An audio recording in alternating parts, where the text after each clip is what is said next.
Merci beaucoup. Tabling of documents. I have the honor to lay upon the table, pursuant to subsection 23(5) of the Auditor General Act, the fall of 2020 reports of the Interim Commissioner of the Environment and Sustainable Development to the House of Commons. Ces rapports. These reports are permanently referred to the Standing Committee on Environment and Sustainable Development.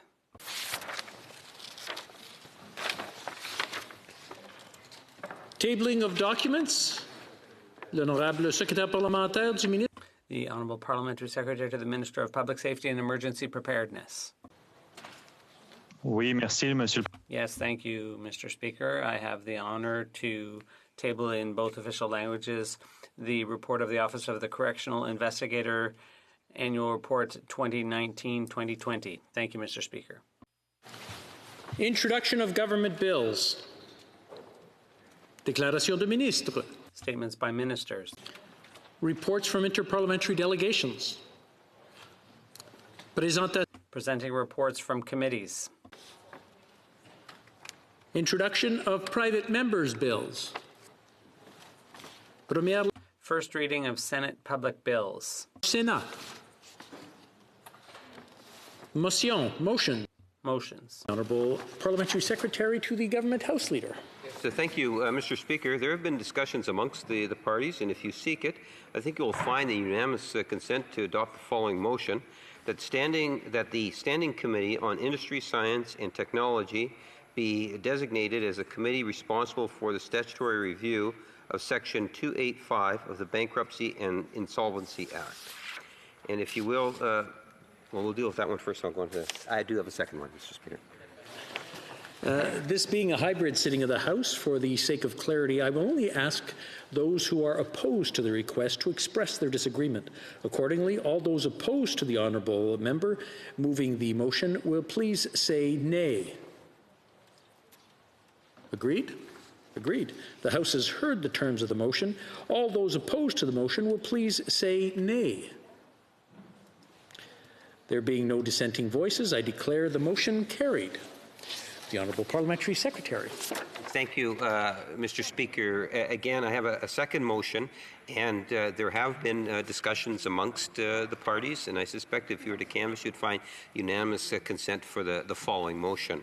That the Standing Committee on the Environment and Sustainable Development be designated as the committee responsible for the statutory review of Section 343 of the Canadian Environmental Protection Act 1999.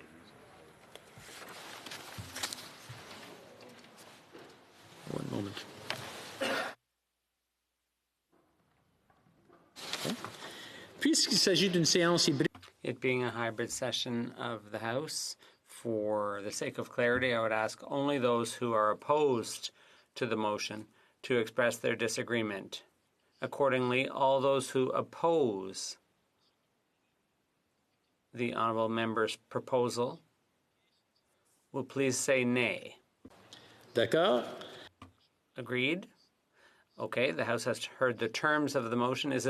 Would all those opposed to the motion please say nay? Une voix de dissent. Hearing no dissenting voices, I declare the motion carried. Présentation. Presenting petitions. The honourable member for Peace River Westlock. Thank you, Mr. Speaker. Thank you very much. I have 5 petitions presenting today. The first petition is calling on the House of Commons and the government to pass the bills from the last Parliament, Bill C-350 and Bill S-240. These bills would have made it illegal to travel abroad to get an organ that had been harvested. Mr. Speaker, the second one that I have, second petition, is from hundreds of Canadians who have signed this petition to create a national strategy on palliative care. This petition would ensure that Canadians have all have access to high-quality palliative care up until the end of their life, and ensure that Canadians will be comfortable in the time of their death. The Canadians who have signed this petition would like the government to establish a national palliative care strategy. Mr. Speaker, I rise to present another petition from Canadians from across Canada. They're calling on the House of Commons to protect conscience rights of physicians and healthcare institutions. They recognize that Charter of Rights and Freedoms protects the freedom of conscience and religion. They also note that the Canadian Medical Association has confirmed conscience rights do not interfere with healthcare, access to healthcare. The next petition I have, Mr. Speaker, is from Canadians from across the country who are concerned about what has been shown in the CBC expose called It's a Girl. The petitioners are highlighting that over 2 million girls worldwide are missing because of gendercide, and the gender imbalance crisis is leading to an increase in violence and trafficking of women and girls. They point out that in Canada, 92% of Canadians are opposed to gender-selective abortions and are looking for the government and this House to pass the gender selection bill soon. Finally, Mr. Speaker, the last petition I'd like to present today is highlighting the plight of the Uyghurs in China. It is calling for this House and the Government of Canada to recognize the genocide that is being perpetrated against the Uyghur population in China, and for the Government of Canada to use the Magnitsky Act in order to end this horrible atrocity. Thank you, Mr. Speaker. Before continuing, I want to remind all the honourable members when presenting petitions to be concise, and I want to compliment the honourable member for Peace River Westlock for doing an exemplary job of that. That was very good. Presenting petitions. Presenting petitions. The one time we have an example, we're out of them. Okay. Questions on the order paper. The Honourable Parliamentary Secretary to the Government House Leader. Mr. Speaker, I would ask that all questions be allowed to stand at this time, please. Agreed. Orders of the day. Orders of the day, Government Orders, Government Bills, Commons. Resuming debate at second reading of Bill C6, an act to amend the Criminal Code, conversion therapy. The Honourable Member for Sherwood Park, Fort Saskatchewan. Oh, I'm sorry. Okay, wait a second. Okay, the Honourable Parliamentary Secretary to the Government House Leader. Thank you, Mr. Speaker, and it's with pleasure that I get to continue on with what I was commenting on yesterday. And I can tell you that in listening to the debate yesterday, I wanted to highlight a couple what I thought was really important points that were made. And one of them, the most important one, is I believe that people should feel free to be who they are. And the consequences of society or societal pressures on people to conform to something in which people are not is actually causes a great deal of stress, anxiety, that leads to some very severe consequences. And I think that, yesterday, if you listened in, you heard a bit of a sense of some of those consequences. The extreme, of course, is that the sad reality is that we do get people that will ultimately commit suicide. Not to mention many other things that will take place as a result of society and their attitudes that really need to change in certain areas. Now, it's not to say that we haven't made progress. In fact, in my generation, and I'm 57, 58, Madam Speaker, you will find that there has been a great deal of change over the years. And I'm somewhat encouraged by that, Mr. Speaker. One of my colleagues yesterday said that, we want to make Canada the safest place to fall in love. And I think that that is, speaks of Canada's rich diversity. When we talk about diversity, it goes far beyond just our wonderful ethnic diversity. It should incorporate all aspects of the human being and our society in general. And we should be very proud of it. As I indicated, I am very much believe, or I should say, I truly believe in Canada's Charter of Rights and Freedoms, and how important our standing in the world is in terms of just to what degree we recognize the importance of freedom. And so for me, I'm encouraged to see the legislation, and what was really encouraging yesterday on the issue of conversion therapy, I found in listening to the discussions that it seems that everyone inside the House opposes it, sees just the type of harm that it causes in society. Now, there's a number of members that have raised the issue in terms of wanting to get some clarification, but it would seem that on principle, that the House appears to be somewhat unanimous in its thinking in regards to the dangers of conversion therapy. I would hope that we will see unanimous support for this legislation, because I do believe that it is worth supporting from all members of this chamber. And just to be very specific in terms of what it is that the legislation will criminalize, and this is something that I think that we should all note. Criminalizing causing a person under the age of 18, which would be a minor, Madam Speaker, to undergo conversion therapy. It would criminalize removing a minor from Canada to undergo conversion therapy abroad. It would criminalize causing a person to undergo conversion therapy against their will. It would criminalize receiving financial or other material benefits from the provision of conversion therapy. It would also criminalize advertising an offer to provide conversion therapy. The essence of what it is that this bill will be doing, Mr. Speaker, is to protect minors from conversion therapy, regardless of whether the conversion therapy is provided within or outside of Canada. Adults who are vulnerable to be forced to undergo conversion therapy, and Canadians from commercialization of conversion therapy. Madam Speaker, I see this as a positive step forward. And I wanted to reflect on some of my comments that I made yesterday and already this morning in terms of just to the degree things have changed. I can recall my school days quite vividly, and I had no sense of what gay was. It was just something that wasn't even talked about in school, Madam Speaker. I had no sense in terms of any type of behavior of what was being perceived or pushed on from the norms of society. It wasn't until maybe the latter years of high school that I started to get a sense that there was, a part of life that I was not privy to, or wasn't being shared to, or it was frowned upon. It was interesting when I went into the Canadian Forces. That's when I really started to see the type of discrimination firsthand in terms of what it meant to be gay and the negative impacts of being gay. And it was through my experiences in the Canadian Forces, Madam Speaker. And I suspect I don't necessarily need to cite specific examples that people would be able to relate to some of the things that I'm implying within that particular statement.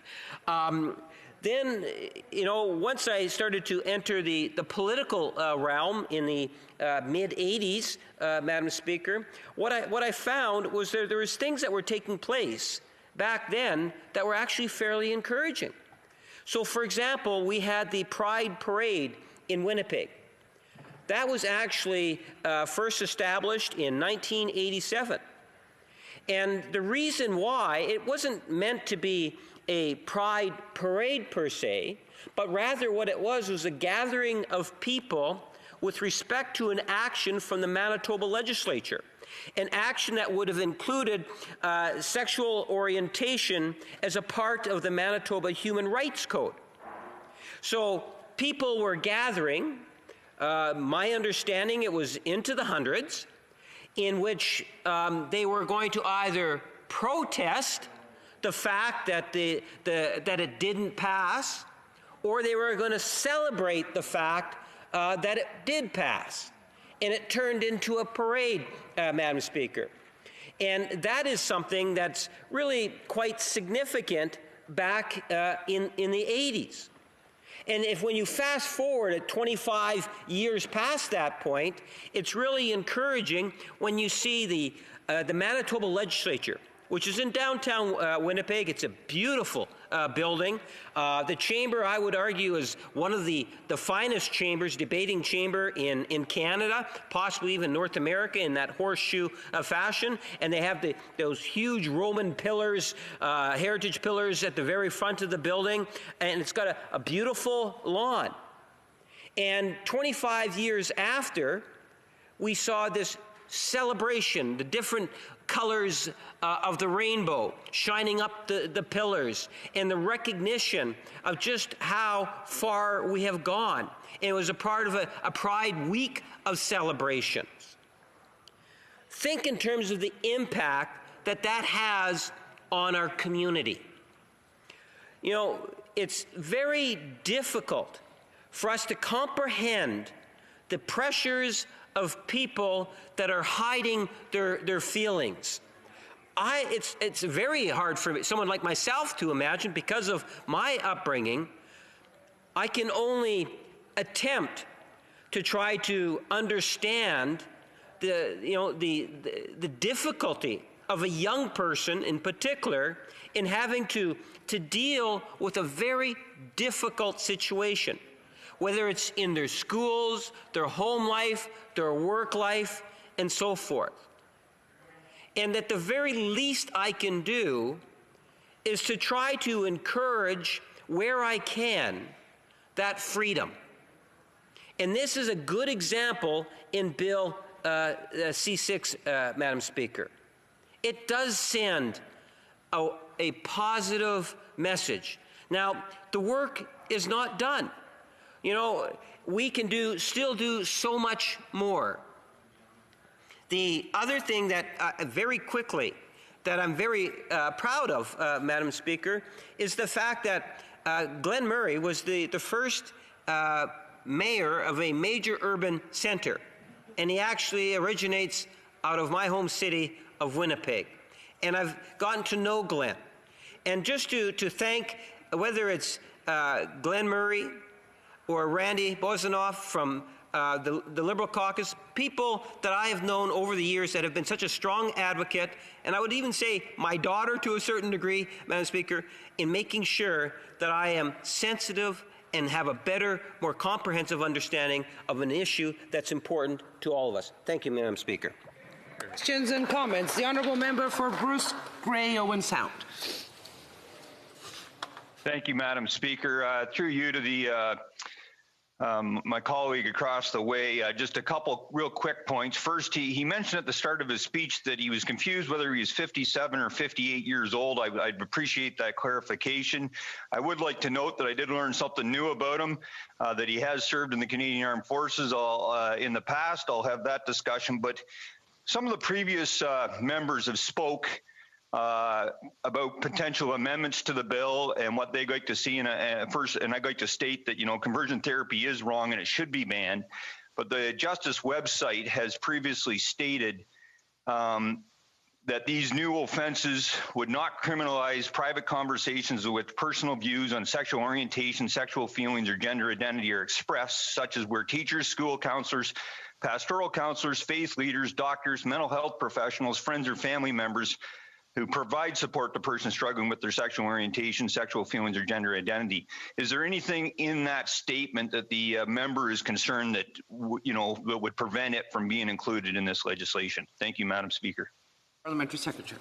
Thank you, Madam Speaker. On the age front, it was January 22, 1962, and St. Boniface Hospital, a very special moment for my family, my parents, and I'll let the member do the math. Madam Speaker, the member brings forward a very reasonable thought and question, and I think the best way that I can facilitate an answer is to make the suggestion that once the bill goes to committee, I do believe through statements from the minister that we as a government in working with opposition members are in fact open to the possibility of making some changes. All I would ask and suggest to members of all political parties is to recognize the immense amount of consultation and work that was done in bringing the legislation that we have today in its current form. Commentaires, questions and comments. The Honourable Member for Timmins James Bay. Thank you, Madam Speaker. Well, the member and I are both of the same age group, and when I was a teenager, I remember my queer friends who, in those days, they were expelled from their families. That was a common thing, that if you came out to your parents, so many of those young people were told they weren't welcome in their own homes. And I think of that because my family, my mother goes to Mass every single day.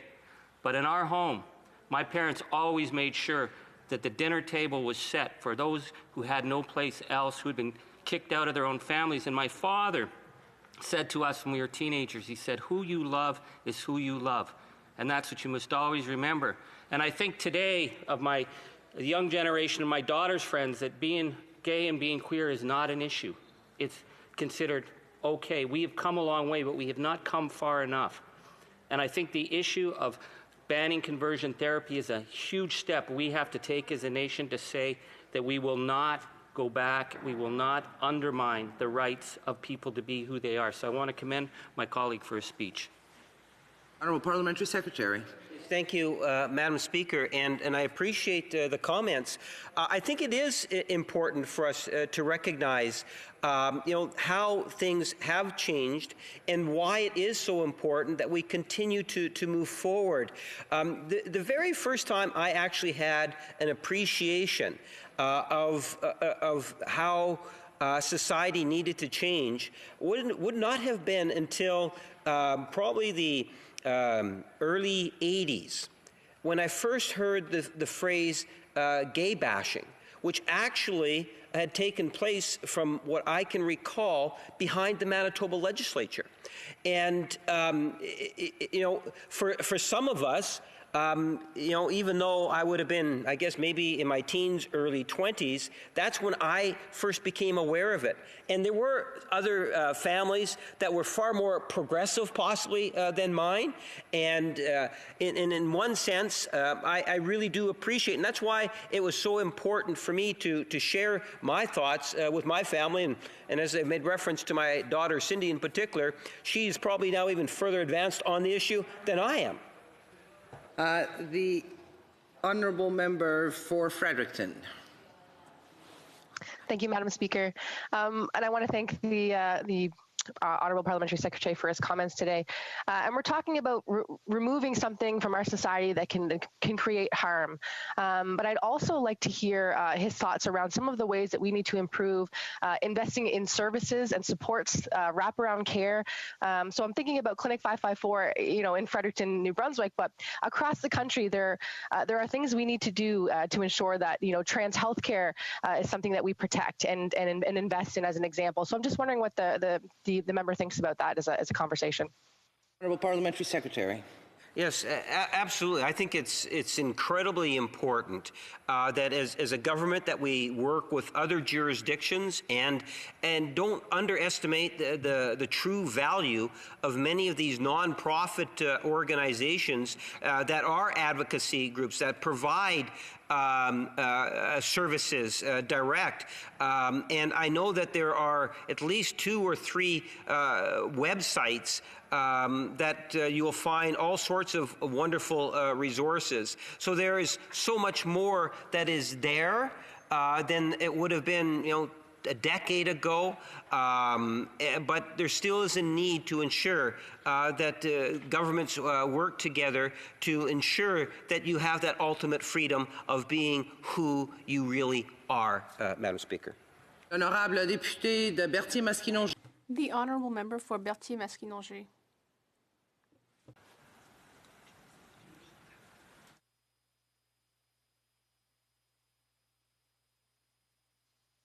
Oui, merci, Madame la Présidente. Thank you, Madam Speaker. I'd like to thank my colleague for his speech. I'd like him to take a few moments to speak about something. Yesterday, we heard about people who started medical procedures, whether for a sex change or something else, and we heard that it's important to consider this. I stated that that was ultimately a case of mixing things up. This bill is about protecting children from unacceptable treatments. It's not the same thing. I'd like to hear from my colleague on that. Thank you.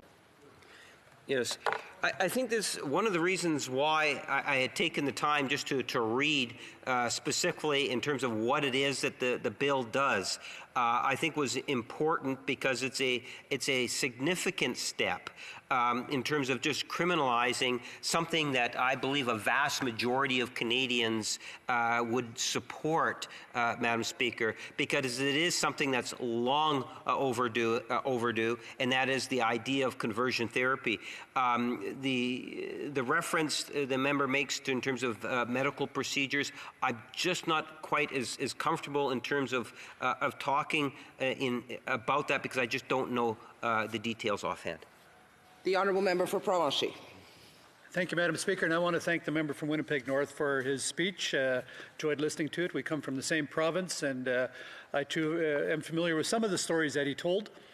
But my question is regarding youth volunteers and children's volunteers. There's many community organizations in my constituency that have volunteers that give of their time to work with young people, work with adolescents. And we know that many adolescents struggle with their sexual identity and have sexual dysphoria.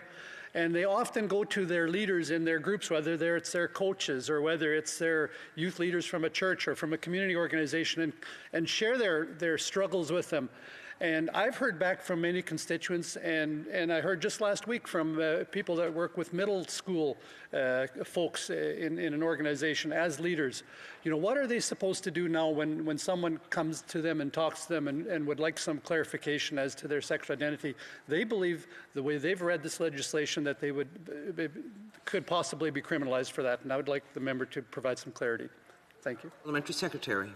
Yes, Madam Speaker, I suspect that once the bill goes into committee, that through the presentations that will be made and the questions and answer sessions, that we'll get a lot more clarity in regards to the issue. There's also Government of Canada websites. The minister's comments in his opening and introduction of the bill addresses many of the concerns that the member has raised, and that's why I say I look forward ultimately to the bill going to committee and coming back.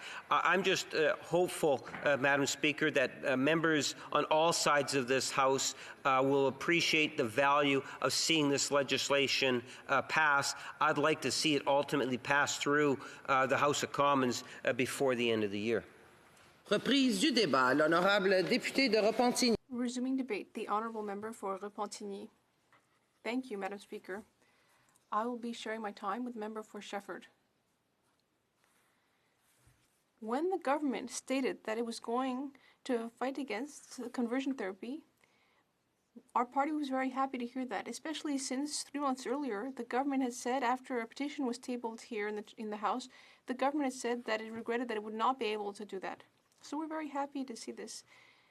For us in the Bloc Québécois, conversion therapy is not a medical procedure, but a barbarous procedure that aims to deny someone's identity. These therapies are pseudoscience, they are dangerous and degrading for the people who undergo them, and they're completely ineffectual. Those who offer these so-called sexual reorientation therapies are not health professionals, for no real professional would dispense this so-called service without seeing it as an act that flies in the face of the dignity of their profession. This is 2020, and it's high time that we recognize that attraction to someone of the same gender is one of the natural behaviors of human behavior, or the natural variations of human behavior. So, it is very important to protect victims of the proponents of conversion therapy, who tend to have very conservative religious views. If we recognize that the groups that promote these so-called therapies are tiny groups, minority groups, well, we do recognize that. That is a very minority view, but we nonetheless believe that we need to reaffirm that respecting beliefs needs to go hand in hand with respecting diversity and equality. Members of the LGBTQ2 community should be able to get all the respect that they deserve as soon as possible. Historically, Quebec has been a leader in Canada when it comes to protecting rights. Quebec's Charter of Individual Rights and Freedoms has recognized sexual orientation as a forbidden grounds for discrimination since 1977. And since 1999, the gay and lesbian community in Quebec has made major progress. In June 1999, the Quebec government adopted Bill 32 to amend various legislative provisions regarding same-sex civil unions. And there were other pieces of legislation, for example, C-23 in 2001, Bill 84 in June 2002, and C-38 the federal government adopted in 2005, and even the negotiation of collective agreements in the public and parapublic sectors had in these collective agreements protections for the LGBTQ2 community. However, the fact that these rights have been recognized, for example, same-sex partnerships, this progress does not mean that all of the discrimination against members of the community will end overnight. Yes, this was important progress, but I'm sure members of the LGBTQ2 community could corroborate that despite these societal advances, there still remains a great deal to do to eliminate this discrimination. For gay youth and adults, the path to equality is full of obstacles: ignorance, bias, labeling, discrimination, harassment, and assault. Not so long ago, epidemiologist Travis Solway stated that suicide is the highest cause of death among gay and bisexual men in Canada. He tried to understand why. In his opinion, this is caused by what he calls minority stress, which may lead to negative thoughts and a feeling of profound despair. And Mr. Solway officially stated that he is against sexual reorientation therapy. In Canada, 47,000 men belonging to a sexual minority have undergone conversion therapy, and we don't even know how many women. Imagine that, 47,000 men. That's a huge amount. In Quebec, we know of the case of Gabriel Nadeau, a former member of a Pentecostal Protestant community, who went through not one, not two, but three conversion therapy procedures. He ultimately became a spokesperson for people who are being asked to become heterosexual despite their deep attraction to people of their own gender. What he has said about his experience is spine-chilling, and I quote, "In the group that I was part of, homosexuality was seen as an evil spirit. In fact, there was even the practice of doing exorcisms." On se croirait dans un film. It's like in a movie. Today, Mr. Nadeau accepts himself for who he is, and he said he will never go back to that religious prison. And I would like to take this opportunity to pay tribute to his strength, resiliency, and I wish him all the happiness in the world. But these stories don't end well for everybody. Conversion therapy can leave deep wounds, as the Canadian Psychology Association explained.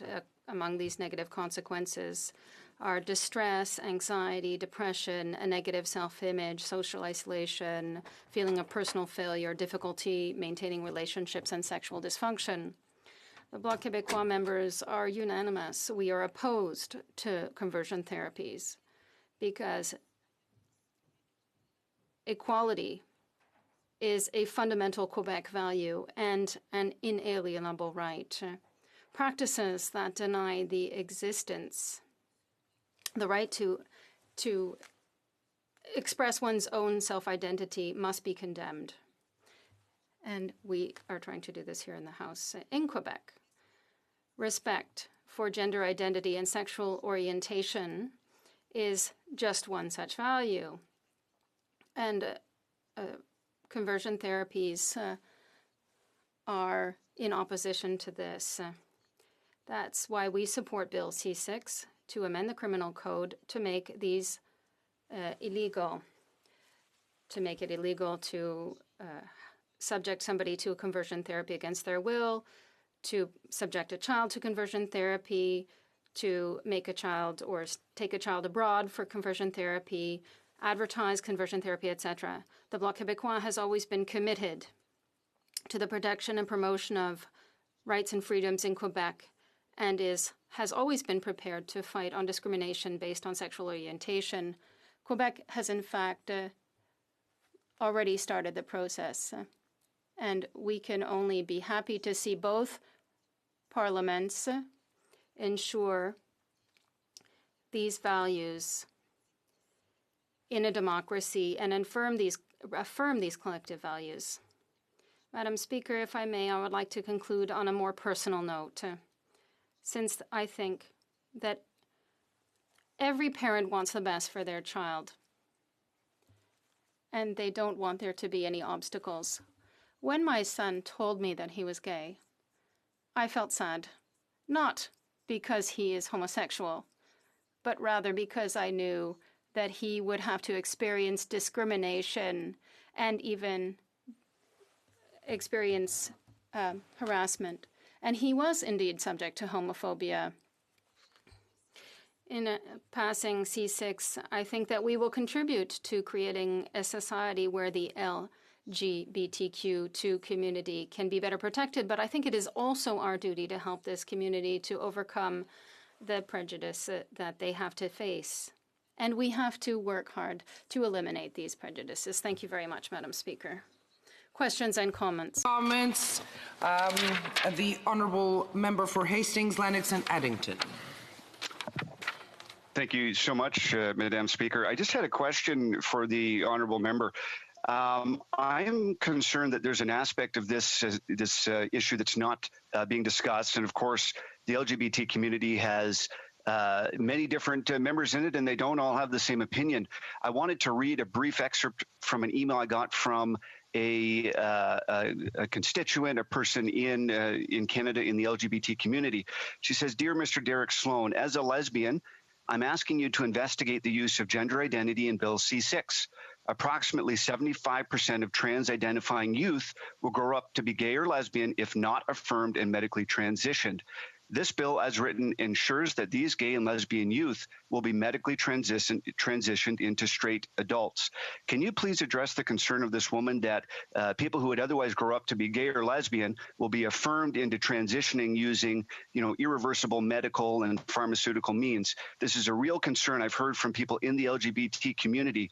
Are you not concerned that this is a legitimate concern of these people? Thank you." The Honourable Member for Repentigny.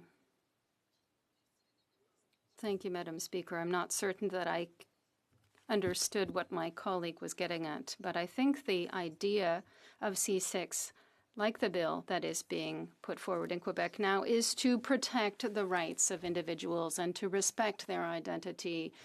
No matter what that sexual identity is, it is part of who we are. So I think that this is what the member was getting at. And so, yes, we must work with people in this community in order to help them to move forward and have real equality. Questions and comments, the Honourable Député d'Outremont. The Honourable Member for Outremont. Thank you, Madam Speaker. I want to thank my colleague for her speech. I was delighted as well to see the Quebec government begin with C70, its bill. And I think this is a perfect example of how the two levels of government can work, cooperate, and work towards the same goal. Does the member agree that here at the federal level, we do have a role to play with the Criminal Code and Bill C-6. The Honourable Member for Repentigny. Thank you, Madam Speaker.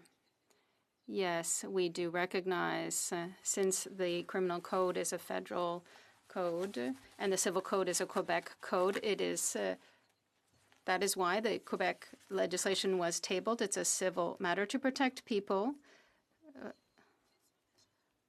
be they adults or minors. And we also want to target charlatans, but also individuals soliciting their servitives for a loved one, be it a child or anyone else. So the two bills, I think, will work together. The Honourable Member for Yorkton Melville. Thank you, Mr. Speaker. I appreciated listening to the colleague's comment, and I have a question for her in regards to a young woman, was a minor when she transitioned and experienced hormones after only 4 sessions of therapy. And she noted that when she decided to detransition, that no one in the medical or psychological field ever tried to dissuade her from her gender transition. And so I'm wondering if the member is in favor of amendments that would ensure that this type of situation would not happen, where medical and psychological professionals are apprehensive about providing a broad scope of options and recommendations to these young people. Ken Zucker, a Canadian world-renowned gender expert, was fired from CAMH for watchful waiting approaches with young gender dysphoric youth. And so we have a situation here where he possibly would have also been prosecuted. And this is limiting these young people's perspectives and opportunities in choosing to transition and then detransition. So would she support? A very brief response by the Honourable Member from Repentigny. Thank you to my colleague for the question. As I was saying in my speech, there isn't any health professional worthy of the name who will try to convince people of something that has no basis in science. I think that there are very religious groups, very conservative, ultra-religious groups that do this kind of work. And when you have acceptance among your family members, you don't need those kinds of therapies. Resuming debate, the Honourable Member for Shefford. Thank you very much, Madam Speaker. I am very proud to speak today on Bill C-6, an act to amend the criminal code with regard to conversion therapy. I've already had the opportunity to speak during the response of the Minister for Diversity, Inclusion and Youth some time ago. It's an honor for me to speak.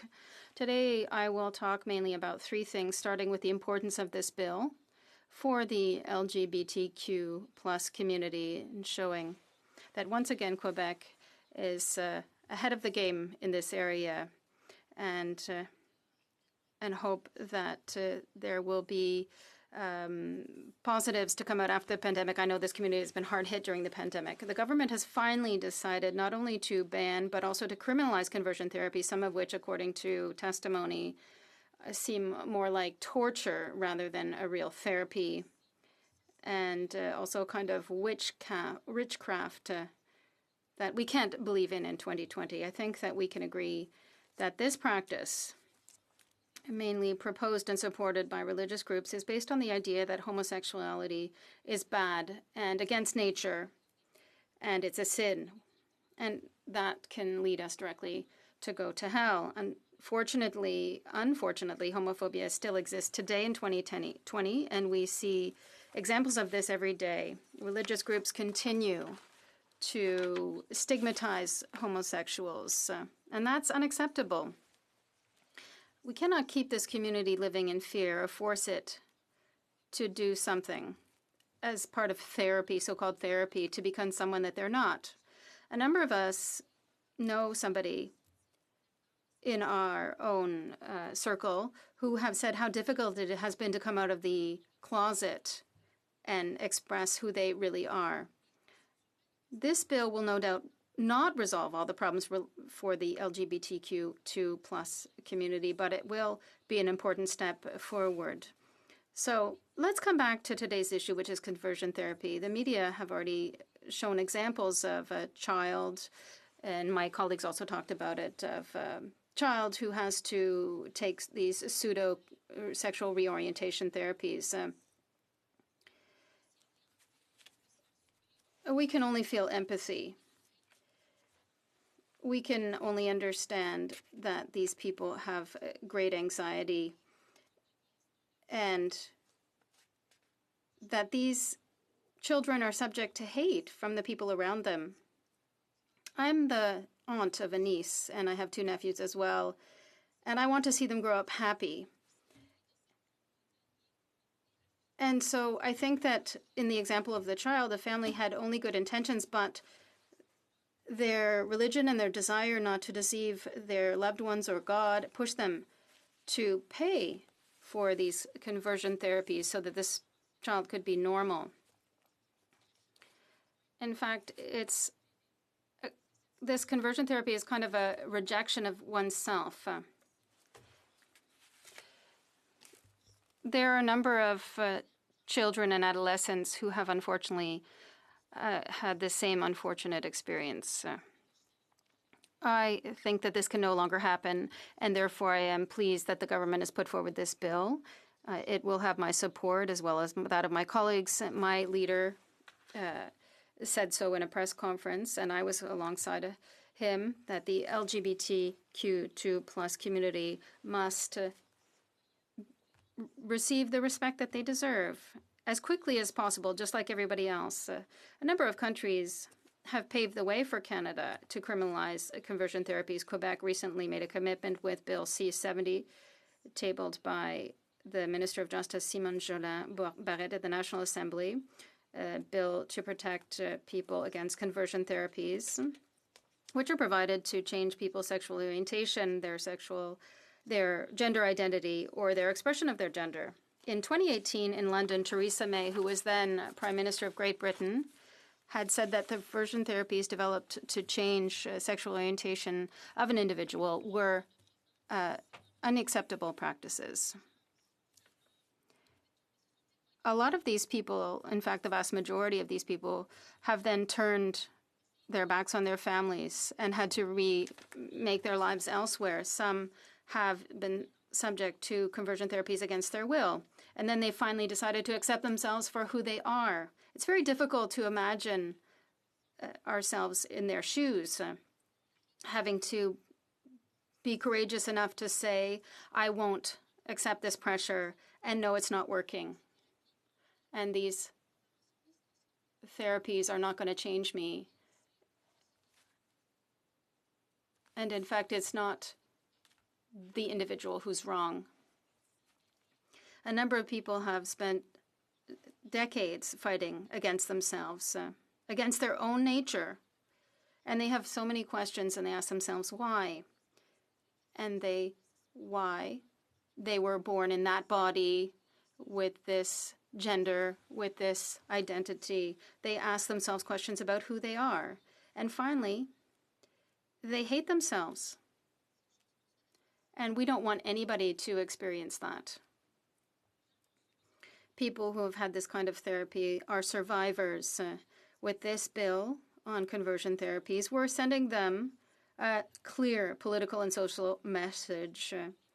It's the first step, and I hope that all members of this community won't have to survive, but rather they'll be able to live who they are, what they feel, and with whom they love. I think that members of the LGBT community are experiencing greater psychological impacts related to the pandemic than the rest of the general public.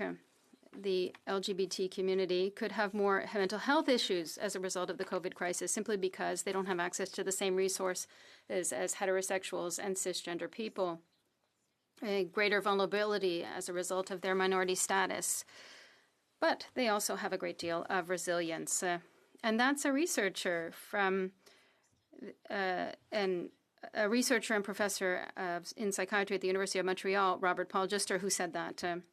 I'd like to comment on the statement by Pope Francis in favor of civil unions between same-sex couples. It's a sign of great openness and is taken as such by members of the LGBTQ rights community and experts. Leader of the Catholic Church defended the right of gay couples, children of God, to live within a civil union and receive legal protections. Homosexuals have the right to have a family. It's a civil union. They have the right to be legally protected. The Quebec LGBTQ plus Council sees this as a considerable step forward for the Church to adapt to our societies. Many people have been subject to prejudice and confined during the pandemic without resources, and they've been subject to abuse. We have to be there for these individuals. This is an important step here with this bill. It's an important message that we're sending for the community to be able to express themselves. According to experts, conversion therapies don't work. They can lead to suicide. We must protect the rights of these individuals. We must take action. Questions and comments? For Spadina Fortiuk. I listened with great interest to the Bloc's dissertations and presentations on this issue, and it seems that they understand that systemic challenges to the gay and lesbian and bi and trans and two-spirit community, there are systems at play that disqualify their full and equal participation in society. If they can see that for the LGBT two-spirited community, and they can see that for women, why can't they see it for other marginalized communities in this country, including those who are racially marginalized?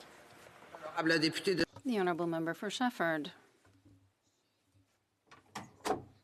Thank you, Madam Speaker. I want to thank my colleague for that question.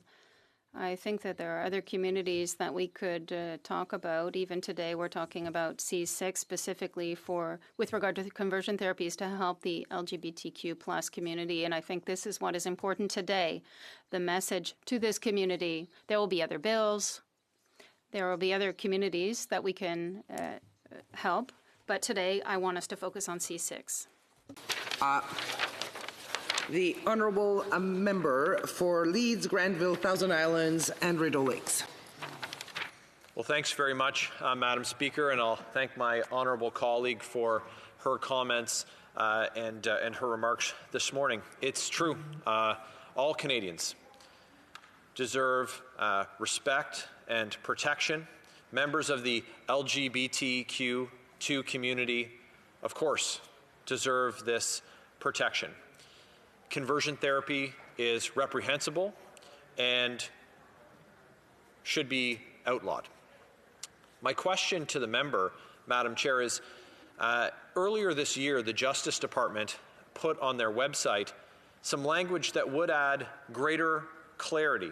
And I believe that the opportunity to clarify and to allow more Canadians, more members of the broader community support members of the LGBTQ community by knowing that that they can have conversations, not feel separated from their families, but know that everyone in a family, everyone in a faith community can have conversations so that people can feel supported not in spite of who they are or to change who they are, but for who they are. And I'm just wondering what the member thinks about an amendment to add the language that the Justice Department had previously put on their website. Thank you. Honourable Député de Shefford. The Honourable Member for Shefford. Well, I think the conversation with the community will be helpful. And I don't think there's anything in this bill that prevents conversation. There's nothing in this bill that prevents people from being able to discuss their situation. It's obviously this is just a start. It's a small step forward, but I think it's important, and I think it sends a clearer signal. The Honourable Member for Calgary Signal Hill. Yes, thank you, Madam Speaker. My question to the member is whether the member is concerned about if this particular legislation is passed in its current form, whether it'll be challenged in the courts, as so many of these amendments to the criminal code tend to be. The honourable member for Shefford. Look, Madam Speaker, I'd like to thank my colleague for his question. When it comes to court challenges, I think the first step is to pass the bill and see what happens. I think, sincerely, in order to combat conversion therapy, which has no place in 2020, I really can't imagine what kind of court challenge there could be, but I think the first step is to pass the bill. The honourable member for Beauce. Thank you, Madam Speaker. I'd like to congratulate my colleague on her speech. I have a question for my colleague about Bill C6. The fact that prorogation came along in August. Does my colleague think this file could have been dealt with faster if it weren't for the prorogation? I think we lost some time there, and there's time we need to spend on other bills too. The honourable member for Shefford. I'd like to thank the member for Shefford for the Beauce. I fully agree that prorogation had an effect on a lot of bills. And in fact, I'm going to run from the House to committee to deal with legislation that was halted by prorogation. And so I fully agree with him. Debate. The Honourable Parliamentary Secretary to the Minister of Indigenous Services. Thank you, Madam Speaker, and I'll be sharing my time with the member from Outremont. I'd like to start by acknowledging that I'm speaking from the traditional territory of the Mississaugas of the Credit First Nation. Madam Speaker, I'm proud to speak today in favor of Bill C6, an act to amend the Criminal Code conversion therapy. This bill will amend the Criminal Code to criminalize conversion therapy-related conduct.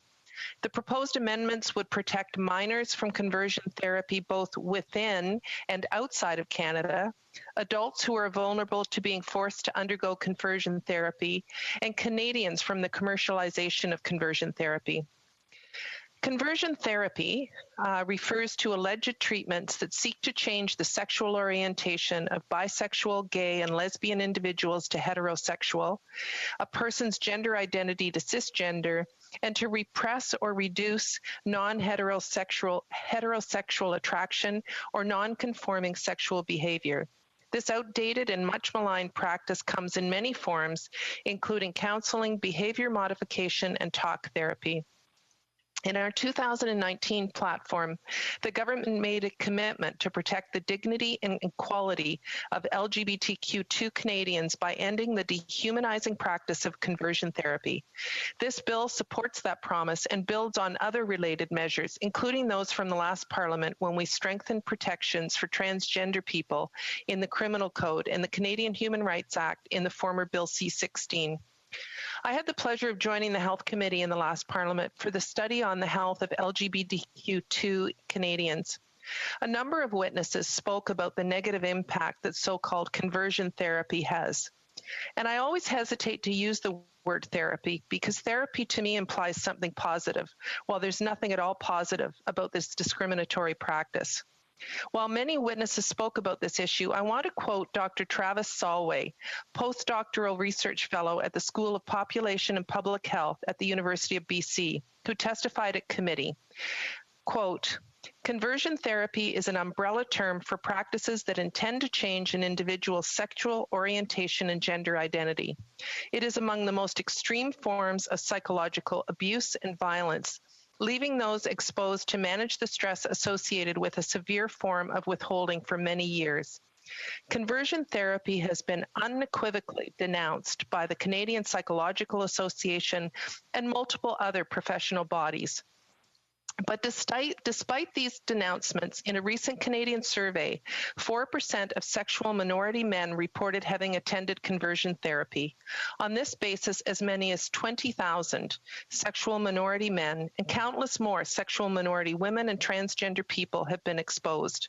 Exposure to conversion therapy was associated with numerous health problems in the study we conducted. Most notably, 1/3 of those who had completed conversion therapy attempted suicide.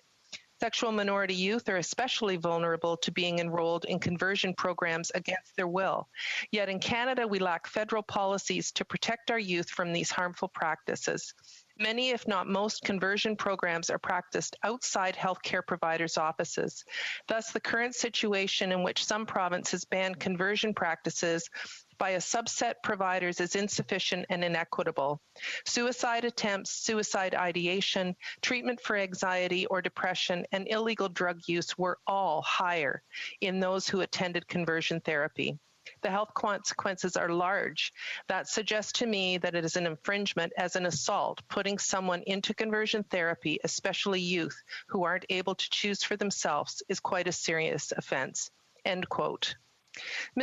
Madam Speaker, Dr. Solway's testimony was echoed by other witnesses, which led the Health Committee to recommend, quote, that the Government of Canada work with the provinces and territories to eliminate the practice of conversion therapy in Canada and consider making further modifications to the criminal code, end quote. The bill we are debating today fulfills this recommendation, as well as the calls from advocates and the medical profession, and our own commitment that we must end the abhorrent practice of conversion therapy. Yesterday, the member for Esquimalt-Saanich-Sooke spoke eloquently and passionately about this bill. He quite accurately described a number of red herrings that are circulating to discredit this bill and create confusion in the public. This bill will in no way criminalize affirming support to those struggling with their sexual orientation or gender identity given by friends, family members, teachers, social workers, or religious leaders. I've seen a flyer circulated by Campaign Life Coalition claiming that this bill will, quote, deny spiritual guidance and pastoral care for people who identify as LGBT, even if they ask for it, end quote. That, and again I quote, many Canadians have seen their lives turned around by turning to clinical therapy, prayer, and spiritual counseling to overcome unwanted same-sex attraction, end quote. There were more absurd and troubling claims made, but I'm not going to justify them by repeating them here in the House of Commons. I'm deeply disturbed by these claims, which are fundamentally based on the belief that sexual orientation and gender identity are a choice that an individual makes. They ignore the very real harms of conversion therapy, self-hatred, depression, suicidal ideation, and suicide attempts. These claims and the practice of conversion therapy as a whole also perpetuate harmful myths and stereotypes about LGBTQ2 people, in particular that sexual orientations other than heterosexual and gender identities other than cisgender can and should be changed. This type of discriminatory messaging stigmatizes LGBTQ2 persons, undermines their dignity, and goes against our shared goal of equality.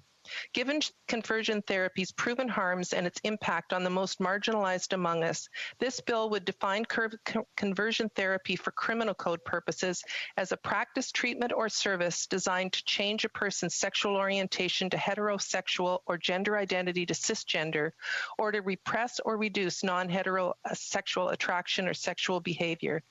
Secondly, this legislation will criminalize causing minors to undergo conversion therapy, removing minors from Canada to undergo conversion therapy abroad, causing a person to undergo conversion therapy against their will, profiting or receiving a material benefit from the provision of conversion therapy, and advertising an offer to provide conversion therapy.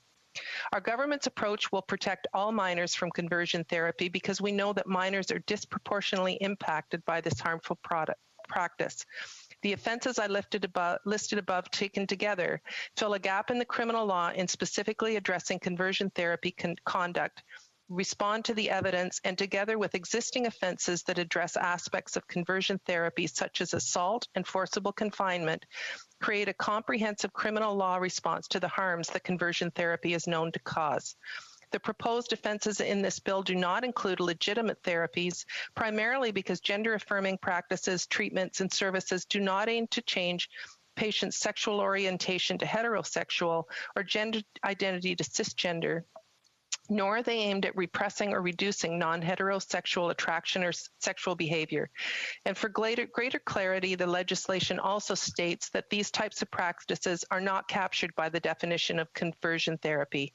I want to emphasize that this legislation does not seek to, nor will it ban, open-ended conversations between an individual and a parent, another family leader, another family member, faith leader, or anyone else about their sexuality. Despite the claims of the Leader of the Opposition and organizations like Campaign Life, this legislation does not ban talking, but it criminalizes a heinous practice that inflicts very real and documented harms to the LGBTQ2 Canadians. We want a country that respects the differences between us. In Canada, everyone must not only feel safe to be who they are, but actually be safe. Madam Speaker, Bill C6 would assist in ensuring that everyone feels considered, accepted, respected, valued, and safe. And I urge all members of this House to support this important bill. Thank you, Madam Speaker. Questions and comments. Questions et commentaires, l'honorable député de Longueuil. The honourable member for Longueuil-Saint-Hubert. I'm very happy to see that the parties, that party's on the right side of the issue here, and that is to say that this bill, personally, I didn't even think it was possible to have conversion therapy in Canada. So I think this bill will bring us into up to date with the times. So it seems to me that we want to have a more open and tolerant society. What remains to be done? What more can we do to help society accept homosexual people more here in Quebec and in Canada? The Honourable Parliamentary Secretary. Well, I thank the honourable member for his question, and you know, it's a very important one because there are still misconceptions out there, much like I spoke about in my speech about, you know, flyers that are distributed in Canada that somehow imply that individuals who are LGBTQ2 have made a choice, or that people who are struggling with their or their gender identity can make a choice about that. And I really am troubled to hear those kind of comments because, quite frankly, the stories we heard at the Health Committee about particularly young people, but young people who grow up and struggle all their lives with depression, anxiety, suicide, suicidal ideation, these are things that we need to stamp out in our country and make sure that people are welcoming and tolerant of individuals who may be different than themselves. Is the honourable member for Battle River Crowfoot. Thank you very much, Madam Speaker, and I appreciate just okay. No, I was. Yeah. Madam Speaker, and I appreciate many of the speeches and interventions made by my colleagues from different parties. Now, she used the word a number of times, red herring, and I'm concerned about the fact that that's been used to nullify some of the, I think, legitimate concerns that the Leader of the Opposition and others have raised about some of the ambiguity that exists around this bill. Now, certainly, I have some fairly strong opinions about the fact that this bill simply had to be reintroduced because the Liberals decided to shut down Parliament. However, I would ask simply that if she would agree that in order to see broader support to address the issues that I think all in this House agree on, if she would be willing to explore ways to remove the ambiguity that exists in the way the legislation is written currently, so that we could do exactly what the Liberals and I think all members of this House want to accomplish, and that is to see that these coercive practices are banned in this country. The Honourable Parliamentary Secretary. Thank you, Madam Speaker. And I did use the term red herring, and it was one that was used yesterday quite in a speech by the member for Esquimalt-Saanich-Sooke, who has far more experience on and knowledge on this issue than I do. And he spoke very personally about this subject. And it's quite clear that there is absolutely nothing in this bill that will criminalize conversations. And to imply that there is, I'm sorry, we have to agree to disagree on this, the honourable member and I do, because those are red herrings. There is nothing that will criminalize conversations between people in this bill. Questions and comments? The honourable member for Edmonton Strathcona. Thank you, Madam Speaker. I'd like to thank my colleague for her intervention. It's lovely to be in the House and listen to the reaffirmation of Bill C6. Of course, I am in support of the bill. I'd like to just do a quick quote, if I may, from Dr. Christopher Wells. He is from Alberta. He is the Canadian Chair for Public Understanding of Sexual and Gender Minority Youth. He writes, "It's much more underground. It might be happening after business hours. It might be happening in a basement, or unfortunately, it's still happening in some faith communities and cultural communities under the guise of praying away the gay, or that homosexuality doesn't exist in that community, and anyone who shows same-sex tendencies or who's gender diverse needs to be fixed or cured in order to gain acceptance in their community."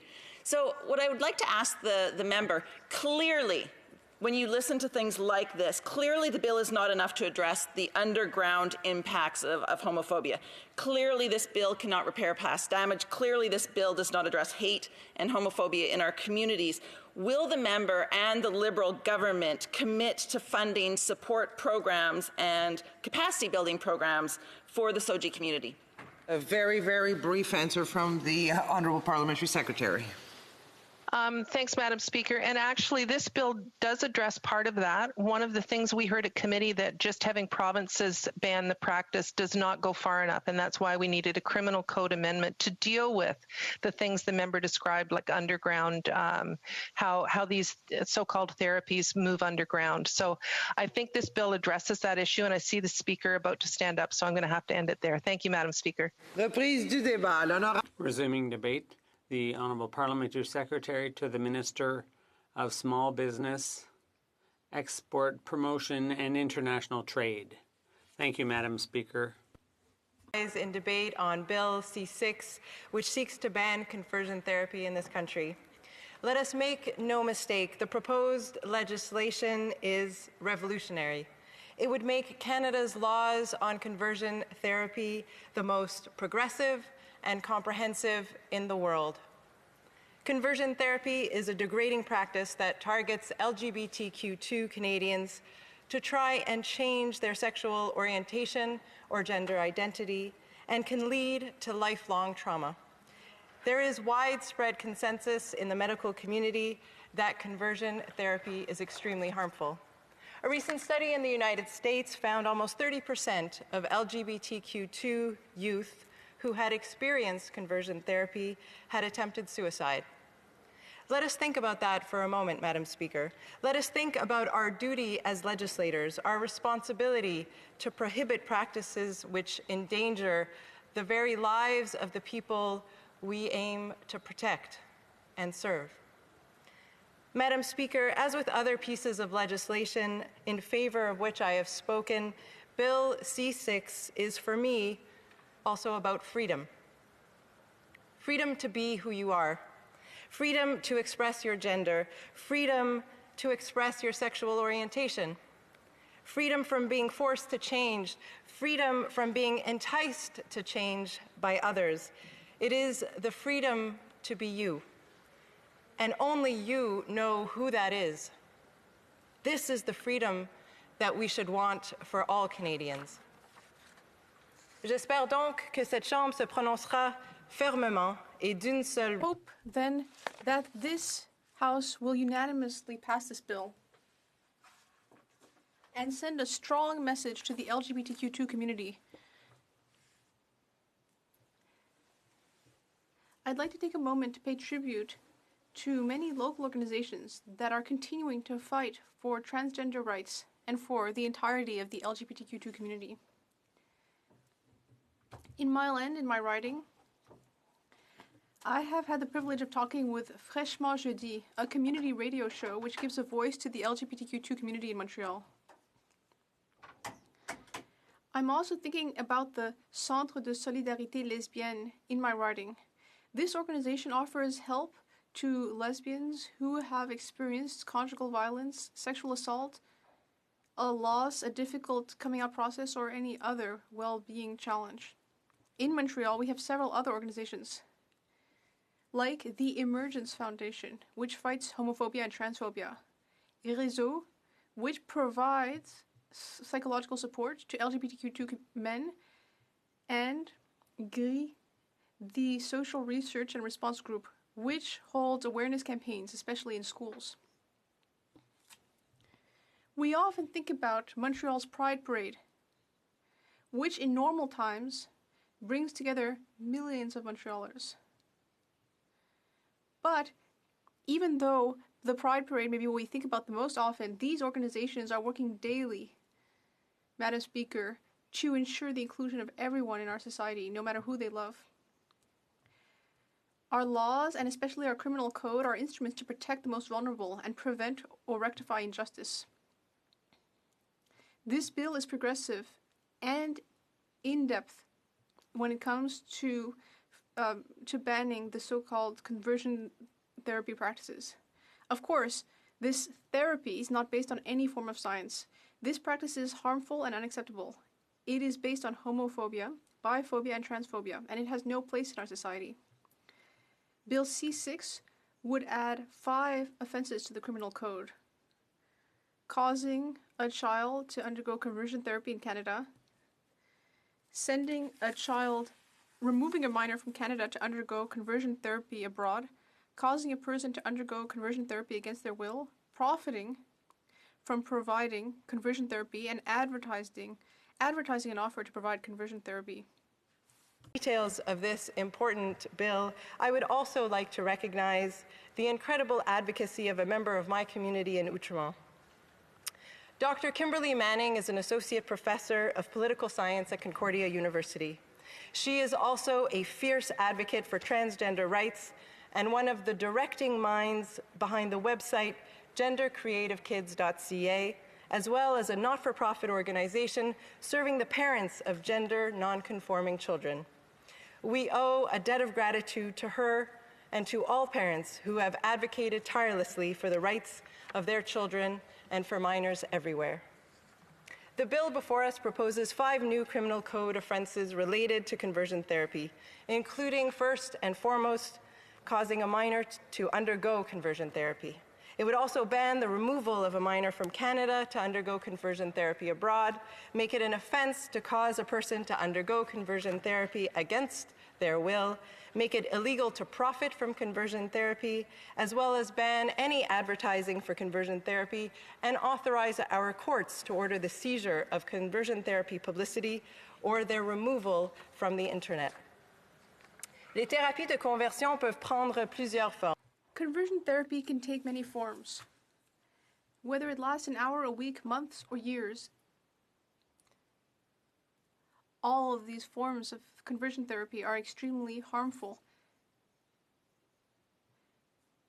The harmful goal is to convince people to live a lie and deny their sexual orientation or even their gender identity for transgender or non-binary individuals. Let me illustrate briefly the extent and impacts of conversion therapy. The data says a lot. The Community-Based Research Center, which is a Vancouver community organization, which supports the health of LGBTQ2 men, published interim results in February 2020. There were 7,200 participants and show us the breadth of the phenomenon in 2020. In Canada, nearly 20% of men from sexual minorities state that they were targeted by coercive efforts to change their sexual orientation, gender identity, or gender expression. And out of those, nearly 40% underwent one or another form of conversion therapy in Canada. Younger men are more likely to state that they were coerced, as well as two-spirit, trans, and non-binary men. When it comes to the impacts, well, there are many.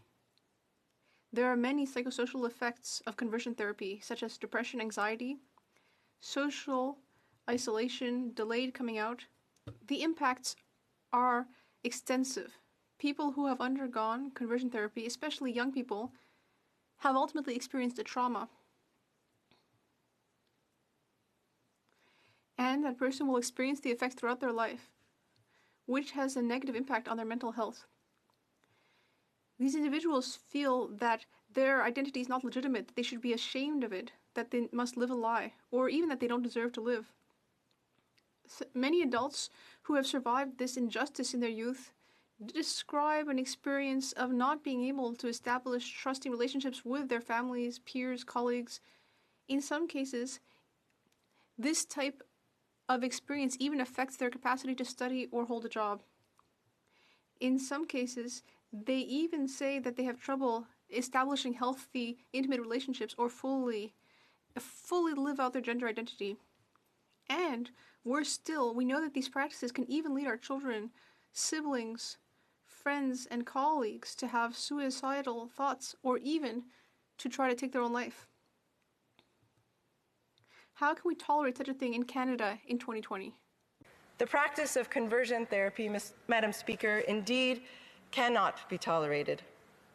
On the one hand, it causes such psychological trauma as to lead individuals, statistically so, to much higher rates of depression and suicide. And on the other, the very idea, the underlying rationale for conversion therapy runs antithetical to our values as a country, our values of freedom and liberty, the premise that every Canadian should be free to love whomever they choose, should be free to express their individuality however they choose. This is yet one more step, Madam Speaker, in our visceral drive as human beings to express ourselves, to express our most fundamental identity, the way that we decide. Questions and comments? The Honourable Member for Calgary-Nose Hill. Madam Speaker, I agree with the member. Conversion therapy is an abuse of the most epic proportions. It's an abrogation of human rights. This bill should proceed. I also think that it's incumbent upon the government to move on an issue which they've had 5 years to move on, and that's ending the discriminatory blood ban. Can the member opposite please update the House on when she expects my gay friends to be able to donate blood? The Honourable Parliamentary Secretary. Thank you, Madam Speaker, and I am so pleased that Bill C-6 has the support of many Conservative members. I hope it will have the unanimous support of this House. It is incredibly important, as I've outlined in my speech, that we ban conversion therapy in this country. It is a barbaric practice that has no good in it, Madam Speaker. With respect to my colleague's question regarding a blood ban, we have committed as a government to move forward on this, and I look forward to working with her and other members in this House on a future bill. Hear, hear. And comments, the Honourable Member for Timmins, James Bay. One of the very first debates I remember being involved in was the right to same-sex marriage. And I received a call from my parish priest saying if I didn't change my vote, I'd be excommunicated from the church. My wife was not allowed to participate in a graduation ceremony because of my vote. My daughter in grade 2 was not allowed to make her first communion, and the diocese sent out a press release saying they'd have me defeated in the next election. But what I remember from that was the incredible support of Catholics and religious people across the North, particularly in the Franco-Ontarian community, where they said, we remember the Duplessis priests. We remember being told from the pulpit how to vote. And what that lesson taught me is that Canadians are much more open and giving and caring than some of the religious leaders who've let us down in the past, but the religious communities are also struggling and trying to find ways of being positive. I think this bill is a very, very important sign, and I think we should try and get as much unanimous support for it as possible. Brief comment from the Parliamentary Secretary. Thank you, Madam Speaker. I couldn't agree more with my colleague, and I too believe that this bill and the idea of banning conversion therapy has widespread support in Canada among many, many different communities, and I look forward to his support and the support of all members in this House for Bill C-6. Questions and comments, the Honourable Member for Calgary-Signal Hill. Yes, thank you, Madam Speaker. I listened intently not only to this particular member, but some of the other speeches from Liberal members, government members. I continue to hear over and over again the same words about what the bill does do. One of the concerns that, first of all, I'd just like to say that one of the most impassioned speeches I have heard in this House in my short time here was yesterday from the member of Stormont Dundas South Glengarry, who clearly is supportive of the bill, but is encouraging the government to look at an amendment which would add some greater clarity around what is not prohibited. I'd like to ask the member whether or not she is supportive of looking at that amendment. Honourable Parliamentary Secretary. Thank you, and I agree that we need to work collaboratively as members in this House. I believe that is one of the reasons why we will have an opportunity in committee to look at proposed amendments to ensure that ideas such as the one that the Conservative member is proposing can be discussed and debated and perhaps included in this bill. It is certainly our intention to be as open and collaborative as possible, Madam Speaker. Questions and comments? Oh, the Honourable Member for Provencher. Speaker, and thank you to the member from Outremont for that intervention. And my question is, she talked a lot about treatment services and procedures. I'm wondering if she could clarify a little bit by what she means. And I think we all agree in this House that barbaric, degrading, dehumanizing, coerced, unwanted treatments is something that should be prohibited. But can she clarify a little bit more what she believes would be acceptable? The Honourable Parliamentary Secretary, 30 seconds. Thank you, and I believe that the previous colleague also raised this point, and I think there perhaps is some concern in this House around conversations, but the Minister of Justice has clarified that conversations between an individual and their religious leader or an individual and their counselor or psychologist are not included in this bill, are absolutely permitted under what is being proposed by the government, and I think we need to keep that in mind as we move forward, Madam Speaker. Resuming debate. Reprise du débat. The Honourable Member for Calgary, Nose Hill. Thank you, Madam Speaker. You know, nothing makes God happier than when two people, any two people, come together in love. Friends, family were gathered here to join Carol and Susan in holy matrimony. 26 years ago now, 14-year-old me watched Ross Geller walk his ex-wife down the aisle to be married to her lesbian partner. At the time, it was quite the thing. One of the first mainstream television portrayals of a non-straight wedding. This episode of Friends was censored in parts of the U.S. and was aired nearly 10 years before same-sex marriage was legalized in Canada. So for 40-year-old me to be standing here debating this bill, it makes me ask why, but it is necessary. I can't believe that we need to debate this bill, yet here we are. Because even though our society has made progress in removing barriers to equality of opportunity for the LGBTQ+ community, which I will refer to as the community throughout my speech, these Canadians still face significant discrimination and marginalization. The topic of this bill is one facet that reflects and contributes to this marginalization. Today, I want to describe what this bill does, why it's important, and why it should be supported, and clarify confusion on some issues that have arisen around its form and structure. But first, I want to discuss what so-called conversion therapy is. In the words of my dear friend and brother from a different mother, Brian Hearn, it isn't therapy, it's abuse and it's torture. And Brian is right. It is abuse and it is a violation of basic human rights. According to the Canadian Psychological Association, conversion therapy refers to any formal therapeutic attempt to change the sexual orientation of bisexual, gay, and lesbian individuals to heterosexual. This definition has generally been updated to include methods that aim to change the gender identity or gender expression of an individual. This practice is rooted in the false and outdated assumption that homosexuality and other forms of gender and sexual diversity are mental disorders that can, quote, be cured. This is a position that medical practitioners around the world have rejected for some years.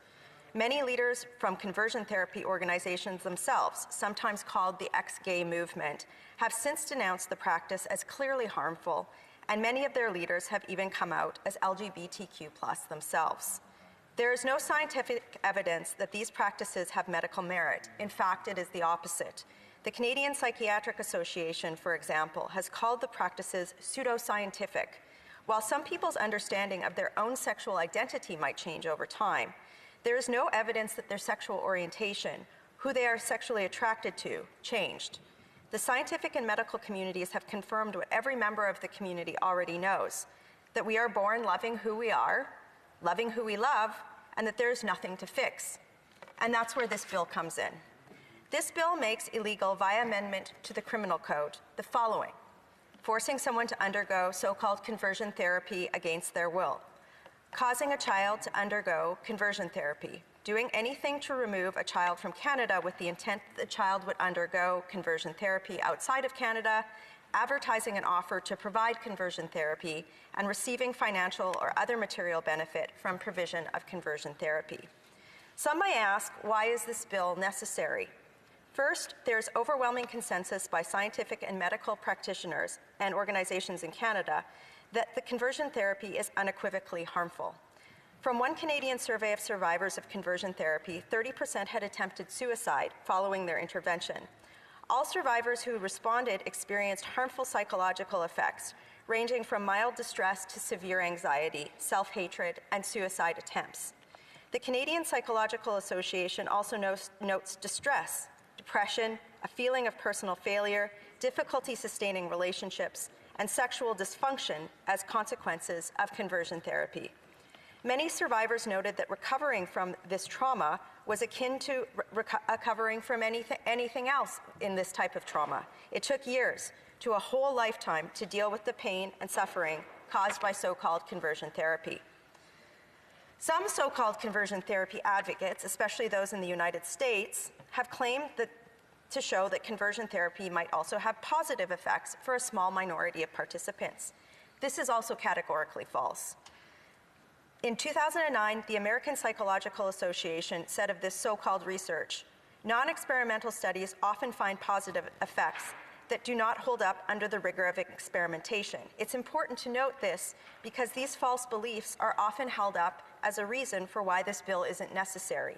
And for those who think it doesn't happen in Canada, think again.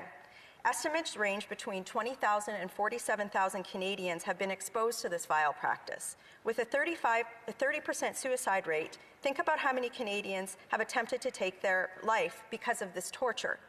On top of this, the systemic marginalization of LGBTQ2 Canadians already face in general makes it even worse. They are more likely to experience poverty, homelessness, and physical violence. And with respect to mental health, stigma and discrimination against the community youth produces what many researchers call minority stress, which leaves LGBTQ2 people at a higher risk of health issues. For example, youth from the community face 14 times the risk of suicide and substance abuse than their heterosexual and cisgender peers. They also face double the risk of PTSD than their heterosexual or cisgender counterparts. A 2013 study of trans people in Ontario found 15 and older found that 77% had seriously considered suicide before, and 43% had attempted suicide. Among the most vulnerable to suicide were trans youth, aged 16 to 24. Importantly, the study found that suicide risk for trans individuals decreased with social, societal, and parental support. We must also discuss the economic marginalization of members of the community. Among 40,000 young Canadians who were homeless each year, studies estimate between 25% and 40% are LGBTQ2. That's between 10,000 and 16,000 homeless people in Canada. One Ontario study also found that half of all trans Ontarians live on less than $15,000 a year. Then there are the overt acts of violence and discrimination against the community. Between 2014 and 2018, hundreds of hate crimes on the basis of sexual orientation were reported to police, constituting the 10% of all hate crimes during this period. We don't even know about hate crimes on the basis of gender identity and expression during this period because there was no category for it. As such, we don't even have statistics to describe the extent of violence against trans Canadians, which we know is large given anecdotal reports. But other reports paint a troubling picture. A 2011 study by Gale Canada reported that 74% of trans students faced verbal harassment and 37% experienced physical harassment. The Canadian Mental Health Association has shown that positive mental health and well-being for members of the community more broadly is associated with family and friend support, supportive work environments, low levels of internalized homophobia, and positive responses to coming out, which is why this bill is important. To more bluntly put this, rejections from parents, family members, religious communities, workplaces, and more that members of the community face present a clear and direct threat to their equality and dignity. You end up on the street if your family rejects you for being gay or trans. You end up selling your body if you are on the streets with no option. You end up facing violence if people hate who you are. All this to say, banning conversion therapy is not going to suddenly end homophobia and transphobia in Canada, but it can make things better and it can stop stigma. This bill is a very good step in the right direction. Now to clarify some confusion on certain issues with regard to this bill. Some have expressed concerns that this bill could prevent a trans person from, quote, detransitioning. First, it must be stated that this is a phenomenon that rarely happens. A US-based survey of by the National Center for Transgender Equality found that only 0.4% of respondents detransitioned after realizing transitioning wasn't what they wanted. The rest reported detransitioning, 7.6% of the 28,000 people surveyed. They reported the reason for that as another reason, most often because of pressure from parents. Second, this argument is predicated on the belief that it is easy to transition. This is patently false and painfully laughable for the many trans Canadians that are in the midst of transition today. Wait times for gender-affirming interventions are long processes with many required medical steps and interventions. It takes time for assessments, time for referrals, and takes time on the waiting lists. The idea that trans persons are able to medically transition without any time to reflect, and as a result, they might be coerced into it, is patently bunk, as is the assumption that medical transition can happen without medical supervision. I also want to be clear that not every trans person wishes to undergo a medical transition, but for those who do, medical transition can involve multiple courses of actions that are discussed and guided by medical professionals. These include hormone therapy, genital or chest surgeries, or other gender-confirming surgeries. If we take the case of genital surgery in Ontario, you need 2 assessments from a recommending surgery, to recommend a surgery from a doctor, nurse practitioner, social worker, or a psychologist. And both of these assessments must confirm persistent gender dysphoria, not transitional gender dysphoria.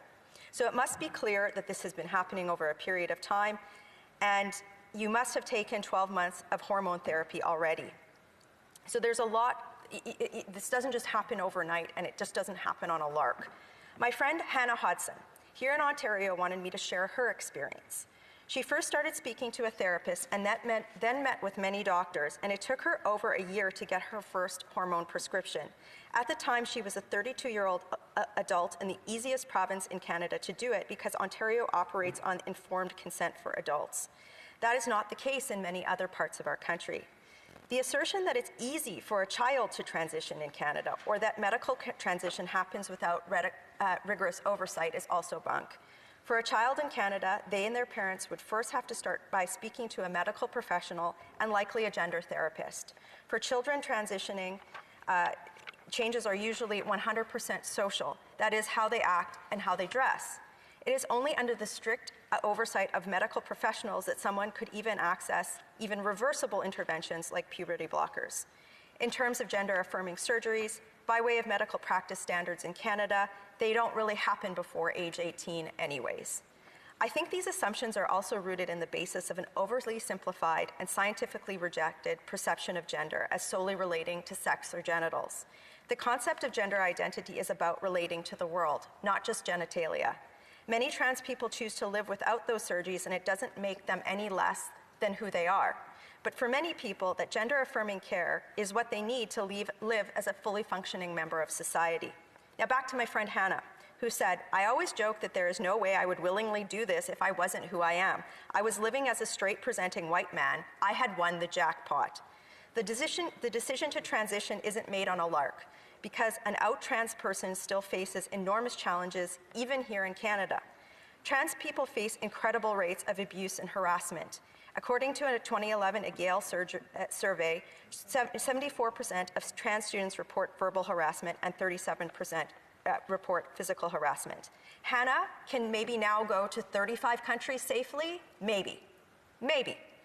Here in Ontario, even today, people send her threats or call her a freak when she is walking down the street, and she lives in one of the most accepting cities in Canada. But Hannah, if anyone ever does this to you, you tell them to come talk to me. Another recent study showed that 45% of trans people in a survey sampled have committed suicide, but there is hope. With strong family support, that rate drops by 93%.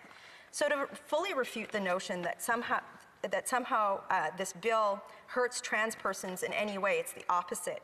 It will reduce the stigma they face and stop a form of violence against them. It has also been suggested that this bill may criminalize private conversations, particularly between a parent and a child or a religious leader and a parishioner. I believe this to be false after reading the bill.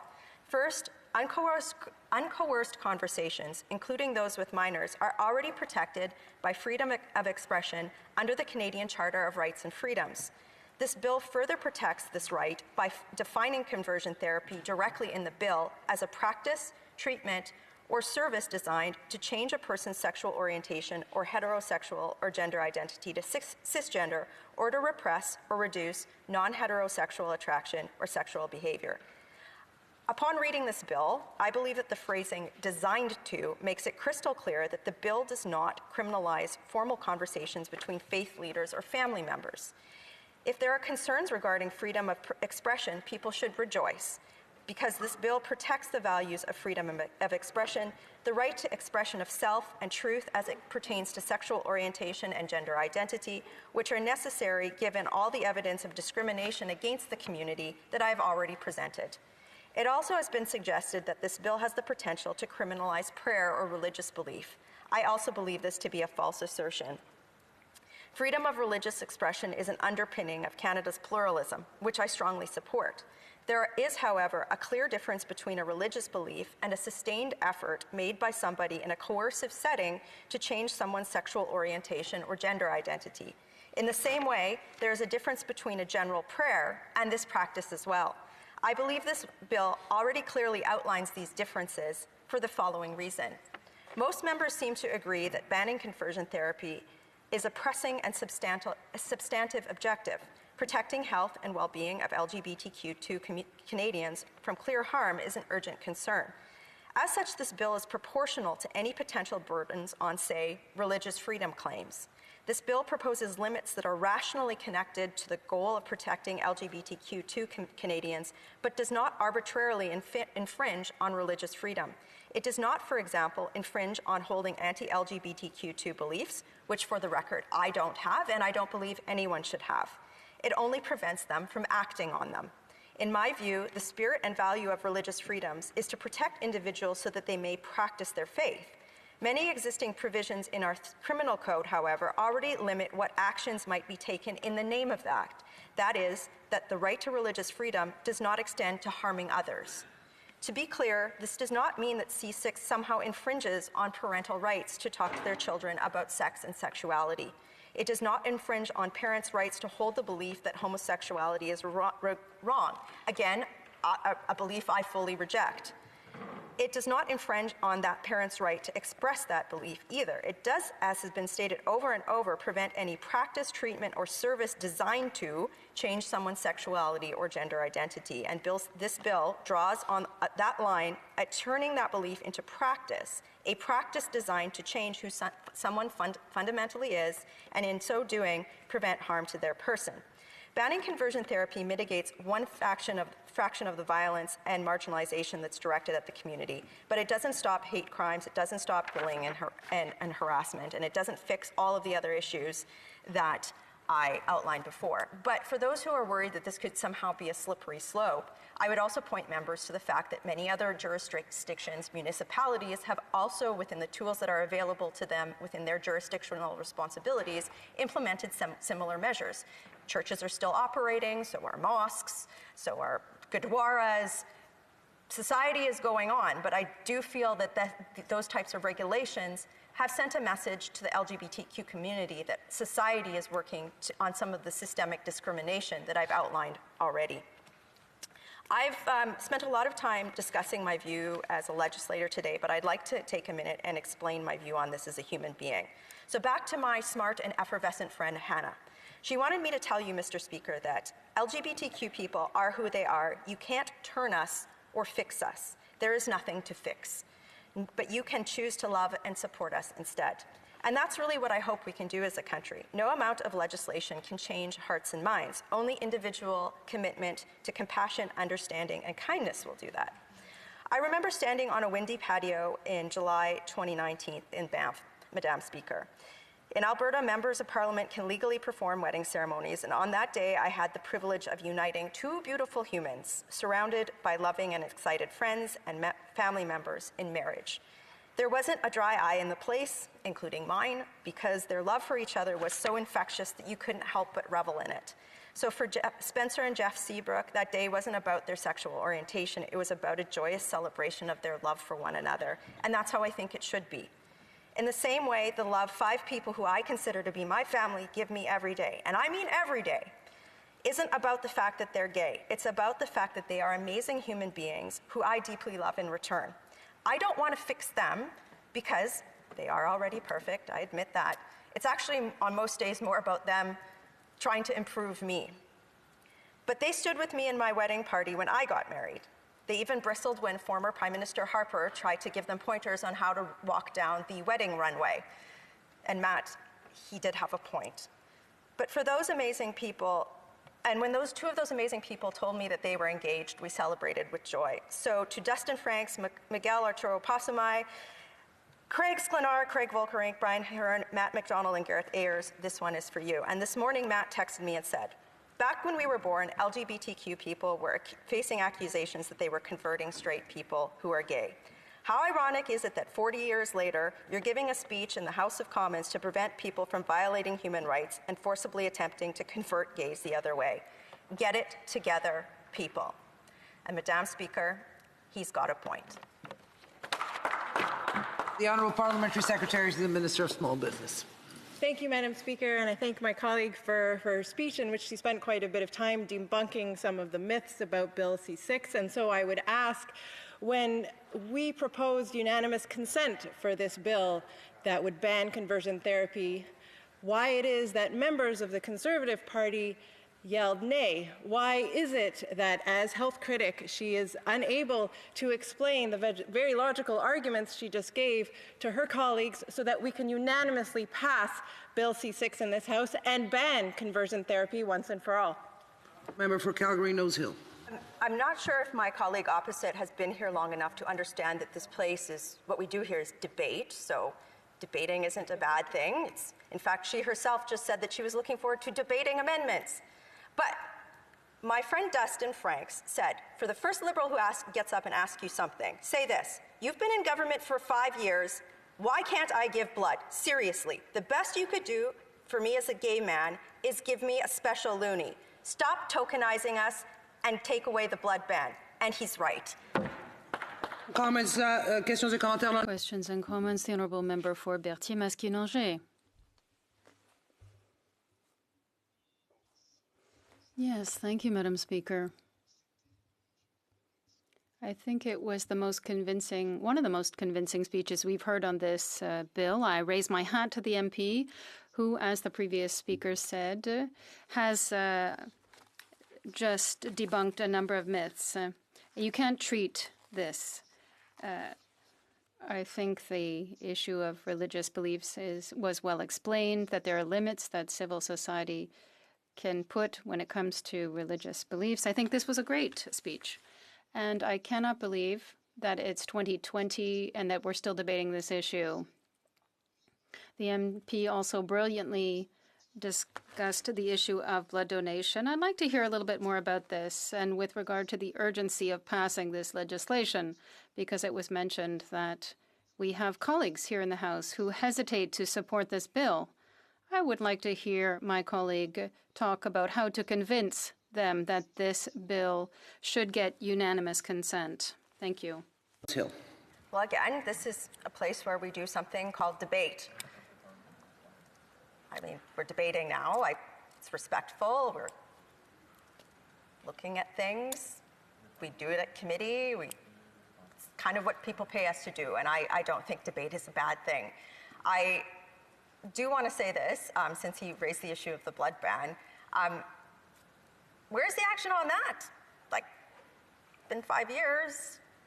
Again, like, honestly, like, you do realize that, Madam Speaker, that the fact that we haven't ended the blood ban, it perpetuates stereotypes that somehow gay blood is dirty, that there isn't a better way. And it really cheeses me quite badly that I have to stand here and explain this to people. I really would like to see legislation of equal urgency from the Liberals to end the gay blood ban. We'll resume questions and comments. The Honourable Member for St. John's East. Thank you, Madam Speaker. And I just want to say that was a very compelling speech. If the honourable member just gave, I think I hope that all members of the House get to listen to it, because not only is it compelling, it's very persuasive. And I guess she was talking about her age and memories going back to when she first experienced a gay marriage on television.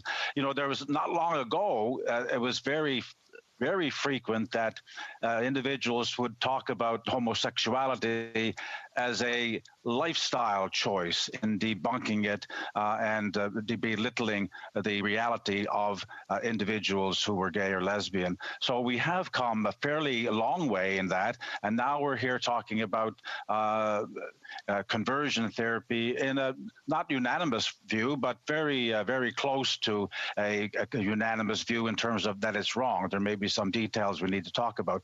I wonder if I could ask her if she would comment on the issue of body.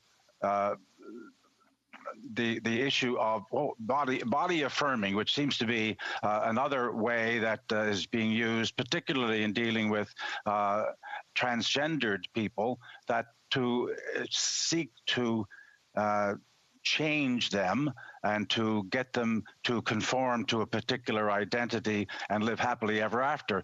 But there's no evidence. I have to give the honourable member the possibility to answer. The honourable member for Calgary Nose Hill. I'm not quite sure, because it got what the member's question was. I would just say this: I've outlined in my speech a great deal of what I think is fact about how trans persons are treated and approach their life in Canada. I think that we should be sticking to the opinions of medical professionals and approaching trans persons in Canada with every degree of compassion that they should be afforded in order to ensure that they live with dignity and without barriers to equality of their opportunity. Honourable member for Wellington, Hastings Hills. Halton Hills. Thank you, Madam Speaker. I appreciate a very personal and erudite speech from the member for Calgary Nose Hill. It follows on a speech from another colleague from Stormont, Dundas, Glengarry, that was equally personal and I think quite well argued. It's interesting listening to the members, the Liberal members in the House on this issue. They suggest that we shouldn't have debate and we should just basically pass it through Parliament unanimously.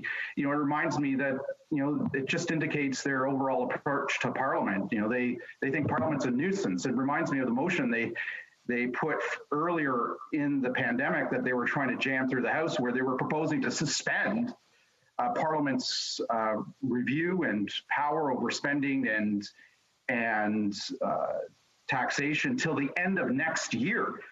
I think it's just reflective of a general dismissive attitude of Parliament on part of Liberal members. But my question is this: I think forcing anyone to change their gender or identity cannot be allowed to stand in a free and democratic society. And the member mentioned her friend Hannah and the issue of informed consent in Ontario. Can she tell us how this legislation would interact with provincial legislation, provincial regulations and practices already in place across the country? The honourable member for Calgary Nose Hill. Thank you, Madam Speaker. I think that's a very good question, one that committee should look at. I'd be very interested in hearing on experts on that issue, which, to my colleague's point, is why debate is important, to make sure that the bill is fully set out. We're on second reading, which means that a vote in favor of this bill would take it to committee for that type of questions. But I think that this bill greatly helps the trans community. As I said in my speech, I think that it removes barriers to equality and to their dignity. I just really think that it's it's a good thing. And I just wanted to say to the member, because my friends from Calgary were texting me that they are invited to he is invited to Matt's house for dinner, and he's got a bit of a fan club there, and he hopes that they will accept that invitation. Thank you.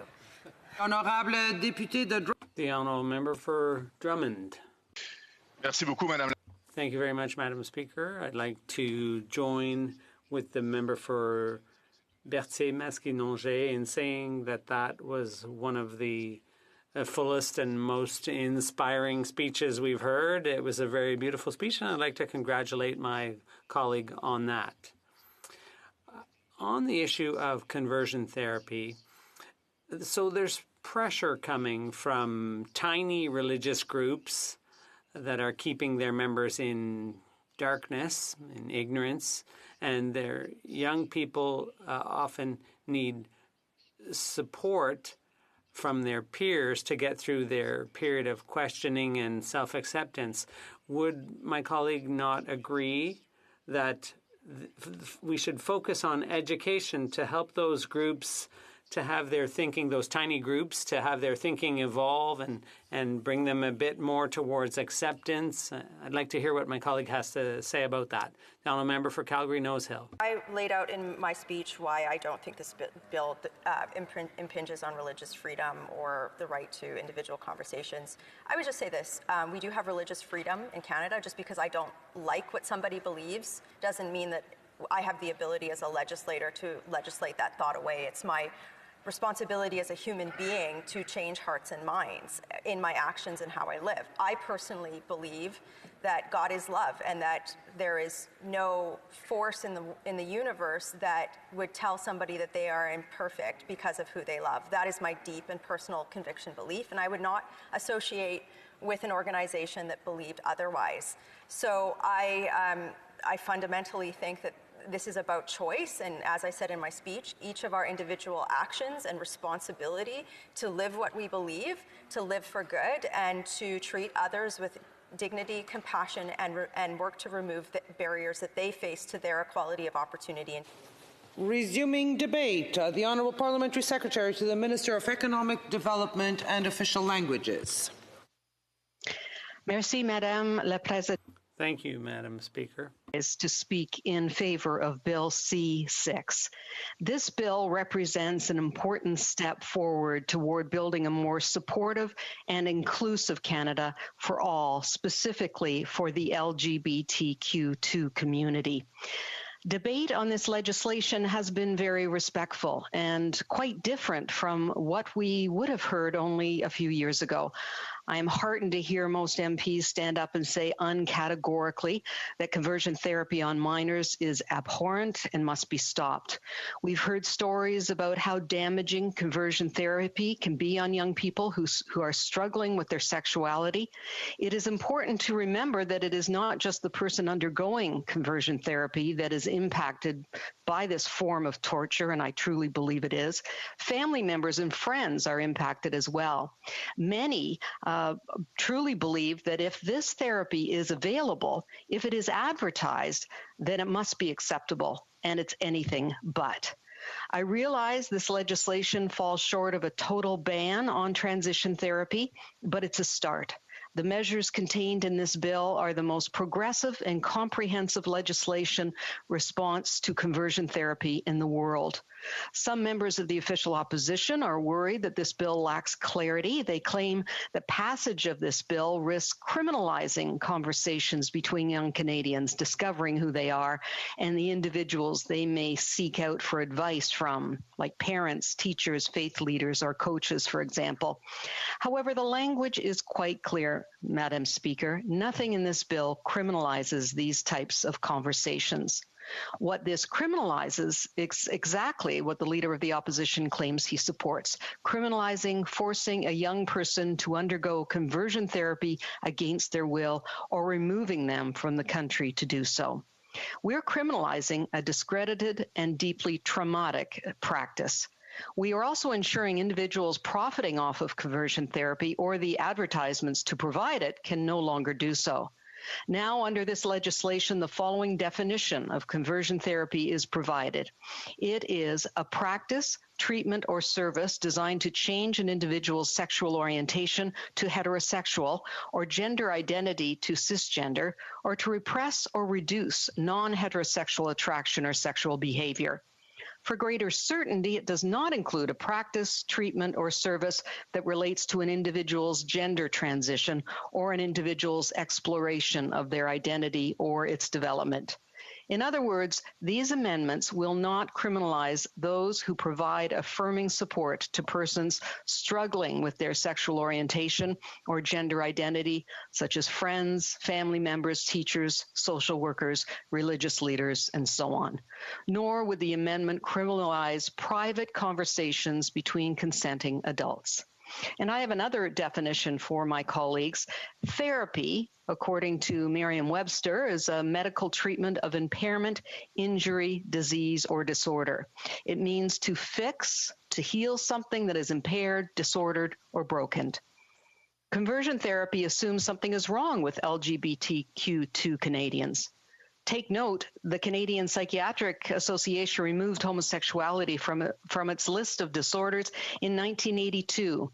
Telling a young person they're abnormal and need to be fixed, or trying to fix them, is the problem and why this bill is necessary. I encourage all the members of this House in their deliberations on this bill to read firsthand accounts of what the survivors of conversion therapy go through.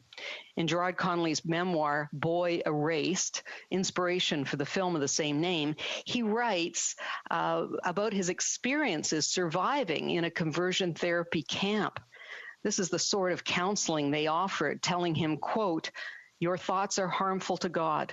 They're disgusting, unnatural, an abomination," end quote.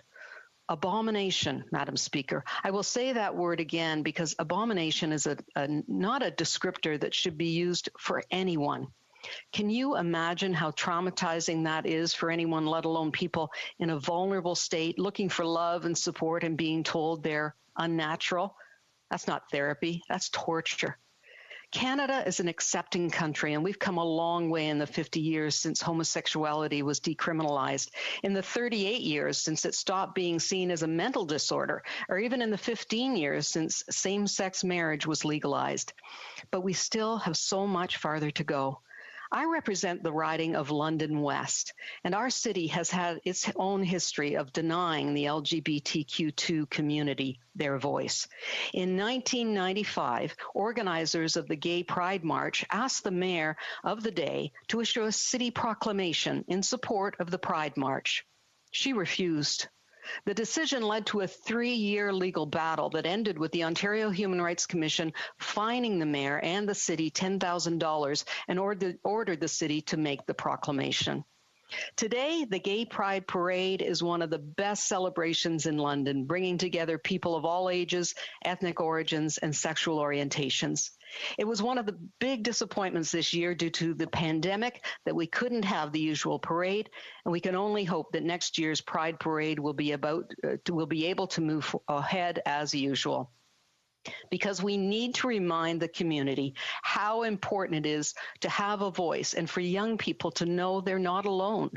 We don't have to go too far back in our own history in this chamber to remember how far we've come. As we know, Section 15 of the Charter of Rights and Freedoms, Equality Rights, protects sexuality and sexual orientation from discrimination. However, we must remind ourselves that sexuality was not explicitly stated in the original document. The Joint Committee of Parliament established to review the Charter rejected explicitly including sexuality by a vote of 15-2. The committee heard from organizations representing LGBT Canadians as to why they thought sexuality should be included in the Charter. The meeting was held just down the hall from this chamber, and the questions the honourable members asked at that time makes for discouraging reading. I share them with my colleagues because I want to demonstrate how dated some of the language and arguments around this issue are. One member actually stormed out of the proceedings after denouncing the gay and lesbian witnesses for peddling what he called an unacceptable lifestyle, one that would corrupt children. Another member shared that view and told LGBT Canadians that they really shouldn't complain about the persecution he acknowledged they experienced. To him, they deserved it. Thankfully, these abhorrent comments are a minority, and I know Canadians recognize the need to value and love everyone, even those who are different from us. Thankfully, today, we can see that Canada has openly LGBTQ2 legislators, mayors, actors, musicians, and athletes. Their mere presence shakes the barriers that the community continues to face and slowly and surely helps bring those down. Their voices help us realize how we have failed them in the past and where we must do better.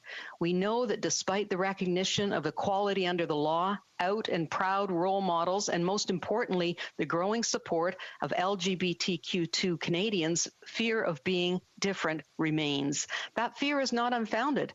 Unconscious biases still exist, as do attitudes which are not accepting and supportive.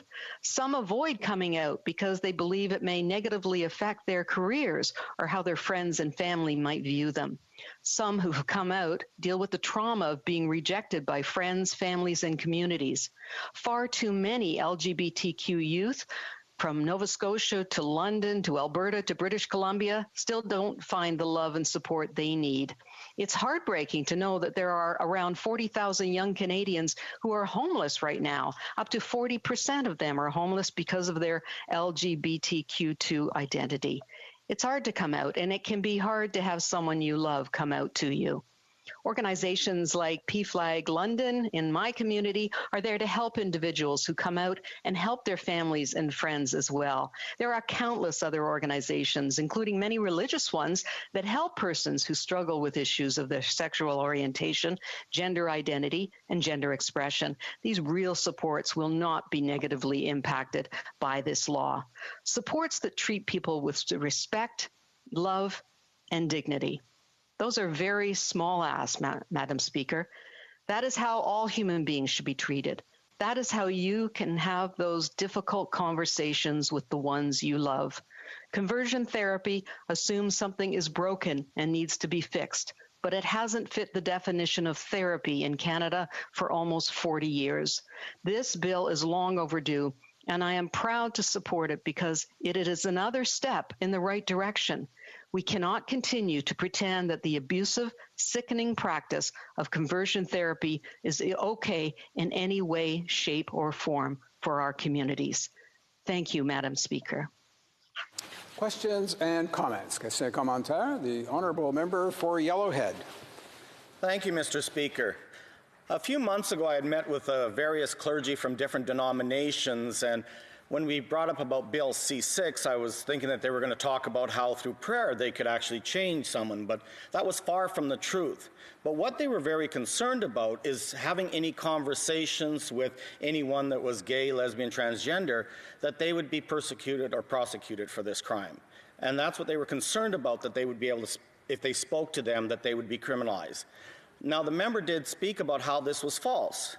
Could she please explain to me how they came to this conclusion that they would be charged in some form and being sent to prison, and why their rationale? Could you change it for them and explain how this is not the case? The Honourable Parliament Secretary to the Minister of Economic Development. Thank you very much, Mr. Speaker, and thank you to my opposition colleague for that important question. We know that conversations of this type are difficult, but we know that they must happen. And to say that you can't have conversations would be unrealistic. And so we must allow for conversations to take place to make sure that young people know that they are loved and a part of their community. So this bill does not in any way make it a crime to have that conversation. That is the first step, and that is something that is important and will continue to be important. Questions and comments? The honourable member for Repentigny. Thank you, Mr. Speaker. And I'd like to thank my colleague for her speech. We know that in Quebec, legislation is being considered on conversion therapy. So both governments are working in step together. So that's great.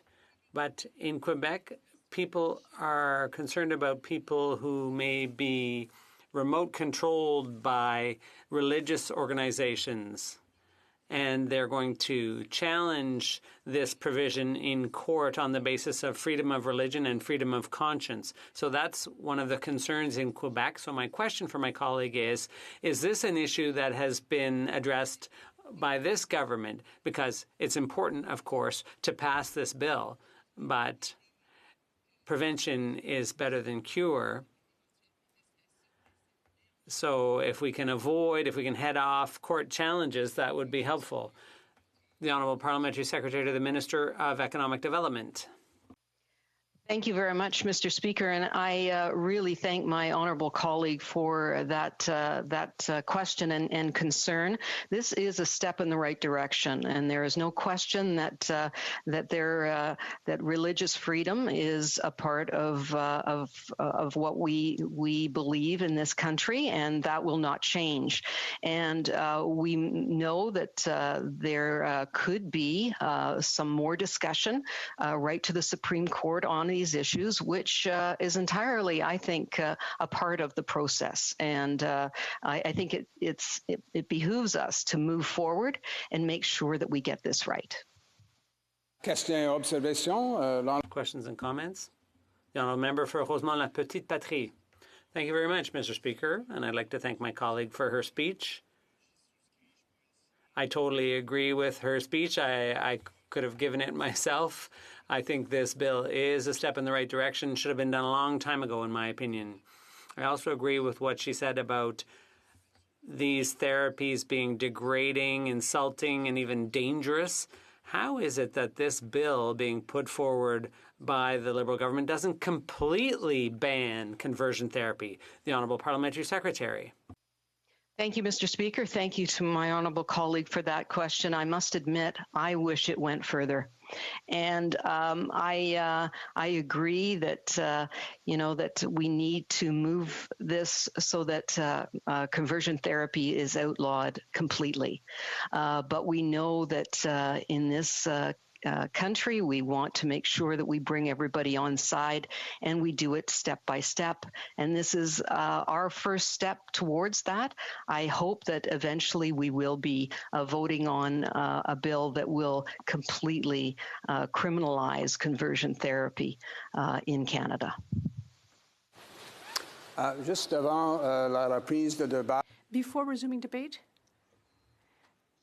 I'd just like to quickly say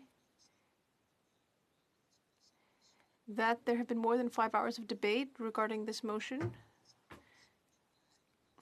Therefore, all following speeches will be limited to 10 minutes. 10 minutes for speeches, 5 minutes for questions and comments. Resuming debate. The Honourable Member for Churchill-Kiwantanuk-Aski by video conference.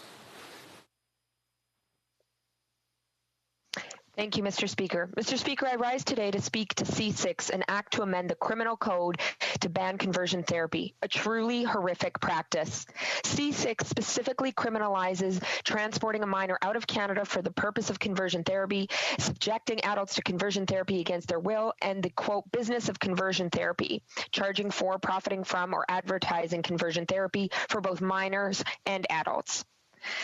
We must be clear, homophobia and transphobia kill, a side of the fast and hateful coin that demonizes, attacks us all. As parliamentarians, we must be clear. There is nothing wrong or requiring fixing for anyone in the LGBTQ2IA communities. Conversion therapy is a horrific practice that should have never happened. The fact it did, it has, and it does is shameful. Your family, your doctor, your community, these should be sources of comfort and respite for everyone, not harm. The first responsibility of members of Parliament is to stand up for the rights and dignity of their constituents. This bill is an opportunity to show that. It's an opportunity to say no to homophobia and transphobia, because homophobia and transphobia kill. Let us send a clear message to the bullies, to the bigots, those that would harm the LGBTQ2IA communities, that your harmful behavior, your hate, and your demonization are unacceptable and unwanted. Let our voice of love drown out the hate. Because we must speak out against the homophobic and transphobic jokes, because they're not jokes. It is hate. Every one of those hateful jokes does the same type of damage we're talking about here. It comes from the same type of hate we're trying to stamp out. If you see it, say something. Make it clear which side you stand on. The phrase conversion therapy doesn't really reflect the horror of the practice, so let's be clear about what we're talking about. Electroshock therapy, forced vomiting, forced ingestion of psychotropic drugs such as ketamine, exorcisms, beatings. Simply put, it's abuse. Trying to force someone to be something they are not will never work, and we shouldn't try because there's nothing wrong with who they are. A recent study showed that roughly 20% of gay, bi, or two-spirited men experienced some form of conversion therapy. Another said that 42% of survivors aged 13 to 24 attempt suicide. Homophobia and transphobia kill. No surprise when you're told that you're lesser, when you're told you don't matter, when you're told you need fixing.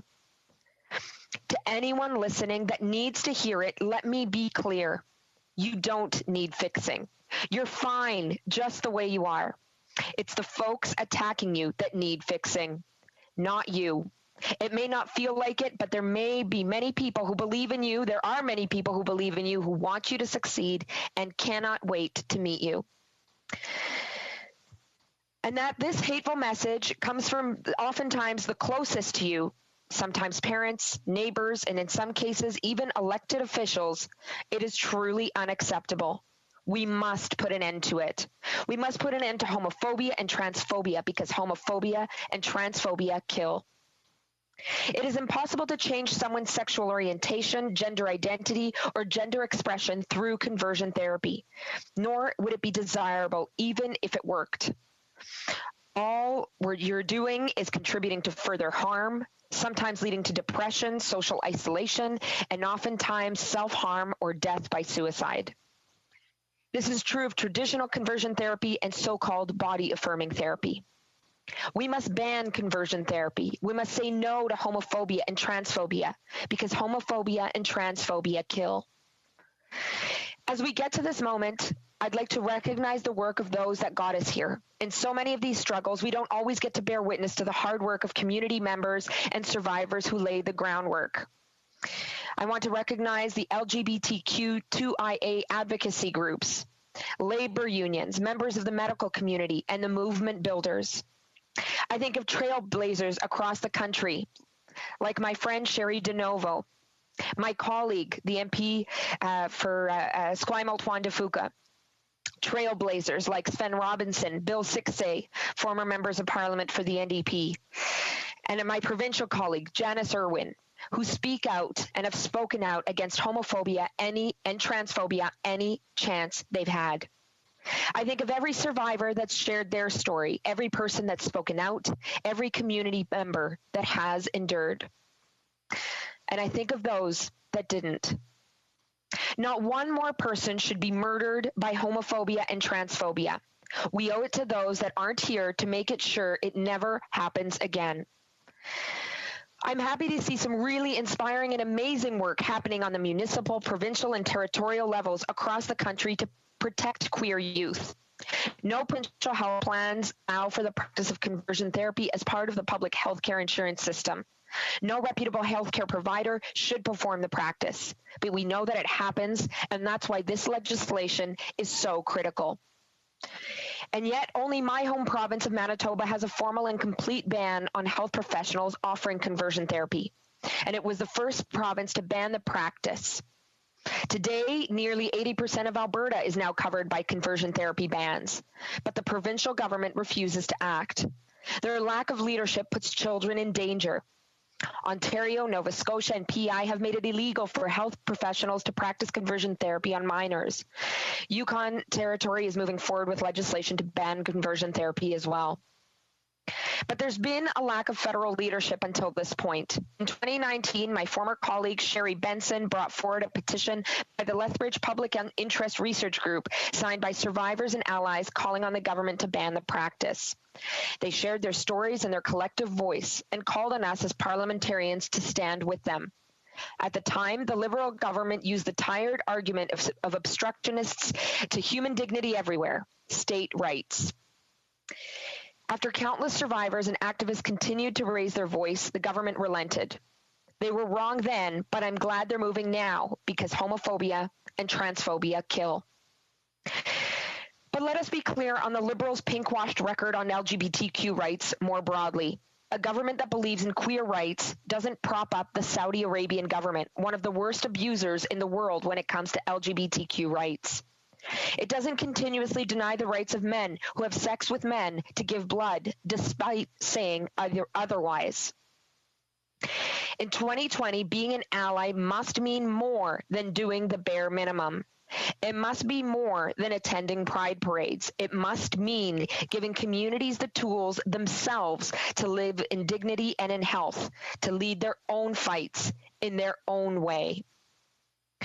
New Democrats support this legislation, but we believe it must go further.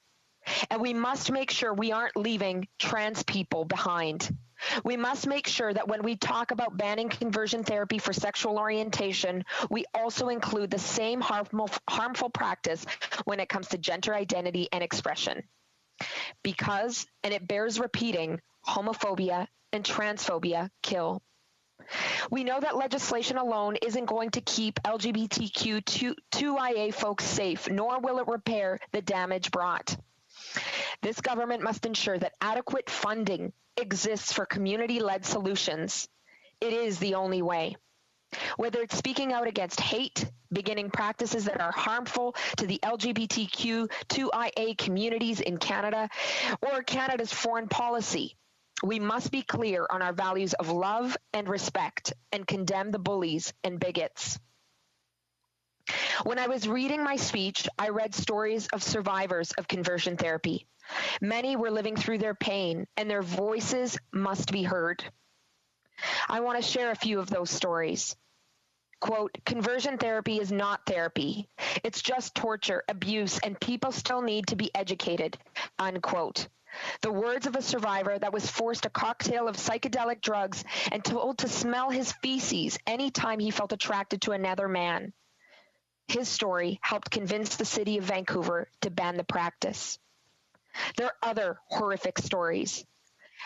But out of these stories, we know change has already taken place. But folks in the LGBTQ community deserve more. Their human rights matter like everyone else's. So today, let us support Bill C6, but let's go further in ensuring respect and realization of rights for LGBTQ people across our country and around the world. Thank you. Questions and comments? Question commentaire. The honourable member for, this is by video conference, the honourable member for Hastings, Lennox and Addington. Thank you, Mr. Speaker. I appreciate those comments, and I just had a question here. I feel like we're not answering some of the concerns that other groups have, and I am getting emails not from religious groups, but from feminist organizations, LGBT individuals. And this one email I got from We the Females, a feminist group, is concerned that amongst young girls, gender dysphoria is being overdiagnosed, and young girls that may be confused about their general sense of self or who believe that their current personal distress has a simple cause, being the wrong gender, are being overdiagnosed, put on drugs that are putting them on a process that is irreversible. Does the member have a comment to these people who are concerned about this? This is not related to any animosity towards LGBT people, but just a concern for kids. Can the member address this concern? Thank you. Member for Churchill, Kiwatanuk, Aski. Mr. Speaker, I mean, first of all, to the member that asked the question, he does have a record of supporting deeply troubling and discriminatory views. We saw that in his leadership campaign. Mr. Speaker. And what I would say, Mr. Speaker, Order. is that when it comes Order. to Order. The honourable member for Hastings, Lennox and Addington on a point of order. Yeah, those comments have nothing to do with this debate, and in fact, they're personal attacks which are taken out of context and in fact false. And I'd prefer that we return. Yeah, I appreciate the honourable member's intervention around a point of order. In this case, I think I didn't hear anything in the member for Churchill's comments that would necessarily sort of categorize it in the same way that the honourable member for Hastings, Lennox and Addington has characterized it. I'll keep an ear for that. But in this case, I think what I would say the member speaking of is really constitutes debate on the question that's before the House, and perhaps he'll have another opportunity in the course of this debate to perhaps comment on those issues. We'll go back to the honourable member for Churchill-Kiwatinuk-Askey to complete her response, and then we'll go on to other questions and comments. The honourable member for Churchill. Thank you, Mr. Speaker. And frankly, I'm flabbergasted at the member's comment. I mean, if he's not able to, take the heat for what we all know is, a very troubling track record, then I'm not quite sure what he's doing here. And I find real concern in mischaracterizing organizations as feminist. I am very concerned to hear the kind of framing that the member is using to frankly fit his own agenda, an agenda that we know has been agenda of hate and discrimination. Let us be clear, trans rights are human rights. The rights of the LGBTQ2IA community are human rights. We as members of parliament in a country like Canada that commits to with upholding human rights should be standing up for them, and supporting Bill C-6 is squarely part of that, and we must go a lot further. And comments. Question commentaire. L'honorable député de Longueuil, Saint. The honourable member for Longueuil Saint-Hubert. Thank you very much, Mr. Speaker. I appreciated my colleague's speech very much, and I also support this legislation.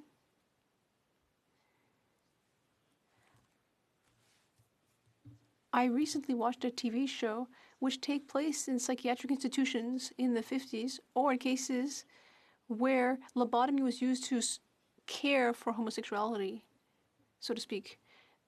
So I'd like to hear from my colleague about the fact that we live in a period where homosexuality and transgender identities still face intolerance.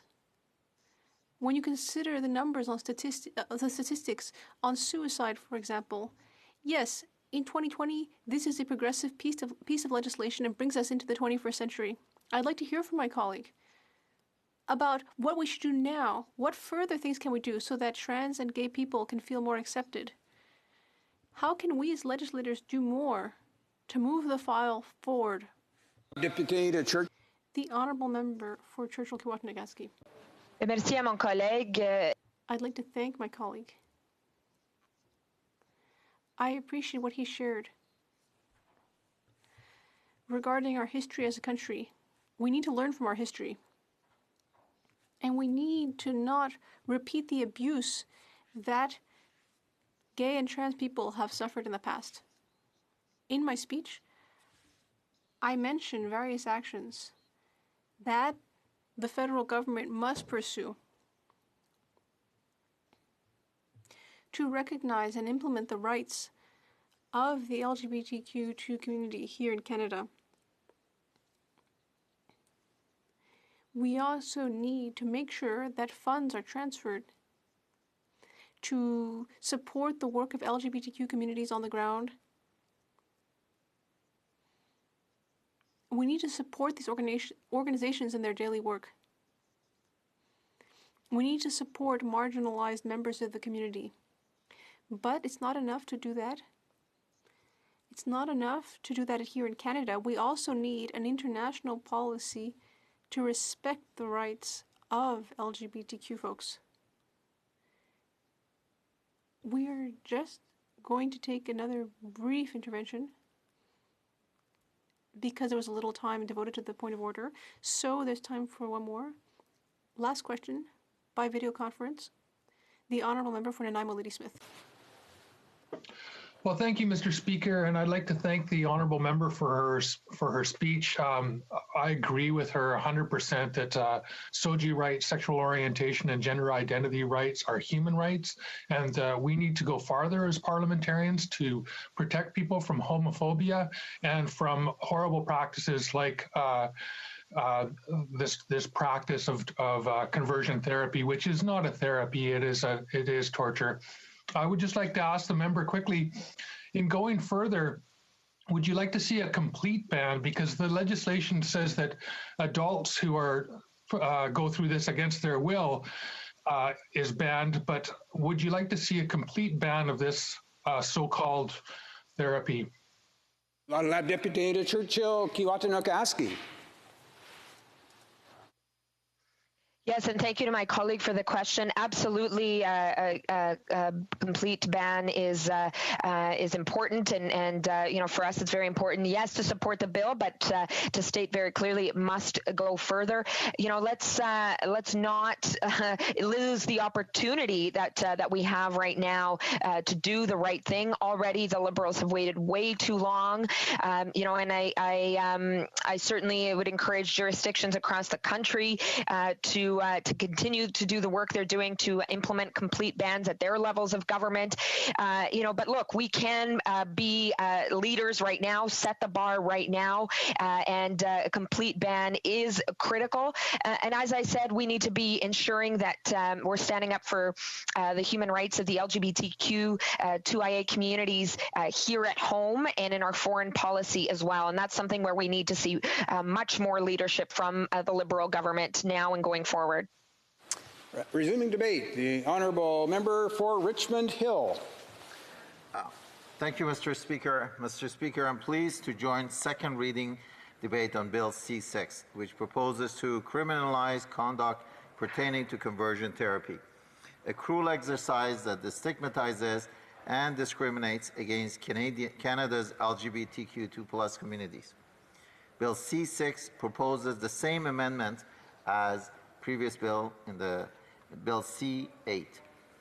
Mr. Speaker, we are committed to ending conversion therapy in Canada, and we continue to advocate for that. Conversion therapy is a destructive and discriminatory practice which serves to change a person's sexual orientation or gender identity, a fundamental part of who they are. Relevant evidence shows that individuals have experienced a range of harms. Children are especially vulnerable to conversion therapies, negative effects, and transgender, indigenous, racial minority, and lower-income individuals are disproportionately exposed. This bill promotes the equality right of lesbian, gay, bisexual, transgender, queer, and two-spirited Canadians by targeting the conduct of these hazardous practices, which sends the message that they can and should change who they are, and that's wrong.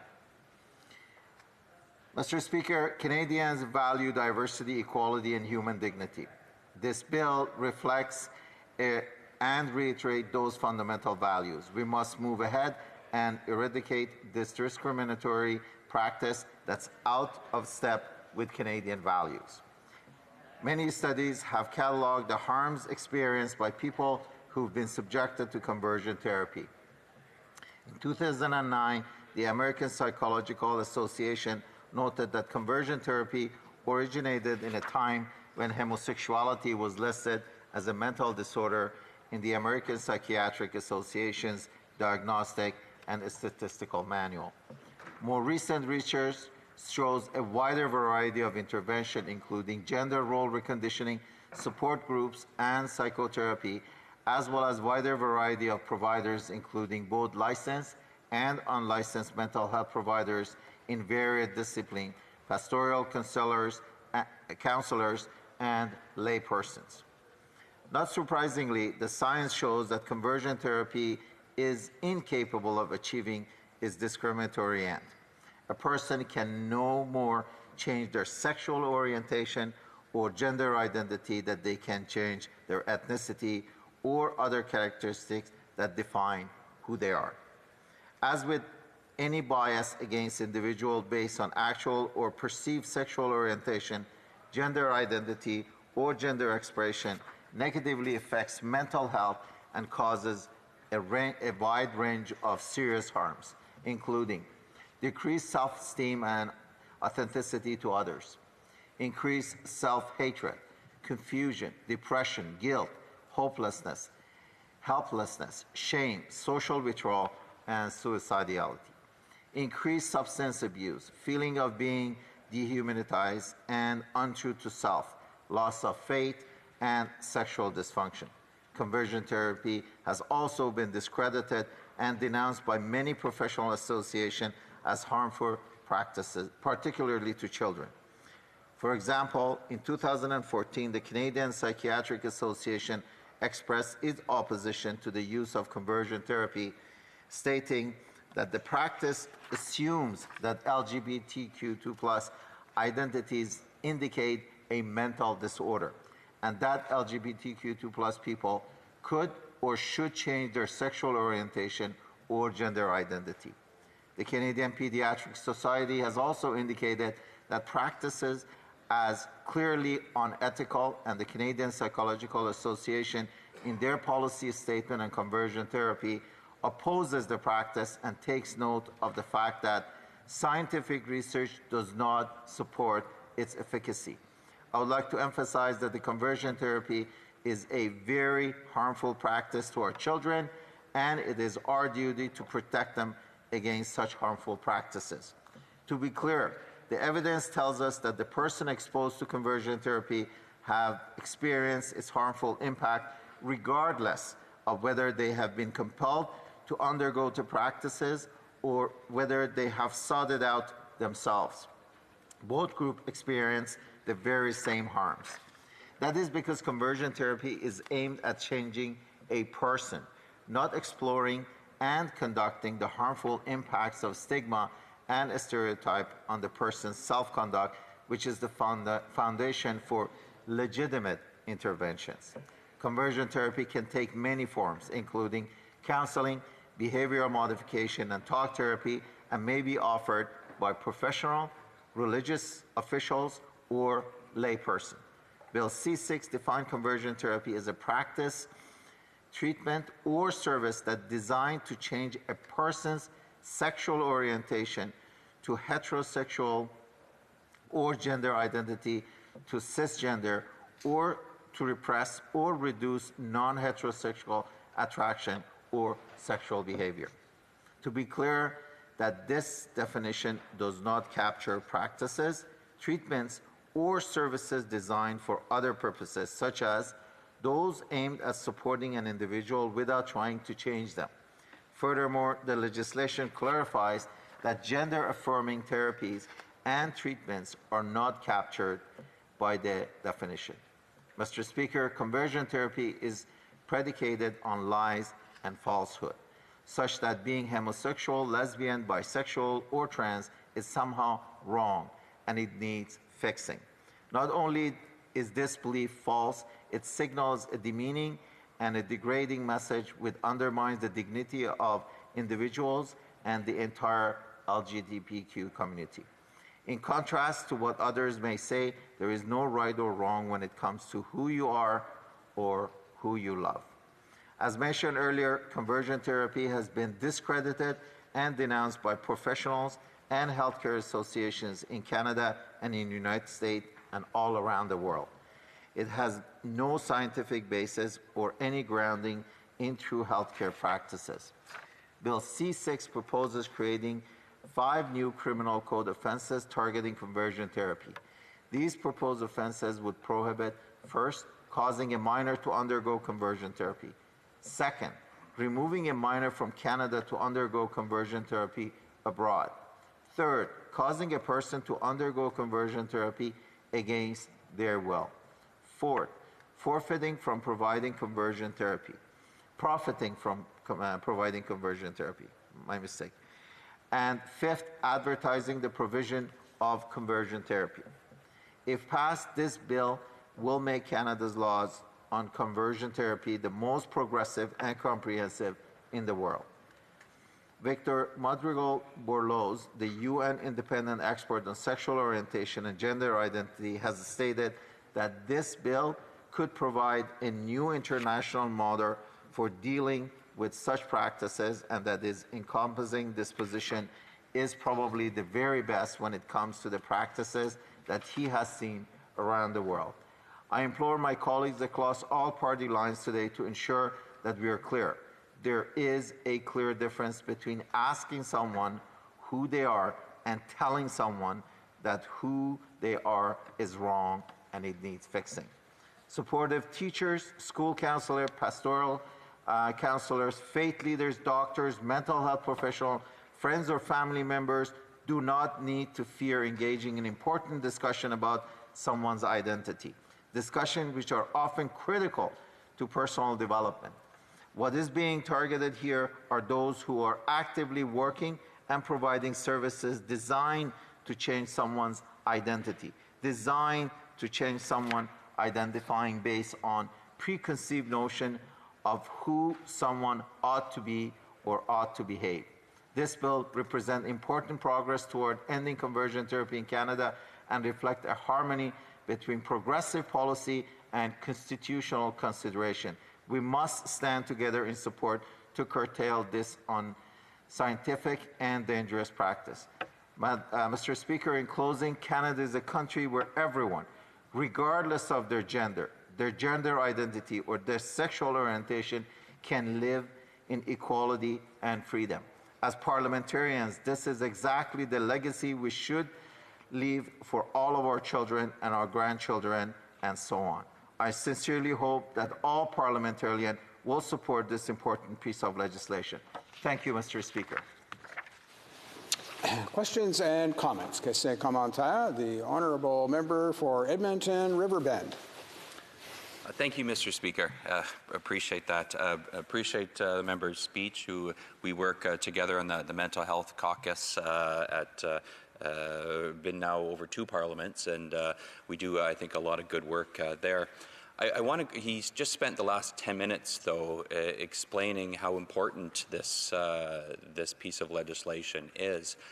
But over the last 4 years, they failed to act, and it was actually the municipalities that encouraged this government to finally take action on this file. I'm curious as to his thoughts as to why it took him and his government so long, essentially kicking and screaming, to get to this point to finally bring the legislation forward.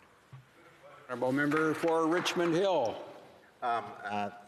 To you, Mr. Speaker, thank you to my honourable colleague across the aisle for asking the question. It is truly an honour to work with him on the All-Parliamentary Mental Health Caucus, which we have worked effectively together over the last at least 2 years to make sure that impact of mental health on many vulnerable individuals in our community is addressed, especially the men, which is a passion that's shared by both of us. On the response to why is it taking so long, as you know, this bill was introduced earlier this year, and unfortunately, due to speech from the throne, we were not in a position to be able to debate it fully. Now the bill is in front of us, and we're looking forward to debating it, sending it to the committee, and we're looking forward to the support from all parties, of course.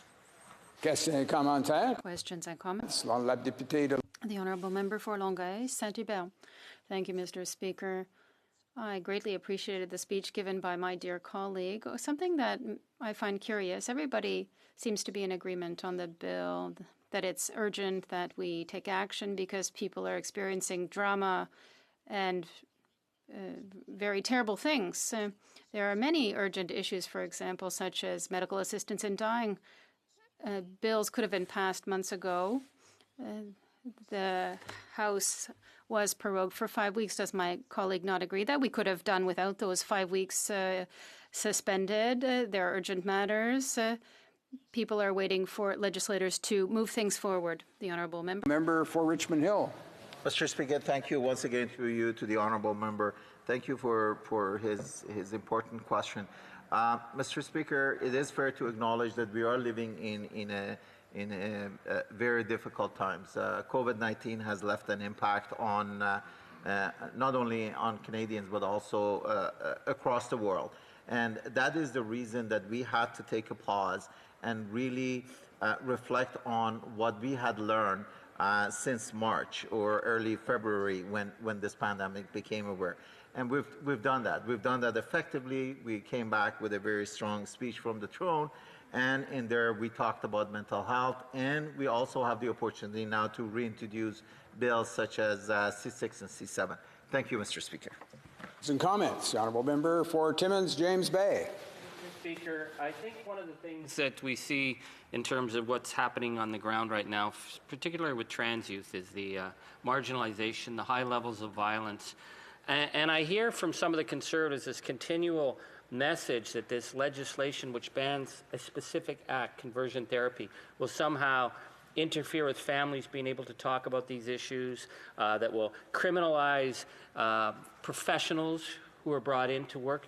I think it's pretty clear if one looks at the issue of transgenders actions that it has to go through an entire process of consultation, of preparation. The idea that this is going to be criminalized by some of the members of the Conservatives, that what they're trying to say, I think is creating unnecessary fear. I'd like to ask my honourable colleague about this.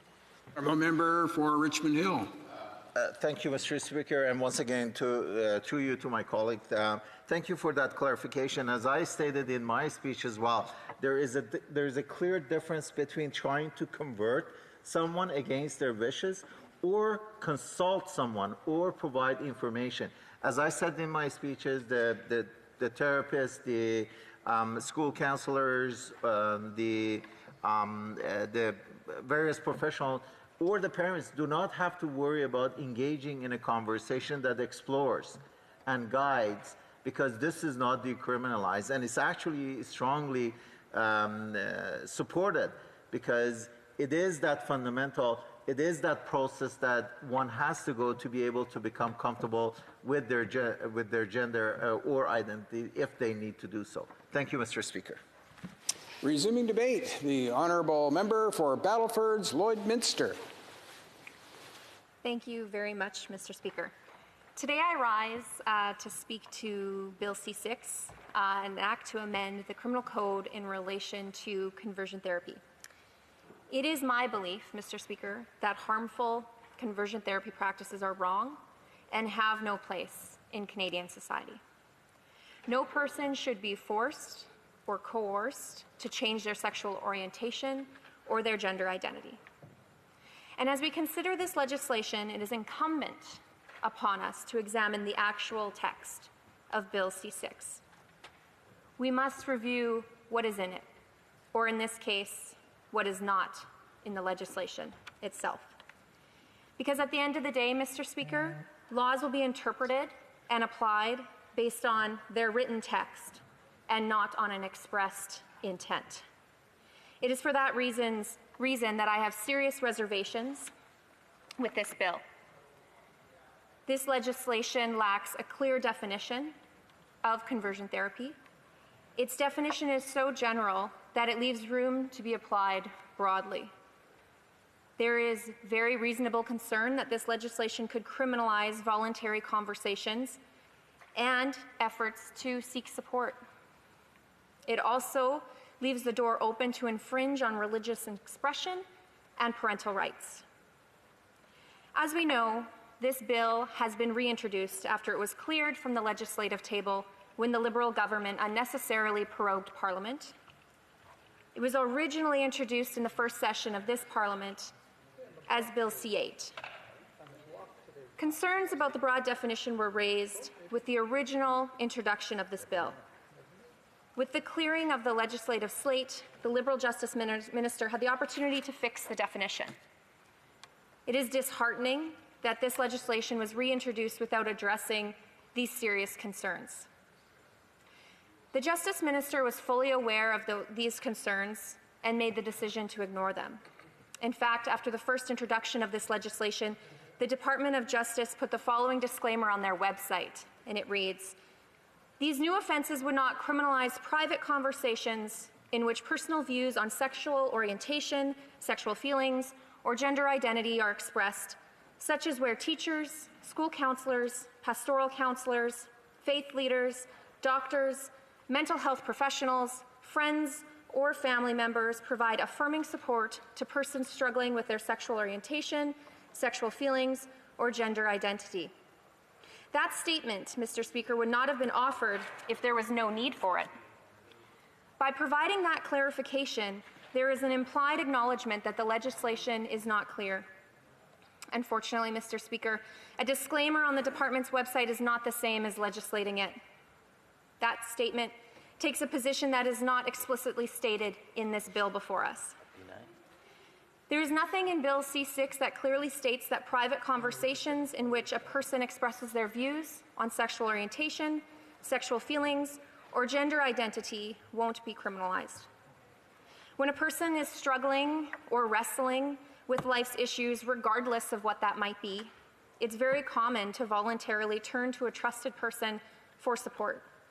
In fact, we would probably all encourage a person to reach out for help and not go through and struggle alone. For each person, Mr. Speaker, a trusted person is different. It could be a counselor, it could be a faith leader, a parent, a teacher, a friend, or any person that they may feel comfortable with. To have the space for open, honest, and real conversation, there cannot be a cloud of legal uncertainty around that conversation. There should not be fear of repercussions for expressing a certain viewpoint, offering counsel, or even just having an informal conversation. That does not serve the individual seeking support or the individual offering it. There must be a freedom to openly talk to those that we trust. We must be cautious not to undermine support networks. In introducing this legislation, the Liberal government has spoken about protecting LGBTQ rights, and it is so important, Mr. Speaker, that their rights are protected. And I would agree that we should stand up to protect those who have been degraded or dehumanized by harmful conversion therapy practices. That's why, as legislators, we should be committed to getting this bill right. And in that effort, we also have the responsibility to be mindful of the rights of all Canadians. Without a clear definition, it leaves room for the infringement of other held rights. Parental rights in the guidance of children must be part of this debate, just as freedom of religion and freedom of belief are also a part of this debate. Parents have not only the right, but the responsibility of raising their children. That responsibility includes providing food, shelter, and clothing for them. But, Mr. Speaker, parenting goes well beyond providing material needs for a child. Parental guidance is key to a child's development. Moms, dads, and guardians help protect the physical and psychological well-being of a child. They also help a child understand and unpack the world around them. And we often hear parents of infants and toddlers talk about reliving the world through their child's eyes. A child learns about the world around them, and a parent is there to help guide and navigate them. As a mom myself, I know firsthand that kids from a very young age will ask their parents an abundance of questions, and sometimes they never stop. It does not matter, Mr. Speaker, if it's the most basic of questions or something incredibly thought-provoking. Parents are there to offer response and insight. It is healthy for parents and their children to have open and honest dialogue, and for parents to help children in their understanding of their own emotions. A loving and open relationship between parents and children helps foster self-worth and self-esteem. It is important for children to feel comfortable in coming to their parents when they have questions, struggles, or want to talk through or about their feelings. In a world where we live more and more of our lives online, where kids are exposed to so many outside influences, where kids can be inundated with over-sexualized content from a very young age and have access to so much information, whether it's credible or not. We need to have more real conversations between children and their parents, and not less. The other concern with the broad definition of conversion therapy in this legislation is its relationship to religious expression. A code of conduct around ethics, morality, and sexuality is common amongst major religions. These are often strongly held beliefs that are studied, instructed, and practiced by all persons of faith. Faith groups have expressed their worry about how this legislation will be applied to them. Will they remain free to teach and encourage members of their faith community to practice their faith in accordance to their religious teachings?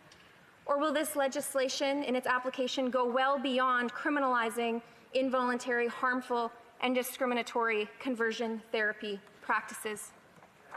Mr. Speaker, as I have said, it is my belief that the practice of involuntary conversion therapy is harmful and should be banned. But we cannot ban or police thought and expression. We cannot infringe on the religious freedoms, and we must respect parents. In an effort to ban the practice of conversion therapy, we cannot needlessly criminalize normal and healthy conversations. As it is written in the current legislation, the definition of conversion therapy is overreaching in my view, and it is flawed. It does not strike the right balance between protecting people of the LGBTQ community, parental rights, and freedom of religion. By providing a clearer definition of conversion therapy, we can provide needed clarity on the scope and the intent of this legislation. Mr. Speaker, that is why I personally will be supporting this bill at the second reading stage, so that it can go to committee, where amendments can be put forward in good faith, to improve and to fix the current legislation's shortfalls. It is my sincere hope that the Liberal government will be open to amendments so that we can get this right for all Canadians. Thank you, Mr. Speaker. Questions and comments. The Honourable Parliamentary Secretary to the Minister of Families, Children and Social Development. Thank you, and I thank the member opposite for supporting this important piece of legislation. But I've been listening to a number of Conservative presentations now, and I understand their worry about the potential for criminalizing private conversations between adults and youth, parents and children, teachers and students in this circumstance, as well as ministers or preachers and members of the congregation. Would the opposite side not also agree that some of those conversations themselves can be very difficult? There are teachers who have had inappropriate conversations with youth, and that situation, while it need not be criminalized, can't be entirely inside the scope of this bill or entirely outside the scope of this bill, and it's a gray area that does require the study by the committee. Honourable Member for Battlefords Lloydminster. Thank you, Mr. Speaker, and through you, thanks to the member for the question. We do sit on HUMA together and have studied lots together. I actually think almost every conversation is a difficult conversation. Our society has gone so far beyond even communication. I think that we absolutely need to encourage conversations. And I mean, I personally would like to see what I had read earlier from the Justice Department's website in there, specifically protecting parents, protecting teachers, protecting counselors. And I think a very simple fix would just be add that to the legislation. Thank you. Questions and comments. The Honourable Member for Provencher. Thank you, Mr. Speaker, and I want to thank my colleague from Battlefords Lloydminster for her speech. I think she raises a lot of very important questions which have been asked by many people inside this chamber. We've heard many conflicting reports as to the interpretation of what this bill is, whether it constitutes individuals having private conversations, whether it prohibits teachers or faith leaders from having conversations and counseling sessions, and there have been representations on both sides of the issue. As she clearly states, the Minister of Justice had foreknowledge that these were issues that should have been addressed in the bill when it was reintroduced in this session of Parliament. For whatever reason, he chose not to do that. And there needs to be clarity on the issues of a definition and also on the people that are exempted in this bill. And I wonder, through you, Mr. Speaker, from my honourable colleague, why she has confidence in the Liberal government in committee to make these necessary adjustments. For Battleford's Lloydminster. Thank you, Mr. Speaker, and through you, I want to thank my colleague who shares the same last name as me for the question. I don't have faith. I've actually voted against. I don't have confidence in this government. We know that. I'm on record for that. That being said, if this truly is a Team Canada approach and we truly care about the lives of people, we will make sure that this is correct and right so that the courts won't throw it out when the time comes for that. We need to do our due diligence. Actually work with, the government needs to work with opposition members, even if they don't hold the same views as them, and listen to one another intently and actually work together. Thank you. Questions and comments? Question commentaire. The honourable member for North Okanagan, Shuswap. Thank you, Mr. Speaker, and it's an honour to be able to get up to even ask a question on this bill. I want to state that I fully believe that harmful conversion therapy should be banned, and it should be banned through proper legislation. The member from Battleford Lloydminster mentioned that Bill C6 is lacking in definition, and I relate that to much of the other legislation we've heard from this government since they first came into power in 2015, that the legislation they've been putting forward has been very open to interpretation, court challenges, and so on. And I'd like to ask the member from Battleford Lloydminster if she sees the same possible challenges with this piece of legislation if it is not improved through the process of the committee work, that where witnesses can be heard and legal opinions can be heard there. I'd like to ask them, through you, Mr. Speaker, the member's opinion on that. Thank you. A member for Battleford's Lloydminster. Thank you, Mr. Speaker, and I want to thank my colleague for the question. I think this happens. I mean, we've heard this a lot throughout the day and through yesterday, that the Liberals were delayed in bringing this forward. When they did bring it forward, they decided to probe Parliament for scandal cover-ups, and that's the only reason. And I think what we're seeing a pattern of, even in the last Parliament, there wasn't a lot of legislation that was brought forward into the last 6 months of that Parliament, knowing that they had to have an election coming soon on a fixed date. And it was time allocation on everything, get it done, send it through, royal assent, why aren't you agreeing to UC motions? That's not what this place is. This place is for us to debate, bring forward our constituents' viewpoints and the people that we represent, and it takes time to do those things, and it should be done thoroughly and thoughtfully. Thank you. We're now going to resuming debate, and this will be by a video conference. The honourable member for Fredericton. Thank you, Mr. Speaker. Today we are once again talking about the hate that 2S LGBTQIA community continues to be subjected to. It is important that I state it that way, because that is the truth about what continues to happen in Canada, even with the progress we have made. Without adequate protections and legal provisions, Canadians do experience hate, with the pain and suffering that comes along with it. I can't wait for the day when everyone in this country will be free to be themselves, celebrated fully, without shame, without fear for who they are, and feel confident that they will be loved and represented in all corners of our society. Someone once said, if you can't love yourself, how are you going to love somebody else? And I have no doubt that our charter supports that intent. With that in mind, I'm honored to speak to Bill C6, an act to amend the criminal code to include provisions that will limit the negative impacts of conversion therapy in Canada, though I must begin by saying that it doesn't go far enough to actually eliminate it. Last week, I had the privilege of discussing how the rights of 2S LGBTQIA Canadians were fought for, confirmed, and celebrated in recent decades in a response to the ministerial address the day Bill C6 was tabled. My Green colleagues and I will certainly be voting for this bill.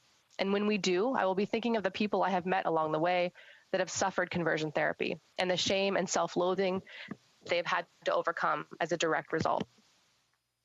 Many Canadians and many members in this House have seen the biographical drama Boy Erased, describing the journey of a young man from Arkansas who traveled to Tennessee to participate in a conversion therapy program. It is easy for us to hear that story and clearly denote that conversion therapy is wrong. It is easy to tell ourselves that it doesn't happen here. The truth is that it does. It just flies under the radar. It is more insidious. I have a constituent, a brave man, who spoke with a CBC journalist a couple years ago to share his story in the hope of helping others. He grew up in a rural New Brunswick community. Outed as a teenager by his browser history, my constituent was sent to a religious counseling service in a nearby town. He was told that he needed to pray for God's help to change, that what he was feeling was simply a sinful choice. The counselor suggested my constituent mentally put his gay feelings in a box and ask God to help keep that box closed. And she offered tips to avoid future temptation, tips like avoid flamboyant situations. I'm so glad he ignored that ridiculous advice.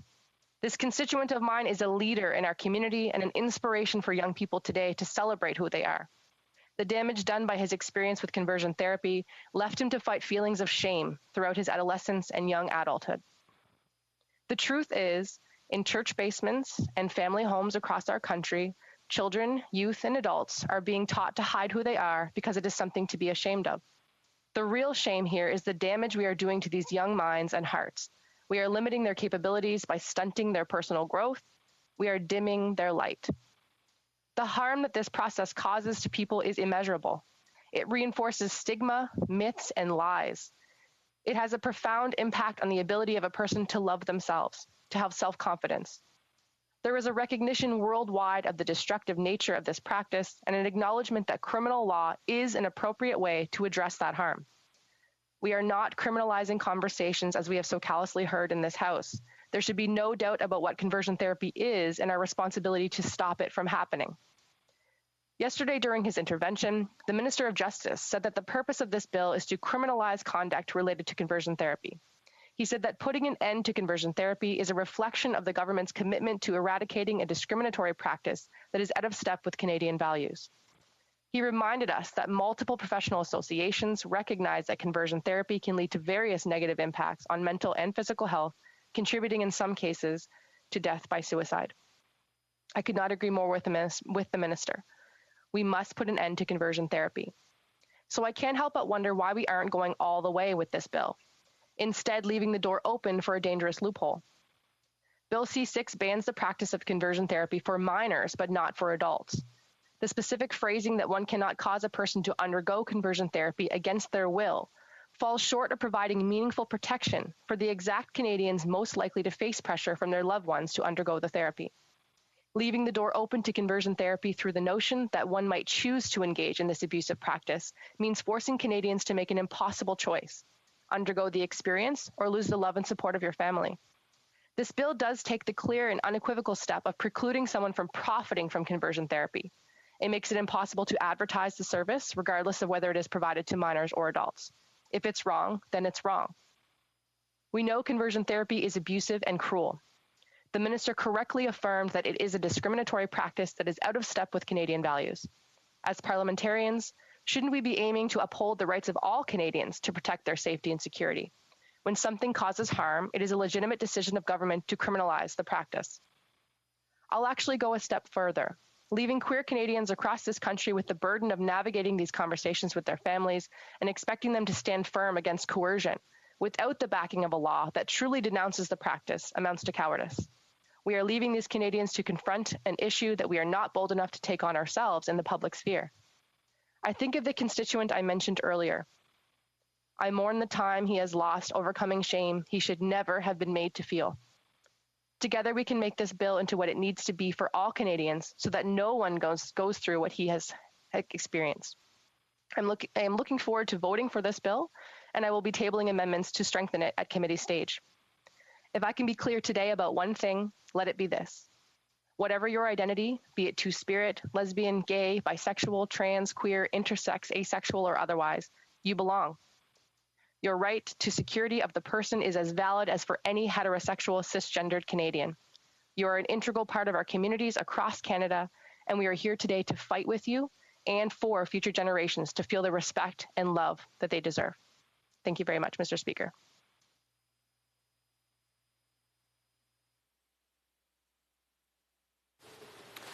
Pardon me, we're just in conversation here and didn't realize the honourable member had finished up there, so my apologies. We will now go to questions and comments, and the Honourable Parliamentary Secretary to the Government House Leader. Thank you, Mr. Speaker, and I appreciate the comments made by the member of the Green Party. And just wanted to add some thoughts when we talk about the importance of C6. And it's receiving fairly good response inside the House, as I anticipate that it will actually receive a good majority of members voting. It would be wonderful to see it be of a unanimous nature in terms of the vote, but I don't think that's going to happen. Having said that, we can always be optimistic, but I think the legislation is just one important component. It's a very important step. But also what we have seen is that we need to do more than just legislative measures. And, you know, in talking with the Minister of Diversity, we had an exchange about the importance of capacity and the government committing literally millions of dollars to build capacity for organizations dealing with advocacy and so forth. And I'm wondering if my friend could just provide her thoughts and comments on how important it is that not only do we just have legislation, but we also do things like build on capacity. Member for Fredericton. And thank you, Mr. Speaker, and I thank the member for his question. And I raised this question to him this morning about providing more investments and services. So this is one step, absolutely. I think it's an important step, and as I mentioned, I wish that it goes further to protect adults as well. But certainly, as I mentioned earlier about the wraparound care that we need, there's so much more we can do in our society to ensure that people are included, that they are represented, and that they're protected. And particularly, I highlighted once again the need for, specializations in trans care and in care that supports the 2S LGBTQI community. So I'm thinking about clinics like Clinic 554 in Fredericton that should be supported and must continue to do the important work that they do, but we must go much further as well to also support programs and information within schools across sectors. So I thank the member once again for that important question. Questions and comments? The Honourable Member for Sarnia-Lambton. Well, thank you, Mr. Speaker, and I'd like to thank the member opposite for her speech. One of the things I'd like to say up front, I think all Canadians are opposed to anyone being forced to have therapy that they don't want. But when we studied conversion therapy at Health Committee last year, there was a disturbing conversation that we had, and the gist of it was that I was describing a youth leader that had members of their youth group who were confused about their sexual orientation, and the leader then was explaining, the position of the church with respect to sexuality. And I said, if somebody voluntarily wanted that advice, isn't that their right to get it? And the discussion from the NDP and the Liberals was that no, in fact, that person should be put in jail, that youth leader. And I mean that seemed very offside to me. So I'm concerned for people's freedom of religion, to make sure that we narrow the definition so that we know that we're talking about conversion therapy that's forced on somebody. Is this one of the amendments the member is going to bring? The Honourable Member for Fredericton. Thank you, Mr. Speaker, and I thank the honourable member as well for that important question. So the amendments that we were specifically discussing within my team really focus on the protections for adults, and so it really does come into play with what you're bringing up. And really, I think what's going to be important here is the witness testimony at committee stage, and I'm very much looking forward to that because we do need to understand the intricacies and the nuances of this conversation. I want to ensure that all Canadians are protected, including religious freedom. That's an important piece here as well. So we'll have to, I think, wait to see for the details to kind of really emerge within that committee stage. Thank you very much. Dernière question. Last question. By video conference, the Honourable Member for Drummond. Thank you very much, Mr. Speaker. I'd like to thank my colleague for Fredericton for her, as always, eloquent speech. In her speech, she mentioned that Bill C6 seeks to protect minors and children against conversion therapy. But she did say something about vulnerable adults who might end up being forced by people around them to avail themselves of this type of procedure. So I'd like her to specify what type of vulnerable adults she's talking about and how we can better assist those individuals. Thank you. Frederick. The Honourable Member for Fredericton. Thank you very much, Mr. Speaker. I'd like to thank my colleague for that important question. That this bill holds, and it's certainly important to protect our minors in our communities, but it goes back to the very core issue of the concept of conversion therapy, which is that coercion piece. It's that idea of that pressure that you might feel from your family to go through with this at any stage in your life, instead of feeling that love and acceptance that they so deserve. And so really, that's the piece that I want to highlight again, is that this should be for all Canadians, regardless of your age. And it's important that we talked about that piece for not receiving money for this or being able to advertise. So there is a protection there, but I think it does need to go further to explicitly ban outright the practice to protect adults as well. Thank you. Merci. Resuming debate, the Honourable Member for St. Albert, Edmonton. Thank you, Mr. Speaker. I rise to speak on Bill C-6, an act to amend the criminal code with respect to conversion therapy. Let me say at the outset, and in unequivocal terms, conversion therapy is wrong and it ought to be banned. And I would be hopeful that all Canadians of goodwill would agree that coercive, forced, or otherwise abusive practices targeted and directed towards changing a person's sexual orientation or identity are wrong. And not only are such practices wrong, Mr. Speaker, they cause harm. They cause harm to real people.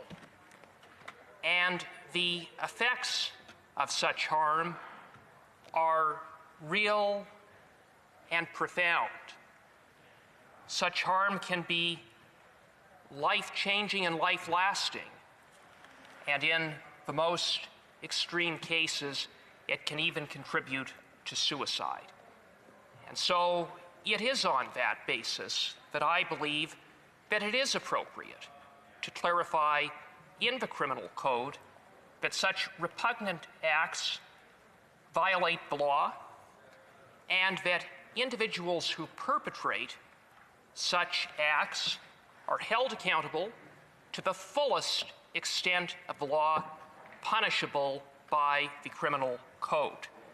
And so, Mr. Speaker, with that, I say that yes, I do support the purported objective of Bill C-6.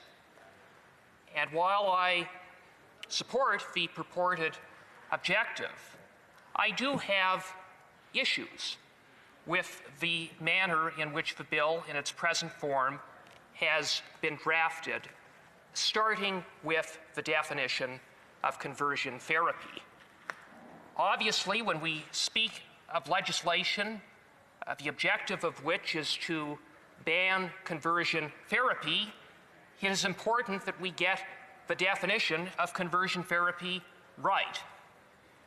Mr. Speaker, the criminal law is a blunt tool, and it is therefore imperative that any criminal code prohibition be targeted towards supported and demonstrated harms arising from conversion therapy. Unfortunately, Mr. Speaker, the bill as presently drafted based upon the current definition misses the mark. In that regard, Mr. Speaker, the definition provided in Bill C-6 is overly broad. And let me just, in that regard, quote what the definition provided for in the bill provides. It states and criminalizes, quote, any practice, treatment, or service designed to change a person's gender identity to cisgender or to repress or reduce non-heterosexual attraction or sexual behavior, end of quote. Mr. Speaker, based upon that definition, it is very clear that that is not targeted towards the kinds of forced, coercive, violent, or otherwise abusive practices that constitute conversion therapy, all the while potentially capturing a whole lot of other activities, including private conversations that might be had between a parent and child or a faith leader. It could criminalize, potentially, what are otherwise legitimate counseling or other psychological supports when we talk about a definition that criminalizes any treatment or service that reduces or seeks to reduce sexual attraction or sexual behavior. That is very broad, Mr. Speaker. Now, the government says that there is no need to worry, that the bill doesn't target parents or faith leaders or medical professionals who might be having private conversations or who might be otherwise acting in good faith to counsel or assist someone who is going through difficulty with their sexual identity or sexual orientation. And in that regard, the Department of Justice website provides a reassurance. And let me read that reassurance into the record. It states, quote, "These new offenses would not criminalize private conversations in which personal views on sexual orientation, sexual feelings, or gender identity are expressed, such as where teachers, school counselors, pastoral counselors, faith leaders, doctors, mental health professionals, friends, or family members provide affirming support to persons struggling with their sexual orientation, sexual feelings, or gender identity," close quote. Mr. Speaker, the Minister of Justice has also provided similar reassurances. Now, while such reassurances from the Department of Justice on its website, from the Minister, are welcome, what matters in a court of law is not an opinion provided by the Department of Justice with respect to its interpretation of the bill, nor that of the Minister. What matters is what is in the bill. And what is completely missing from the bill, what is completely absent from the bill, are any exceptions to protect parents, to protect health professionals, to protect faith leaders, or to protect indeed any of the groups of people that the government in its own public statements states that the legislation does not seek to target. Now, yesterday in the House, the Minister of Justice hung his hat on an exception provided in the bill. And let me read that exception. It states, quote, "For greater certainty, this definition does not include a practice, treatment, or service that relates to a person's exploration of their identity or to its development," close quote. That is better than nothing. But I say it is ambiguous, it is vague, it is subject to interpretation, and it is insufficient, having regard for the very serious penalties that can arise from breaching this legislation if passed, which is up to 5 years behind bars. And so I hope when this bill goes to committee that the government will be open to amendments to clarify in clear and unambiguous terms that the groups that the government says aren't targeted are not targeted, and that it is clear in the legislation. Mr. Speaker, I would also suggest that amendments may need to be brought with respect to the definition of practice, treatment, or service. Those terms are not defined. Treatment certainly connotes a therapeutic context, but practice, for example, could involve just about any sort of activity. Mr. Speaker, let me say in conclusion that it's so important on an issue this important that we get it right, that we protect vulnerable persons from being subjected to coercion, violence, or other sorts of activities to seek to change their gender identity or orientation, while at the same time protecting the parent-child relationship, the doctor-patient relationship, by ensuring that all charter rights are upheld, including freedom of speech, freedom of expression, freedom of religion, and that we guard against legislation that in its current form is arguably overly broad and vague. Thank you, Mr. Speaker. Questions and comments. The Honourable Member for Edmonton Strathcona. Thank you, Mr. Speaker, and I would like to thank the member from St. Albert, Edmonton St. Albert, for his comments. He is obviously from the same province as I am. The question that I have for you today is, knowing that St. Albert, Sherwood Park, Calgary, Edmonton, even the College of Alberta psychologists have already condemned conversion therapy, have already banned conversion therapy. Why do you think it has taken the federal government so long to get there? And why do you think that we have been led, why the government has not led, in fact has followed other municipalities and other groups? Well, Member for St. Albert, Edmonton. Well, thank you, Mr. Speaker, and I want to thank my friend from Edmonton Strathcona for the question. She is quite right that certain municipalities did pass bylaws, including my own community of St. Albert. And she's also correct in noting that in response, the Minister of Justice said that it was outside of the jurisdiction of the federal government, that it was an issue for largely the provinces to resolve, and that the government did not want to legislate upon it. Now, the government has done an about-face. What their rationale for that is, I suppose you'd have to ask that question to the Minister of Justice. But now that the government has acted, now that we do have legislation, it is important that we carefully study it to get it right, to protect vulnerable persons, while at the same time ensuring that everyone's charter rights are protected. Questions and comments. The Honourable Member for Battle River Crowfoot.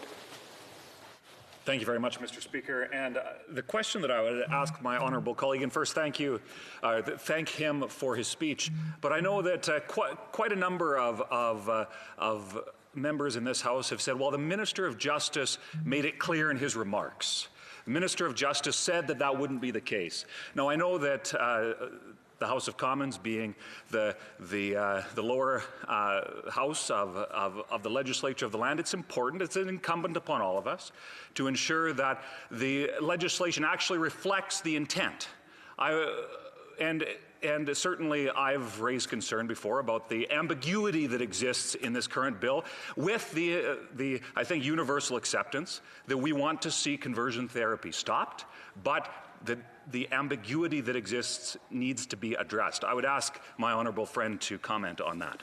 The Honourable Member for St. Albert, Edmonton. Well, thank you, Mr. Speaker. I want to thank my friend from Battle River Crowfoot for his important question. And he is absolutely right that the interpretation or opinion of the minister as to what the legislation provides is insufficient.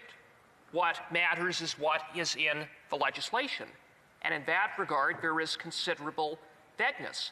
And that is problematic because legislation that is vague or overly broad violates fundamental justice and will be struck down pursuant to Section 7. Now, surely the government would not want that. So I would hope that the minister is true to his word when he said that he is open to working with the opposition and working towards amending the legislation where appropriate. Questions and comments. Questions and comments? by video conference the honourable member for Berthier-Maskinongé.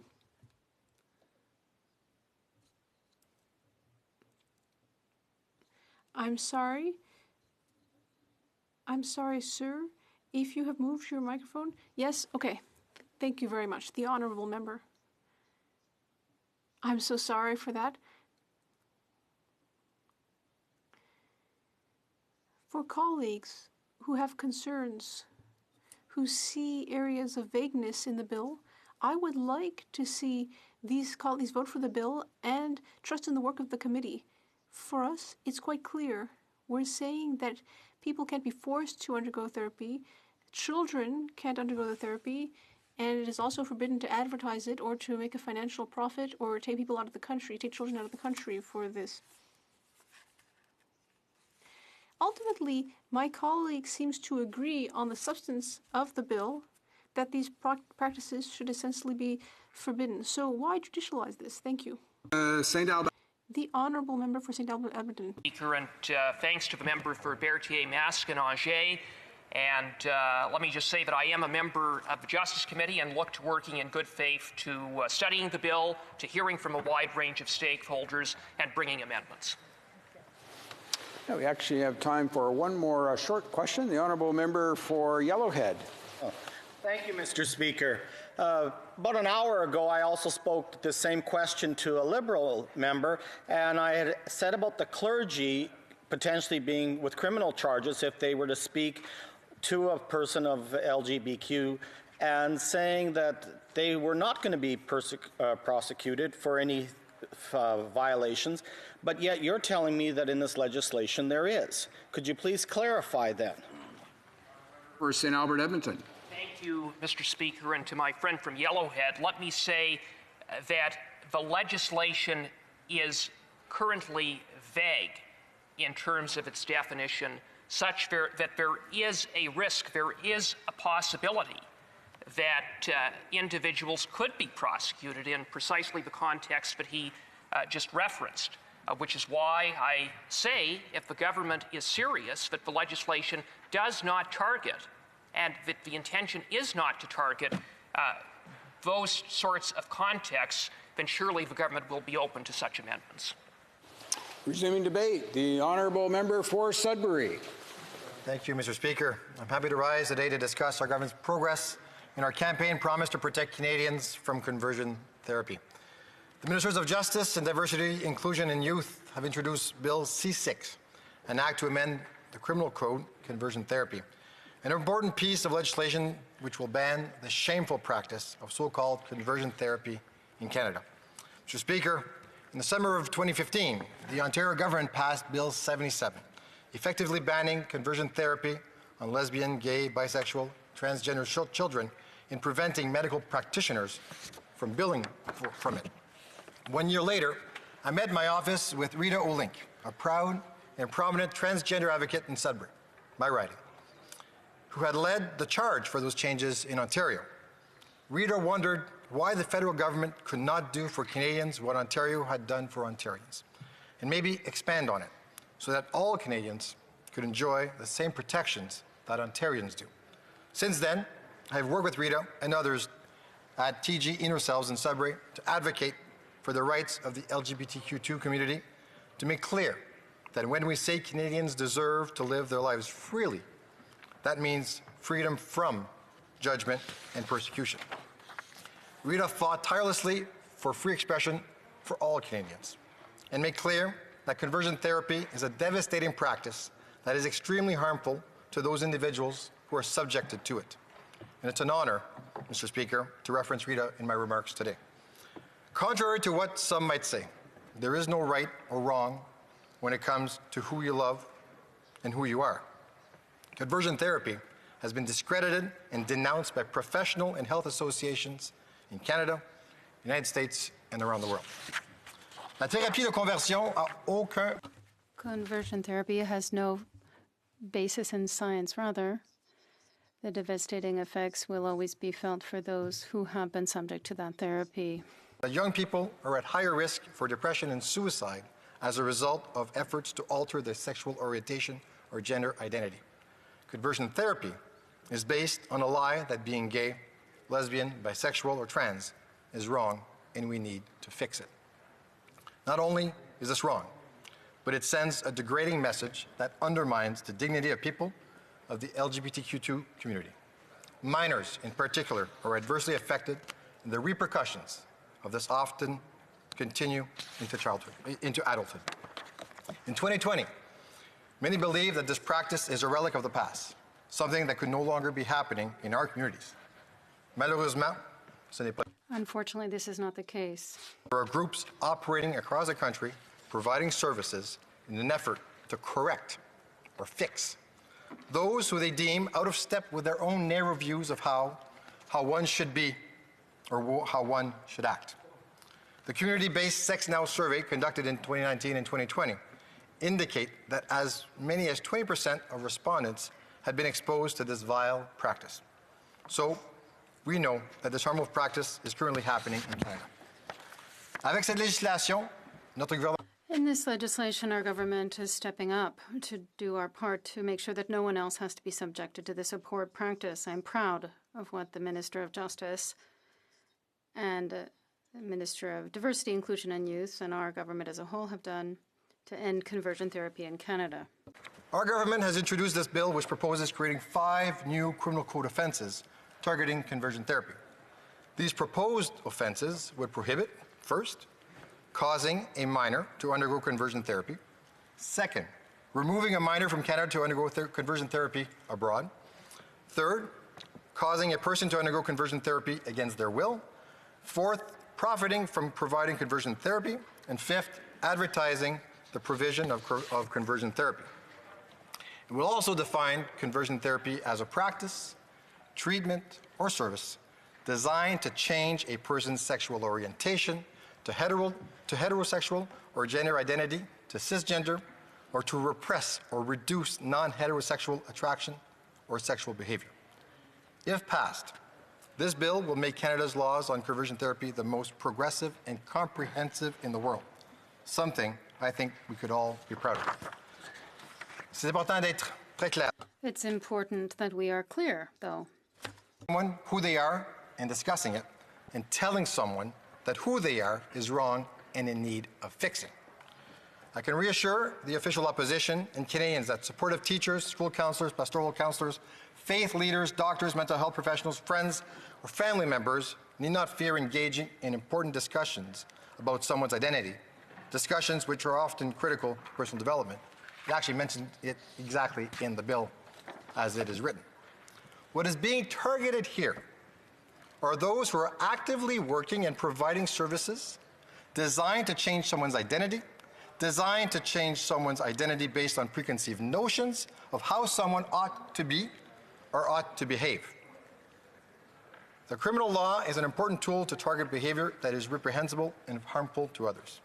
It creates consequences for those who would continue this work in spite of the clear data, which shows how devastating the practice truly is. Le projet de loi représente. This bill represents important progress towards ending conversion therapy in Canada, and also reflects a balance between progressive policy and constitutional considerations. Is that this is about people. It's about ensuring that every individual can be who they truly are. This is another step of actually building that truly inclusive Canada that we all talk about. It is clear that this legislation is needed because it is clear that not every Canadian can be who they are because of the practices like this, and that's why it's so important that it be banned federally alongside provincial and municipal bans. Several provinces, such as Ontario, Nova Scotia, Manitoba, and Prince Edward Island, have already banned health professionals from offering conversion therapy to minors, and the Yukon has pledged to act. La semaine dernière au Québec. Just last week, in Quebec, the government introduced legislation. A growing number of municipalities in Alberta and across the country have also taken steps to end conversion therapy. I congratulate them on their leadership and thank them for their efforts. We will continue to work closely with affected provinces, territories, municipalities, and communities so that we can learn from each other and come together to eliminate this harmful practice across our jurisdictions. I hope all my colleagues can look at the national consensus that this abhorrent practice needs to be prohibited and support this legislation. We will continue working with each other and every single one of you to ensure that your voices are being heard, that our government continues to respond. Canada is a country where everyone, regardless of their gender expression, gender identity, or sexual orientation, can live in equality and freedom. That is the kind of Canada that we should want to leave for all of our children and our grandchildren. The most welcoming country in the world. Un pays pour tout le monde. A country for all. Of Canada, Rita O'Link came to me 4 years ago and asked me to help her fight for in Ottawa. And I am proud to stand today here in the House of Commons on behalf of Rita and the courageous Sudburyans at TG Inner Selves and the thousands of Canadians from coast to coast who work tirelessly to protect the rights of all Canadians. Merci, Monsieur le Président. Thank you, Mr. Speaker. Questions and comments. The Honourable Member for Cloverdale, Langley City by video conference. Yes, Mr. Speaker, my honourable colleagues have been saying over and over how unfounded our concerns are regarding the purposeful ambiguity of the bill's wording. We had been urging them for months to fix the definition by adding the wording on the Justice website, which is much more detailed. Well, it turns out that recently the Justice website wording was changed and a single word was added. The word affirm is now there. Now, Mr. Speaker, I hate to seem like a conspiracy theorist here, but why was that word suddenly added? Why would they change the Justice website and not the actual bill? If this is all on the up and up and they claim, why not change the bill instead of the website? The Honourable Parliamentary Secretary to the Minister of Natural Resources. Thank you, Mr. Speaker, and through you and through my colleague with respect to her question. That's a question that she could ask at the Justice Committee through her members. I'm not sure if she sits on the Justice Committee. Basically, what I will say, and I've heard the debate for the last 2 days, and it's such an important debate, that from the official opposition, we're hearing that the definition is too ambiguous. It should be clarified, and certainly those suggestions, those amendments can be brought to the Justice Committee. It's a minor parliament. It's a minority parliament, so they have that ability. But I also want to reiterate, and they sometimes forget the clause in the definition section where it says, or certainly the sentence that says, for greater certainty, this definition does not include a practice, treatment, or service that relates, A, to a person's gender transition, or B, to a person's exploration of their identity or to its development. That's very important. Thank you, Mr. President. Questions and comments? Question commentaire. The Honourable Member for Timmins, James Bay. Thank you, Mr. Speaker. I really want to pay tribute to the incredible team at Timmins Pride, Timmins Fierté, that have done such incredible work of being a voice for the LGBTQ community in the North, but also making Pride in Timmins a celebration of their rights and dignity, but a celebration of the larger community, that people feel that this is an event that everyone comes out to participate in. And I'd ask my honourable colleague about the importance of these celebrations that we have in the North to affirm the rights and dignities of people, trans people, queer people, bisexual people. I'd like to ask my honourable colleague on this. The Honourable Parliamentary Secretary. That's a great question, and certainly as Timmins Pride, we have Sudbury Pride, Fierté Sudbury. Puis je participe à toutes les années. I'm always there with them. Actually, I bring my whole family to celebrate who they are and who we are as a country. We have a lot of work to be done, and I think bills like this is indicative of the direction that this country is going, to be more inclusive and to be able to be the most welcoming country in the world. So having these events in small towns like Timmins and Sudbury and across the country. And yesterday I heard my colleague from Toronto's Spadina talk about the Toronto Pride Parade, how transformative it is for those who participate. And it's such an honor to be able to participate in those activities and to support the ones that are organizing such activities. Merci, Mr. President. Questions and comments by virtual participation. The member for Drummond. Thank you, Mr. Speaker. I have a question for my colleague opposite. Obviously, the House seems rather unanimous on the fact that we will be moving forward and legislate against conversion therapies. However, there are some groups, we're talking about ultra-religious groups, that are putting pressure to slow down the process, and some are even calling for disobedience. George Buscemi, the leader of Quebec Life, Quebec Vie, said, I cannot speak for therapists themselves, but when we do good and the government says that it's bad, I would like to say that we have to do what's good and assume the consequences even if we break the law.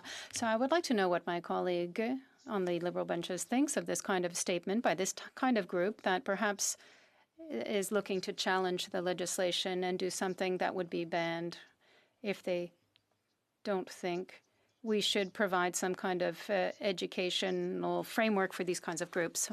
The Honourable Parliamentary Secretary.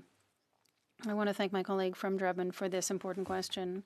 It's clear that there are groups that are opposed to this legislation. At the same time, however, I think that it's important to have these important conversations with these kinds of different groups. The evidence that we have had in the House and that the Standing Committee will get shows the devastating effect that these kinds of therapies can have on individuals. And those who do not understand this impact need us to continue our work, not back down. It will be very important. We shouldn't just let this legislation sit there and be passed. We have to take part and participate with all stakeholders and all groups across the country and have these conversations and continue the discussion. Resuming debate, the honourable member for Elgin, Middlesex, London. Thank you. And thank you very much, Mr. Speaker.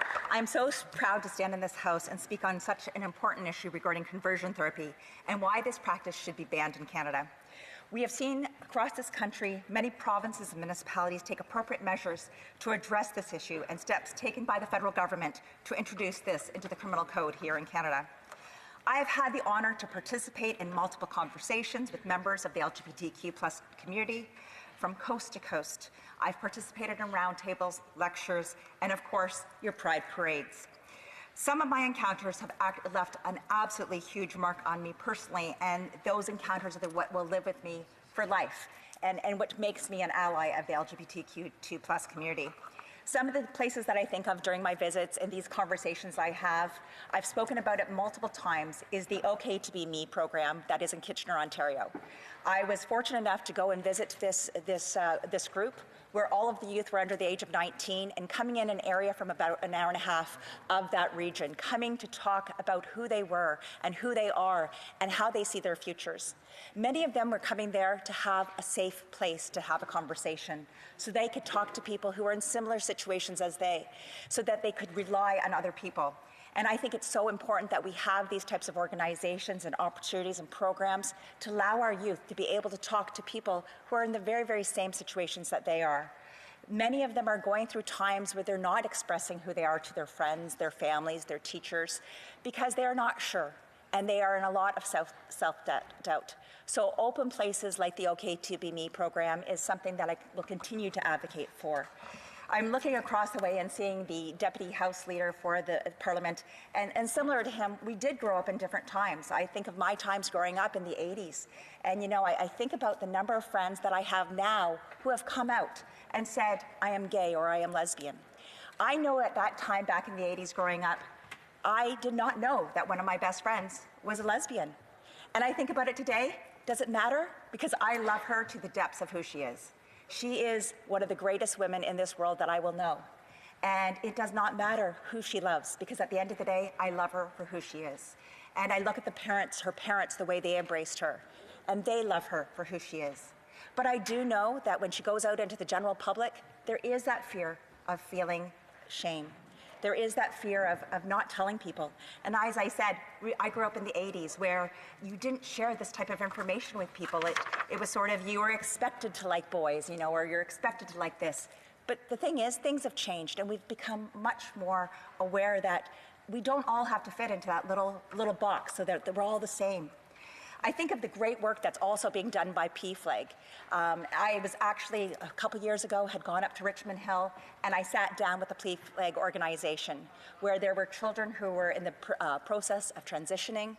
There were children who had just come out to their parents, and they had come to PFLAG with their parents to have these discussions. And we sat down, ate pizza, and celebrated somebody's birthday. And it was such an incredible place to be there, where everybody felt safe. Everybody felt that they were part of something. And to me, I think about Have I ever felt that way, that I wasn't included? I've been very, very fortunate because, you know, I'm able to go into places and feel like, hey, I'm Karen, and that's all good with me. But a lot of people have that self-doubt, and that's caused by not being supported for who they actually are. And I think of those people that have to walk alone in this world and how we can actually do better. And for me, making sure that those safe spaces are available where we can actually talk to groups, where places like PFLAG, where parents can sit down with their children. And not that it's a mediation, but it's just a place that you can go and you can listen and you can talk and you can hear about other families' stories of the same challenges that they have gone through. I think it's important that we as a government look at those types of programs that we can continue to support. That if we're looking at some more actions that we need to do after the conversion therapy ban is passed, that we have to look at what are those next steps to make sure that we can have this work done. And the reason I say this is we have to look at the mental health component of this. Mental Health Awareness Month, of course, is going on right now. And we have to understand the correlation between mental health and the LGBTQ community. I looked at some of the statistics when I was going through this, and you sit back and go, wow, that wasn't me. According to some statistics, 1 in 4 members of the LGBTQ community who are students, 1 in 4 have been physically harassed, and 6 in 10 have been verbally abused. Now, think about that. You know, you're looking at that. That's meaning over half of the people have been victimized sometimes just because of their sexuality. There is no place for that. We have to look at the fact that they are body shamed, that people of this community have been body shamed. They feel isolated. There's discrimination and bullying that occurs. There's the lack of support from some families. We know that every family is not 100% on board, and that comes with time as well. And I guess I'm very, very hopeful. I am that Pollyanna that believes that we can do better and that we can have hope. So I believe that, you know, helping families go through these challenging times together, we have to be realistic. These things do happen. But we also have to look at the predisposition of mental health challenges as well. I think those are things that, you know, this is something that if somebody is already uncomfortable who they are, it's just adding on to it where their sexuality. So, you know, there's a double prong here that's attacking them. I myself, I also think of a couple friends that I sat down with just about a month ago, and we were sitting talking about sexuality. And my 2 friends, partners, Rick and Lee, they don't know I'm talking about them today, but Rick and Lee and I have these really open discussions, and it's great because we're in that same generation. And I love to talk to them about music and cooking and everything else. But you know, after a really broad discussion, I will also say to them, how was it in the 80s growing up? And my one friend, Rick, had said, you know something, I wouldn't be here if I came out in the 80s. I would not have been able to survive. He would have probably, well, he stated he would have taken his own life. I think about where we are in 2020 and how can you feel that you would have to take your life because being a member of the LGBTQ community. That, you know, how could you feel so lost and isolated that life isn't worth living and it's just because of your sexuality? That has to be moved out of that frame. That is not, for me, that's not a place that we can be. This is where we do have to understand that love is love, and I will continue to advocate on that. I look at Lee, who is his partner, and they've been married for a number of years, and Lee said to me, oh yeah, I dated lots of girls, but as soon as I was done high school, he went on and actually was himself. And I think we have to understand that, especially if we're looking at our teens, they are in a fishbowl. When you're in high school, you are in a fishbowl. I went to a school of about 800 students in St. Thomas, Ontario, and you know, everybody knows everybody's business. And once that people are able to get into the real world where there's not 1,800 or 800 people walking by and seeing what your business are, it may be a little bit easier for them to actually live their freedom and their lifestyle. But we know, especially in those teenage years, that it's really, really difficult. It is such a hard time to fit in as it is. You know, everybody's on Twitter, everybody's on Instagram and Facebook and TikTok. I've watched it a couple times, but everybody's on there. And life is cycling so quickly right now for our youth that there are already so many mental health challenges that they're already coming across. So adding that piece of the sexual orientation, this is something that shouldn't have to be part of that conversation any longer. They should be accepted and they should be loved for who they are. 2 minutes? Oh, I could talk for 20, sir. Oh, no. I just, no. It's really bad when my friends on their side are trying to quiet me up because they think I talk so much. But regardless, I think that's what makes me a good advocate, is if you're willing to talk, you're willing to have these conversations, that's what it is. And I think when we talk about conversion therapy, there's been a lot of discussions on what that actually is.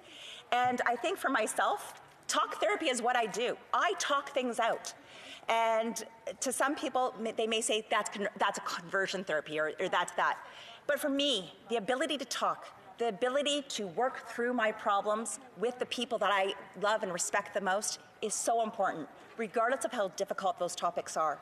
I know as a parent, I have had multiple difficult situations brought upon me or that I've had to discuss.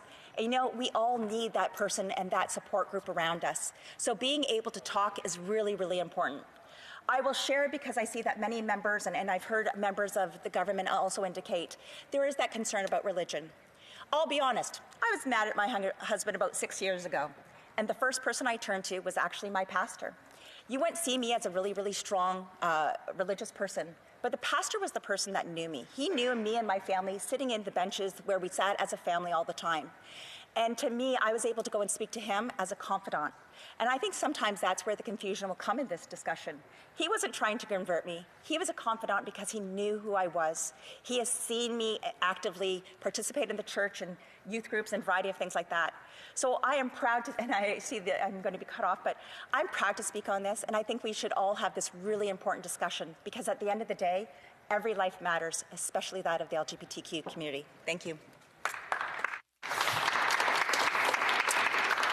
Let's see, there's people interested in, members interested in posing questions and comments, but we'll have to wait till after question period and member statements for that. So the honourable member for Elgin, Middlesex, London will have 5 minutes remaining for questions and comments when the House gets back to debate on the question. But now we're going to statements by members. Déclaration de député. The honourable member for Bay of Quinte. Mr. Speaker, I rise today to recognize and thank the residents of the Bay of Quinte that have kept us safe and well during this pandemic, our frontline and essential services. Our community has come together to find accommodations for workers, donate PPE, food and personal care products to staff and residents at long-term care facilities and retirement homes affected by COVID-19. In Trenton, a group of SOAS got together and have made close to 25,000 masks and raised nearly $25,000 to purchase medical-grade PPE for the Trenton Memorial Hospital. To date, over 5,000 surgical masks have been donated to Trenton Memorial Hospital, VON, and Hastings Manor. Another $5,000 has also been collected from the sale of poppy masks to support the work of the Royal Canadian Legion Branch 110 in Trenton. Ongoing generosity like this is helping to boost the morale in our community, and especially among our frontline workers, where it's needed the most. Thank you, Mr. Speaker. The honourable member for Red Deer Mountain View. Mr. Speaker, yesterday our nation lost a truly iconic leader, the Honourable David Braley. I was fortunate to interact with Senator Braley not just through his Senate duties, but over many hours of interesting discussions where he spoke of his main love, the Canadian Football League, its players, and its fans. I was also honoured to attend his induction into the Canadian Football Hall of Fame in 2012. As a fan, I've attended many Grey Cup events over the last few years, and it became so obvious at those events how important David Braley was to the CFL and how important the CFL was to David Braley. The Tiger Cats, the Argonauts, and now the BC Lions all felt David Braley's touch. But he was so much more than just a CFL owner. He was a successful businessman and, along with his wife Nancy, did so much for his beloved city of Hamilton. The Health Science Centre at McMaster, the Research Centre at Hamilton General Hospital, and the Athletic Centre are but a few examples. He was a leader who led with his heart. We owe him so much for what he has done for our country. For a life well lived, rest in peace. The honourable member for Brampton East. Mr. Speaker, I would like to take a moment to highlight the importance, now more than ever, to stand up against racism and hate in our communities. Recently, I received a call from a mosque in my riding of Brampton East fearing for the safety of their congregation. On the news, I watched a Brampton resident having racial slurs thrown at him while on a golf course. Here in Ottawa, hateful remarks and threats to someone's life and many more incidents of hate and racism. Mr. Speaker, this is not okay. These cowardly acts and threats of violence and blatant discrimination against racialized people have no place in Canada. I still remember when I was a kid in grade school 25 years ago being told to go back to my country, and to think this is still going on is beyond belief. As we collectively face challenges like the pandemic we are currently in, we must remind ourselves of the strength our country can and must leverage from our diversity. Mr. Speaker, it's on all of us in this chamber to come together, to stand together against all forms of hate and racism. Thank you. The honourable member for Beauport, Côte-de-Beaupré, Île d'Orléans, Charlevoix. Mr. Speaker, when Jacques Godin died yesterday, aged 90, the great actor, he took a lot of Quebec history with him. There have been a lot of reactions, praise, and other compliments. He has appeared in countless films. Jacques Godin gave life to hundreds of roles in TV, theater, and film. All of his fans appreciated his great talents and his human qualities. He won many awards for his roles as leading actor. He won Geminis. He won Critics Awards. And on behalf of Quebec and the Bloc Québécois, we all have a heavy heart but full of gratitude, and we offer our deepest sympathies to his loved ones and family. Everything he left behind will keep his memory alive. Congratulations, Jacques. The honourable member for Outremont. Thank you, Mr. Speaker. It goes without saying we're full on into the second wave of the pandemic. Back home in Outremont, Côte-des-Neiges, the Plateau, and Mile End, the case count is still quite high. And though we're still in a crisis, today, what I'd like to share is some hope. Hope in the work of our scientists, hope for a better world, a post-COVID world. At the University of Montreal, for example, I just announced an investment to better understand and combat the impact of the virus on our kids. The researchers working under the direction of Kate Zinzar at the University of Montreal, or our Prime Minister's recent announcement regarding a made-in-Canada vaccine, investing in our country's capacity to produce our own vaccines with our own scientists. There is reason to hope for the future, Mr. Speaker, and our government is investing in that very future. I find hope in this, and I hope that Canadians do too. The honourable member for Edmonton Riverbend. Mr. Speaker, I rise in the House today to remember Joey Moss, an Edmonton legend who sadly passed away yesterday. Joey was a fixture in the dressing rooms of the Edmonton Oilers and the Edmonton football team. He sang "O Canada" proudly from the stands of the game, inspiring others to join along. Joey was as much loved and respected as Edmonton's hockey community as the players themselves, though he always remained modest and humble. He also did much to help our community. During his 35-year tenure with the Edmonton Oilers and the Edmonton football team, he was presented with an NHL All-Star Award, the Queen's Diamond Jubilee Medal, and inducted in the Alberta Sports Hall of Fame. He leaves a big legacy with his kindness and dedication to our community as we continue to recognize the contributions that people with developmental disabilities make to our society thanks to Joey's passion. My thoughts today are with Joey's family, friends, and the entire Edmonton sports community. Thank you, Mr. Speaker. The honourable member for Don Valley West. Mr. Speaker, today I mark the 75th anniversary of Leaside High School and the way it has forged academic excellence, shown prowess in sports, while fostering a strong sense of community spirit.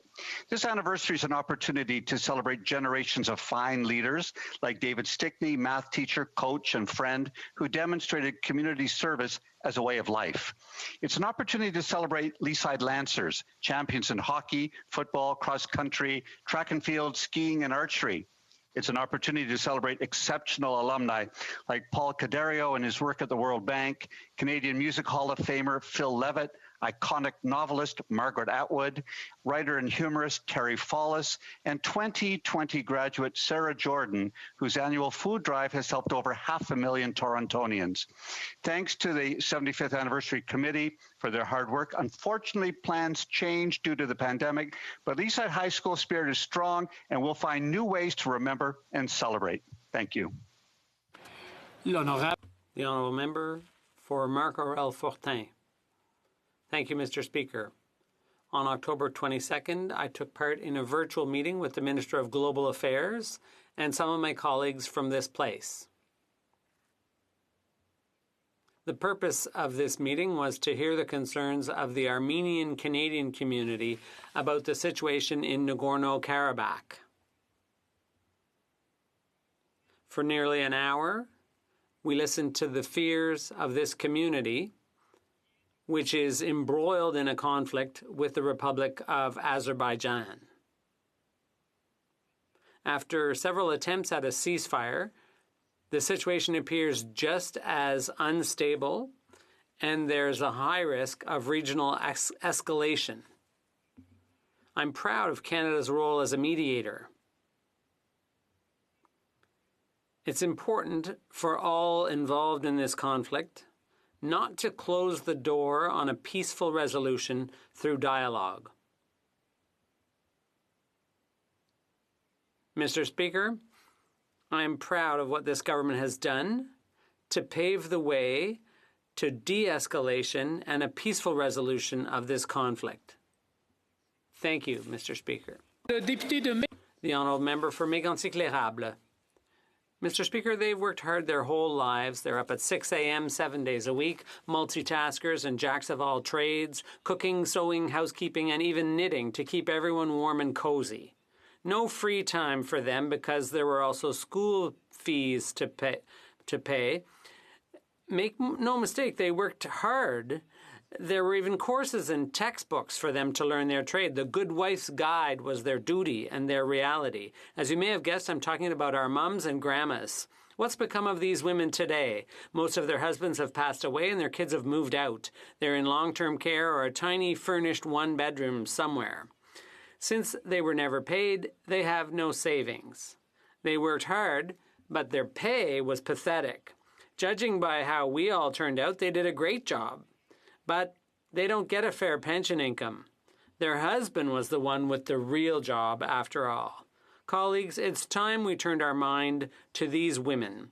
Together, we should make a promise to treat them better. The Honourable Member for Hochelaga.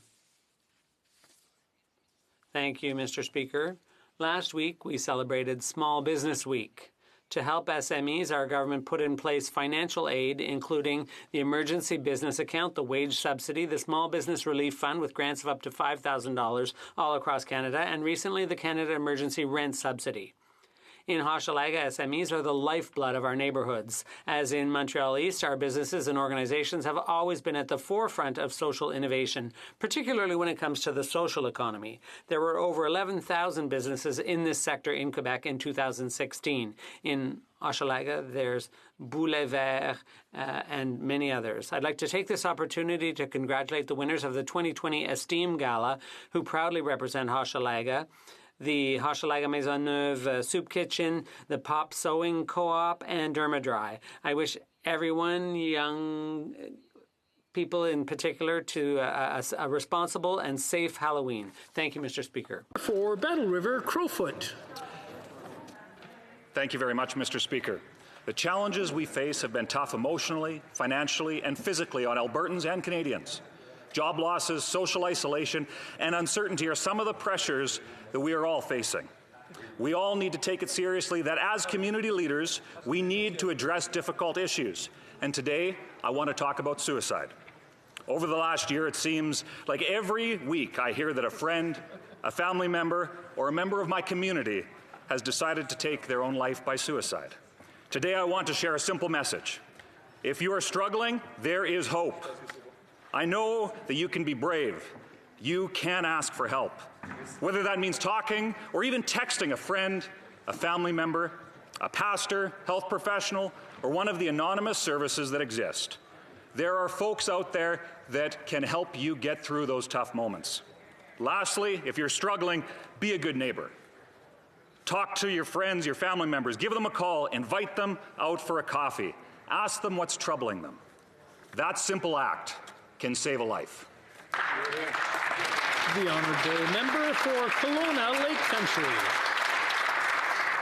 Mr. Speaker, Remembrance Day is soon, and we remember those who are serving or who have honorably served and sacrificed for our country. My community has the Royal Canadian Legion Branch 26 in downtown Kelowna and 189 in Oyama.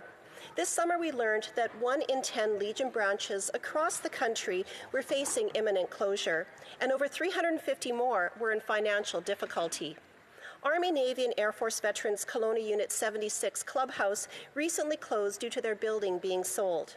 There is certainly a gap in Rutland while they find a new location. This year, Legions have new challenges with the launch of their annual Poppy campaign, a critical fundraising initiative. There will be less in-person sales. These veteran service groups also serve the families, providing support, advocacy, and financial assistance free of charge. As well, they offer social interaction and well-being support at a time when many feel isolated. You do not need to be a veteran to be a member of your local Legion or Army, Navy, and Air Force Veterans organization. Join, volunteer, or make a donation if you are able.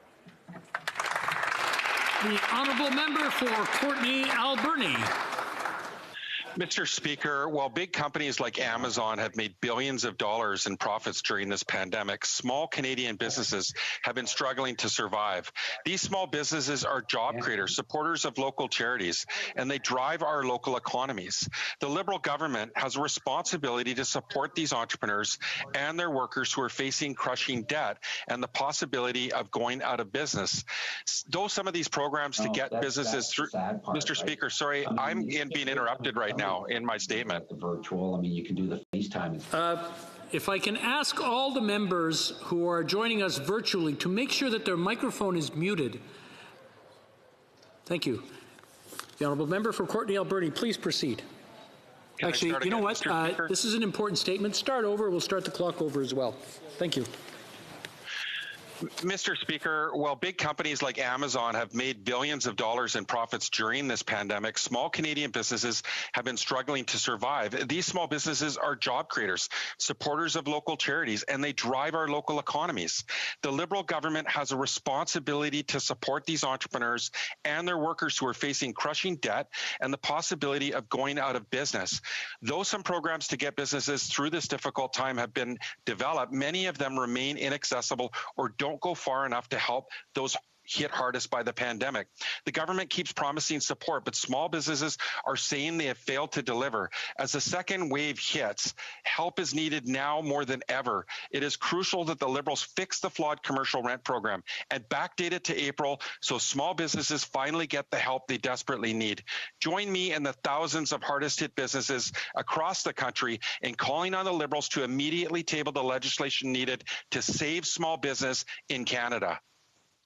The honourable member for Rimouski-Neigette-Témiscouata-Les-Basques. Mr. Speaker, I have the great pleasure of highlighting the 20th Quebec Maritime Day under the theme All in the Same Boat. This is particularly important in the Lower St. Lawrence because we're the entryway to all of North America via one of the largest seaways in the world. All in the same boat because the seaway is vital for the supply of tens of millions of people all across the continent, and that's huge when there's a pandemic. All in the same boat because the maritime industry represents no less than $2.3 billion in GDP for Quebec. All in the same boat because almost 400 businesses generate 16,000 direct jobs both at sea and on land, $1 billion in wages. All in the same boat because the seaway is the cradle of the Quebec nation, and that's reflected in its contribution to our economy. Yes, Mr. Speaker, we're all in the same boat. Hooray for Quebec Maritime Day. The honourable member for Saskatoon University.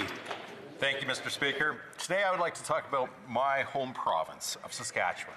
And especially a big shout out to all my friends and colleagues in the Saskatchewan Party. As many of you would know that we had our election yesterday, our set election laws made it possible for Election Saskatchewan to provide election during these challenging times. And the voters, what do they say? They rejected the carbon tax. They rejected higher taxes. They rejected big government and big debt, Mr. Speaker, and they voted for a strong Saskatchewan. People in Saskatchewan, Mr. Speaker, are angry with the government in Ottawa right now. They need to know that Ottawa cares. rather than taking our money and canceling our industries, Mr. Speaker. And they are right now currently offering us nothing. I'd like to, once again, congratulate my home province for voting for a strong Saskatchewan. The honourable member for Mississauga Lakeshore. Mr. Speaker, on behalf of the Liberal caucus, our warmest congratulations to Marcy Ian and Yara Sachs on their election wins in Toronto Centre and York Centre. Marcy and Yara are deeply connected to their communities and have put kindness and compassion at the core of their service. They shared important messages with residents, and the results speak for themselves. Last night, the Conservatives did worse in both ridings than under Stephen Harper in 2015. Our government will continue to support Canadians throughout the pandemic, and unlike the Conservatives, we will continue to invest in Canada. We will continue to fight for a better society, and we will combat hatred and division always. Tonight's results, Mr. Speaker, are significant as for the very first time in Canadian history, 100 women will take their seats together as members of Parliament, an extraordinary moment not only for Canadian women, but for all of Canada. Welcome to the House of Commons, Marcy and Yara. Together, we will build back better. Question orale, oral questions. The Honourable Leader of the Opposition. Mr. Speaker, in the last month, we learned the Liberal government allowed 2 different American billionaires to enter Canada, and they waived quarantine rules. Both times, the public safety minister said he had no knowledge of what happened. But he's just one of 5 ministers who can approve such waivers. Since the public safety minister didn't do it, it must have been the Prime Minister. So my question is for him. Why are there one set of rules for the rich friends of this government and one set of rules for everyone else? The Right Honourable Prime Minister. Mr. Speaker, the member opposite and Wells know that that was a decision taken on the border by locals on the ground that was made in error, and the situation was fixed afterwards. But I want to take this moment to thank all the volunteers, voters, organizers, and election workers who participated in by-elections in both Toronto Centre and York Centre yesterday. We showed that during a pandemic, Canadians continue to believe strongly in the strength of our democratic institutions. I want to congratulate Marcy Ian and Yara Sachs on being elected as the Liberal members of Parliament for Toronto and York Centre. We look forward to having these 2 strong women join our House. The Honourable Leader of the Opposition. Mr. Speaker, after weeks of being pushed by families of the victims and by my colleague from Lakeland, the government finally relented and announced the beginning of the public inquiry into the worst mass shooting in Nova Scotia in Canada's history. This was after they had to backtrack on their decision to refuse to even hold an inquiry, a decision that was panned by every Nova Scotian in this House, including members of the Prime Minister's own caucus. Mr. Speaker, why did the Prime Minister delay delivering justice to the families in Nova Scotia? Honourable Prime Minister. Mr. Speaker, following one of the worst mass shootings in Canada's history, I had the sorry responsibility to speak with the members of families who'd lost loved ones, who'd had their lives and their communities shattered. I gave them a commitment that we would find out exactly what happened, what errors were made, who was to be held responsible for those errors, and demonstrate that we were committed to getting the answers all Nova Scotians and indeed all Canadians want. We proposed an inquiry that would be able to move quickly on that, but families said they wanted a national public inquiry. That's exactly what we're moving forward with, so that they get all the answers they need the way they need them. Honourable Leader of the Opposition. Mr. Speaker, in the last week, the Minister of Indigenous Services and the Grand Chief of the Assembly of First Nations both called on the RCMP Commissioner to resign. The Minister of Public Safety has been silent. The minister blamed CBSA officers for his failures, and now his own cabinet colleague is calling for the resignation of a chief under his watch. It's hard to believe that minister was once a chief himself. My question to the Prime Minister is simple. Who is in charge of the RCMP? Honourable Prime Minister. Mr. Speaker, there is a long history of systemic racism in our institutions in this country, including in the RCMP. We've acknowledged, as has the Commissioner, that throughout its history, the service has not always treated racialized and Indigenous people fairly. There is no question for anyone on this side of the House that the systemic racism exists within the RCMP. We are therefore working with the Commissioner, who will bring forward meaningful change to ensure police treat all people with dignity and respect. The Honourable Leader of the Opposition. Monsieur le Président, le gouvernement était toujours là. Mr. Speaker, the government was there during the first wave of the pandemic at the border with rapid testing and with assistance. And yet, some countries had 1 million tests a week. In Canada, almost zero. So why doesn't this government draw some lessons from the first wave and do its work properly? The Right Honourable Prime Minister. Mr. Speaker, from the beginning of January, our public health agencies were holding meetings to see what was coming out of China and concerns about the coming pandemic. From the very beginning of the pandemic here in Canada, we prepared the Canada Emergency Response Benefit, or CERB, and we delivered it to millions of Canadians throughout the country. Our public servants, the public service, worked very hard to offer assistance almost immediately, assistance that people needed. The Leader of the Opposition is saying that we did the wrong thing by helping families and that we should have helped businesses instead. We did help businesses, but first we helped families, Mr. Speaker. The Honourable Leader of the Opposition. The Prime Minister likes to pretend that he's a partner of the provinces, but his minister blamed Quebec and the provinces for the current situation. And the Prime Minister is saying he's going to interfere in areas of provincial jurisdiction. Will this Prime Minister stop blaming others and finally get to work? The Right Honourable Prime Minister. Mr. Speaker, we respect and understand areas of provincial jurisdiction on this side of the House, and we fully recognize that long-term care in Quebec, for example, is an area of provincial responsibility. But we want to work with Quebec, with all the provinces, to ensure that our seniors are protected throughout the country, that there is a standard of care that can reassure all Canadians, seniors and families, that we're taking care of seniors throughout the country. That's the federal government's responsibility, to ensure that all Canadians are taken care of, and that's what we're going to do. The Honourable Member for Belleuil-Chambly. Thank you very much, Mr. Speaker. I would like to discuss what happened to a teacher at the University of Ottawa. The Prime Minister said we're all responsible for our words. Well, I guess we're also all responsible for the makeup we wear. Isn't that right? During his blackface episode, I didn't call the Prime Minister racist. And in the same spirit, does the Prime Minister recognize that the Indian Act is racist and systemic?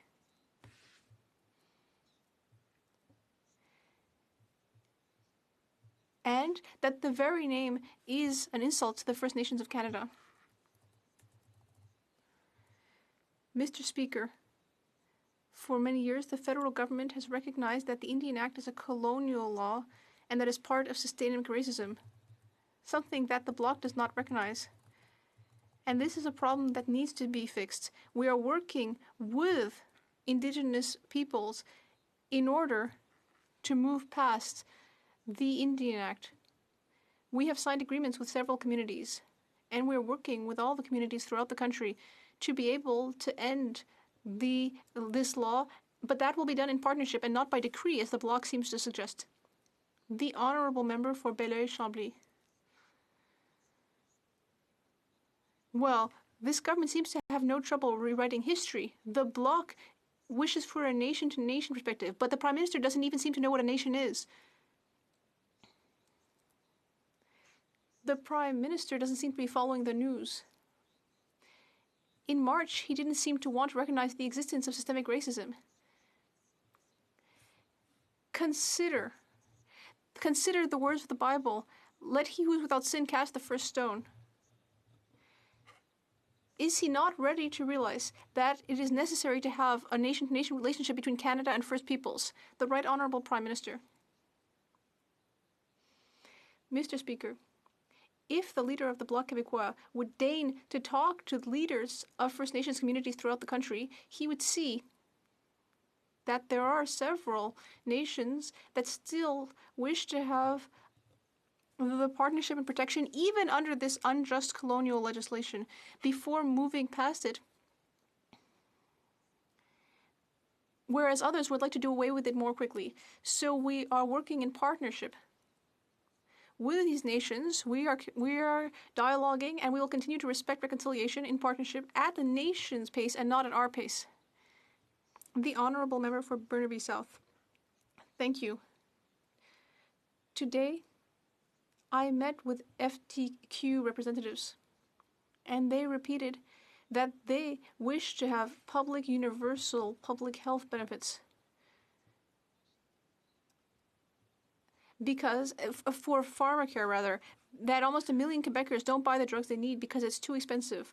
Why won't this federal government create a universal, entirely public pharmacare program? The Right Honourable Prime Minister. Mr. Speaker, no one should have to choose between paying for medication or food. We will continue to work with the provinces to reduce drug prices throughout the country.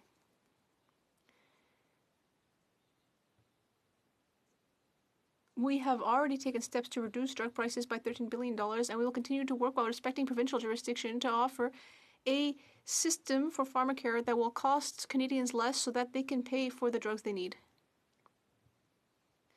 Burnaby South. Thank you, Mr. Speaker. Tunney's Pasture is a daycare center in Ottawa. It's not for profit.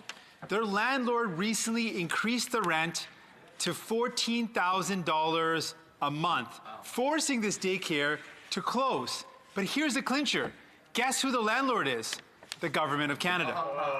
Now, it is unbelievable that a government would allow this to happen. You know what really sucks is when your daycare center shuts down in the middle of a pandemic. Will the Prime Minister admit that his words on childcare were again just empty promises? Right Honourable Prime Minister. Mr. Speaker, we will be looking into this situation because indeed it is alarming, and I thank the member of the opposition, the member of the New Democratic Party for bringing that up. I also want to highlight that we have been working closely with the provinces on moving forward on childcare. We know that childcare is not just a social necessity, but an economic necessity. This pandemic has shown that the cost on women for having to make choices, impossible choices between caring for their kids or seeing their kids cared for and getting back to work needs to come to an end. That's why we're moving forward on childcare. Honorable député de Chicoutimi-Le-Fjord. Monsieur le Président. The Honourable Member for Chicoutimi-Le-Fjord. This morning, we've seen that when public servants who are part of the same team are not able to understand each other because bilingualism has been put aside during the pandemic, it leads to chaos and a lack of mutual understanding. And that's what we've seen in the application of assistance measures. So a simple question. Is the lack of bilingualism in the public service to blame for the lack of consistency in assistance measures? The Honourable Minister. Thank you, Mr. Speaker. I'm very pleased to answer this question. It's an important question. Since I am a Francophone and from Quebec myself, I think we all understand that the position of French in the public service is essential, not only for public servants to be able to do their work, but also to be able to serve Canadians in the language of their choice. And we will continue to work closely with the public service to ensure that everyone knows that the right to work in French is an essential one. The Honourable Member for Chicoutimi-Le-Fjord. Mr. Speaker, I don't know if we're talking about the same thing here, but there have been video conferences entirely in English with documents that were never translated. And in the time of COVID, Francophones in public health feel more and more isolated. And it's not like the government isn't aware of this. The Official Languages Commissioner raised the problem, but once again, the Liberals didn't do anything. What is the message we're sending to Francophones working in public health? Get organized. Make it work. Why did the government ignore the Official Languages Commissioner? The Honourable Minister. Thank you very much. I'd like to thank my colleague for being able to discuss this important issue.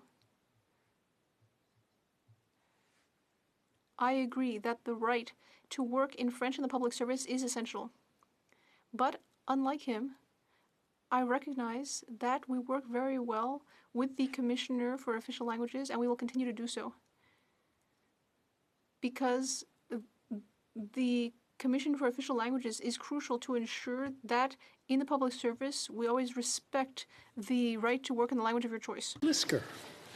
Mr. Speaker, I'm sure that the Prime Minister gets hundreds of requests to meet with Canadians from right across the country, and I'm sure that because the Prime Minister's time is precious, he must make deliberate decisions on who he meets with and why. With that in mind, why did the Prime Minister choose to meet with multiple Chinese Communist Party elites who have apparent links to gangs, illegal casinos, and organized crime here in Canada? Good question. Honourable Minister.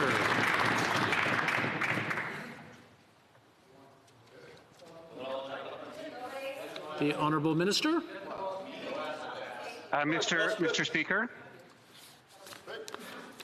Mr. Speaker, I'm pleased to answer that question. As we all know in this House, the relationship with Canada, with China and Canada, is an intricate, difficult, and complex relationship that we are managing carefully, particularly in light of the fact that we have Canadians who have been arbitrarily held in detention. We will continue to do everything we can to ensure that human rights are protected, our Canadians' lives are protected, and we will continue to speak up strongly and forcefully for all issues that affect us and in that relationship with China. The Honourable Member for Portage-Lisker. Well, we know that some of these bad actors are also big donors to the Liberal Party and the Trudeau Foundation. You know, we're known by the company that we keep, Mr. Speaker, and this Prime Minister seems quite comfortable hanging out with Chinese Communist Party officials, which begs the question, does this Prime Minister's fear of Communist China and his refusal to, for example, ban Huawei from Canada's 5G or stand up for Canadians who are being held hostage in China have anything to do with him being compromised by his cozy relationship with CCP officials? Good question. The Honourable Minister.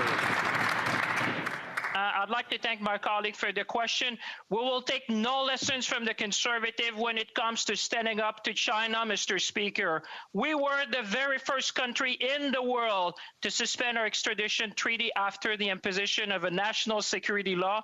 We suspended the export of sensitive equipment, and we have updated our travel advisory. Mr. Speaker, we have been a leading voice in the world when it comes to defending human rights, and we will continue to defend the rights and interests of Canadians around the world and stand up against anyone who would go against our interests. Thank you, Mr. Speaker. The Honourable Member for Carleton. Ce gouvernement mène une guerre contre... This government is waging a war against work. It is trapping people in poverty. According to a report from the Finance Minister Department obtained by a journalist, a single mother earning $30,000 a year would lose about 70 cents for each additional dollar earned. So, for example, if she earns $55,000, she would actually lose 80 cents on the dollar.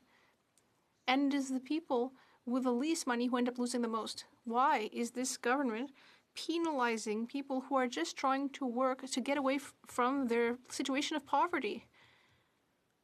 The Honourable Minister. A wolf in sheep's clothing. I never thought I'd see one on the floor of the House of Commons. The reality is, when we put forward measures to actually cut taxes for the middle class and raise taxes on the wealthiest 1%, that member voted against it. When we changed the Canada Child Benefit to put more money in the pockets out of middle class families and stop sending child care checks to millionaires, that member voted against it. And with respect to the measures we put forward in this pandemic to ensure that middle class and low income families could keep food on the table and a roof over their heads, that member stepped up to the microphone and said an approach of big fat government programs wouldn't help Canadians. Those workers deserve to know that their government will have their backs, and that's precisely what we're going to do.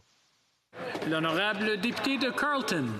Well, that member is a sheep in wolf's clothing. Oh. But, Mr. Speaker, speaking of creatures that don't actually exist, you know, he speaks about this so-called middle-class tax cut. Well, the report from the Finance Department says that its effects are, quote, difficult to spot. So it's kind of like the Loch Ness Monster. Big, notorious, spoken of often, but no evidence it actually exists.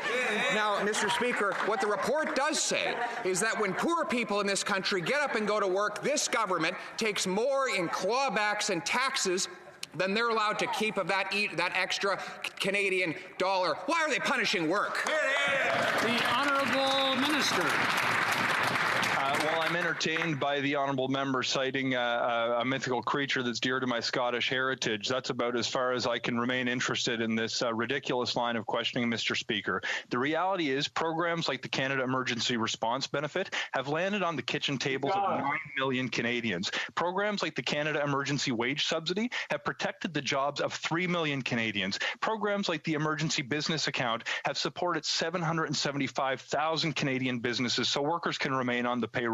The reality is, Mr. Speaker, when it comes to supporting low-income workers, we are looking out for their interests and, more importantly, advancing programs that are actually helping them get by during a time of unprecedented difficulty.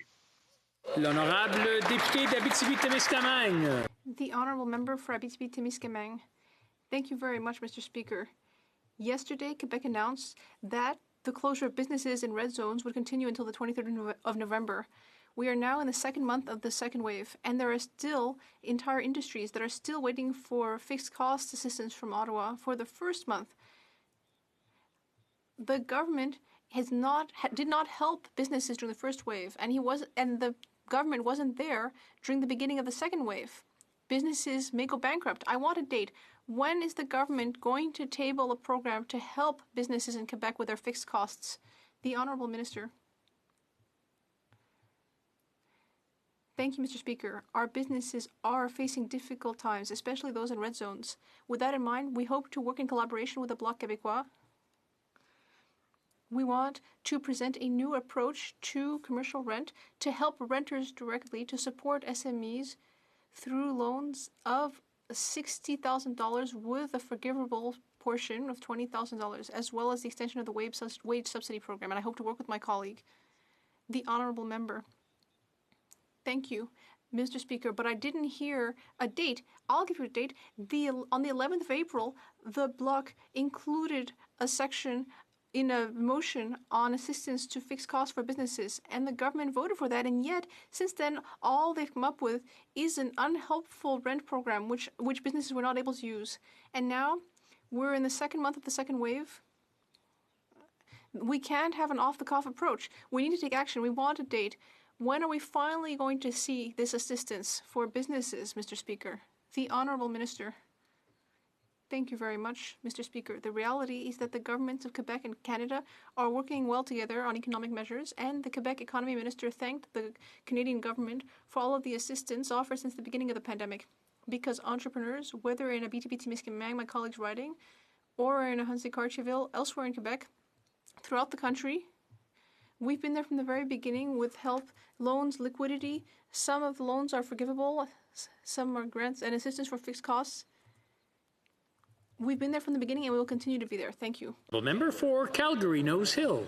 Radio-Canada reported that the Liberals signed contracts that gave the United States and Britain first access to vaccines ahead of Canadians. Potential vaccines from Novavax, AstraZeneca, Pfizer, and Moderna all report a minimum 3-month delay for Canadians in favor of Americans and the Brits. Are the Liberals worried about producing documents related to the COVID vaccine because they know it will show that they've signed contracts that put Canadians at the back of the line, like they did with rapid testing? The Honourable Minister. Monsieur le Président, nous avons mis en place 7 ententes et nous poursuivons les négociations. Mr. Speaker, we have 7 agreements. All of those companies to ensure that Canadians have access to vaccines as soon as they are approved. We're working diligently to ensure that once a vaccine is ready, we will be ready to deliver it to Canadians. We're going to protect Canadians and we're going to stand by them right through this pandemic, Mr. Speaker. Member for Calgary Nose Hill. No answer there. That's interesting. So Radio Canada did report that Canadians will have COVID vaccines delivered later than other countries. And I think that's what the parliamentary secretary was dancing around there. So that sort of incompetence means that just like their delay in rapid tests, the fact that we don't have rapid tests right now and we're seeing cases increase, when a vaccine is eventually ready, Canada will be at the back of the line. So I'll ask again, can the minister confirm that she agreed to contracts that put Canadians 3 months behind, at a minimum, behind the Americans when it came to a COVID-19 vaccine? The Honourable Parliamentary Secretary. The government is, of course, working on all possible fronts to deliver safe and effective COVID-19 treatments and vaccines to Canadians as quickly as possible. That's why we have, Mr. Speaker, 7 agreements with up to 358 million doses. It's interesting the member across is listening to experts now. She wasn't listening to them yesterday when they told her that her backseat driving motion, playing politics with our pandemic management, Mr. Speaker, was out of line. But we're going to make sure that we continue to deliver the contracts, that we deliver the personal protective equipment, that we build the domestic supply, and yes, we ensure that vaccines are there when Canadians need them so we can put an end to this pandemic and protect Canadians. Thank you, Mr. L'honorable député de Charbot. The Honourable Member for Charlebourg, Haute-Saint-Charles. Mr. Speaker, yesterday the Premier of Quebec extended the red zone provisions for 28 further days. Restaurants are suffering. In fact, they're closed. Gyms are closed. And other businesses are suffering as well. And yet, the Liberal government does have a solution to help Quebec. Rapid testing. When are we going to have rapid testing in Quebec? The Honourable Minister for Health. We'll be providing Quebec with 200,000 rapid tests this week, as a matter of fact. And, Mr. Speaker, all provinces and territories are receiving rapid point-of-care testing over the next weeks to come. We've been working very closely with our provincial and territorial partners to make sure they have the tools that they need so that they can have a robust testing and screening strategy no matter which province Canadians are in. L'honorable député de... The Honourable Member. Mr. Speaker, that's all very well, but since the very beginning of the pandemic, I remember on the 31st of January at the Committee of Health, I was told that they were starting to look at protocols and that then PPE was being sent to China. Can the minister confirm that hundreds of thousands of tests will be sent to Quebec to help 8 million Quebecers? Frankly, Mr. Speaker, yes. The Honourable Member for Timmins, James Bay. The people in Neskantaga are facing yet another week without clean water. No water for the showers, no water for toilets. Health Canada nurses being forced to get water from jugs in the river. And we remember this Prime Minister's promise to the people in Neskantaga, how he sent his minister north for the photo op to promise clean water for all First Nations. Well, that was 4 years ago, and now we have an evacuation in the middle of a pandemic. So I'm asking this Prime Minister, what's it going to take for him to sit down with Neskantaga and put an end to this disgraceful abuse of their rights and dignity? Honourable Minister for Indigenous Services. Thank you, Mr. Speaker. Let me say it's entirely unacceptable that Neskantaga has gone without clean water for 25 years. Members should note that this government has invested $16.5 million for a new plant, fix the distribution system, fix the wastewater system. That's cold comfort, obviously, for those people who are now in Thunder Bay evacuated, except for 24 members who are ensuring safety within the community. We're prepared to evacuate those as well. But let me reassure this House in saying that we will not rest until the system is fixed and that the members can go back and safely enjoy the water that they're entitled to. The Honourable Member for Winnipeg Centre. Mr. Speaker, 19 residents have died from COVID-19 at Parkview Place in Winnipeg. COVID cases are rising in this facility and in other care homes owned by this federal government across the country. Their disregard for seniors and other residents, including disabled persons during the pandemic, is a national tragedy. Workers and residents' lives are on the lines and families are terrified to lose their loved ones. Meanwhile, the Liberal government missing in action. People need help now. When will the Liberals stop putting profit over the well-being of residents in long-term care homes? The Honourable Minister of Health.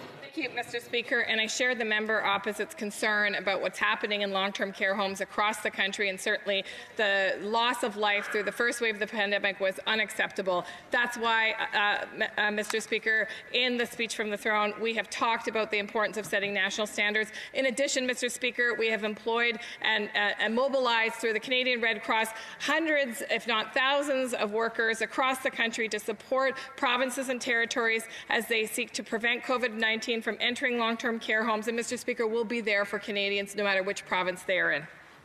The Honourable Member for Longueuil-Charlemagne. Mr. Speaker, the COVID-19 pandemic has shown us that safe, affordable housing is a way to slow down community transmission. In my riding, there is a great need for more affordable housing. That's why I am so excited by the Rapid Housing Initiative. Can the Minister give the House an update on the implementation of this new program? Thank you. The Honourable Minister. I want to thank my colleague for her question and for being so passionate about this issue. And I announced the new $1 billion Rapid Housing Initiative that will quickly build 3,000 new affordable housing units for the most vulnerable, Mr. Speaker.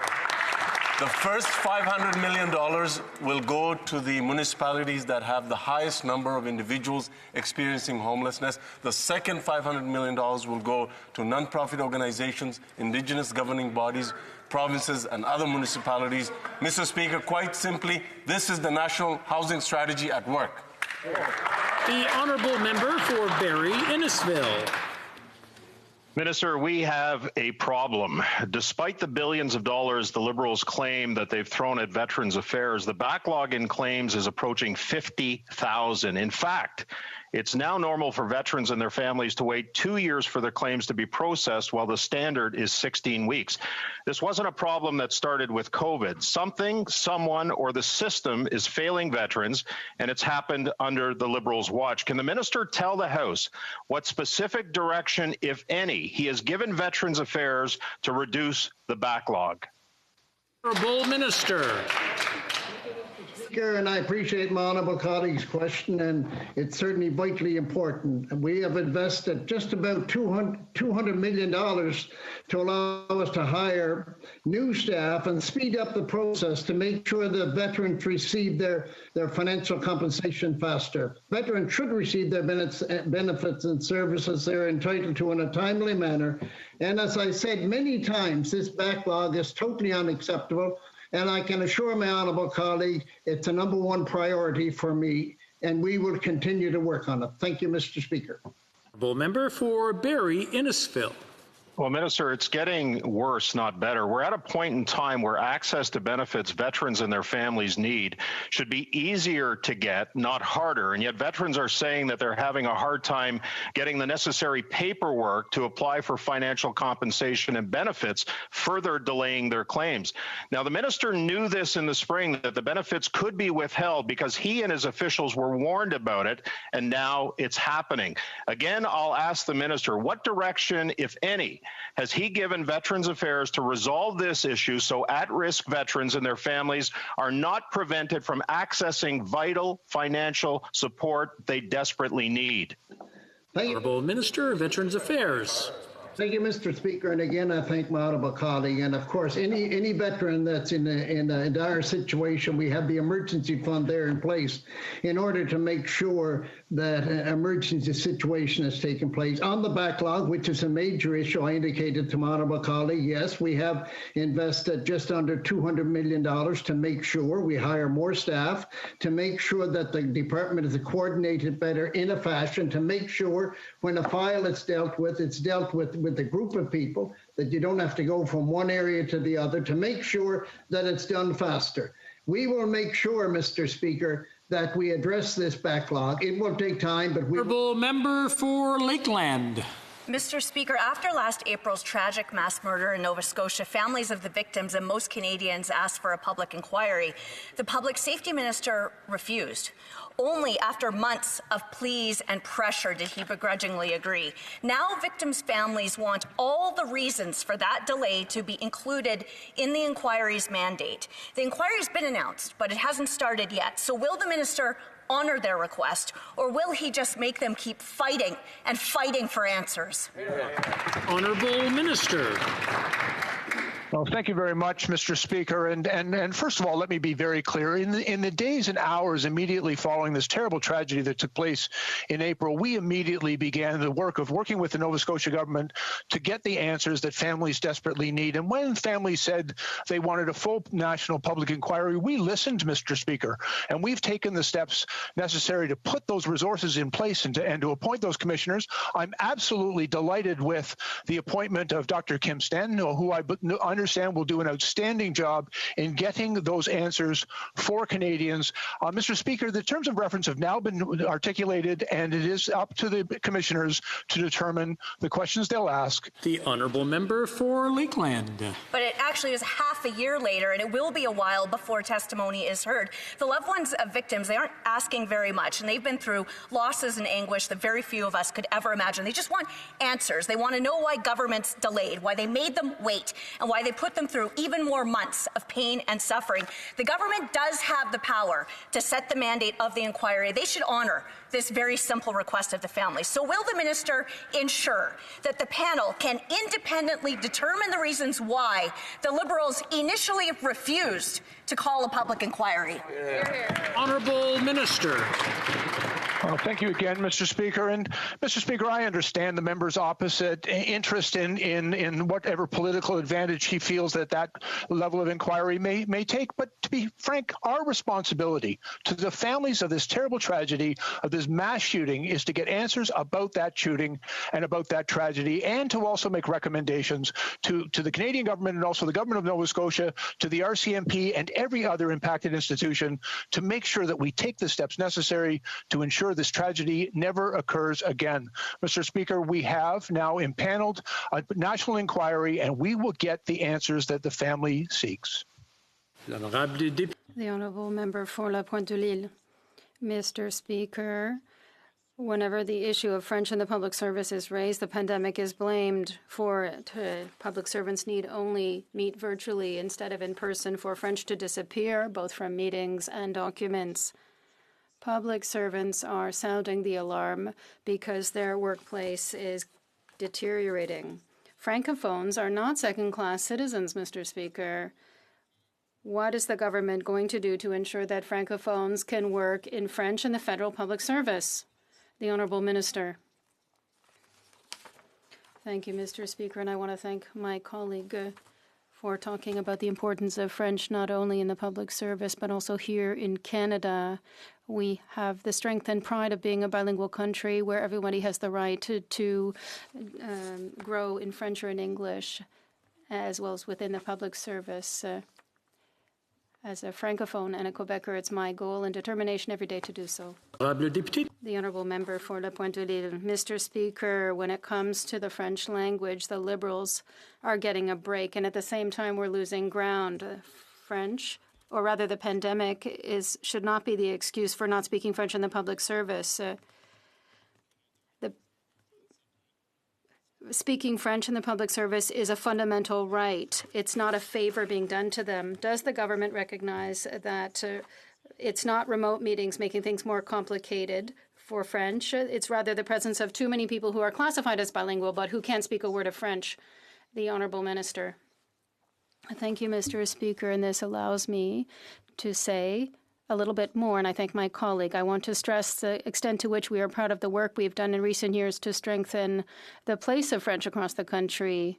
An official languages plan of $2.7 billion, the appointment of 3 bilingual judges of the Supreme Court. We will renew the Official Languages Act shortly. We will ensure that we create a French University in Ontario. We are proud of it. We are going to do much more work to strengthen linguistic rights in Canada. For Pitt Meadows, Maple Ridge.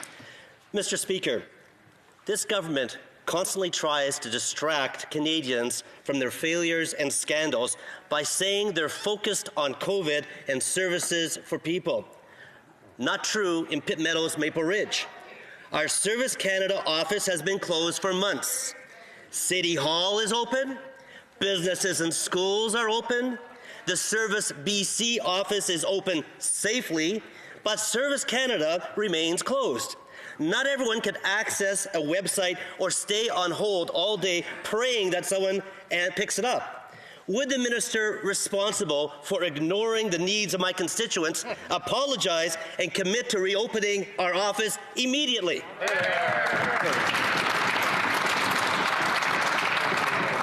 Question. I disagree with his assertion. In fact, our government is committed to ensuring that Canadians have access to the benefits provided by Service Canada. We've already safely reopened more than 260 Service Canada centres, Mr. Speaker, right across the country. Decisions about reopening are being guided by our world-class public health officials, and with the priority that as many Canadians as possible will get the benefits that they deserve. We've also introduced new services to ensure that Canadians can continue to access benefits that they need, such as the eService Canada portal, as well as opening over 4,000 community liaison officers. The Honourable Member for Beauce. Mr. Speaker, a senior is like a history book. They remember things. In July, the government gave seniors a one-time payment of $300 or $500 based on their eligibility. Many seniors are wondering what other supports are being created to help them get through this pandemic. The Liberals have recycled promises in their throne speech, but they have failed to set out a clear plan on how they would keep those promises. As I said, seniors remember things, and they won't forget. What is the government going to do to help this segment of the population? And above all, when will it do so? The Honourable Minister.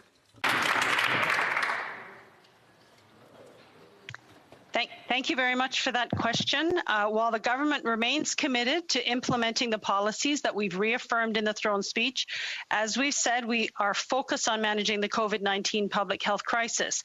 This year, we invested over twice as much on financial assistance for seniors as we committed to in our platform. We provided financial support to seniors 65 and above sooner and with greater support for the most vulnerable. Our support provided over $1,500 for couples receiving GIS. We will be there for our seniors and will continue to work hard to deliver for them. Thank you. The Honourable Member for Port Moody, Coquitlam. Thank you, Mr. Speaker. Seniors in my riding are trying to plan their budgets with the withdrawal rates of RRIFs in mind. Back in April, the government announced that it would reduce minimum withdrawals from RRIFs for 2020 by 25%. Today, COVID-19 is still hurting investments, and many seniors are wondering how this will affect their RRIF withdrawals in the future. Will the government be transparent with their seniors and let them know what their plan is for RRIF withdrawals after 2020? Honourable Minister. Question, and I want seniors to know that they're not alone. We responded quickly with direct financial tax-free payments and supported over 2,000 local community projects helping seniors. We responded quickly to help preserve registered retirement income funds. We reduced the minimum withdrawals from RRIFs by 25% for 2020. And as the market is volatile during this difficult time, we'll continue to look at ways that we can best serve our seniors. Honourable Member for Cambridge. Thank you, Mr. Speaker. COVID-19 has impacted many Canadians with disabilities that have borne additional costs and challenges. Our government introduced and passed legislation to support Canadians with disabilities. Last week, we announced that the deadline to apply for the disability tax credit has been extended to December 31st so that more Canadians could apply. Mr. Speaker, can the minister please inform the House as to how many Canadians will benefit from this payment and on what date these payments will commence? Honourable Minister. Mr. Speaker, I thank the Honourable Member from Cambridge for his important question. Since the beginning, we've taken a disability-inclusive approach to this pandemic, and I'm pleased to announce that starting this Friday, so 3 days from now, 1.7 million Canadians will begin to receive the $600 one-time payment in recognition of the extraordinary expenses being faced by Canadians with disabilities. Mr. Speaker, I'll take this opportunity to thank our COVID-19 Disability Advisory Group, who, in the spirit of nothing without us, has provided this government with invaluable advice.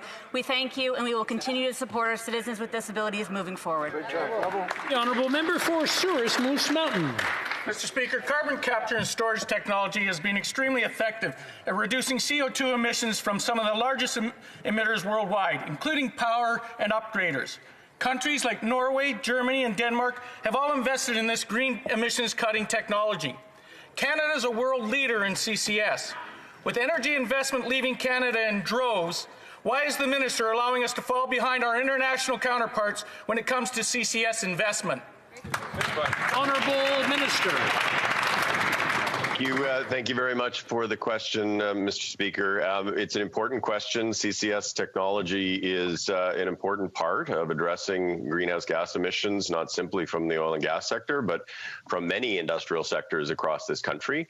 It is part of a broader suite of technology solutions, including hydrogen-related technologies, biofuels-related technologies that we are focused on as we work forward to ensure that we not only meet, but we exceed our 2030 targets, to ensure that we actually drive forward with economic progress and jobs while we are protecting our planet. Honourable Member for Red Deer Mountain View. Mr. Speaker, the expansion of the Nova Gas transmission line should be good news, but there's a caveat. Consultations with Indigenous groups ended February 19th. The government then had 90 days to reach a decision. That was extended by 150 days. The decision to approve the project was made less than 15 minutes before midnight on the deadline day, October 19th. The delay costs are astronomical. How can Canadians have any faith in the regulatory process when it seems to function in such an arbitrary way and solely at the political whim of the minister? The Honourable Minister. Thank you, Mr. Speaker. And this government was proud to support the Nova Gas pipeline project. Indeed, we think that it points towards the future, not only for Alberta, but for the country, in terms of natural gas, in terms of potential for hydrogen. But we needed to make sure that consultations were done properly. We have learned on this side of the House, Mr. Speaker, our lessons from TMX. We need to make sure that consultations are done well in order to make sure that good projects go ahead in a good way, that good projects get done. Thank you, Mr. Speaker. Honourable Member for Prince George, Peace River, Northern Rockies. Thank you, Mr. Speaker. Here in Canada, we produce the most sustainable and environmentally responsible natural gas in the world. A company called West Coast Olefins wants to make value-add products right in Northern BC with our very own Northern BC natural gas. CEO Ken James is trying to create manufacturing jobs right here in Canada instead of another country.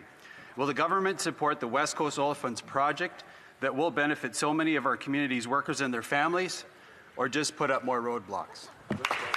Honourable Minister.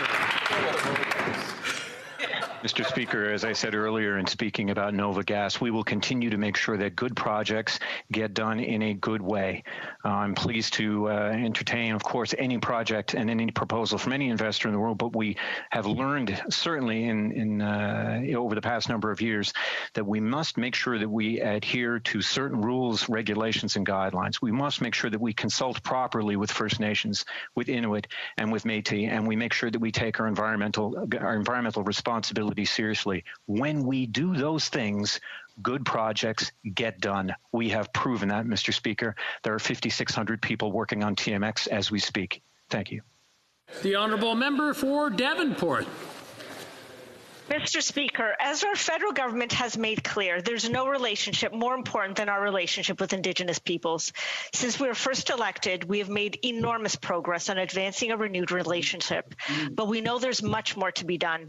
It's also important to educate Canadians on the treaty rights of Indigenous peoples and the need to observe them as part of our laws.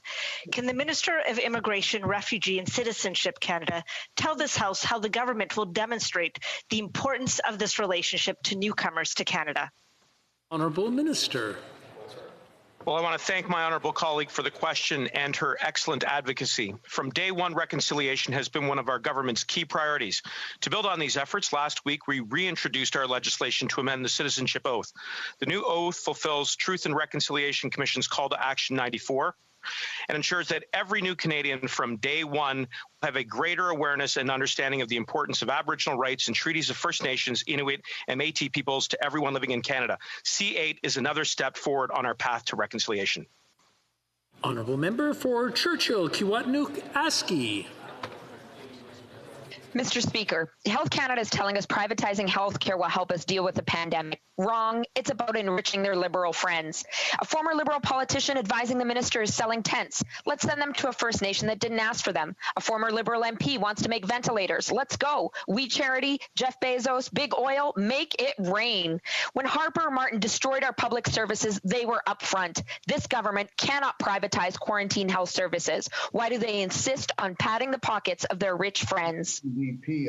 Honourable Minister. Mr. Speaker, this over-the-top rhetoric is exactly what Canadians don't want in the middle of a pandemic. You know what they do want, Mr. Speaker? They want a government that's going to work together, parliamentarians that are going to work together to ensure that no matter where a Canadian lives, they have what they need to get through this pandemic. Mr. Speaker, we're proud of the efforts to ensure that Canadians have the devices they need, the quarantine facilities that they need, the supports they need, and new technology and devices. And Mr. Speaker, we're not going to stop. Thank you very much. The Honourable Member for Saanich, Gulf Islands.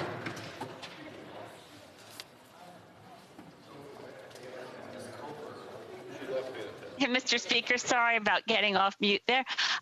Thank you, Mr. Speaker, and I appreciate the opportunity to put this very significant question forward. I appreciated the points made yesterday by the member from Wellington-Halton Hills. We're looking at a humanitarian crisis in Nagorno-Karabakh. The Armenian population is being decimated. Ceasefires fall apart before they start. My question to the Honourable Minister is, does the Government of Canada think that it's a deficiency in our ability to deal in this crisis that we have no diplomatic presence in the region? We are doing what we can, and I applaud stopping military sales, but Turkey and Israel are sending arms to Azerbaijan. Surely we should be more active and on the ground with a diplomatic presence. The Right Honourable Prime Minister. Mr. Speaker, we are deeply concerned by the violence in the Nagorno-Karabakh region.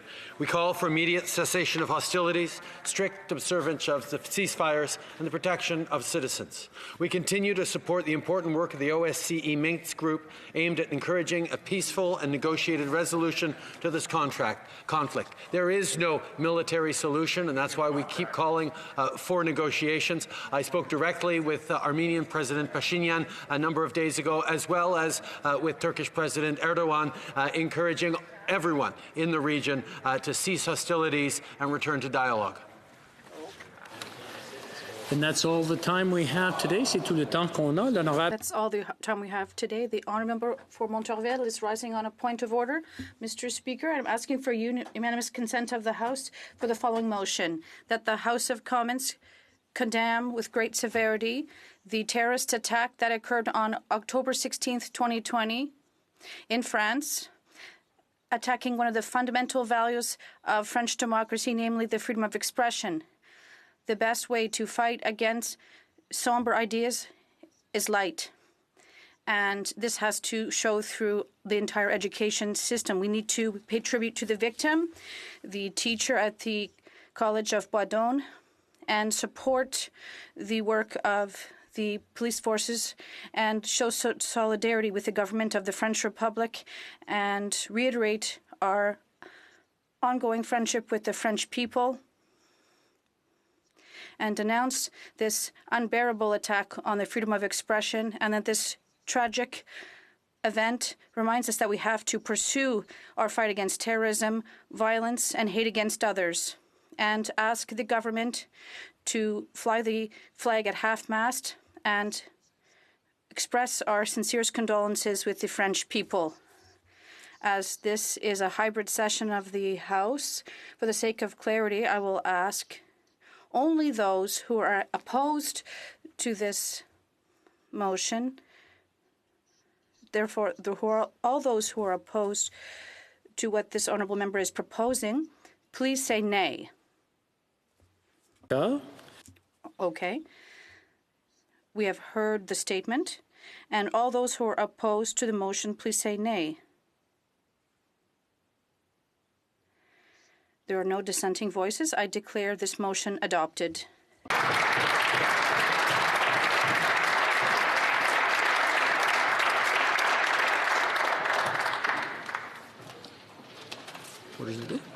Orders of the day. Orders of the day. Government Orders, Government Bills, Comments. Resuming debate at second reading stage of Bill C6, an act to amend the Criminal Code, Conversion Therapy.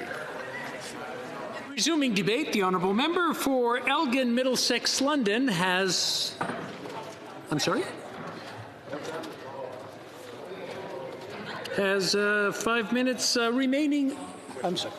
For questions and comments. I'm glad we got that straightened out. Questions and comments. The honourable member for Riverview Dieppe. Thank you very much, Mr. Speaker. I'd like to take an opportunity to thank my fellow PROC member for her very thoughtful speech just before question period. She had made reference that some of her colleagues think that she speaks too much, but I could have really listened to you for the day, so thank you so much for your comments. You've also indicated in your speech that PFLAG in your community does some very important work. And in my community of Moncton, Riverview, and Dieppe, in 2015, I had the privilege of meeting an organization called UBU. And its founder, Michelle Laird, really educated me on really the need for these types of services. And also during your speech, you indicated that we really need to elaborate on the next steps in order to ensure that people feel more comfortable with who they love, who they are, and to be who they are. And I'm wondering if you could just elaborate on what you think those next steps could look like. Elgin, Middlesex, London. Thank you very much, and I really appreciate that question from my colleague on the PROC committee and the work that we can do together.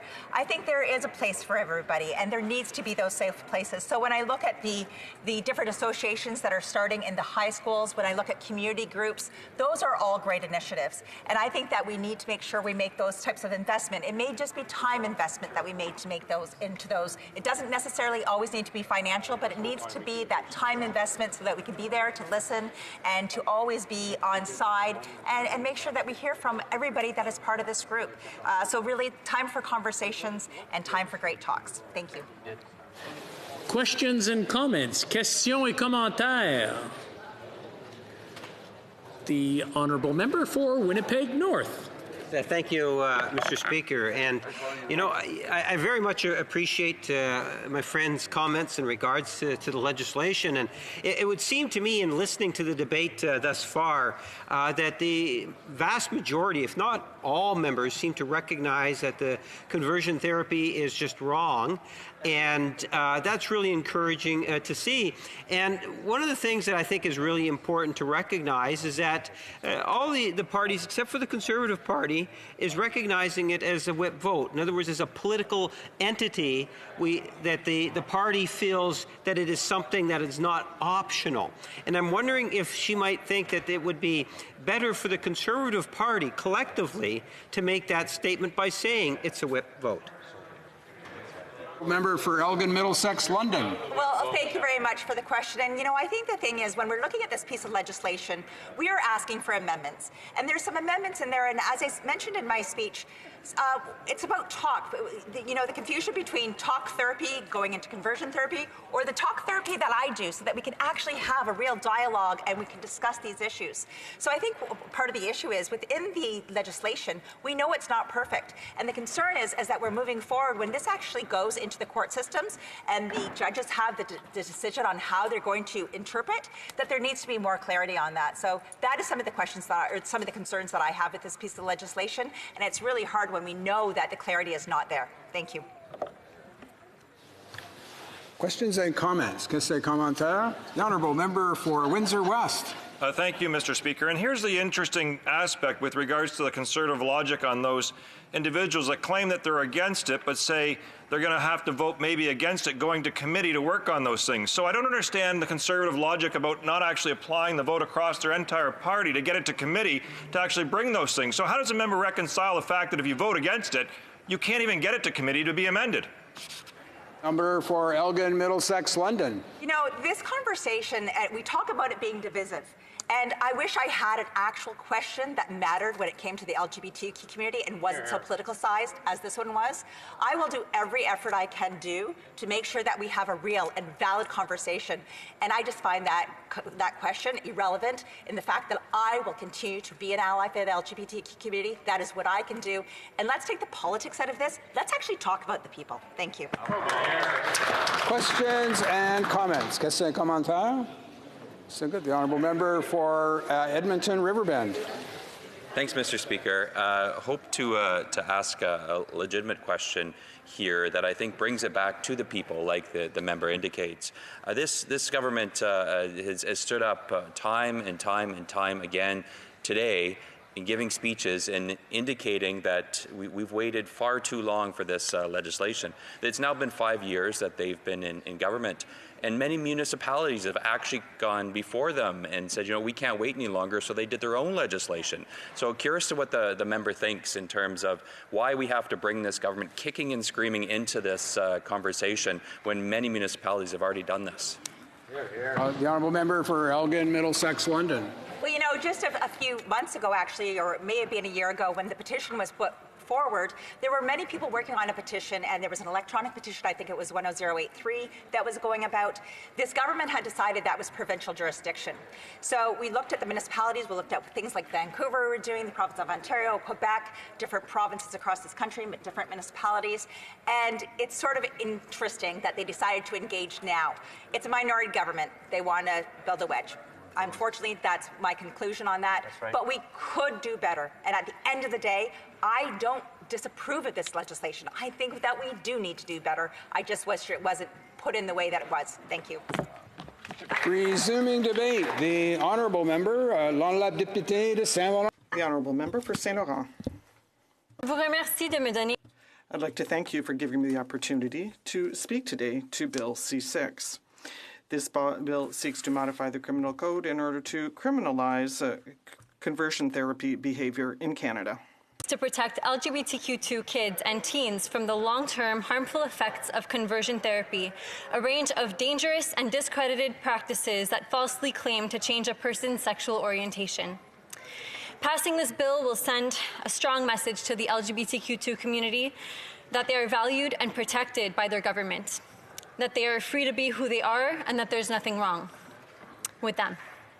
For those wondering, conversion therapy aims to change an individual's sexual orientation to heterosexual, to reduce or repress non-heterosexual attraction or sexual behaviors, or to change an individual's gender identity to match the sex they were assigned to at birth.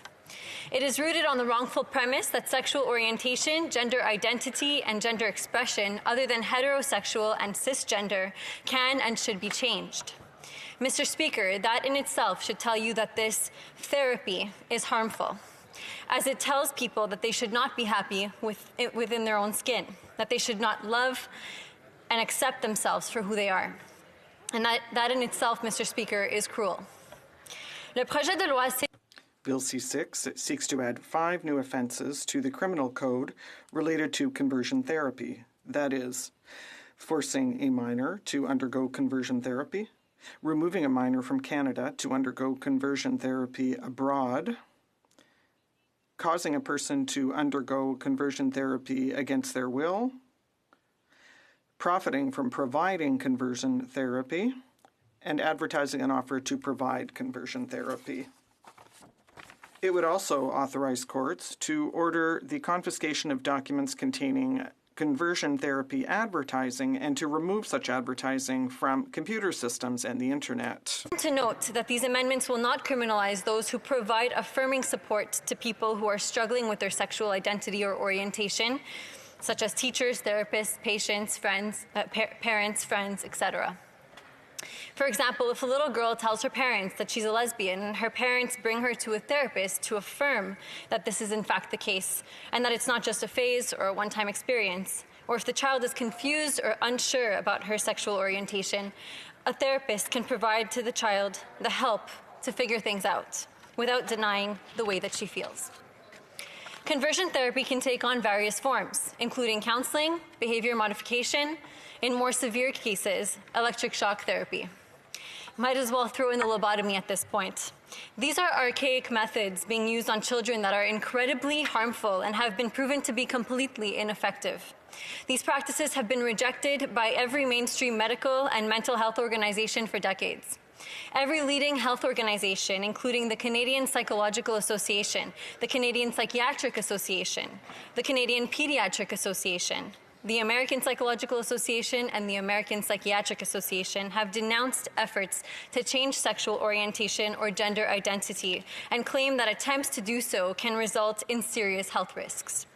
Maclean's published the opinion piece of Peter Gajdix, a man who lived through 6 years of conversion therapy and one of the main activists who pushed for the city of Vancouver to become the first Canadian city to ban it. Peter was subjected to copious amounts of psychiatric medications, was told to release his pain and feel his rage during long sessions of primal scream therapy, injected weekly with ketamine hydrochloride before his reparenting sessions, where he would lie in his therapist's lap like a newborn baby so that he could be nurtured by his new parent. Aversion therapy was also used by his therapist, exposed him to a stimulus while subjecting him to a form of discomfort to help him flip to the other side. According to him, all conversion therapy succeeded in doing was increase his shame about who he was. Lesbian, gay, bisexual, transsexual, queer, two-spirited people are harmed and stigmatized. Their dignity is undermined. Mr. Speaker, these practices have resulted in tragic rates of depression, anxiety, self-hatred, drug use, homelessness, and suicidal behaviors among the LGBTQ2 community, among people who have undergone conversion therapy. Indigenous peoples, racial minorities, and low-income Canadians are more likely to be exposed to these harmful practices. Minors are especially vulnerable. La thérapie de conversion therapy increases the shame and stigmatization that so many LGBTQ2 young people are already experiencing. Now, although this bill is an excellent step in the right direction, it will not completely eliminate the harm caused by societal prejudices, which unfortunately will not disappear overnight. This will probably continue in secret, as if one told a child to act in a certain way or to stop acting in a certain way at home. A study from the San Francisco State University showed that young people whose parents or caregivers strongly rejected LGBTQ2 children are 8 times more likely to attempt suicide, 6 times more likely to have high levels of depression, and 3 times more likely to consume illegal drugs. As you can imagine, parents who send their children to conversion therapy instill feelings of family rejection and disappointment in their child and risk damaging their relationship with their child for life. Mr. Speaker, I taught at the high school level for several years prior to getting elected. I taught several subjects, and while my major at McGill was in history, I enjoyed teaching the course very much. My favorite was ethics and religious culture. I had the flexibility in that class to teach whatever topics I thought would be interesting and relevant to my students. So I chose to teach them about topics that would help them navigate their way through high school, through their teenage years. Among many topics that we covered was sexual education and gender identity. At the time, I guess around 6 years ago, I knew that my secondary 2 or grade 8 students were figuring themselves out, and that many of them likely had questions that they would never feel comfortable to ask, especially at such a young age. I wanted to offer them a safe space, to let them know that I was an ally, and that they could open up to me if they needed to chat. And lo and behold, some of my students did feel comfortable opening up and coming to see me one-on-one for some guidance. While I don't yet have children of my own, I really cared about my students, and my heart would have broken to think of them not loving themselves or embracing who they were because of external pressures or because of not being accepted by their families. They're at such a critical age. They're highly influenced by what others think of them, and to think of the pain they'd experience going through any type of conversion therapy is unbearable.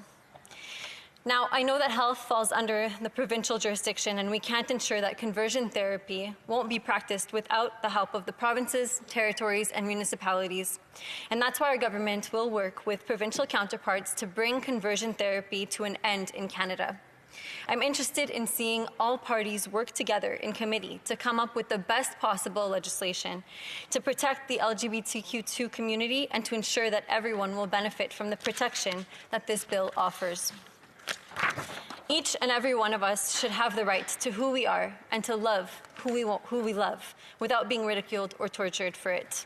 While this bill won't end homophobia or transphobia, it's an important step in the right direction. I want my future kids to grow up in a world where they can be loved and accepted, one that does not depend on their sexual orientation or their gender identity in order to be loved and accepted, and where they can be proud of who they are and live a fulfilled and dignified life. Mr. Speaker, I strongly support this bill, and I hope that all of my colleagues across the aisle will vote in favour of this legislation to help make Canada a better and fairer place for all Canadians. Thank you. Questions and comments? Questions et commentaires? L'honorable député. The honourable member for Mégantic-L'Érable. Thank you very much, Mr. Speaker. I'd like to commend my colleague for her speech today. During her speech, she issued an invitation to all parties to join forces to rally around this bill, Bill C6, Mr. Speaker. We understand that conversion therapy is something that is absolutely unacceptable today. The government has an opportunity, by being more open, to give a more clear definition of conversion therapy. All they have to do is insert the definition that was on the Department of Justice website, because this bill is so necessary for our society today. Will the member support us so that we could include that definition in the bill? The honourable member for Saint-Laurent. Thank you, Mr. Speaker, and I'd like to thank the member for his excellent question. I do not sit on that committee, but I trust the members of the committee in question that they will work together and to ensure that this legislation is the best that it can be and that it genuinely protects the most people possible. Thank you very much. Questions and comments? The honourable member for Abitibi-Témiscamingue. Thank you, Mr. Speaker. I liked my colleague's speech, especially the reference that she made to being a teacher and having the trust of her students. I would like to ask her whether, if she met with those students again, would this bill help them? Would it be a better tool in her toolbox to help her students should she see them again? The honourable member for Saint-Laurent. Thank you. Well, those students are adults now. But I do think that, I did already receive feedback on Facebook from some of my former students, and I think that they are very much in favor of this bill, and they are very much against conversion therapy. So that was my answer. Thank you. Questions and comments? The honourable member by video conference, the honourable member for Victoria. Mr. Speaker, we support this bill because we know that the ban on conversion therapy is important, and it says to members of the SOGI community, especially to transgender and non-binary youth, that they are not in need of fixing. I want to thank the member for her speech, but also ask, this bill is long overdue, and it is not alone enough to repair the damage that's been done by conversion therapy. And so will the Liberals commit to investing, to funding capacity building within the SOGI community so that these challenges as a result of conversion therapy can be addressed within the communities? Honourable member, l'honorable député de Saint-Laurent. The honourable member for Saint-Laurent. And thank the honourable member for her question. I definitely think this is an important first step and a very significant one. And I think that in committee, I'm sure that the members will hear of different ways that they can better the lives of the LGBTQ2 community. And I myself would absolutely love to support any support that we can give. And I hope that other members throughout this House feel the same way. Thank you. By video conference again, questions and comments. The honourable member for Fredericton. Thank you, Mr. Speaker. And I want to thank the member as well for her wonderful speech and our love of teaching. So I appreciate that as well. She mentioned early on that this was a protection for children and teenagers. And I just like to highlight the really critical stage of 18 to 21-year-olds in affirming your identity, figuring out who you are. And then I also point to the high risk of suicide for those in their midlife for dealing with some of these issues. So should we not extend this protection to adults as well? I'd like to hear what she thinks about that. Thank you. For Saint-Laurent. Mr. Speaker, and I'd like to thank the honourable member for her question. And I would be personally open to it, but I know that there are some reservations just because of charter protections. And I definitely know that only currently, the way that it's written, only consenting adults would be able to receive conversion therapy. However, actually giving conversion therapy would be illegal. So there are many different ways of interpreting the way that this bill is written. However, I hope that in committee these things can be ironed out and more discussions can be had to better the legislation. Thank you. And we have time for just one quick question and response. The honourable member by video conference again, the honourable member for Kitchener-Conestoga. Yes, thank you very much. I'm also interested to know about the member's previous role as a teacher. I visit my students in Kitchener-Conestoga regularly, and now it's virtually, but it's amazing how much we can learn from this next generation. Stories about reconciliation, environment, and I wonder if she could share some of the message of acceptance that this next generation is sending us. Thank you. For Saint Laurent.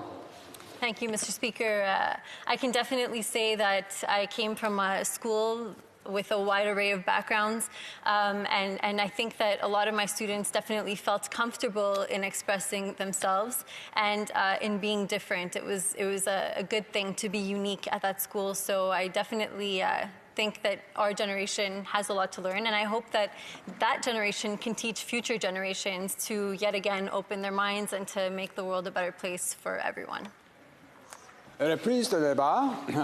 Resuming debate. The Honourable Member for Rivière-du-Nord. Thank you very much, Mr. Speaker. Mr. Speaker, first of all, I'd like to confirm that the Bloc is going to enthusiastically support Bill C6 on conversion therapy. In our opinion, the conversion therapy process has always been a disrespectful act to our young people, and it is high time that we address this. Now with C6, all minors will be covered, those who are under 18.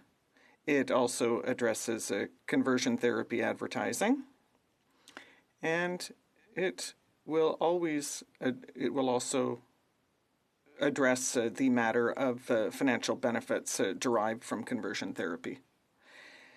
C6, once it is in force, will no longer allow conversion therapy to be given to children. Now, yesterday I heard some Conservative colleagues say, yes, but we need to be able to encourage a sound discussion, for example, between a father and his son about his sexual orientation, or a discussion between a teacher and a student about the student's sexual orientation. I would argue, Mr. Speaker, that is not at all what this bill is targeting. And that is important to understand because it might change people's way of voting on this bill. I'm going to draw a parallel with other criminal acts. For example, contraband, smuggling. That is forbidden. It is against the law. So also conversion therapy would be illegal too. Conspiring to rob a bank, for example, is illegal, and conspiring to subject a child to conversion therapy would also be illegal. Now, but for example, if a teacher discusses with students, for example, saying, well, it's very important that you don't rob banks, well, that's not criminal. For example, and if they talk about bank robbing scenarios, for example, in a police school, that neither is that a criminal act. Just talking about robbing banks is not a criminal act, and in the same way, it won't be a criminal act to discuss it between teachers and students or parents and children, for example, about their sexual orientation or conversion therapy. For example, a child might come to a teacher or a parent and say, listen, I've heard about this thing called conversion therapy. I'd like to hear more about it. And, for example, the teacher or the parent will still be able to have a sound discussion with the child. And I've met people, Mr. Speaker, who had a lot to say about conversion therapy. And they talked about vigilant waiting therapy. For example, A child might have questions about his own sexual orientation or gender identity. So the idea is to listen to that child. And by listening to that child, perhaps we might help the child understand his questioning. But we're not trying to influence them in any way, because trying to convince a young man or woman that they are wrong, for example, if a little girl says, well, I feel like a little boy, well, is that something that needs to be rectified? No. C6 says no. Children have to be allowed to be children, and they have to be able to live what they want to live. And questioning their own identity or orientation is normal. So the idea is not to have adults trying to influence children about their sexual identity. So the other thing, too, Mr. Speaker, is that last week at the National Assembly of Quebec, there was a bill that was tabled, Bill 70, which seeks to address the exact same situations. Now, obviously, in Quebec, Quebec is very respectful of areas of jurisdiction, so it doesn't want to meddle in that kind of thing.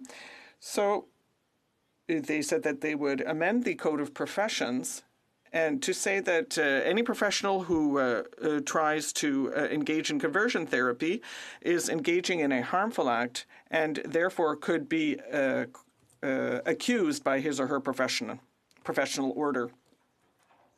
And this is basically the same thing we're trying to do with C6. We're trying to allow children to be children. We want to allow them to question their identity and orientation, because that's a healthy thing to do. Now, is my time already run out? No? Oh, okay. Mr. Speaker, just a last thing on the faith-based or religious aspect of conversion therapy. Conversion therapy is often referred to in the same breath as extremism, religious extremism. And I'm going to talk to you about a religion in particular. I'm not talking about a particular religion, but all religions, for example, a priest, an imam, a rabbi, all these kind of pastoral figures may have a very significant influence on their flock, if you will. And the fact of banning conversion therapies is a good thing, but that doesn't mean that these pastoral figures cannot have discussions with their flock or with their parishioners. So we have to be careful about making this distinction, because what I've heard to date in certain speeches is that we have to be careful about not conflating the right of parents to have a sound discussion with their children on a gender identity or sexual orientation with the fact of trying to influence someone regarding their identity or orientation. So I'd like to thank you, Mr. Speaker, and I hope that we will all be able to come to an agreement and adopt this bill very swiftly so it can come into force. Thank you. Questions and comments? Questions et observations? Honorable Secretary. The Honourable Parliamentary Secretary to the Leader of the Government in the House. See, Mr. Speaker, and it's encouraging to see support on this legislation from members of the bloc. And the member raises a number of concerns, and I think that after we get through the second reading and see it going into committee, it should be an interesting committee, to say the very least, as I'm sure they'll want to hear a number of presenters, quite possibly, and the minister himself has indicated his willingness to listen even to what opposition parties might have to say. And I'm wondering if the member could give any indication whether or not the bloc has some amendments in mind at this point in time. The Honourable Member for Rivière du Nord. Mr. Speaker, I'd like to thank my colleague from across the way. Indeed, I believe that we will all be moving in the same direction on this bill. Now, whether there will be bloc amendments or not, we're not sure yet. Usually there are small adjustments put forward last minute, but I'm not too concerned, given that we agree on the on the scope of the bill, so I think that we will also agree on the details. The honourable member for Calgary Signal Hill. Thank you, Mr. Speaker. I would just like to ask the member if I could. I heard him mention on several occasions what this particular legislation does not prohibit. He mentioned consultation with teachers, with religious leaders. I'm wondering if he would be in favor of an amendment coming forward that would actually put into the legislation what it does not prohibit. The honourable member for Rivière du Nord. Thank you, Mr. Speaker. First of all, a small specific point. I mentioned that consultation with teachers is authorised. That's what it said, but I didn't say that. Consultations is therapy. I was talking about discussions that weren't banned by the bill. The amendment put forward by my colleague seems very dangerous to me because in law, there's a lot of space for interpretation. When you give an example, you define a concept, which means that all that is not defined is therefore excluded. So it's always difficult and dangerous to enumerate. It's a double-edged sword. As it stands, I don't think that we should enumerate any examples given what will not be forbidden by this bill. The honourable member for Skeena Bulkley Valley. Thank you, Mr. Speaker, and to my honourable colleague, I very much appreciated listening to his speech and appreciate his support for this legislation, which we support as well in the NDP. He spoke about feedback he's received from his constituents, and I wonder if my colleague heard from anyone who felt that the proposed bill does not go far enough, and if so, in what ways his constituents felt that it fell short of the mark. Thank you, Mr. Speaker. The honourable member for Rivière du Nord. Thank you, Mr. Speaker. To answer my colleague's question, yes, there are some people who believe we don't go far enough, and there are those who think we go too far, but that's always the case. What is important is to find a fair middle ground. I believe that Bill C6, in its current iteration, is a bill that is within this compromised middle ground between different points of view. The freedom of growing up without undue influence is important, but there must also be general societal freedom on free speech and this kind of discussion. We have to find a middle ground. Thank you. We have time for a quick question and answer virtually. The honourable member for Jonquière. Thank you very much, Mr. Speaker. I would like to congratulate my colleague for Rivière du Nord. I am his biggest fan. I know that he is always well-tempered in debate. Just like with C7, there are those who will vote on this bill to please certain religious groups. I don't think that's the best way to proceed in this kind of case. Perhaps my colleague for Rivière du Nord could let us, or rather could give us more information on how one could vote on a moral bill like this one. The honourable member for Rivière du Nord. Thank you, Mr. Speaker. I would like to thank my colleague for Jonquière. It's great to know that I have a biggest fan out there. Now, Mr. Speaker, yes,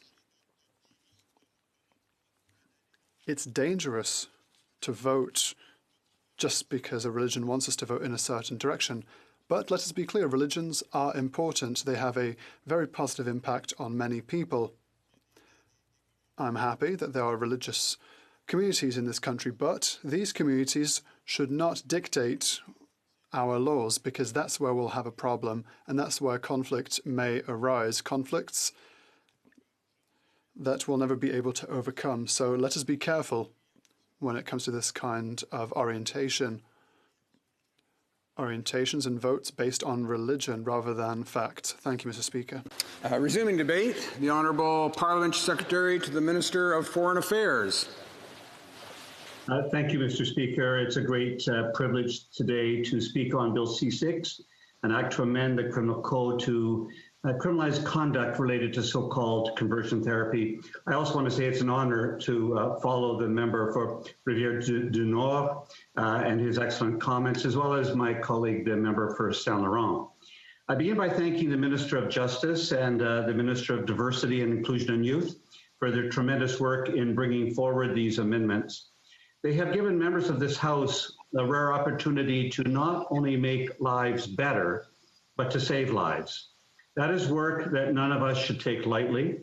And when this bill ultimately passes, should make us all proud to be Canadian and proud to be thoughtful, compassionate, and just human beings.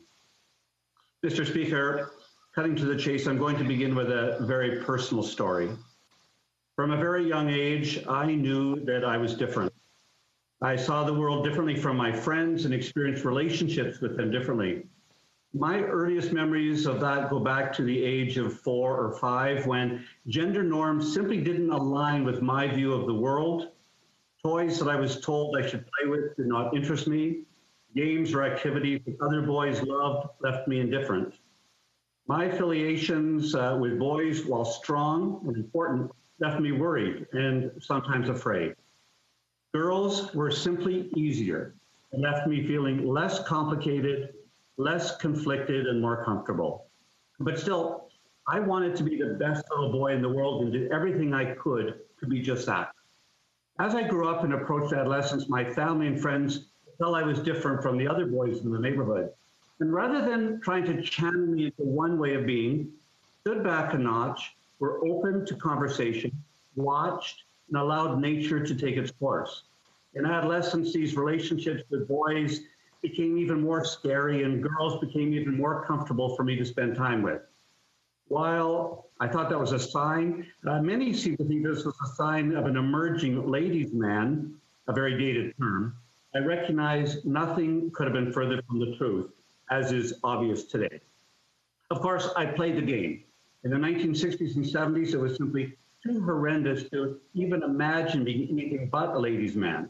I dated, but preferred to do so in groups. I had girlfriends. I now realize they were long-suffering ones. I had intimate relationships with women, but it was never me.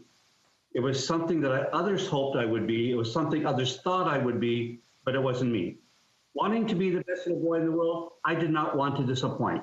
I filled my life with events and activities. I kept myself busy on the rowing team, skiing, being a political organizer, organizing events. I would hopefully be able to plead being too busy when asked why I wasn't settling down with the right girl. Meanwhile, I was in a personal hell. My attractions to men were real, and I was in deep conflict. In my early 20s, I finally sought help, and I asked to see a United Church minister, not my own, but a neighboring clergyman. Don White agreed to see me, and I poured out 20 years of feelings, thoughts, anxieties, and pain to him. He listened. He didn't judge. This was in the late 1970s. While legal, homosexuality was far from accepted. Gay men and lesbians were made fun of, shunned, often hated. We could lose jobs, lose families, lose homes, even lose our lives. But Don White listened. He recognized I was in great pain, and through his wonderful wife, Barbara, they helped me find a therapist to talk to. But that therapist didn't listen. He judged. He told me I had a choice to make between an easy life of acceptance, career, success, of being a father like he was, or I could follow my instincts and have a life of misery and pain, a professional risk of disappointing my family. But it didn't line up with who I knew I was at my core. So I went back to Don White, who listened and simply held me. He said that yes, my life would be more difficult if I came out as a gay man, but that I had to trust my instincts, and he would do what he could to help. It would take a few more years till I told my parents, and finally in the summer of 1983, I met with them, I talked to them, and they were liberal to the core, small L liberal to the core of the good United Church tradition. I never doubted that they would love me, but I was still worried. I sat down and said I had something important to tell them. I started to cry. My mother asked me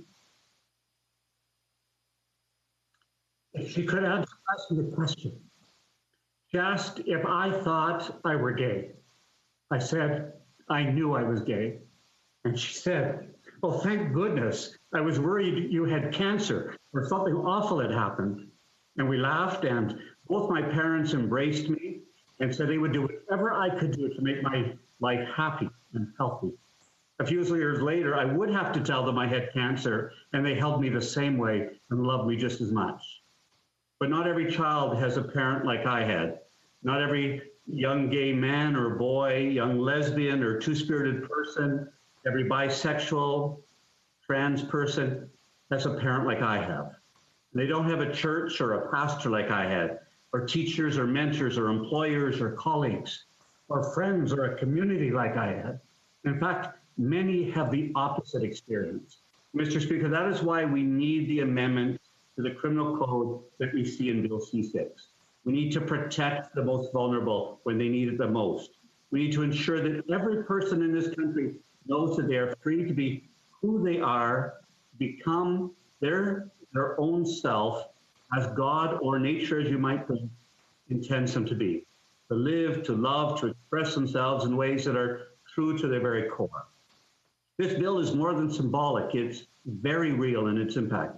It will criminalize activities designed to attempt to change one's identity, no more than that, or to express or reduce their same-sex attractions or sexual behaviors.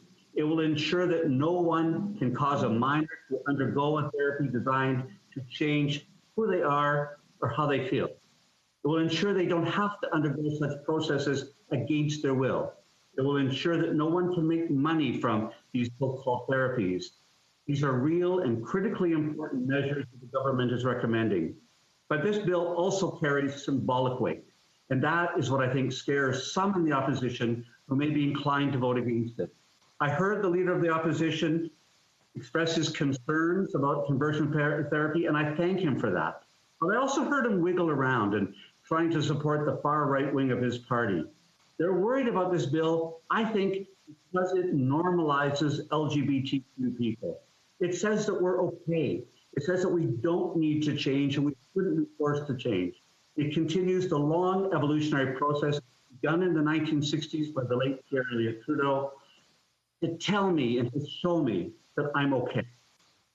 My hope is that the opposition members will read the very fine speeches of members like the one from Calgary, Rose Hill, or Elgin, Middlesex, London, to ensure that we are unanimous in sending this bill to the next step.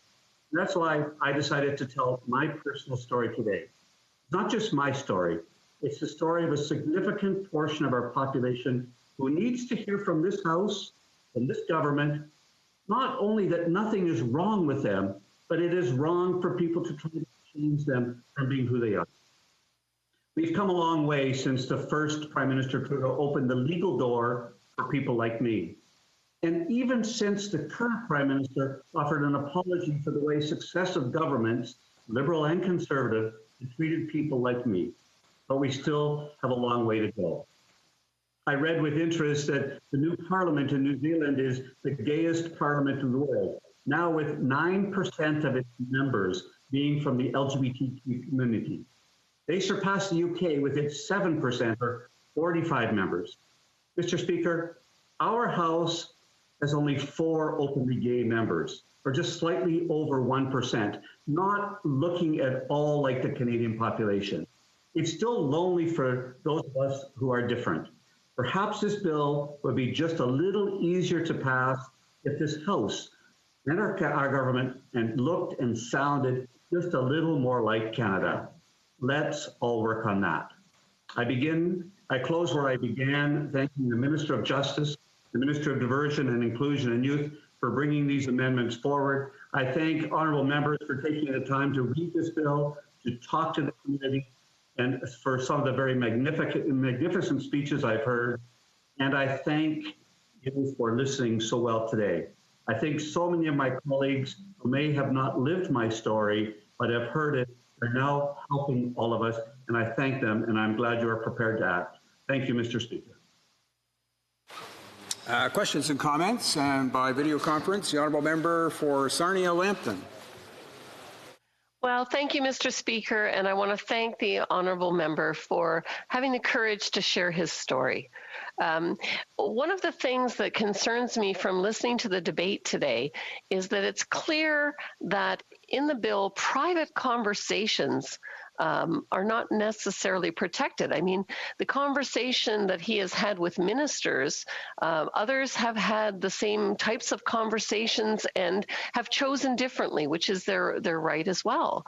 And so I know that ministers in my riding are very concerned, not just about private conversations, but that the fact that the bill doesn't protect their right to speak in the public square, the things that they feel, whether or not they are the opinions of others.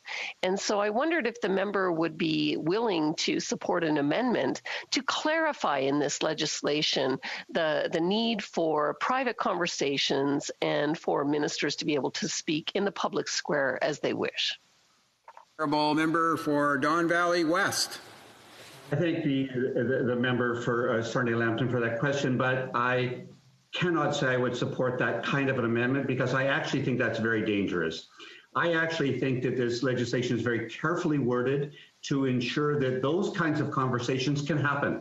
Conversations can generally happen, absolutely. What this legislation does is ensures that no harmful conversations that are directed at changing someone's sexual orientation will get in the way of someone's full and natural development. That's what this is about.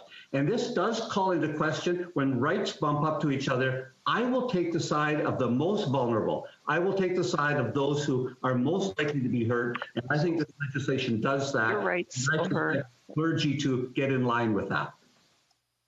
Question et observation. The honourable member for Saint-Hyacinthe-Bagotte. Thank you, Mr. Speaker.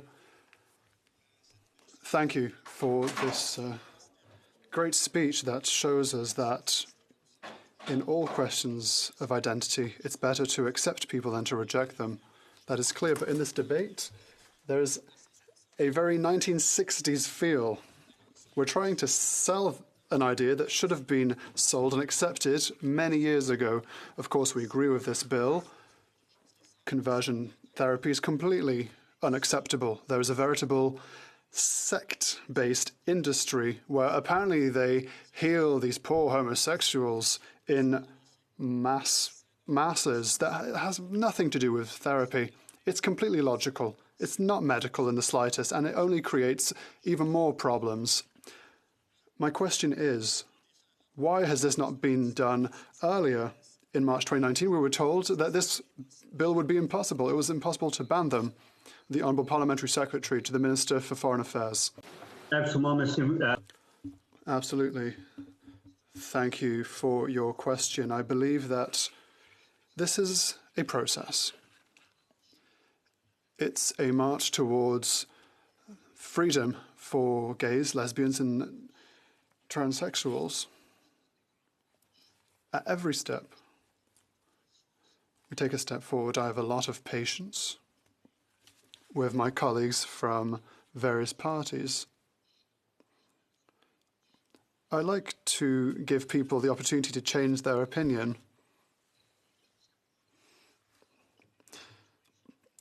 It's important for everyone to have the right opportunities. It is essential to allow people to change, and I hope that this is another step forward with this bill and amendments. The questions and comments, and again by video conference, the Honourable Member for Vancouver Kingsway. Thank you, Mr. Speaker. Well, I've had the pleasure of serving with the Honourable member for a better part of a decade. I just want to thank him for a powerful and emotionally affecting and very courageous speech that I think just really speaks to the very deep, profound importance of this bill. I think it also highlights, though, how damaging and dangerous stigmatization is. And I want to sort of pivot to something and say that we have another piece of federal legislation or policy, and that is the ban on blood donations for men who have sex who have men, which is not based on science but on stereotype, where we allow a sexually promiscuous heterosexual man who engages in dangerous activities who is allowed to donate blood, but two gay men in a loving, stable, monogamous relationship are not. And yet this government still maintains a ban on men who have sex with men donating blood, and that based on the most base stigmatization. I'm wondering if you would agree with me that it's time to end that discriminatory ban. Parliament Secretary. Thank you, Mr. Speaker. 100%. Not long ago, earlier in the year, I walked by North Lee Public School in my riding, and there was a blood donor clinic. And some of the kids asked me if I were there to give blood. And I said, no, I'm not allowed to give blood.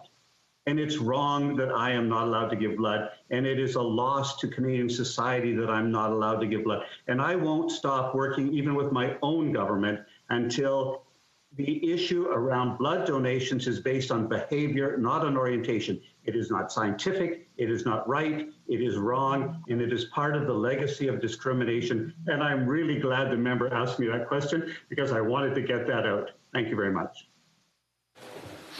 Resuming debate. Reprise de débat. Resuming debate.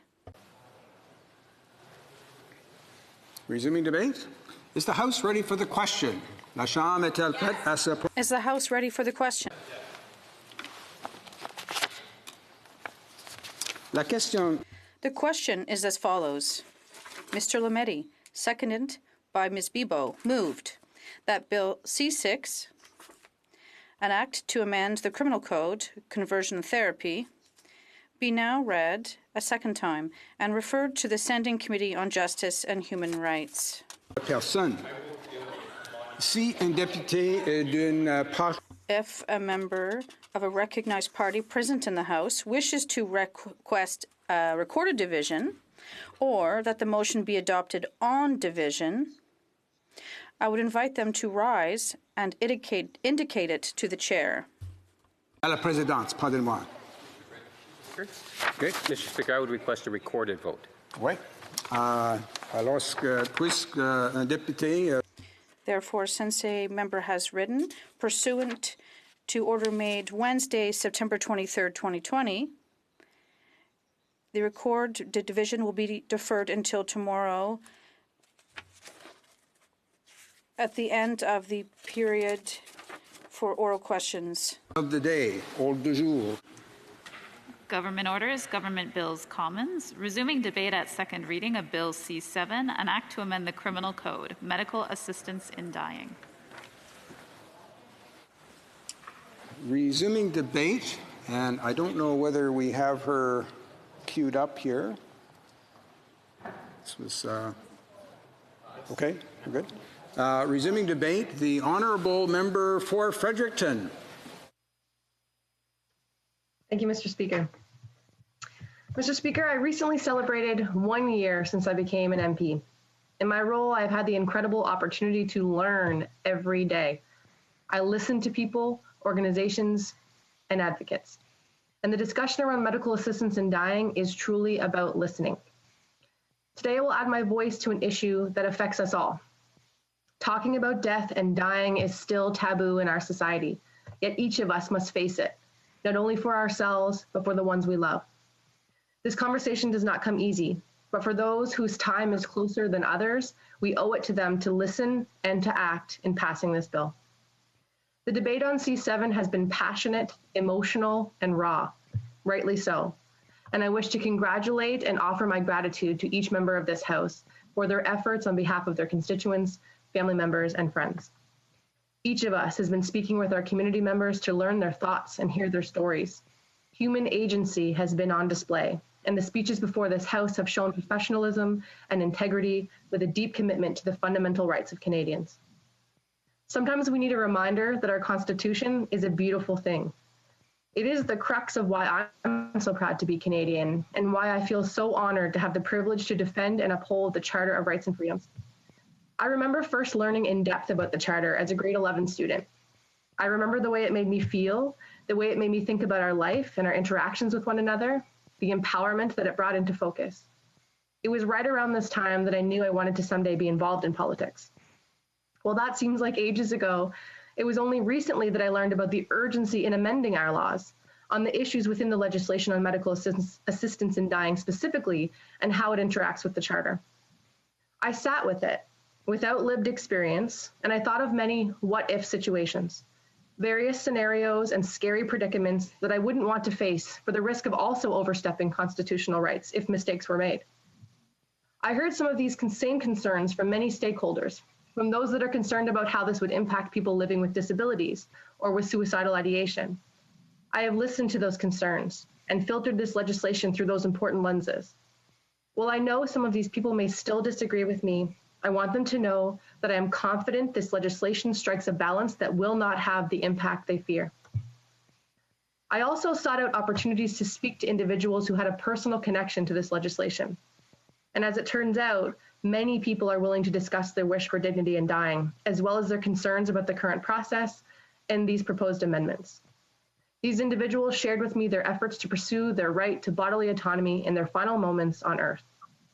In the powerful conversations I had, the specific issues of advanced requests, mental competency, as well as the discretionary role of a foreseeable death were the exact hurdles to the peace of mind that would come with having control over their own death, final control over the pain. There are Canadians right now who are suffering intolerably and enduringly, who already have do not resuscitate orders, who have made final wills and testaments and prepaid for funeral arrangements. They have demonstrated their competence in preparing for death. They should be trusted to make a decision about the nature of their own death as well. If we rob them of this opportunity, then we have failed them. We have allowed our laws to overstep into bodily integrity and autonomy, an infringement of our protected right to security of the person. I also want to address the language of assisted suicide or euthanasia. Our words are important, and it is important to remember that this bill is to amend a bill on medical assistance in dying. We know that a medical prognosis is the safeguard. It is the authoritative layer that protects individuals who are vulnerable. The reality of the situation facing real Canadians is that co-occurring mental and physical illness is extremely common and should not be a barrier to anyone's right to bodily autonomy at the end of their life. Severe depression often accompanies other medical illnesses and is a high rate of occurrence among persons with disabilities. As a further example, an individual may be bipolar and later develop terminal cancer in their life. This pre-existing condition, likely to flare up in such a stressful time, cannot be the reason to deny the will of an individual to determine their final moments. In conclusion, I remain firm that mental illness in Canada requires rapid access to effective mental health services, including in-person counseling and access to psychiatrists where necessary, as well as wraparound community supports. That we need to set national standards for long-term care to ensure that the facilities intended to house older adults are providing a quality of life that keeps them healthy and active throughout their elder years. That we need to invest in robust palliative care to ensure there is dignity in living, even through those final difficult days. I think of Hospice Fredericton and the peaceful, beautiful experience people and their families have in that environment. The option to welcome death peacefully should be an option for those that want it. That we must also value and listen to Canadians with disabilities and their advocates. We can do all of these things, Mr. Speaker, and still pass this bill. I do not believe that MAID introduces the risk that some patients will be forced to receive this procedure against their wishes. There are preventative measures capable of eliminating this risk. I do believe that my duty to uphold the Charter of Rights and Freedoms means passing legislation like this to uphold security of the person for all Canadians at all moments during their lives. I will be proudly voting for this legislation. This is about justice, it is about empathy, it is about choosing to respect one's wishes and not interfering in that decision, and it's about giving peace of mind to people so that the final chapter in their life can be written in confidence and their story can be concluded according to their own volition. Thank you very much. Questions and comments. The Honourable Parliamentary Secretary to the Government House Leader. Thank you, Mr. Speaker. This is, in fact, very important legislation, which, in essence, comes out of a court ruling.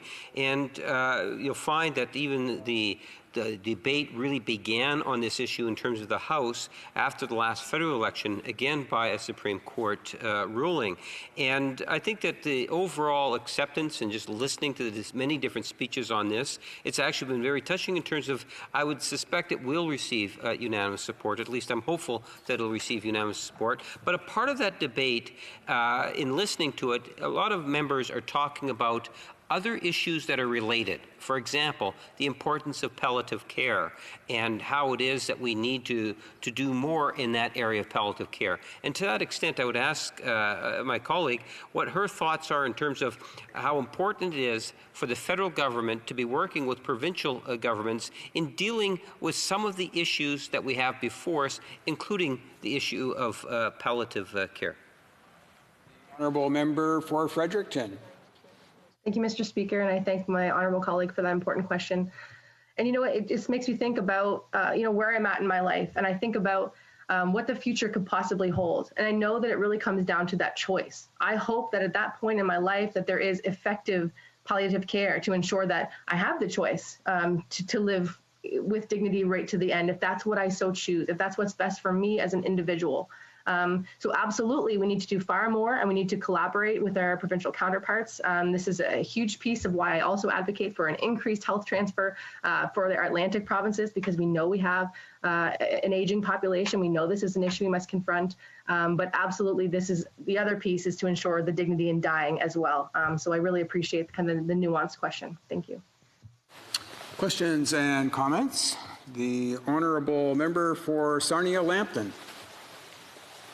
Mr. Speaker, and I'd like to thank my colleague across the way for a great speech. And I want to talk a little bit more about palliative care. Obviously, I'm a passionate advocate, but even more recently, my mother passed away this past week. And she was fortunate enough to have excellent palliative care, as we do in Sarnia-Lambton. And so the government had made a good beginning on the palliative care framework and starting down that path, but really has not really put a lot of muscle in it since then, and especially with the COVID pandemic and so many people that are palliative at the end, we need to have that to ensure that people can make that choice. And so I wondered if the member could share her thoughts on what the government ought to do to boost their efforts in this area. The honourable member for Fredericton.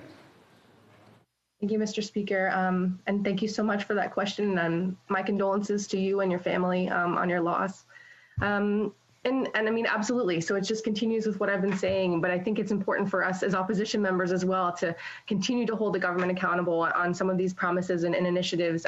We hear great things coming out of some of the speeches opposite, the throne speech as an example, but we need to see the actions and the legislation that correlates. And I will certainly do all I can to push for better palliative care across this country. And so I so appreciate that. It's such an important question. Thank you very much. We have time for one short question and response. L'honorable député. The honourable member for Abitibi-Témiscamingue. Thank you. I'd like to thank my colleague from Fredericton for her speech. My question is very simple. What components would she like to add to this bill? Does it go far enough, in her opinion? What could be enhanced to improve the quality of life of people? Thank you. For Fredericton. Merci, Monsieur le Président. Thank you, Mr. Speaker. I'd like to thank my colleague. The key issues that's been brought forward by constituents is the concept of remedial mental illness and how this might impact their ability to follow through with their wishes. And so as an advocate for mental health supports, it's such an important question, and I want to be really careful and clear. But as I mentioned, those co-occurring disorders often exist, and that should not be a reason for someone to not be able to pursue dignity in death from another physical illness that they're experiencing. So it's a very specific issue, and I hope to see that addressed in this legislation change. Thank you very much. Resuming debate, and by video conference, the honourable member for Saskatoon West. Thank you, Mr. Speaker, and it's my privilege to speak in the House today on the C7 Medical Assistance in Dying Act. Now, of course, this legislation was previously introduced in this Parliament back in January, and I had the privilege of speaking to it in February. The bill died with prorogation, and of course that was so that the Liberal government could avoid questions about the WE scandal. Now, this bill amends the original MAID legislation from 2016. And Mr. Speaker, MAID is a very touchy, personal, and nonpartisan issue, and everybody has different views on it. I've asked my constituents, and most of them are actually opposed to this legislation. I'm opposed to it, and therefore I won't be supporting it. Now, a question arises, why are we here where we are today? I believe there's two examples of Liberal inaction that have brought us to this point. First of all, in Quebec, a judge struck down the reasonably foreseeable portion of this bill, and that was commonly known as the Truchon case. Now, typically in a case with such profound and life-altering consequences for Canadians, the federal government would appeal such a decision from a lower court. But in this case, the Liberals chose to not do that. So that's an example of their inaction that has led us to this place. They should have appealed it to get a ruling from the Supreme Court. A second example of inaction is the legislated parliamentary review that was scheduled for this past summer. Now, obviously, COVID threw a monkey wrench into that, but we've more or less figured out how to live with COVID, how to get things done, and there's really no reason why that parliamentary review could not be ongoing. But because of Liberal inaction on that review hasn't happened. So what is the real reason for this inaction? Well, I believe the current Justice Minister voted against this legislation back originally in 2016, not because he didn't agree with the legislation, but because it did not go far enough in his view. This Liberal government talks about consulting Canadians, about listening to Canadians, but the truth is that the Liberal government has their own agenda and they want to push that. The truth is that they didn't want the parliamentary review. They wanted something that was less. The truth is that they had their own agenda and they just simply wanted to implement their own agenda. Now, they will talk about the consultations they had with different groups and the fact that they had over 300,000 responses to their website and their polls. But consultations are a very different thing from parliamentary review. Consultations are easy to manipulate, they can be ignored, and really they provide cover for answering the question, did you consult with people? And you can say that you did, but it's very different than a parliamentary review. So, Mr. Speaker, that's why we're here. It's the Liberal government agenda. It's not about listening to Canadians so much. So what do I think about this legislation? Well, let's start with my constituents. In January, I sent a mailer, and since then, my office has received over 400 contacts on this issue through phone calls, through emails, and letters. 2/3 of those contacts are opposed to this legislation. I also received lots of feedback on the rights of healthcare workers. Do healthcare workers have the right to say no to euthanizing someone? This is an issue of conscience protection. Are they free to not participate? Are they free of penalty or harassment? And also the conscience objection of institutions is another thing that must be protected, because an institution is far more than bricks and mortar. An institution is made up of the people and the values of those people that are invested in that institution. Now, right here in Saskatoon, we have St. Paul's Hospital. It's a Catholic hospital that's managed by the Catholic Bishops of Saskatchewan. And of course, in our province, the hospitals are allowed to choose which services they wish to perform. And so this hospital operates on the basis of the Catholic faith and has chosen to not perform MAID. The hospital does respect patients' rights to choose, however, and so if a patient wishes to have MAID, they will help transfer that patient to another hospital. But instead of MAID, St. Paul's is very well known for its amazing palliative care. In fact, it's the only location in the city. My own mother-in-law was a patient there. In her case, MAID was not requested, nor was it desired. And she was fortunate enough to get one of only 12 palliative care beds in the city. She received amazing care as she came to the end of her life. Now, notice I said 12 beds, and actually since she's been in there, they've added 13 more. So there's in fact 25 palliative care beds for all of northern Saskatchewan, which just isn't enough. And in fact, 70% of Canadians do not have access to palliative care. And I would sure hope that lack of palliative care would not force people into MAID as their only option. I want to also make note that St. Paul's Hospital built their existing and their new palliative care facilities all on their own. They raised all the money to build the units. And isn't this exactly the behavior that we want to encourage? But now, because of lack of conscience protections, the hospital is being sued by activists to provide MAID. Mr. Speaker, a hospital well known for amazing palliative care is forced to defend itself in court because it won't provide euthanasia. Now, I think several Supreme Court cases are instructive here. In 2015, in the Loyola case, they said, religious freedom under the Charter must therefore account for the socially embedded nature of religious belief and the deep linkages between this belief and its manifestation through communal institutions and traditions.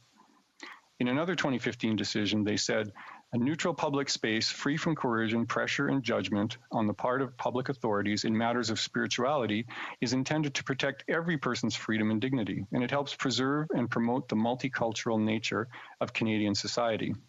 We must respect the multicultural nature of Canadian society. We must respect both medical professionals and institutions and allow them to have full conscience protections free from harassment and consequences. Now, as I said, MAID is a very touchy, personal, and nonpartisan issue. And one can always find examples of people for whom MAID is a difficult but welcome option. Unfortunately, those simple examples are the minority. Most often, it is far more complicated than that.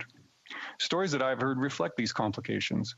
I've heard of cases where families are caught by surprise and forced to deal with the aftermath.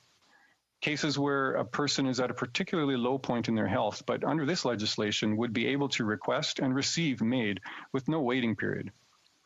Other cases where physicians or hospital officials apply pressure on individuals to consider MAID. I'm concerned about the removal of the waiting period. Canadians with serious illness could receive a lethal injection on the same day they receive their diagnosis.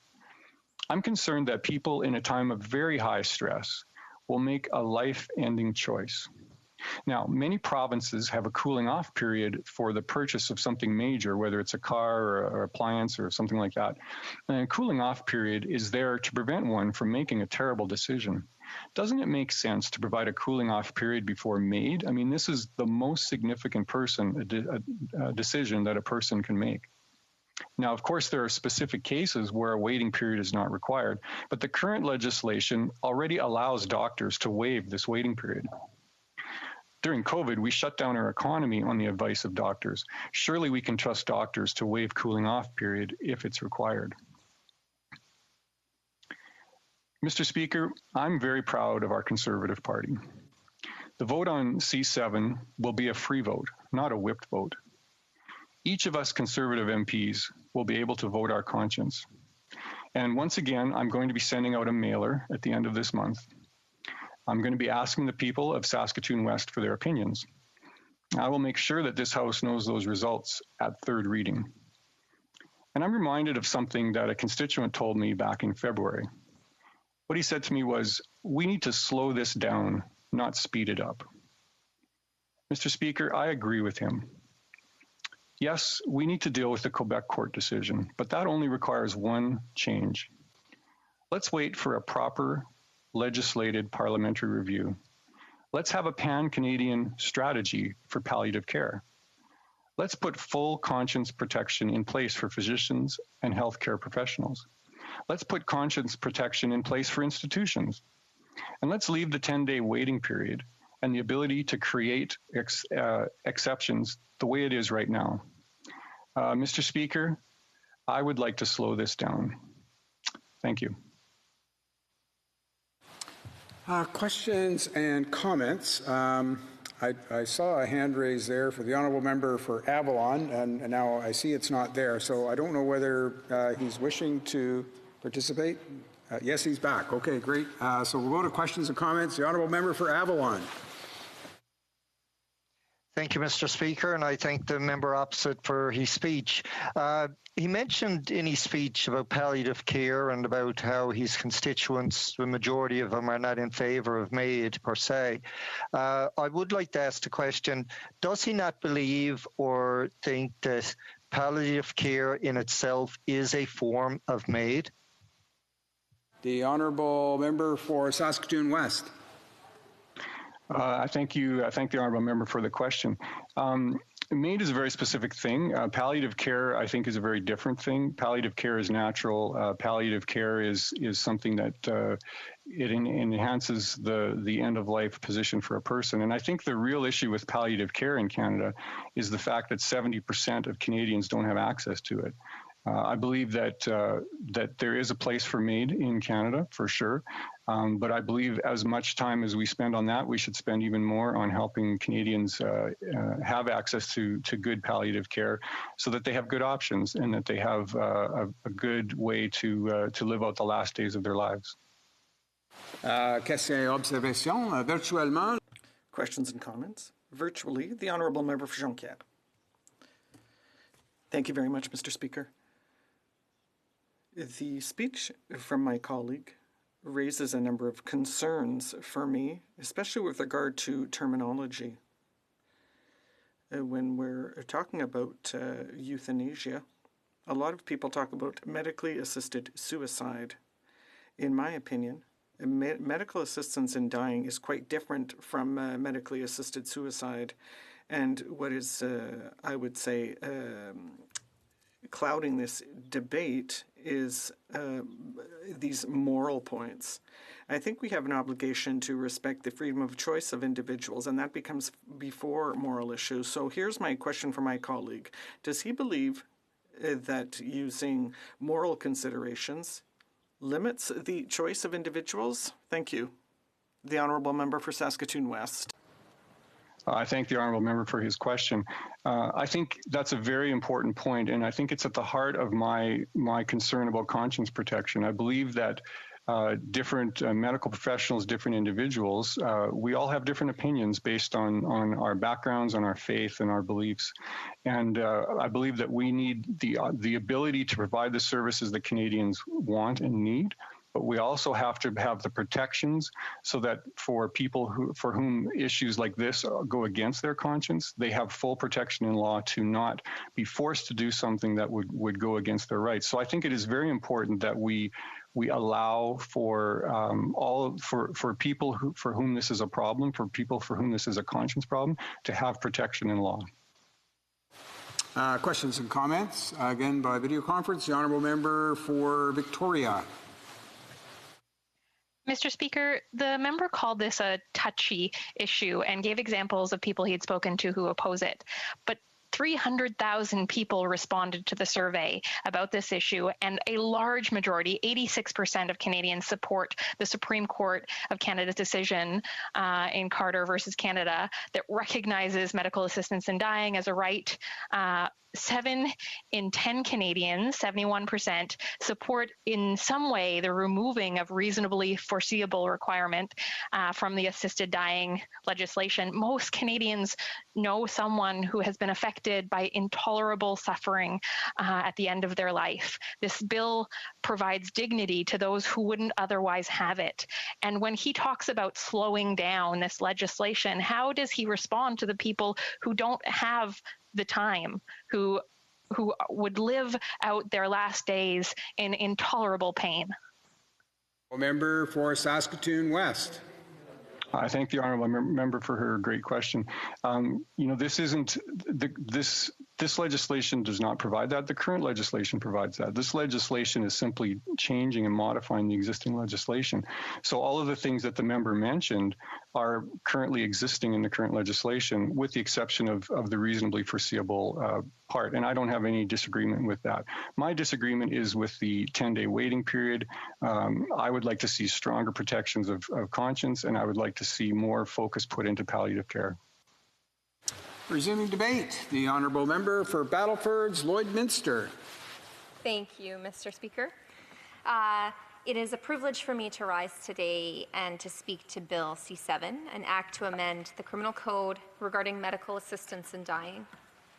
As parliamentarians, it is so important that we are mindful that the decisions that are made in this place have a real life impact on Canadians, and that the life and death implications of this particular legislation only makes it more important that we approach it with great seriousness and sensitivity. I approach this subject, Mr. Speaker, from the lens of placing tremendous value on every single person's life, and my own deeply held conviction that every life is valuable and worthy of protection until the point of natural death. As demonstrated throughout this debate, we, as members of Parliament, hold a diversity of opinions on this subject, and many of us approach it with these deeply held convictions. That diversity of viewpoints is undoubtedly a reflection of the diverse views among Canadians. Where I hope we can, at a minimum, find common ground is the importance of protecting vulnerable Canadians. That is why it is so important to me to have the opportunity to speak to this legislation, because if that is our shared goal, Mr. Speaker, then there are significant areas where this legislation is missing the mark. This legislation takes many steps to broaden the eligibility for medical assistance in dying and remove safeguards that were previously put in place. While I do recognize, Mr. Speaker, that this legislation is in response to the Quebec Superior Court's decision in the Truchon case, the legislation introduced by this Liberal government goes much further than it required. Firstly, we know that many Canadians were disappointed that the Liberals chose not to appeal the Quebec Superior Court decision to the Supreme Court of Canada. Among those who were vocal in their plea to the Justice Minister to appeal it were physicians from across Canada and many advocacy groups for Canadians with disabilities. It is disappointing that the decision was not appealed, but perhaps it is even worse that the Liberals took this opportunity to make significant changes to the legislative framework of MAID prior to the mandated parliamentary review. The medical assistance in dying laws that came into effect in 2016 required a parliamentary review of its provisions and the state of palliative care in Canada. As you know, Mr. Speaker, this review is scheduled to start this summer. The significant changes proposed in C7 undermines the parliamentary review that has yet to commence. It also undermines our ability as parliamentarians to review changes to MAID with the full knowledge of a comprehensive review. The Truchon decision struck down the reasonable foreseeability of natural death criterion. But in considering the proposed legislation, we are considering many legislative changes outside the scope of that decision. And by doing so, we are putting the cart before the horse by forging ahead with less safeguards. When really the personal experience is shared and the concerns raised by Canadians and relevant stakeholders should give us all reason to pause in loosening safeguards. We, as parliamentarians, have a responsibility and a duty to ensure that medically assisted deaths are not driven by lack of access to palliative care or economic and social vulnerabilities. Ensuring adequate access to healthcare services and supports should be our #1 priority. Palliative care is a main component of that. Through pain management, psychological, emotional, and practical support, it helps to reduce suffering and improves the quality of life for a person with life-limiting illness. Ongoing gaps in access and quality of palliative care in Canada need to be addressed. With an aging population, the demand for palliative care is increasing. As it is, there is not nearly enough healthcare providers specialized in palliative care. If existing gaps are not addressed, they will only grow. A 2018 report by the Canadian Institute for Health Information found that while 75% of Canadians would prefer to die at home, only 15% of Canadians had access to palliative care or home care services.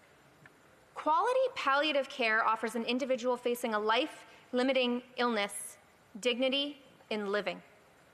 In addition to palliative, we should also be looking at the access and quality of other supports, like long-term care, disability support, and counseling.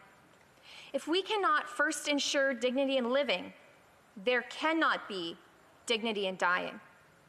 We know that medically assisted deaths are the most common among seniors. While that may be expected, given the realities of aging, we must also acknowledge potential vulnerabilities. We owe it to Canada's seniors, who have helped build and shape this country, to ensure that they are cared for in their older years. We know that it is families and friends who most often take the role on as caregiver. In fact, when care options like palliative care are unavailable, it is caregivers who step up to support them. We need safeguards in place to ensure that seniors are not choosing medically assisted death because they feel like they are a burden on the healthcare system or a burden to their friends or their family.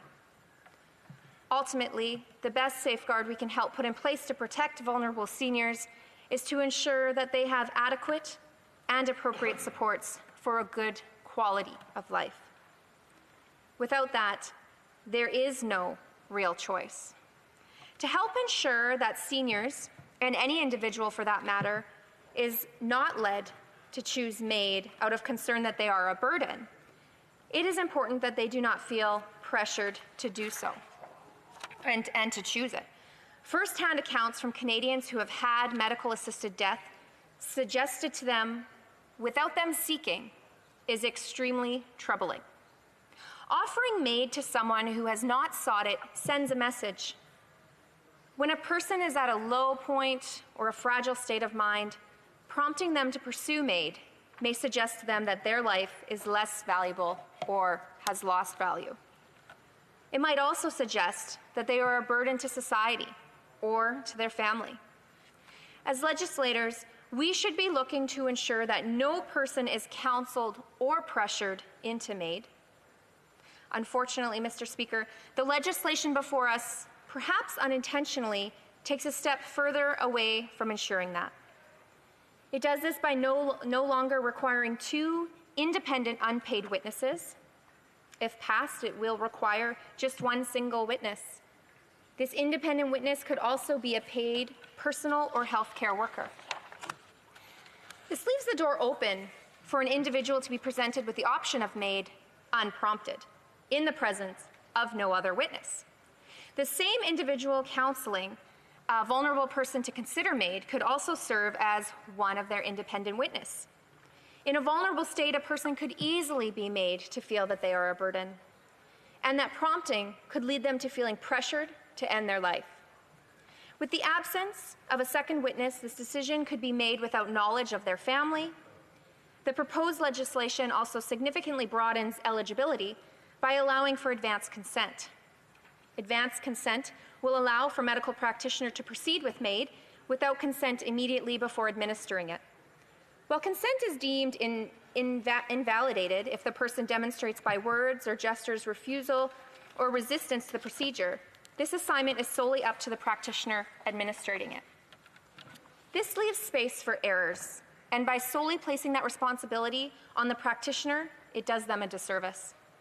Just as the absence of conscience rights for healthcare workers in this existing or the proposed legislation does a disservice to them as well.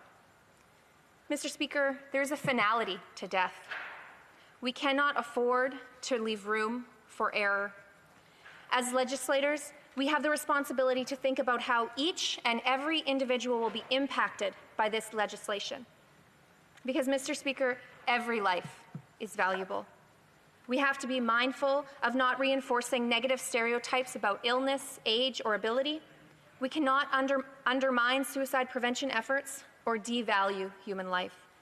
We have to ensure that meaningful alternatives to MAID not only exist, but that they are readily available.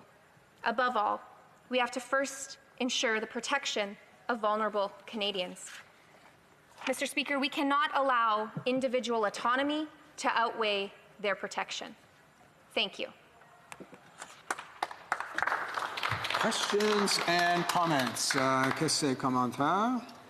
The honourable member is by video conference. The honourable member for Guelph.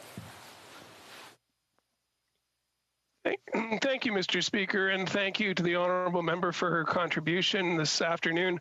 Earlier in her speech, she was talking about our role as members of Parliament, and I wonder if she could comment on the role of the court systems that are also looking at legislation that we put forward and then rule on it when it comes back to us for review and to look at how we could make our legislation align with the court systems that we have in Canada. Member for Battlefords Lloydminster. Thank you, Mr. Speaker, through you to the member. I think this goes back to even a previous speech that I gave in this place earlier today about not rushing things and making sure that we take the time to listen to Canadians and to stakeholders and to the experts. But I think another good point that I did mention in my speech is there was supposed to be a review, and the review hasn't happened. And we are, or the Liberal government is totally bypassing that altogether. Absolutely, COVID is in there, and things have changed a bit, but the review could have at least been started or commenced, so that then it could be then this legislation could be tabled. Thank you. Question commentaire. The honourable member for Montmagny. No. Rimouski Nejet Témiscouata-les-Basques. Thank you, Mr. Speaker. I'd like to thank my colleague for her speech. Mr. Speaker, I wonder if we're not wasting our time today. Yesterday, we were talking about conversion therapy. Quebec was ahead of the game. We're waiting for Ottawa. And once again today, we're waiting for Ottawa to actually finally do something. Today, we're talking about MAID. A Quebec justice decision has sent this back before Ottawa once again. Were we independent, we wouldn't be wasting our time on such a slow process. So I would like to come back to my processes speech. For C14, legislators didn't do their work, and that's why we're back here today. We have to come back because amendments were proposed by the Bloc Québécois in 2016 that would have avoided making social questions too political. But we're back again today because a decision was rendered by the Quebec Superior Court. And so what I would like to hear from my colleague is as follows. People who are ill and who are seriously and irreversibly ill need to go through tribunals. They're already ill and then they have to fight against the system just to use MAID. They even have to sometimes go on hunger strike to even be heard. So what does my colleague have to say? Is it dignified to have these people doing hunger strikes, for example? Is this humane? Thank you, Mr. Speaker. Honourable member for Battleford's Lloydminster. Thank you, Mr. Speaker, through you to the colleague who asked me the question. I think this also goes back to, again, these matters can't be partisan. These are matters of conscience. We need to be hearing from our constituents and making sure that our conscience is also reflected. We can't be bringing forward amendments and having them just shut down because we're not from the governing party. I think that we need to work together. And again, every life, I believe, has immense value. And if we had funds and resources put into palliative care, we could be in a different situation. Questions and comments? The honourable member for Skeena-Bulkley Valley. Thank you, Mr. Speaker, and thank you, my honourable colleague, for her remarks. I too have had several reflective conversations with constituents around the proposed legislation, and I believe that we need to have thoughtful safeguards in place. I believe that the proposed legislation includes those. My question for her, I understand that there's a strong majority of Canadians who support the direction that this legislation takes us, and notwithstanding the concerns that she's heard, I wonder how she understands that majority of support amongst Canadians. For Battleford's Lloydminster. Thank you, Mr. Speaker, and thank you through you to the member for the question. You know, I believe that, again, in order to have dignity in living, we need to be able to have the choice. If medical assistance in dying is going to be an option and is so readily available, and doctors or counselors are prompting patients or clients to receive that, we should have adequate funding in our hospices and our palliative and for palliative care so that people can have choice in the end of their life. Thank you. Resuming debate, and by video conference, the honourable member for Langley Aldergrove. Thank you, Mr. Speaker. I'm pleased to join the debate today on Bill C7, an act to amend the criminal code, specifically C7. Sorry, I'm just going to interrupt the honourable member there. I neglected to do one little piece of administrative business, and we're going to go back to pick him up right at the top of his remarks. So just before we get back to the honourable member for Langley Aldergrove, it's my duty pursuant to Standing Order 38 to inform the House that the questions to be raised tonight at the time of adjournment are as follows. The honourable member for Vancouver East in respect to housing, the honourable member for Battleford's Lloydminster with respect to telecommunications, and the honourable member for Courtenay Alberni regarding Indigenous affairs.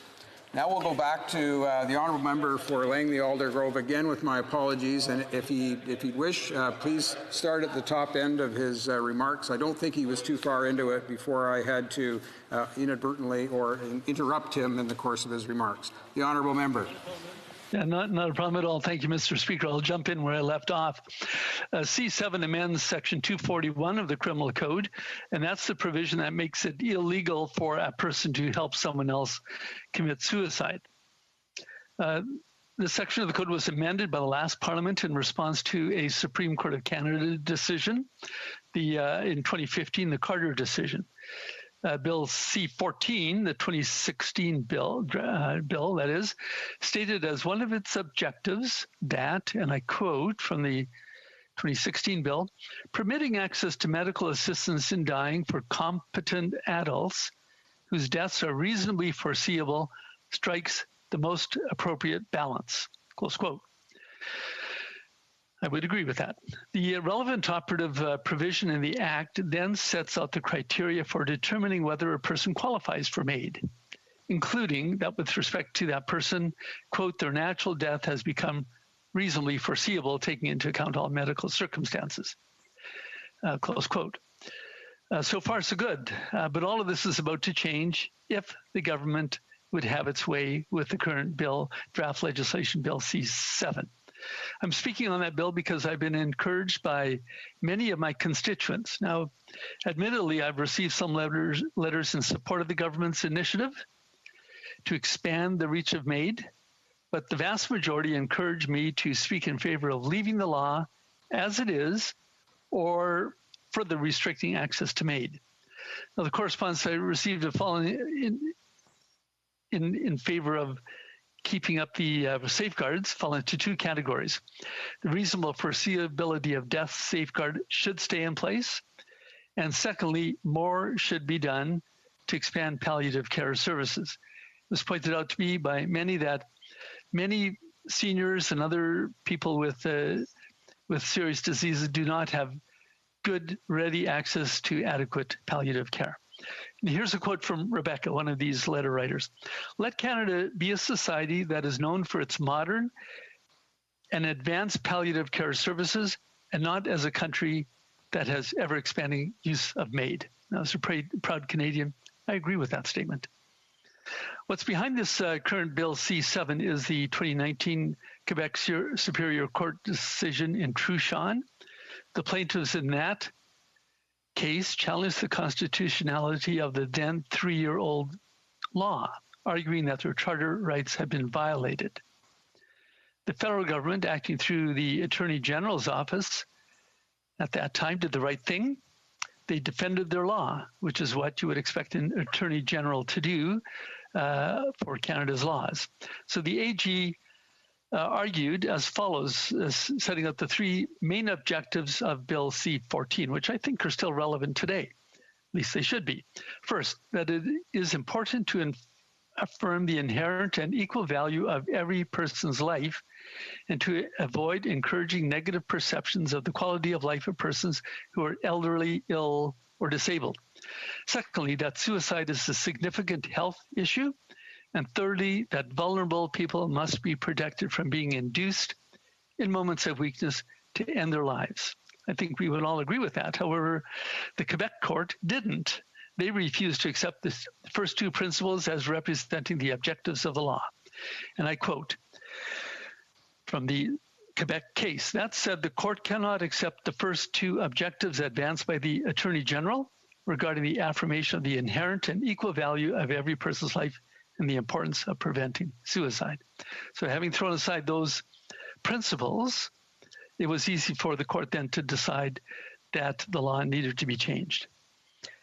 Remarkably, the Attorney General now, the current one, did not appeal that decision. Instead, they are now hastening to amend this legislation to eliminate the reasonable foreseeability of death safeguard.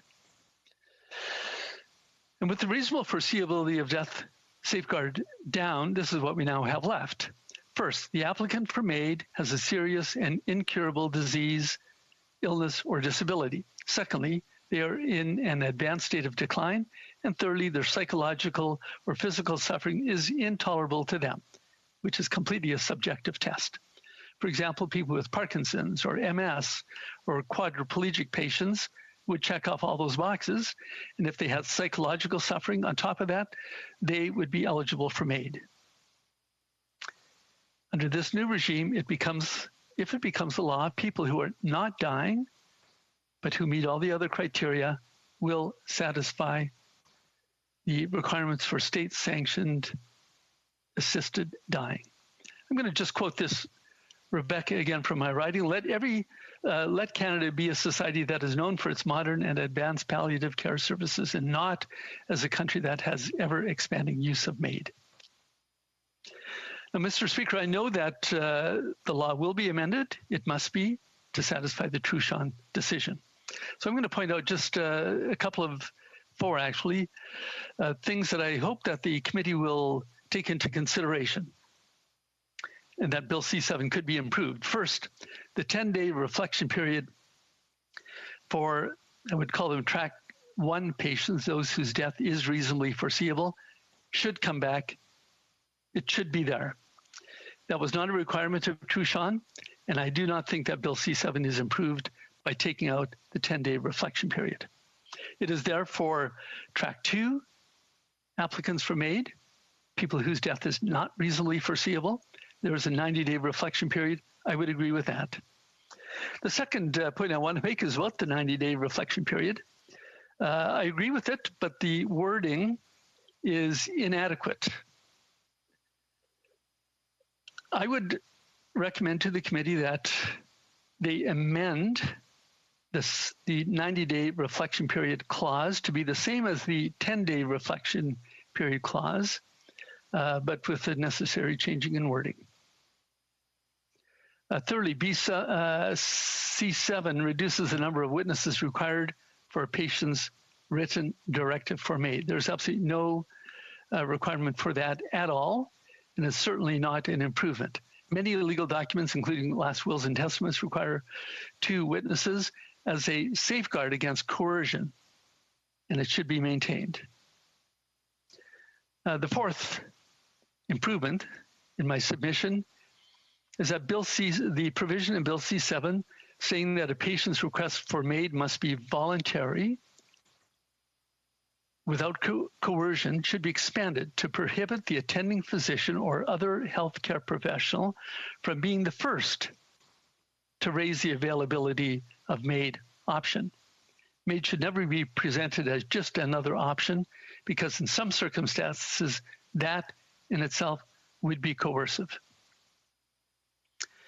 Now, just in closing, Mr. Speaker, when Bill C7 was first introduced into the House back in January, COVID-19 hadn't hit us yet. Since then, many seniors have died of this virus, and many others are in isolation. I have seen firsthand the devastating effect that isolation has on the mental and physical well-being of seniors, my father-in-law included. As it would for any persons, we are created to be social creatures after all.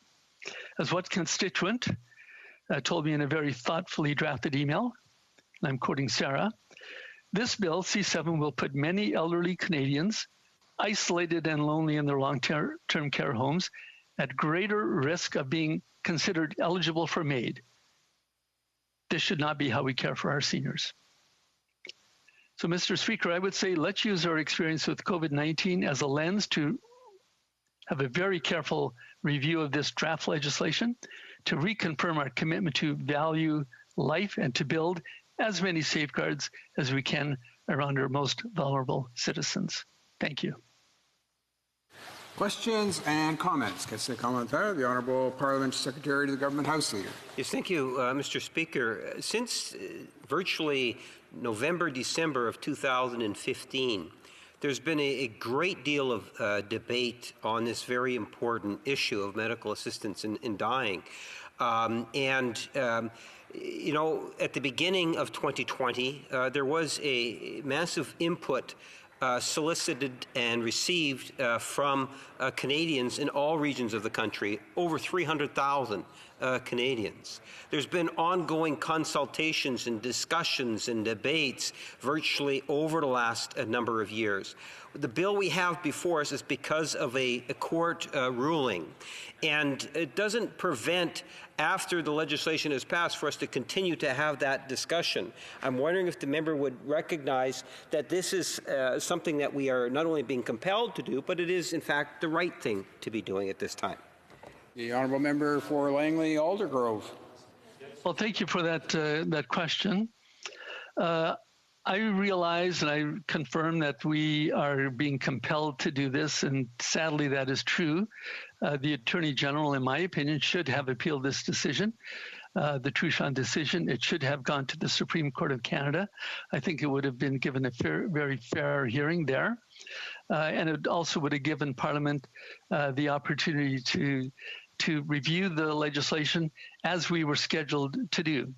As for consultations, I think none of those consultations would forestall us putting in the safeguards that I'm suggesting, the 10-day reflection period, keeping the 2 witnesses in place, and clarifying some of the language around the Prochaine, question commentaire par by video conference, the honourable member for Jonquière.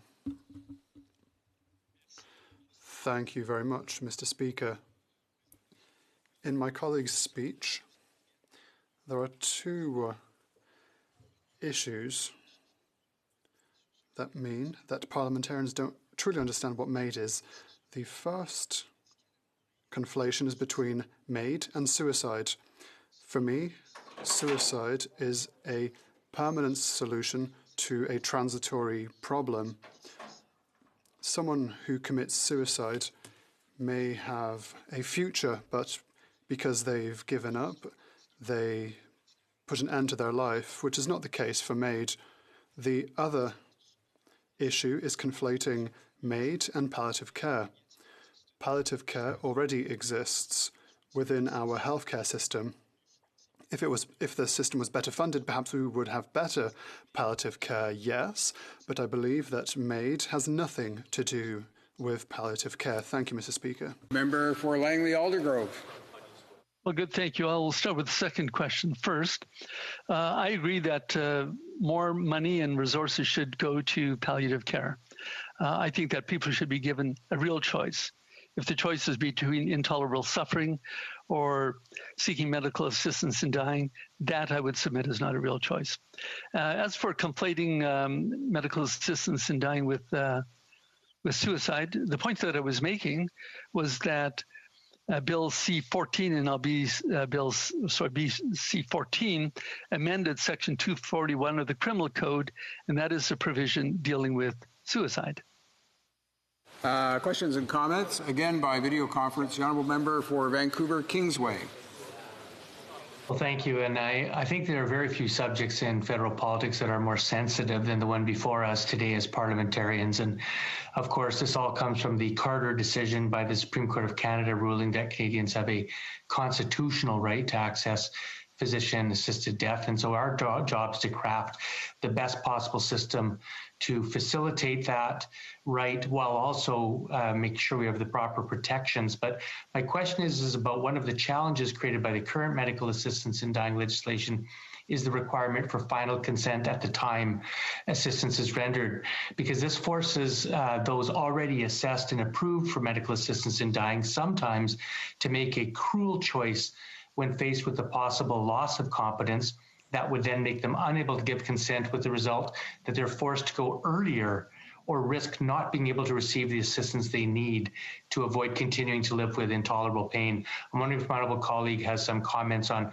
how he feels the government ought best to deal with that situation. Member for Langley Aldergrove. I agree with the honourable member that that is probably one of the most difficult and sensitive questions in this whole legislative framework.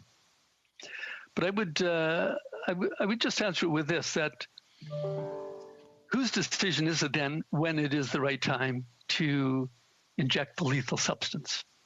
If it's not the person, the person receiving it, him or herself making that final call, whose call is it to decide when is the right time to do it?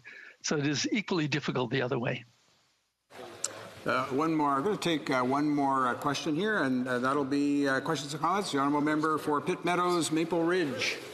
I want to thank the member for his comments about MAID, and read a post from a well-known physician in Ridge Meadows Hospitals, Pitt Meadows, Maple Ridge, and I'd like to read this to him. There's a question at the end. I wonder if you could answer it.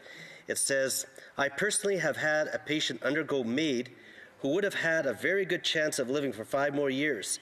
The quality of care and the decision to administer MAID was very questionable in my view, and when I contacted the coroner to request a review, I was told that these cases are not reviewable by the coroner's service. Where is the oversight? So if the member could just comment on oversight, and you know, a lot of these are being taken off. So, good question. Honourable member for Langley Aldergrove. That's a very good and important question. There's no easy answer to it. Of course, you know, there's patient confidentiality, so that information would not be readily available to the public. Of course, it was a decision that the patient made in consultation with their doctor. I would just say this: that, you know, keep the 90-day reflection period in. Clean up the language so that it is much clearer, so that doctors and other healthcare providers understand what the guidelines are. Right now, it is too confusing. Thank you. Resuming debate. Now, the honourable member for Montarville. Thank you very much, Mr. Speaker. I'd like to say that I'm very happy to participate in this debate tonight, not because it's a topic that's particularly joyful, but it is an absolutely capital societal debate.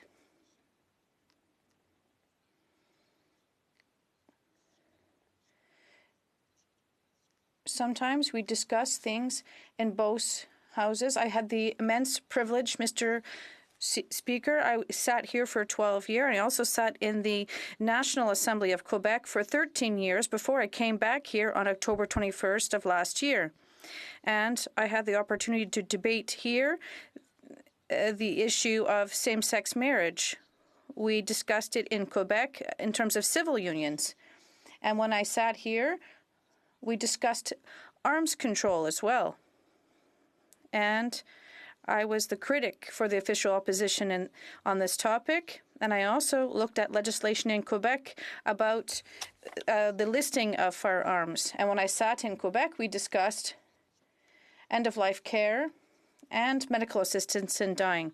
And now here I am back in Ottawa discussing medical assistance in dying.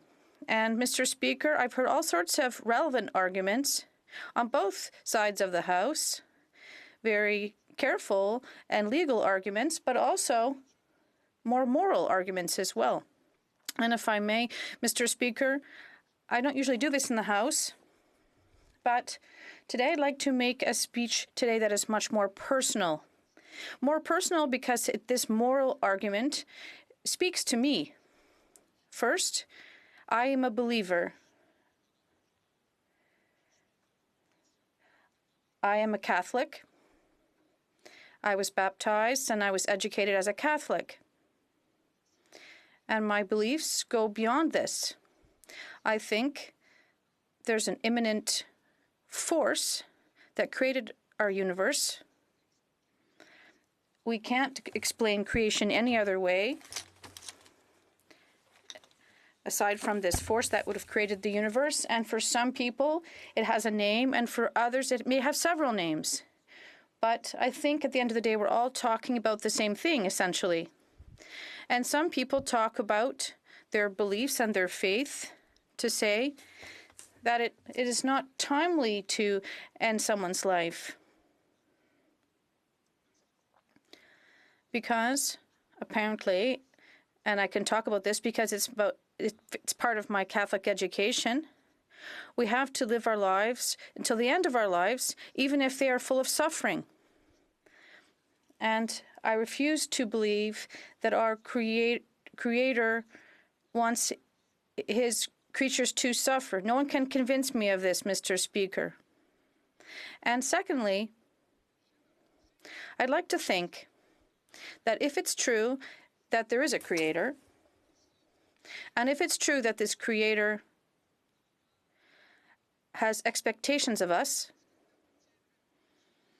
Mr. Speaker, would it not to be up to each of us to deal with this personally with our Creator when we leave this earth, and not to get involved in the lives of others in terms of the choices they make? It's not up to us to judge what others should or shouldn't make as a choice, because life is fair in the respect that we all will end our lives in the same way, but it may all happen differently. In some cases, Mr. Speaker, we'll have a softer end. In other cases, it will involve incredible suffering. In some cases, Mr. Speaker, the end will happen quicker than others. In other cases, it will come much later. So, if everyone's life will end, well, it won't be this in the same way. And tolerance to suffering is not the same for each of us. And some people may say, I've suffered enough.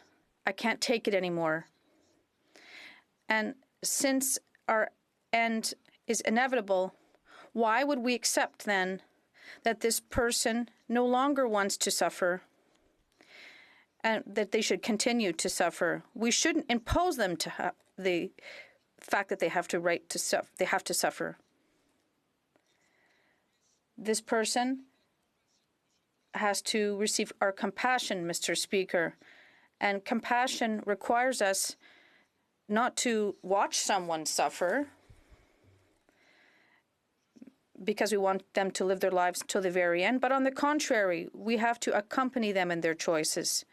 And if their choice is to leave this earth quicker, to end their suffering, which in any case will lead them to their death, I think it is our duty as believers, as human beings, as politicians, it's our duty to accompany that person in their choice, to support them in their decision. And that is why, Mr. Speaker, as a believer, as a Catholic-born individual and who is educated, someone who is educated as a Catholic, I'm talking about this faith and my education not to oppose end-of-life care and medical assistance in dying, but to encourage it, to ensure that it can happen, because I think it is our role not to judge others about what they would like to do at the end of their lives, but we have to accompany them in the choices they make about the end of their lives. When I expressed this position at the National Assembly in Quebec, it raised a lot of interest from the Cardinal in the area. I was invited to dine at his house. We ate spaghetti together, and we talked a bit about all of that. He wanted to understand my position. I had mentioned it at the National Assembly in Quebec, and he wanted to understand how, as a Catholic, I could say that I was in favor of MAID. And I said to the Cardinal, it's the same reason I'm in favor of abortion. It's my beliefs as a Catholic that lead me to be in favor of abortion, because if our Creator is opposed to abortion, that person will have to deal with that with the Creator when they die. It's not up to us to judge them and to take them to court. A woman has a difficult decision to make when she decides to have an abortion. And in the same way, proudly in this House, I voted in favor of same-sex marriage. I told the Cardinal of Saint-Jean-Longueuil, I can't believe that a religion that puts so much importance on love is refusing to let people love each other. So it's my beliefs as a Catholic, my faith, Mr. Speaker, my faith in the existence of humanism that should all bring us together, and leads me to say that we shouldn't judge others, judge the choices that others are making in terms of their lives, whether it's in terms of their love life, whether it's in terms of that they wish to end a pregnancy, which is obviously undesired, and also in terms of ending suffering that is unbearable. It's not up to us to judge them on their choices. Our role as human beings, as politicians, is to support these people in their choices. And I've had the great privilege, Mr. Speaker, I mentioned it in the beginning, I've had the very great privilege throughout my career to meet the people of Verchères and Montarville. They've allowed me to express my opinion on many societal issues that fundamentally affect what I've mentioned. Each of us should not be judging others, but accompanying them and supporting them. Thank you, Mr. Speaker. Questions and comments. Questions and comments? Via video conference, the honourable member for Calgary, Seagull Hill. Thank you, Mr. Speaker. I enjoyed listening to that presentation by my colleague from the Bloc Québécois. It's not very often that I find myself agreeing with just about everything that he said. What I would like to ask him is some thoughts around what I'm hearing from the majority of my constituents is that they support the medical assistance in dying, but they actually are asking that we look at going somewhat further, things like advanced consent, so that people, when they are no longer of sound medical or sound mind, can't make a medical decision. I'd like to get the impressions from the member whether or not that's something we should be doing sooner than later, and how can we get the government to undertake this study immediately?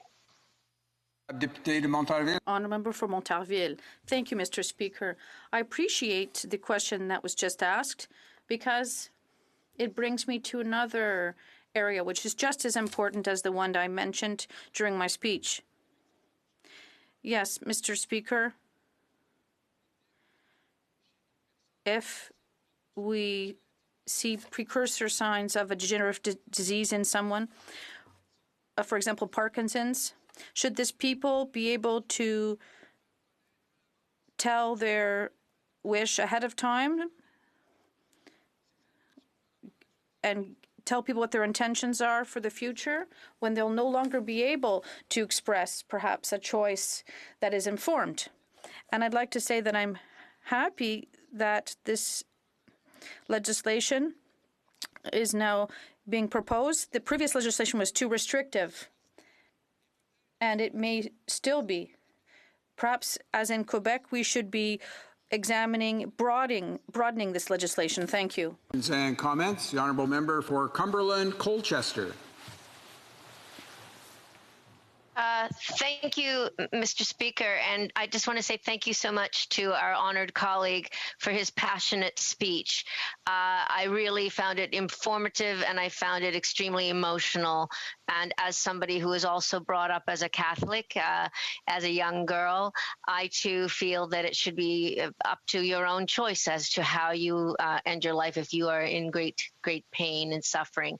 What would my honorable colleague say to our our colleagues on the floor who are having trouble with this bill with regards to, they say, their constituents who say that this will be used in the wrong way to put perhaps people to death who are having some kind of problem. What would you say to those people to try and let them see your perspective? Thank you. The honourable member for Montarville. I think, once again, this is a very legitimate concern. We mustn't allow people to be euthanized, and I'm going to use that term, with consent that may not be truly the reflect of what their deep intention is. And that is why it's so important to establish parameters and safeguards that will allow us to be certain of the person's consent. And once their consent, whether it's advanced, like I said a few minutes ago, or whether it's at the present time, once that informed consent is clearly expressed, I believe that we have to respect it. And I think this is a legitimate concern, and I think we do have to have parameters in place that allow us to be absolutely sure of the person's informed consent to end their days. Thank you. We have time just for a very short question and response. The honourable member for Skeena-Bulkley Valley. Thank you, Mr. Speaker, and I would like to thank my honourable colleague for his articulate and passionate speech. I only wish that my French were better so I could hear it in its full impact. Your words around the duty not to judge but to support and honor people's choices had particular impact. I had the honor recently of sitting with some constituents and hearing their deeply held concerns about medical assistance in dying. And while I personally and our party supports the bill, I wonder sometimes in speaking with these individuals if at the heart of this, is there not an unreconcilable conflict between beliefs and perspectives when it comes to the end of life? The honourable member from Montarville. I think quite sincerely that in most cases, legal arguments aside, what leads people to refute that idea are moral arguments. And that is why it's so important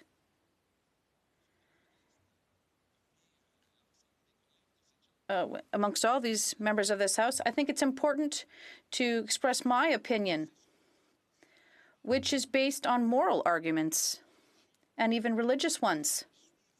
And that is why I am in favor of MAID, and I'm in favor of abortion, and I'm in favor of same-sex marriage.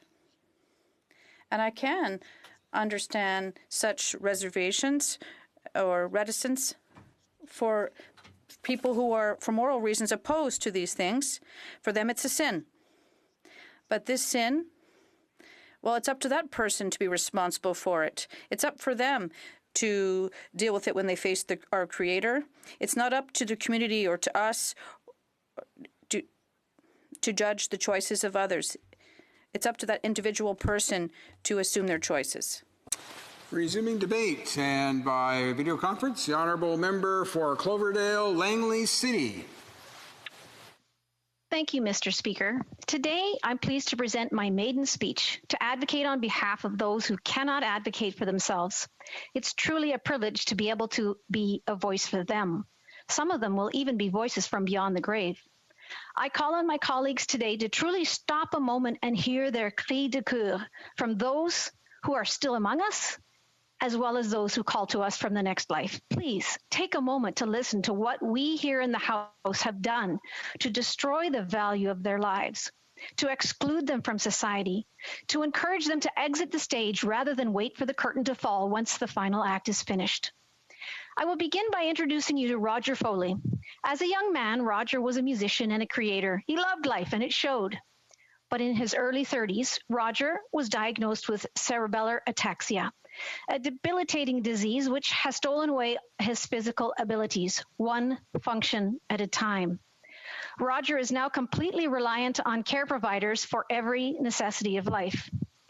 In the summer of 2018, after having almost died due to a life-threatening case of food poisoning he contracted in long-term care, Roger was trying desperately to access patient-directed care funding to hire and train his own consistent caregiver in his own home, as opposed to living in hospital or long-term care with rotating staff who don't understand his specific care needs. You may remember Roger's story as the man who recorded his caregivers offering him euthanasia as an easy way out of his suffering. You heard in the tape, "You don't have to do it in some dramatic manner," one of the nurses says on the recording. "You can apply for assisted, The nurse couldn't even bring himself to utter the word euthanasia, and yet there he was, against Canadian law and all moral and ethical standards, offering a desperate man an easy way out. Problem solved. But Roger is a fighter. And Roger, even though he was overwhelmingly desperate, decided that he wanted to fight this injustice on behalf of himself and all our vulnerable brothers and sisters. Roger's path intersected with mine early this year at the beginning of my time on the Health Committee. In preparation for a study on palliative care in Canada and a review of the euthanasia regime, issues I thought would be soon on the table for discussion, I reached out to him and his lawyer for his perspective as someone within the system. I finally had a chance to speak via telephone with Roger while he was in Victoria Hospital on a private ward getting good care. While not exactly of his own choosing and not in his preferred setting of his own home, I found him to be very open and engaging. His knowledge of the issue of euthanasia and the danger it posed for the vulnerable was enlightening. Just before we hung up that night, I said to Roger, "I wish you were on the committee because you're so much more equipped to speak to these issues than I am." And we agreed to speak again soon. Then COVID-19 hit. And Roger Foley's world changed completely. Roger was repeatedly transferred between units where there was little room for lift equipment and insufficient staffing for his specialized care. Living at the mercy of care attendants who are pressed for time was agonizingly difficult. Roger has very little in his life that is in his own control, but one thing he can do is swallow when offered food with a certain technique. His head needs to be tipped on just the right angle. The spoon needs to be offered in just the right way. But for Roger, the ability to swallow affords him a feeling of independence. It may seem like a little thing to you and me, but to Roger, it means a whole lot. So when the hospital wanted to feed him with a feeding tube in order to minimize the care hours required, his mental health took a turn for the worse. On May 15th, Roger's brother filed a complaint with the Ombudsman on his behalf. And yet, things just got worse. Roger was suddenly informed that he would be transferred to the long-term care facility, which had led to his original food poisoning and hospitalization. Understandably, Roger refused the transfer, begging instead, if not allowed self-directed care, to go back to his original unit where staff knew him and his needs well. The hospital ignored his request, insisting that it wasn't safe for him because of COVID and he needed to transfer. The night before the transfer was to take place, Roger became completely desperate. He hadn't been sleeping due to fear and anxiety of being transferred. He became so distressed that he told his caregivers he would throw himself off the gurney if they tried to transfer him the following morning. With no hope of help in sight, Roger reached out to his brother. His brother reached out to his lawyer. His lawyer reached out to me. That evening, we spent 3 hours on a conference call with Roger, encouraging him to be positive, to keep up the faith, to stay the course on behalf of those in the disabled community who would not have his strength and courage. All the while, I was attempting to contact the hospital administrators on another phone to beg them to back down, to warn them that Roger was possibly suicidal and needed them to reconsider for his mental health's sake. Suddenly, I could hear on the phone in the room with Roger a new voice. The voice introduced themselves as the hospital's mental health personnel, there to administer the 10-question suicide checklist on Roger. She began with her first question, attempting to gauge his distress level. Roger told her that he had no intention of answering her questions since it was her and her boss's fault he was in so much distress. She tried over and over, and he refused over and over until she finally left the room in a huff. Yes, you heard me right. The mental health professional was so annoyed that Roger refused to answer her suicide checklist that she left the room and never returned. I was absolutely dumbfounded on the other side of the line, sitting helpless in my office in Langley. All these able-bodied healthcare professionals were able to leave the room freely. Everyone could leave as they pleased, except Roger. Roger was trapped. When we finally got some assurances that a trusted doctor would come and talk to Roger, and it had encouraged him to try and rest, I hung up the phone. I had no idea what was going to happen in the morning. I was helpless, but not nearly as helpless as Roger. I can tell you that it was with a great relief in the morning that Roger had indeed received an intervention through a trusted doctor and was getting proper care and nutrition. However, this event was a life changer for me. It dawned on me that without the help of his lawyer, who stayed on the phone with us the entire time, Roger's story may have ended quite differently. And I wondered, how many others in the country are at risk under this new MAID regime? How many vulnerable disabled are offered euthanasia when they are at their weakest? I made it my mission to find out. And what did I find out, Mr. Speaker? I found out that Roger's case is by no means an isolated case. We can see this sort of abuse happening across the country. Take, for example, Jonathan Marchand, 43 years old, suffering from muscular dystrophy and living confined to bed in a nursing home in Quebec. He produced a video from his hospital room, which he released on YouTube in response to living in long-term care during the pandemic. Jonathan states, and this is a quote, "Increasingly, euthanasia is offered as a solution to institutionalization. The idea is if you don't want to go into a long-term facility and die a slow death, then we're going to help you kill yourself. And those ideas are based on false assumptions about people with disabilities, like our lives are not worth living, that it's better to be dead than to have a disability. But that's not true." He says that he decided that he would not go ahead with euthanasia, but would fight to get out of that place. Jonathan goes on to say, in a world where there will be no empathy for people who need more help, it would be a terrible place to live. It would be something out of the nightmare of the Third Reich. Mr. Speaker, Bill C-7 is an absolute nightmare that is facing disabled Canadians. Many are already afraid to go to hospital for fear they will be treated differently than the able-bodied. With the implementation of MAID in 2015, the community braced itself for the slippery slope ahead. Everyone said they were just overreacting. They said that safeguards were in place. Euthanasia was meant to be safe and rare. Well, Mr. Speaker, jump to 2020, and here we are racing down the hill at a breakneck speed. In consultation with the disabled community, they have expressed firm opposition to this bill. They explain that with the wording of Bill C-7, the Liberal government is proposing to set up two lines. Line 1 is for the able-bodied who, in times of extreme distress, will be offered suicide prevention. Line 2 is for the disabled who, in moments of weaknesses that they all endure as life ebbs and flows, will be offered assisted suicide because their lives are not worth living, they're told. Add to all that the fact that current safeguards have already proven completely ineffective. There's a complete lack of accountability structures to ensure abuses do not occur, and yet we're being asked to loosen restrictions even more. Where's the palliative care that was promised? Where's the review that was supposed to have happened? What are the Liberals afraid of finding out? That in actual fact, MAID has led to coercive deaths across our country, which go on undetected daily? Mr. Speaker, I stand here on behalf of all those who cry out for compassion and dignity as they travel a very tough road filled with complex care needs and physical ailments that require far more from us than as a society. I stand here as the voice of Roger in Toronto, Jonathan in Quebec, Raymond Bourbonnais, Candice Lewis, Sean Taggart, Archie Rowland, and so many more who we may never know. Lean on me. That's what I want all of us to say here in this house. We are unfortunately out of time. Questions et commentaires, questions and comments. The Honourable Parliamentary Secretary. Yes, thank you, Madam Speaker. And I appreciate the member sharing her thoughts, in particular highlighting some individuals. And a part of this debate from its origins, 5-6 years ago, was the citation of real people and what's happening in their lives.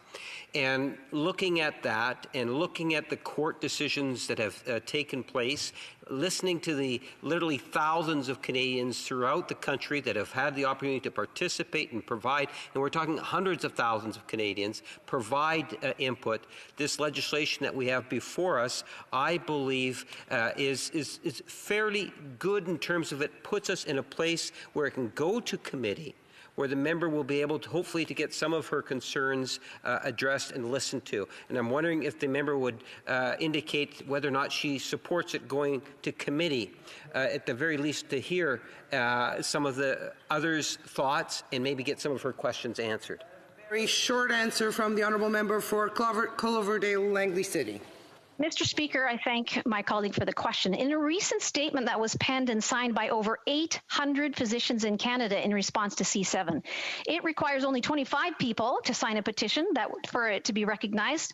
So when they presented a document with 800 signatures from experts in a relevant field, the House should pay close attention what that document says. Let me read. Apologies to the honourable member, but the time is up. It being 5:30, the House will now proceed to the consideration of private members' business as listed on today's order paper.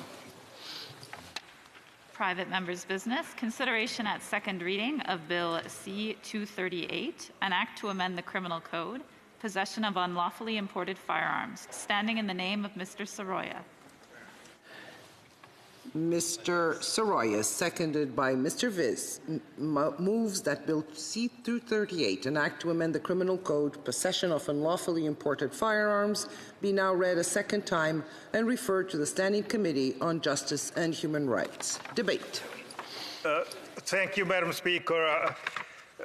Today, it is my pleasure to rise and introduce Bill C-238, an act to amend the Criminal Code, possession of unlawfully imported firearms. This bill will help make my community of Markham and communities across the country a safer place to live. This bill does that by increasing the mandatory minimum prison time for criminals in knowing possession of smuggled gun. It will also make criminals charged with this crime less likely to be released on bail. Madam Speaker, to understand this bill, you need to know how community safety in the GTA has changed over the years. That history is something I know very well. Like many immigrants, I came to Canada and settled in Toronto as a young man. Back in the 70s, I lived in the rooming house in downtown Toronto with 5 other tenants and with the landlady. My rent was $10 a week, and no key was ever issued for the front door since the door was always left open. There was no crime around my area, and no one was afraid to walk alone at any time of the night. Madam Speaker, over time, Toronto developed some problem areas. Many years later, I owned several businesses, and some of them were in the most difficult part of the town, and I was always afraid for the safety of my staff and for my customers. Police regularly come to download the security videos from my business. Since there was many crime committed in the area, Madam Speaker, this is one of the reasons I got involved with politics. I know that it is like to lose sleep over crime concerns. I want all Canadians to feel safe in their community. That is why I am always talking about safety and security. Madam Speaker, as time went on, even the bad parts of Toronto felt safer. People worried less about their kids walking home at night and whether they remembered to lock their doors. I would also proudly tell people that Toronto is one of the safest major cities in the world. Over the past 5 years, that has changed. Gun crime has risen to new high year after year. What once felt like a safe city no longer feels that way. Shootings are happening almost daily. Even with the multiple lockdowns in Ontario, this year there were reports of nearly daily shootings, each more horrible than the last. It is easy to see this trend by following the news. In 2018, the headlines day after day were about horrific shootings. It was the record year for shootings death. In 2019, there were even more shootings. Things are not getting better, Madam Speaker. Speaking to my constituents only confirm what I believe, that gun crime. When I go door knocking, people tell me that they're afraid. I hear stories of gunshots close to parks where children play. The stories I heard last October before COVID struck are the same as what I am hearing now. Madam Speaker, let me read you some of the recent headlines from our local paper. June 21st, York Regional Police investigating incident of gunshots fired at Markham residence. June 28th, man found dead behind wheels after shooting crash in Markham. September 11th, police investigating several incidents of gunshots fired in Markham as possibly connected. October 23rd, second man arrested after shooting in Markham. The statistics published in 2019 York Regional Police statistical report point to growing problem in York Region. There are similar headlines from the rest of the GTA and across Canada. When I talk with the MPs of all stripes, they're on the same page. I think it is very clear the problem of gun crime is not getting better. That needs to change. Last year, I met with the community leaders and law enforcement. I asked them what concrete steps does the federal government need to take to make the community safer. The thing I heard over and over at these meetings is that organized crime is behind the shootings, and the streets are flooded with guns smuggled from across the border. Mostly handguns, because they are easy to smuggle, hide, and carry. That should not be shocking news to anyone. Madam Speaker, our farmers, hunters, sports shooters are not fueling a crime wave. The shootings are gang-related, with innocent people getting caught in the crossfire. The former head of Toronto Police, my friend Chief Saunders, said last year that, I quote, "Gun violence is getting worse. There is more access of firearms," unquote. He also said that his source shows 82% of the guns picked up by police in Toronto are smuggled into the country. Ontario Solicitor General Sylvia Jones has said that provincial number shows that 84% of the guns used in crime are being smuggled into the country. She has said, quote, "We need to actually crack down on that because that ultimately will keep our community safer," unquote. It makes sense. Canada shares the longest undefended border in the world with the United States, and United States, it is very easy to purchase a gun. Smuggling guns is good business. Let me quote directly from the CPC article. Superintendent Jason Crowley with the Windsor Police Department says the appeal of smuggling guns is pure economic. He says, I quote, "You will see a gun, a firearm purchased in the States is potentially $200 to $300. They will go on the streets in Canada for $3,000. That is a return on investment. That is hard to beat. What it gets worse, the industry is so profitable that criminals are even renting these guns. Why sell it for $3,000 when you can rent it out, the same gun, for $2,000 multiple times? I know that some members in the other side of the House may bring slightly different figures in this debate, but I want to focus on the fact that smuggled guns are being used regularly in the GTA and across Canada. Many of the bullet wounds that send people to the hospital and to the morgue are from the smuggled guns. Madam Speaker, the problem is deeper than just the guns. When the police catch these criminals using these guns, they end up right back on the street, sometimes within hours. While I know that some people may be concerned about criminal rights, I want to be clear, criminals do not have the right to terrorize their community. When dangerous people are arrested for shootings and they return to the community within a day, there is a strong message to the community. That message is, you cannot depend on the justice system to keep you safe. This is not an exaggeration. When I spoke to the police about this, they said it was a problem. Just having someone in jail for a couple of days can help them cool down and put a pause on the cycle of violence. They were not alone. The Premier of Ontario has said, I quote, somebody get arrested on a Friday night and they get bail and are back out on Wednesday for retribution. That is absolutely unacceptable. Ontarian municipal leaders, including the Mayor of Toronto, are calling for tougher bail for those accused of gun-related offenses and longer sentences for those convicted. There are too many stories of dangerous criminals receiving bail only to commit more crimes within hours. Madam Speaker, my private member's bill help tackle both smuggled guns and dangerous criminals on bail. As you may know, possession of unauthorized firearm that was obtained in crime is covered by Section 96 of the Criminal Code.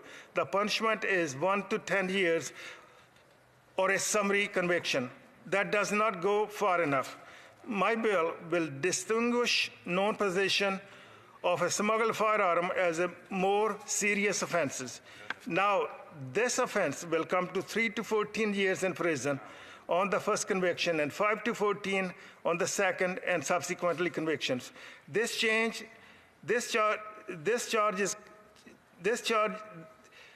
is comparable to the prison time for illegal firearm imported and exported. Possession of smuggled firearms is a serious crime. That is why people charged with the new offense will face reverse onus on bail. That will require criminals to tell a judge why they should be let back into the community on bail. This type of bail is already in the criminal code for multiple crimes like hostage taking, armed robberies, or extortion with firearm. This bill makes sure that punishment fits the crime for carrying around a smuggled gun. I know there are some concern about my bill. Normally, with legislation about firearm, people get concerned about the unintended effect. That instead of the law cracking down on criminals, the law will be used to punish hunters that file paperwork a little too late. We have seen this before in a long gun registry that cost almost $1 billion, but didn't seem to make anyone safer. This will avoid that. It is only focused on weapons that are smuggled and non-possession. I know that other members will be concerned about the mandatory minimum. They believe that taking a decision from the judges, out of the judges, hands a wrong and question of human rights. Some might consider 3 years in prison cruel and unusual punishment, especially for a first offense. I disagree. People in knowing possession of a smuggled gun have a gun for a reason. Even someone who hands off a smuggled gun is putting the safety of the community at risk.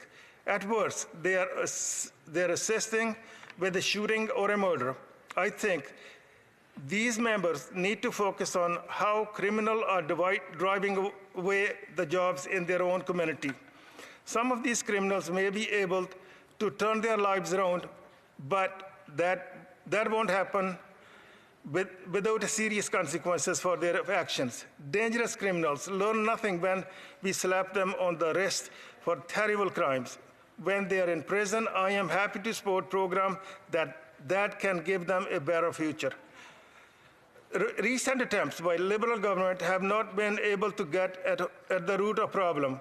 This bill strikes at the people we know for a fact are criminals. This bill is one of many steps that need to be taken to make some constituents and millions of others Canadians a little bit safer. I urge all MPs to vote for this legislation and continue to the work needed to make Canada an even safer place to raise a family. If you have any questions about this legislation, we can iron out at the committee. Thank you, Madam Speaker. No, thank you. Questions and comments. Questions et commentaires. The Honourable Member for Spadina, East York. No, sorry, Fort York. Thank you very much. The long names get everybody, but thank the honourable member across the way for this. The smuggling of handguns, in particular, the cost in my riding is beyond description, and it's not just gang members who are caught in the crossfires. The ricochets impact communities right across the GTA, right across the country, and so I'm very pleased to stand and speak to this and look forward to supporting it personally, even if my party doesn't. I will promise you that. We have got to stop the illegal importation of handguns into this country, and we have to do it as quickly as we can. My question for you is whether or not you have secured the guarantee from your party that an amendment that was made to Bill C-71 won't resurface, which is the "oops, I forgot I had a gun" excuse. There was actually an amendment moved by the Conservatives in the previous Parliament, C-71, that said that if you forgot to declare your handgun, you could simply say, "Oh, I forgot it was in the trunk," and get off, which of course was a loophole so big it would have killed kids right across this country. It was so silly. I can't believe it was even proposed. Can you assure me that that amendment will never see the light of day and that the Conservative Party will back away from the "oops, I forgot" smuggling amendment? Honourable Member for Markham Union. Thank you, Madam Speaker, and I thank the Honourable Member for this good question.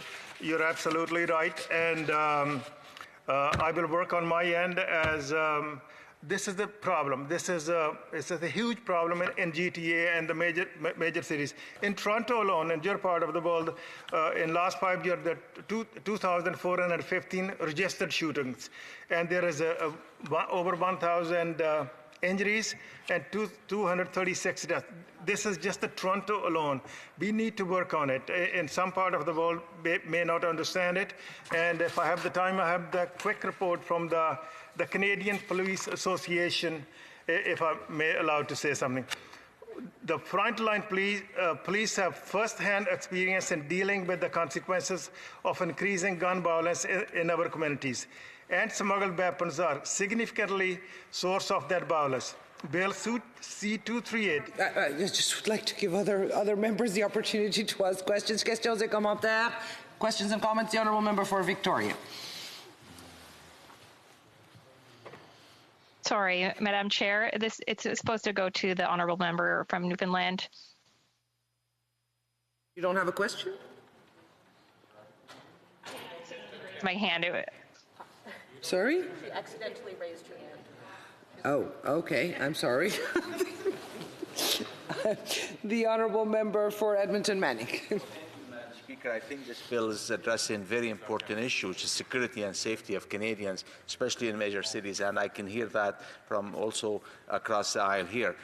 The question is to the Honourable Member is that how this bill is going to address that part of it, especially when smuggling, we know arms smuggling is a big problem here because we have such a large borders and we know it's happening every day. So the question is, how does his bill is going to address safety and security of Canadians, especially in major cities? Well, Member for Markham Union Jail. Thank you, Madam Chair, and thank you to my friend from Edmonton Manning for the question. There are many issues. Organized crime is one of them, and we need to clump up many of these issues to put it together to the safety and security of all Canadians. And this is, if I can read this thing from the Canadian Police Association, frontline police have first-hand experience in dealing with the consequences of increasing gun violence in our communities, and smuggled weapons are significantly source of that violence. Bill C-238 presents a common-sense solution that will strengthen penalties for those who are knowingly bringing these illegal... But I have to give the honourable members opportunities to question. The honourable member for St. John's East. Thank you, Madam Speaker. Let me ask the member, the smuggling does not occur, of course, in Toronto, and we're opposed to these handguns being loose. What about the border itself? What efforts do you propose to actually stop smuggling at the border? The Conservative government got rid of over 1,000 border guards when they were in power. Honourable Member for Markham, Unionville. Thank you, Madam Speaker. Let me finish this thing. I can come back to the thing. And we appreciate the effort to provide the criminal justice system with the tools necessary to combat this serious issue. We are hopeful all members of Parliament will carefully consider this legislation and work quickly and collaboratively to pass Bill C-238. This is from the President of Canadian Police Association. For the Honourable Member. To resume debate, the Honourable Member for Spadina, Fort York. Okay. Thank you. And when I saw this on the order paper and that it would be up for discussion tonight, I literally ran from my office to be here.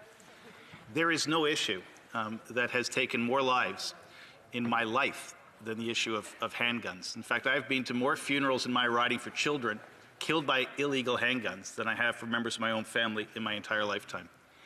And you only have to attend one of these funerals to have your life changed forever. But when you've attended a sequence of them, you begin to understand that it is not the cliche that is being buried.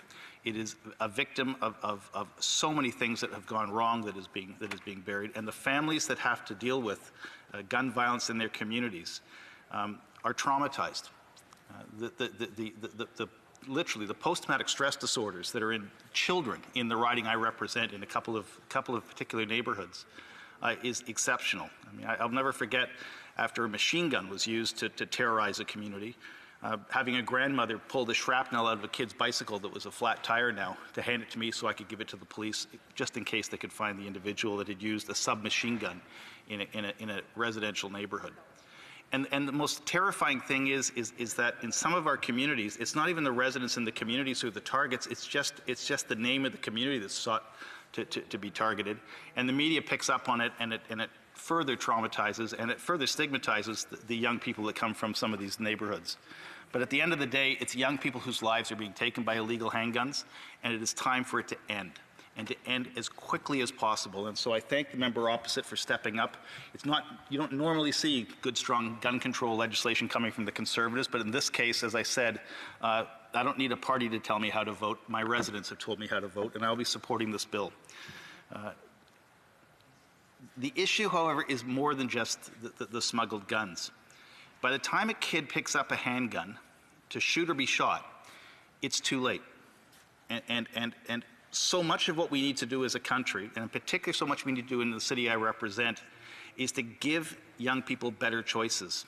Because when those better choices are there, they make the better choice. And I have seen countless examples of young people who have been steered away from a life of trouble, have been taken away from the justice system and put into restorative systems, and have been literally rehabilitated to the point where they are leaders in bringing down the level of violence and threat in our communities, where they have changed the way young people themselves approach the challenges that some of them face. And we have taken neighborhoods that had shootings that were just too many to count and returned them to relative peace. But all it takes is somebody coming out of prison and recycling themselves into a society that doesn't give them any options but a life of crime sometimes. And all we end up with is a re-victimizing of the victims and a re-victimizing of these young people, and it just starts all over again. And there are neighborhoods that are literally on 5-year cycles because of the 5-year mandatory minimum sentences. You can almost predict which community in 5 years' time, after a major bust or a major sweep through a community happens and guns are involved and other elements of criminal activity are involved, and you know that everyone will be getting out of prison at the same time in about 5 years' time, and it will start all over again. And that's why justice reform, and that's why changing the way we police this issue, and that's why stopping guns at the border, and that's why giving better kids choices are conversations I will never back away from. But it also requires us to think differently about guns in this country.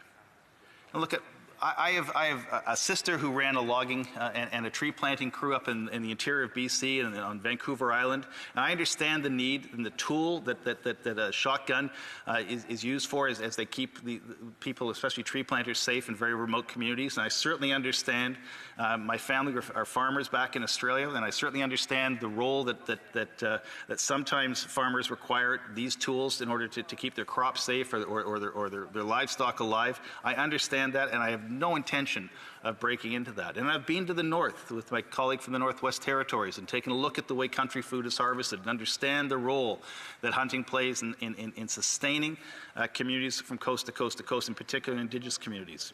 But there is no rational reason for anybody in this country to own a handgun.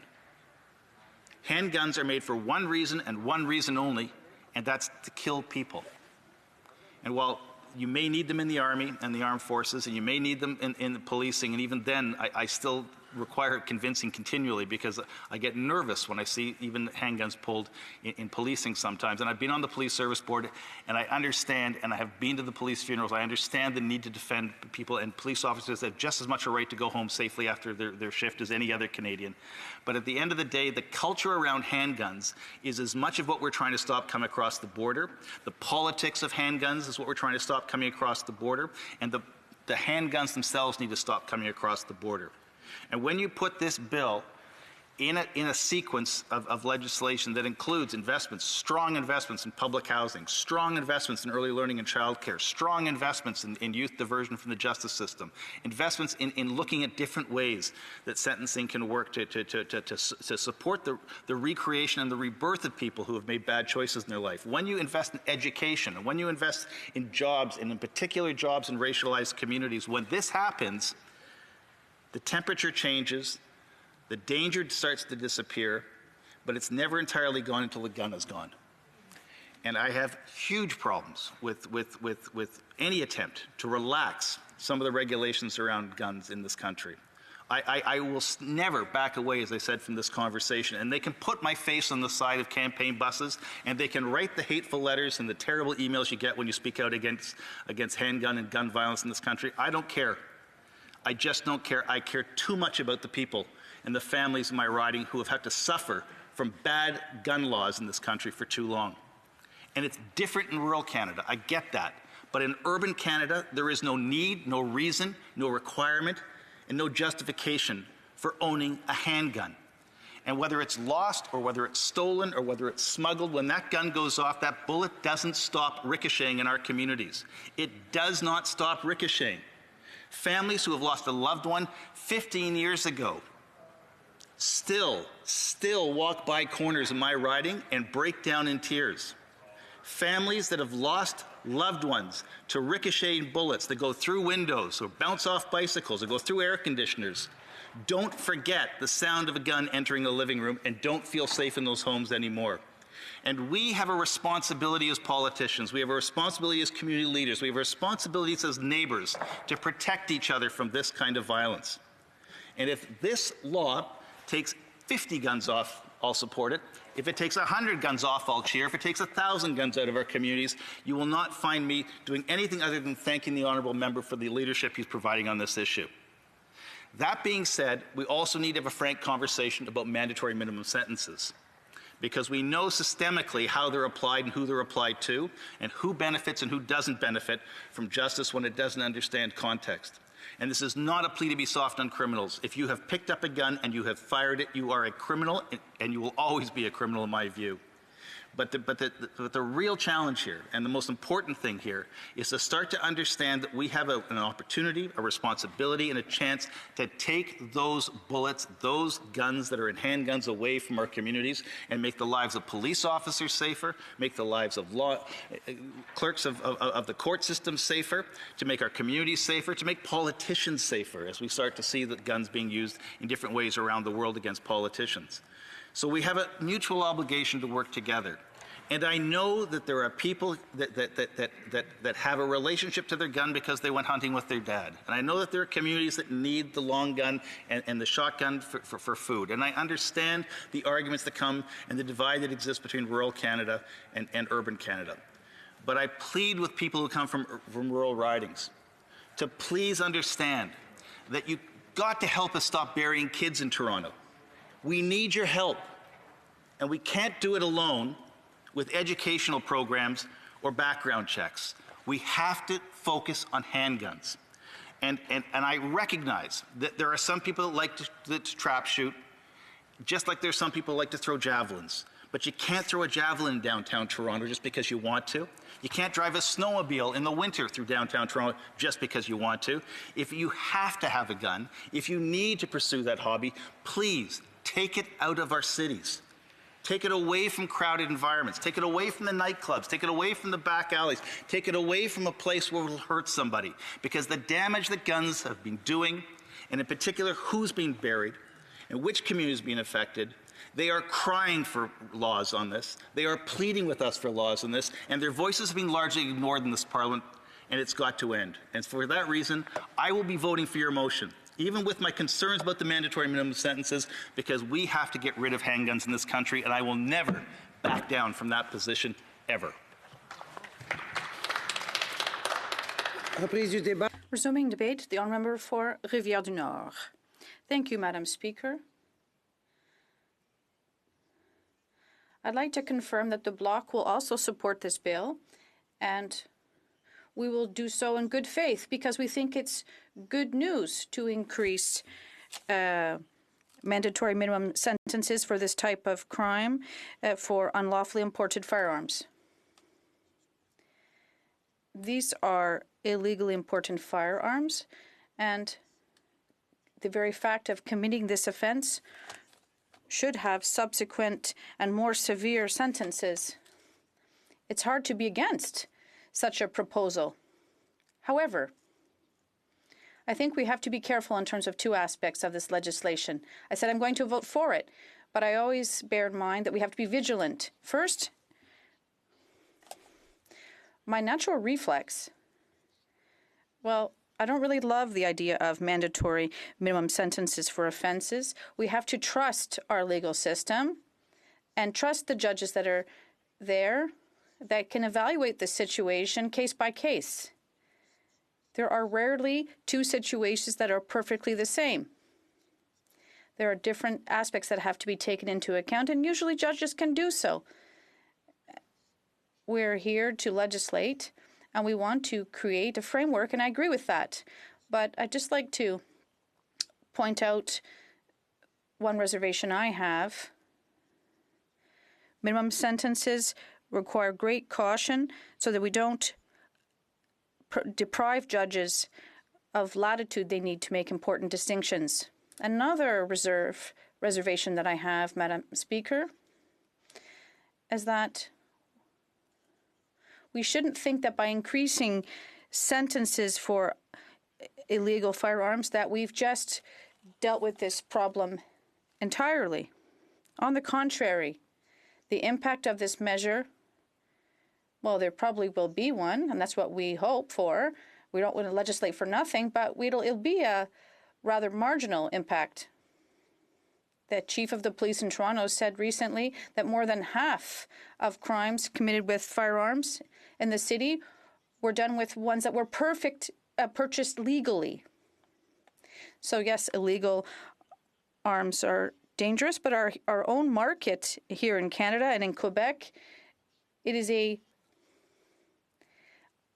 one that operates with certain restrictions and also permits as well that are controlled. We saw last spring on May 1st, there was a order in council, and the Canadian government adopted an order to add roughly 1,500 firearms to the assault weapons that are banned. And we said at the time that these are not hunting weapons that were banned. We're not going to prevent preventing hunters from killing deer. You don't need a machine gun to go hunting. A good hunter also even uses arrows with an arch. Arms used to kill other humans that are used during war times don't have any place here in Quebec or in Canada. So we decided, through order in council, to ban such firearms. And we were almost all in agreement with this, but nevertheless, we were looking forward to seeing what would come after this ban. I was looking forward to it anyway. And we wanted a buyback program for firearms. But we heard our Prime Minister dithering on this, and they mentioned a voluntary firearms buyback program. So if you bought a firearm, an assault-style weapon, which is now banned, and if you bought it back at a time when it was allowed, you wouldn't be obliged to bring it back. In my opinion, you're taking any teeth away from that process for assault weapons that was implemented. It should be a mandatory buyback program. We'll soon see a bill for a voluntary buyback program. It'll go through legislation. I've heard about it, but I would ask our colleagues opposite, the Liberals, to table one as quickly as possible so that we can get to work on this and so we can finally have a logical follow-up to that order in council. They headed in a certain direction, but I want us to continue in that direction. I don't want any dithering. Here at the block, we're ready to vote on a mandatory buyback program for illegal firearms, and I would like to do so as quickly as possible. So, in summary, the bill from my colleague here, C-238, we're going to support it, highlighting that we're in favor of mandatory sentences, but we think in this case it's justified. So we're going to support it. And another reservation is that C-238 is not an excuse not to go further in our mandatory buyback program for banned firearms. And this is essential for our society. That's what I had to say, Madam Speaker. Thank you very much. Resuming debate, the honourable member for St. John's East. Thank you, Madam Speaker. I'm here to speak on Bill C-238, which, of course, as we just heard, introduces an amendment to Section 96 of the Criminal Code to impose a mandatory minimum sentence of 3 years for possession of a firearm known to be illegally imported into Canada, with 5 years for a second offence. Secondly, it increases the maximum sentence from 10 to 14 years and then imposes a reverse onus for bail conditions for those who are charged. Now, we agree, and we are very concerned about the gun violence in our streets. We've heard descriptions of it by the member for Union Markaville. We know that the terrible situation in Toronto in particular, I think we've talked about a lot with the member for Spadina Fort York and the member for Markham Univac, and we hear about it all the time. We want stronger laws to keep guns off our streets, and we believe that there should be much stronger laws and enforcement to prevent smuggling. This is something that we are very concerned about, but nothing seems to be being done about it. But one of the things that we also believe is that the job of parliamentarians to pass legislation that is consistent with the Constitution of our country. And the problem that we have with this bill, people have talked about the misgivings about mandatory minimums. It's not simply a matter of misgivings. We do know that there's certainly problems with them with respect to the application of the laws to different individuals, but it's also the obvious and well-known idea that racial discrimination occurs when you do mandatory minimums as one of the reasons why there are more Black and Indigenous people in our prisons, and that's been spoken about many times. But the real reason is that it's unconstitutional. The legislation to increase the length of the sentence from 10 to 14 years shows the courts and the judges that these are to be taken seriously and will result in higher sentences. But what we have seen, and there's a very similar provision, we talk about Section 96, in Section 95 of the Criminal Code, which is about guns and possession of guns obtained by crime. There was a mandatory minimum, very same, 3 years for possession of a gun obtained by crime, prohibited weapons, and prohibited weapons that were armed or who had loaded or which had ammunition readily available that fit the firearm. Those mandatory minimums were actually struck down by the Supreme Court of Canada. And so, therefore, they're unconstitutional. They're of no force and effect. They will not be given effect. And we, as parliamentarians, ought not to be passing legislation that is clearly unconstitutional. Now, what's interesting about that case, Madam Speaker, the case was R versus Noor, N-U-R. The individuals who went to the Supreme Court of Canada, the individuals were sentenced to 6 and 7 years in jail, as it happened. The defense argued that the law was unconstitutional. The court actually agreed and threw out the mandatory minimums in that case. They threw them out, but they upheld the sentences for the individual because the sentences were deemed appropriate. But they also threw it out because it was deemed to be unconstitutional and because there were cases where that sentence would not be appropriate and therefore that particular law was not constitutional. So what we have to do, Madam Speaker, is make laws that are effective but that are also in keeping with our Constitution. In this case, increasing the sentence shows the seriousness of the crime. In fact, by increasing the sentence in Bill C-238, the mandatory minimum sentence for the actual longest sentence that you can get, up to 14 years, that maximum sentence is actually higher than the sentence for smuggling itself. So the law is a bit odd for that reason, because it's not going to be, it's odd to see a law for possession of a smuggled gun to be higher than a law and a higher sentence than that for actual smuggling. But that's the way the legislation is written, and perhaps that can be dealt with in the committee. I don't know, but I think that the signal that it sends in terms of the seriousness of the crime is very important. But I want to get back to the issue that we're trying to do. We want to pass laws that are effective. We want to find ways of stopping gun violence in our cities. We know, of course, that the handguns that we're talking about here, most of them are actually come from smuggling situations. But how do we get them away from the cities? They're not smuggled in Toronto, they're smuggled at the border.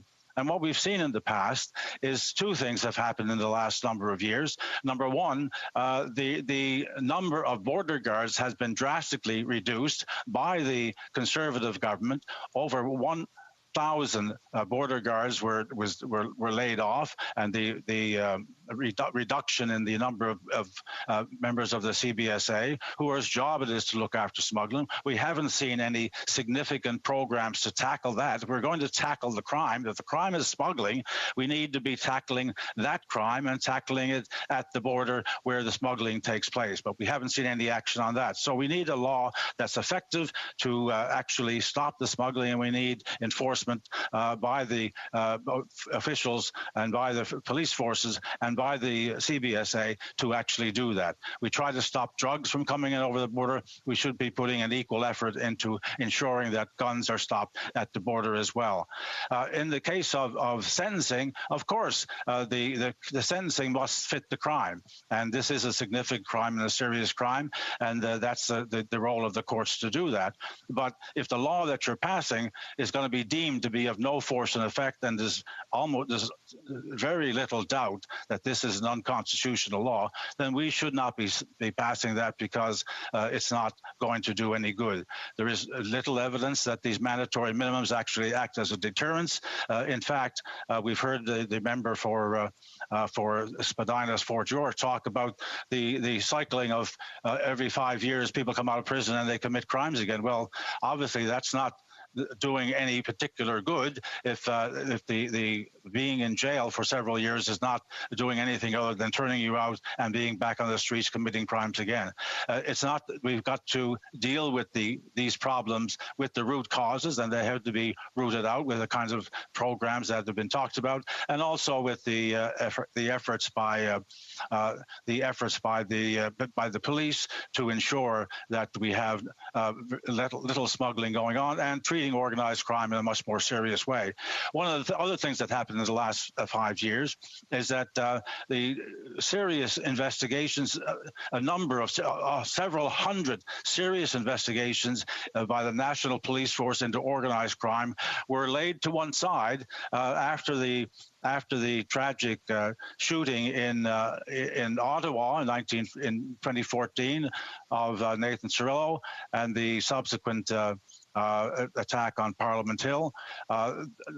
Resources from the RCMP were diverted to looking out for other activities like that across the country, diverted away from the organized crime files that they were working on. And in fact, instead of putting more resources in place to do that, they actually took them away from organized crime files. And the result was, and it's been demonstrated, that over the next several years, gang activity, mafia-style activity, organized crime actually increased, had more access to guns, more access to cash, and that increased as a result of lack of enforcement. So we have to deal with enforcement, we have to deal with the root causes of gun violence, and we have to make sure that we have laws that are actually constitutional. We are members of the Parliament of Canada who have to have respect for the Constitution of our country and pass laws that actually do that are effective, that deal with the problem. So let's do that. It's been suggested, for example, by the member for Markham Unionville, that it's effective to have people in jail for a few days after being arrested and these things. Well, that's a very easy thing to fix, is it not? We don't have to put in laws that are unconstitutional to do that. If it is demonstrated that there ought to be a cooling off period, then that can be something that can be put into law as well. So let's find the tools that do the job. Let's try to be ensure that we're going to have laws that are not only effective, but also constitutional, and let's do the job right and see if we can work together to make that happen. Resuming debate, the Honourable Member for Mission, Matsqui Fraser Canyon. Thank you, Madam Speaker. I'm honored to rise from Mission Matsqui Fraser Canyon and speak to Bill C-238 put forward by my colleague, the member for Markham Unionville. I want to thank the member for his work on this file and his speech he gave earlier this evening. Bill C-238, an act to amend the criminal code, increases the mandatory minimum penalty for the possession of a smuggled firearm to 3 years for the first offense and to 5 years for the second and subsequent offenses, with a 14-year maximum. It also amends the criminal code to automatically deny bail for these offenders in order to put a stop to the catch and release of the criminals, a circumstance that our hardworking police and Crown prosecutors experience far too often. If someone is arrested carrying a smuggled firearm, they would now be required to make the argument to a judge as to why they deserve to be let back into the community. Quite frankly, they should not get to go home. They deserve jail, Madam Speaker, not bail. Some of my parliamentary colleagues may have issues with the implementation of mandatory minimums, as we heard this evening.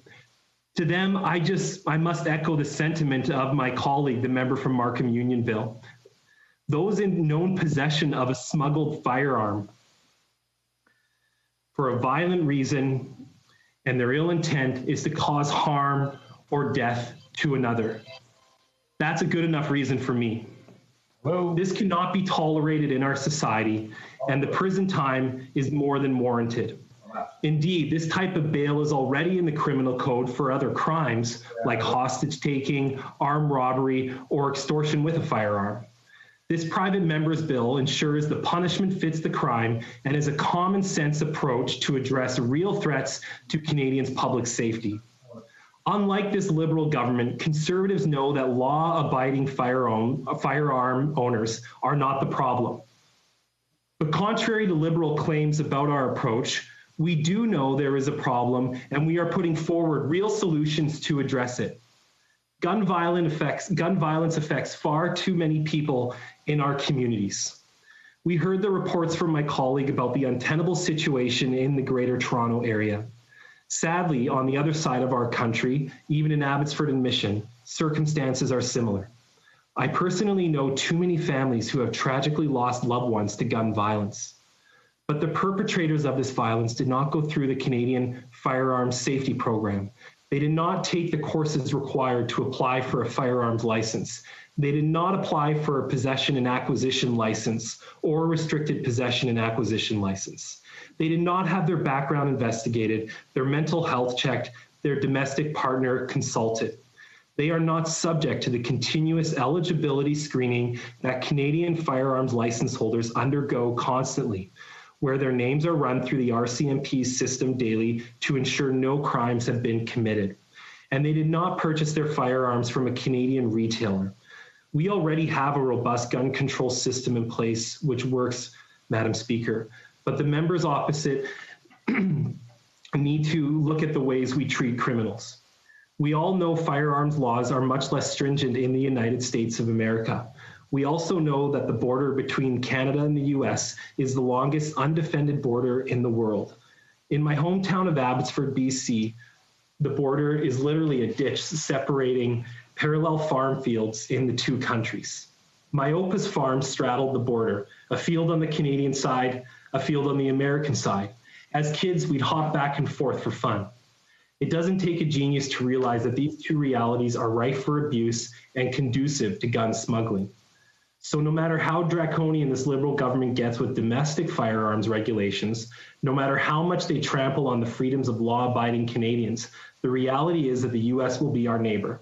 It will always be easier for criminals to source weapons from the US and illegally import them to Canada. The federal government, therefore, must act accordingly. In the last election, we heard from officers of the Canada Border Services Agency that they did not have the tools to effectively interdict illegal weapons at the border. Recently, the Minister of Public Safety stated that his government would be doing more on this issue, and I look forward to see that progress. This Liberal government can move rapidly to prohibit legally acquired private property of Canadians in the middle of a pandemic because it was politically expedient, but it moves like molasses when it comes to addressing this real issue. Madam Speaker, this is an emotionally charged matter, and it is for my constituents. But for that very reason, it needs to be addressed in a thoughtful, targeted manner based on real data and not emotion. We owe that to those who have been killed by gun violence and to their families. As legislators, we are tasked with the honor and the privilege of enacting legislation for the betterment of Canadians. But that comes with the responsibility to ensure that legislation is sound, that it addresses an actual issue, and that it will deliver the results it is intended to. Part of that legislative process, as you well know, Madam Speaker, is the opportunity to debate the legislation in this place, in committee, and in the other place.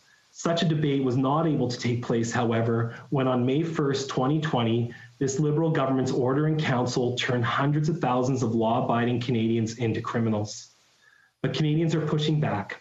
Over 58,000 of them signed a petition tabled by the member for Cariboo Prince George, highlighting the ridiculous and an internally contradictory May 1st OIC and called for its repeal. Another 230,000 Canadians signed a petition tabled by the member for Calgary Nose Hill, which also called for the federal government to scrap the OIC and instead pass legislation actually targeting criminals that stops the smuggling of firearms into Canada and goes after those who illegally acquire firearms, which sounds a lot like what we're proposing in this legislation, Madam Speaker. Numerous legal challenges against the Liberal government's firearm ban also continue to pile up, arguing, among other things, that the Prime Minister contravened the Firearms Act when he immediately outlawed more than 1,500 firearms through regulatory decree rather than a legislative process, and that governments can use an order in council to outlaw firearms used for sporting or hunting purposes, which would include the vast majority of firearms listed in the May 1st directive. The impact of this ban on small businesses has also been devastating, as if COVID-19 restrictions weren't bad enough. But regardless of these shortcomings, I and my Conservative colleagues are committed, as the government in waiting, to engage with difficult issues, to consulting with Canadians, and to taking hard decisions. That is why I solicited my constituents for their input on Bill C-238, and I distributed a survey and requested their feedback. 84% of respondents ranked stopping illegal guns from being smuggled into Canada as very important. And the remaining 16% ranked this as the second highest level of importance when it comes to their safety and that of their families. The same high number, 84%, agreed with the bill that bail should be revoked for those charged with the possession of an illegally smuggled firearm. The Conservative Party has a plan to safeguard Canadians' public safety and reduce violent gun crime. Unlike the Liberal government, we wouldn't waste time and money harassing law-abiding gun owners and confiscating their legally acquired private property as part of a virtue signaling exercise that will have zero impact on reducing crime. What percentage of respondents agreed with the Liberal approach, Madam Speaker? 5%. The NDP's approach, a carbon copy of the Liberals, received the same level of support, 5%, whereas 60% of respondents agreed with the Conservative Party of Canada's plan. This private member's bill is just one important component of a broader plan that needs to take place to protect public safety. I encourage my colleagues from all parties to review Bill C-238 on its merit and send it to committee for further study. Thank you, Madam Speaker. The Honourable Parliamentary Secretary to the President of the Queen's Privy Council. Yes, thank you, Madam Speaker. And, you know, this morning is actually when I had first heard that the member was going to be bringing forward the legislation. And, you know, I had this discussion about conflicting messages. And there is a bit of a conflicting message. And I want to share with members something that somewhat surprised me when I found this out that had taken place in committee. You know, we had Bill C-71, something in which many Conservatives had a great deal of difficulty with. But it was interesting, from what I understand at the committee stage, where there was an actual amendment that was brought forward. And I'm sure members will see the relevancy to this legislation, because this legislation seems to be at odds with what Conservatives were proposing through an amendment. And the amendment to C-71, the Act is amended, and this is in essence what it said, Madam Speaker. The Act would be amended to the following, and referencing Section 11, despite Sections 109 and 111, no person guilty of an offense set out in those sections is liable to imprisonment, if in the commission of the offense the person causes no bodily harm to another person. Now, Madam Speaker, when you take a look at what 109 and 111 actually is in the Firearms Act, what you'll find is it says deliberately lying in order to get a firearms license, tampering with firearms license or registration certificate, operating an illegal firing range, ensuring prohibited firearms are safely stored. And this one I find interesting. Penalties for lying to custom officer about a firearm or for falsifying a customs officer's confirmation document. Madam Speaker, what they were wanting to do was to remove penalties for cross-border trafficking. And it seems to me that it makes reference, and, you know, member from Red Deer was one of the members. I'm not too sure if the member introducing the bill was at that particular committee. And it seems to me, when you take into consideration some of the previous actions of the Conservatives, one could be a little surprised in terms of the legislation that we have here before us today. Canadians are genuinely concerned. And as my colleague from Toronto had talked about early, with a great deal of passion, there are many members of this Parliament that are very passionate because they have directly or indirectly seen the harm of governments not taking the actions that are necessary in order to make our communities a safer place. I think, for example, of when the Minister of Public Safety stands up and he talks about the banning of military assault-style weapons as something that Canadians want to see. Yet, on the opposition benches, the Conservative opposition benches, we are constantly criticized for that, Madam Speaker. It's almost as if they're, you know, collectively, or at least in good part, many Conservatives are not really understanding the issue that we're trying to be able to address safer communities. And some of the actions that we have taken as a government, I believe, reinforce it. Yet we get mixed messaging coming from the Conservative ranks. You know, it was the Conservatives, for example, we recognize that smuggling is a very serious issue. And yet, Stephen Harper cut hundreds of millions of dollars from Canada Border Control officers. Madam Speaker, these are the types of things that send mixed messages.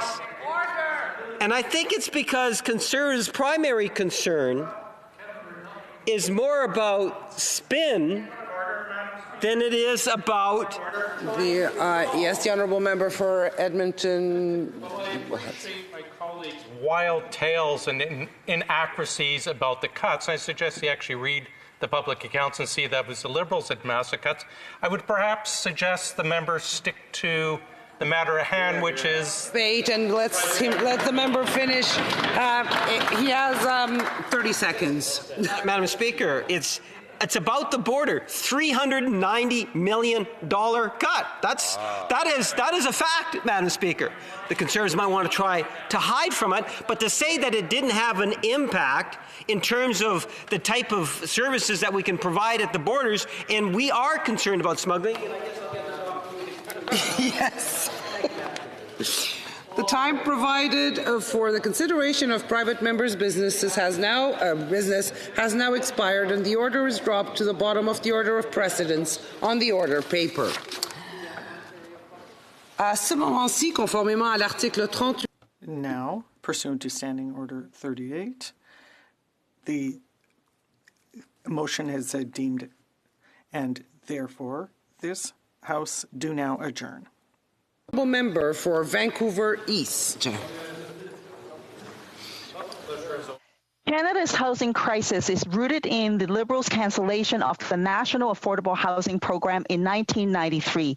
Despite declaring housing as a human right in 2017, the Prime Minister failed to back up his words with meaningful action. The commitment from the National Housing Strategy of building 150,000 new housing units over 10 years does not come close to addressing Canada's housing crisis. 1 out of 8 households in Canada lives in unsuitable, overcrowded, moldy, cold, or unaffordable housing. Over 235,000 people experience homelessness each year. Veterans who serve our country increasingly find themselves without a roof over their heads. In Vancouver East, now we have the largest homeless encampment in the country. People in the community are in crisis, and we've been calling for urgent action. For Indigenous peoples, the housing crisis should shake any government.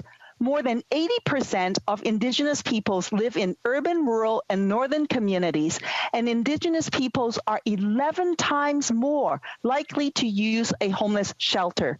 The Liberals' national housing strategy has been falling well short of major targets. As a substantial part of this strategy, the National Housing Co-Investment Fund was to invest in the construction of 6,500 new housing units by the end of March 2020. But what we've learned that only 736 new units have been finalized with finalized agreements as of February, while being subjected to a complicated and lengthy process.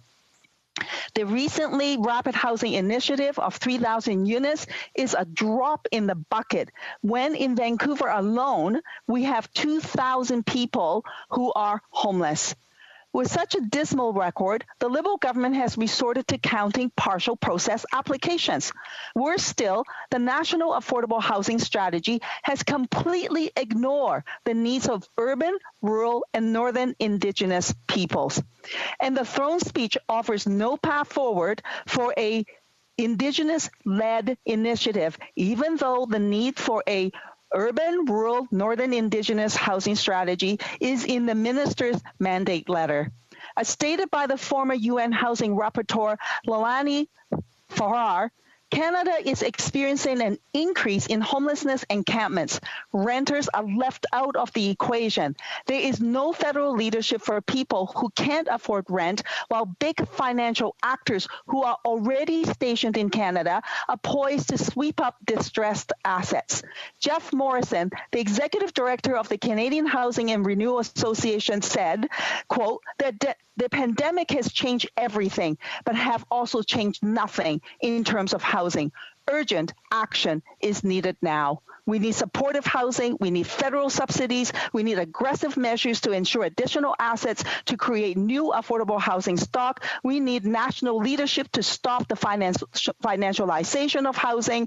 And we need to maintain the existing affordable housing stock. It is estimated that 322,000 units of affordable housing were lost between 2011 and 2016. And the National Housing Strategy is only providing 150,000 units over 10 years. Empty words without the resources, and the plan is not good enough. Parliamentary Secretary to the Minister of Families, Children and Social Development. Well, my colleague has correctly identified and listed the challenges that the National Housing Strategy is addressing. What she has failed to do is understand how it's being addressed. For example, the issue of doing nothing for renters. There's a $4 billion program, cost shared with the provinces, to provide the new Canada Housing Benefit. It's active in Ontario. We're concerned that some provinces in BC, for example, they haven't rolled that out, but there is now rent supplements to support people and prevent homelessness. In terms of the numbers she quotes about the housing completions, she's just wrong. I don't know where she's getting her numbers from. I know she asked a very narrow question to the Parliamentary Budget Office, but what she failed to understand is that the National Housing Strategy also delivers housing with provinces through housing accords, now signed with all provinces and territories across the country.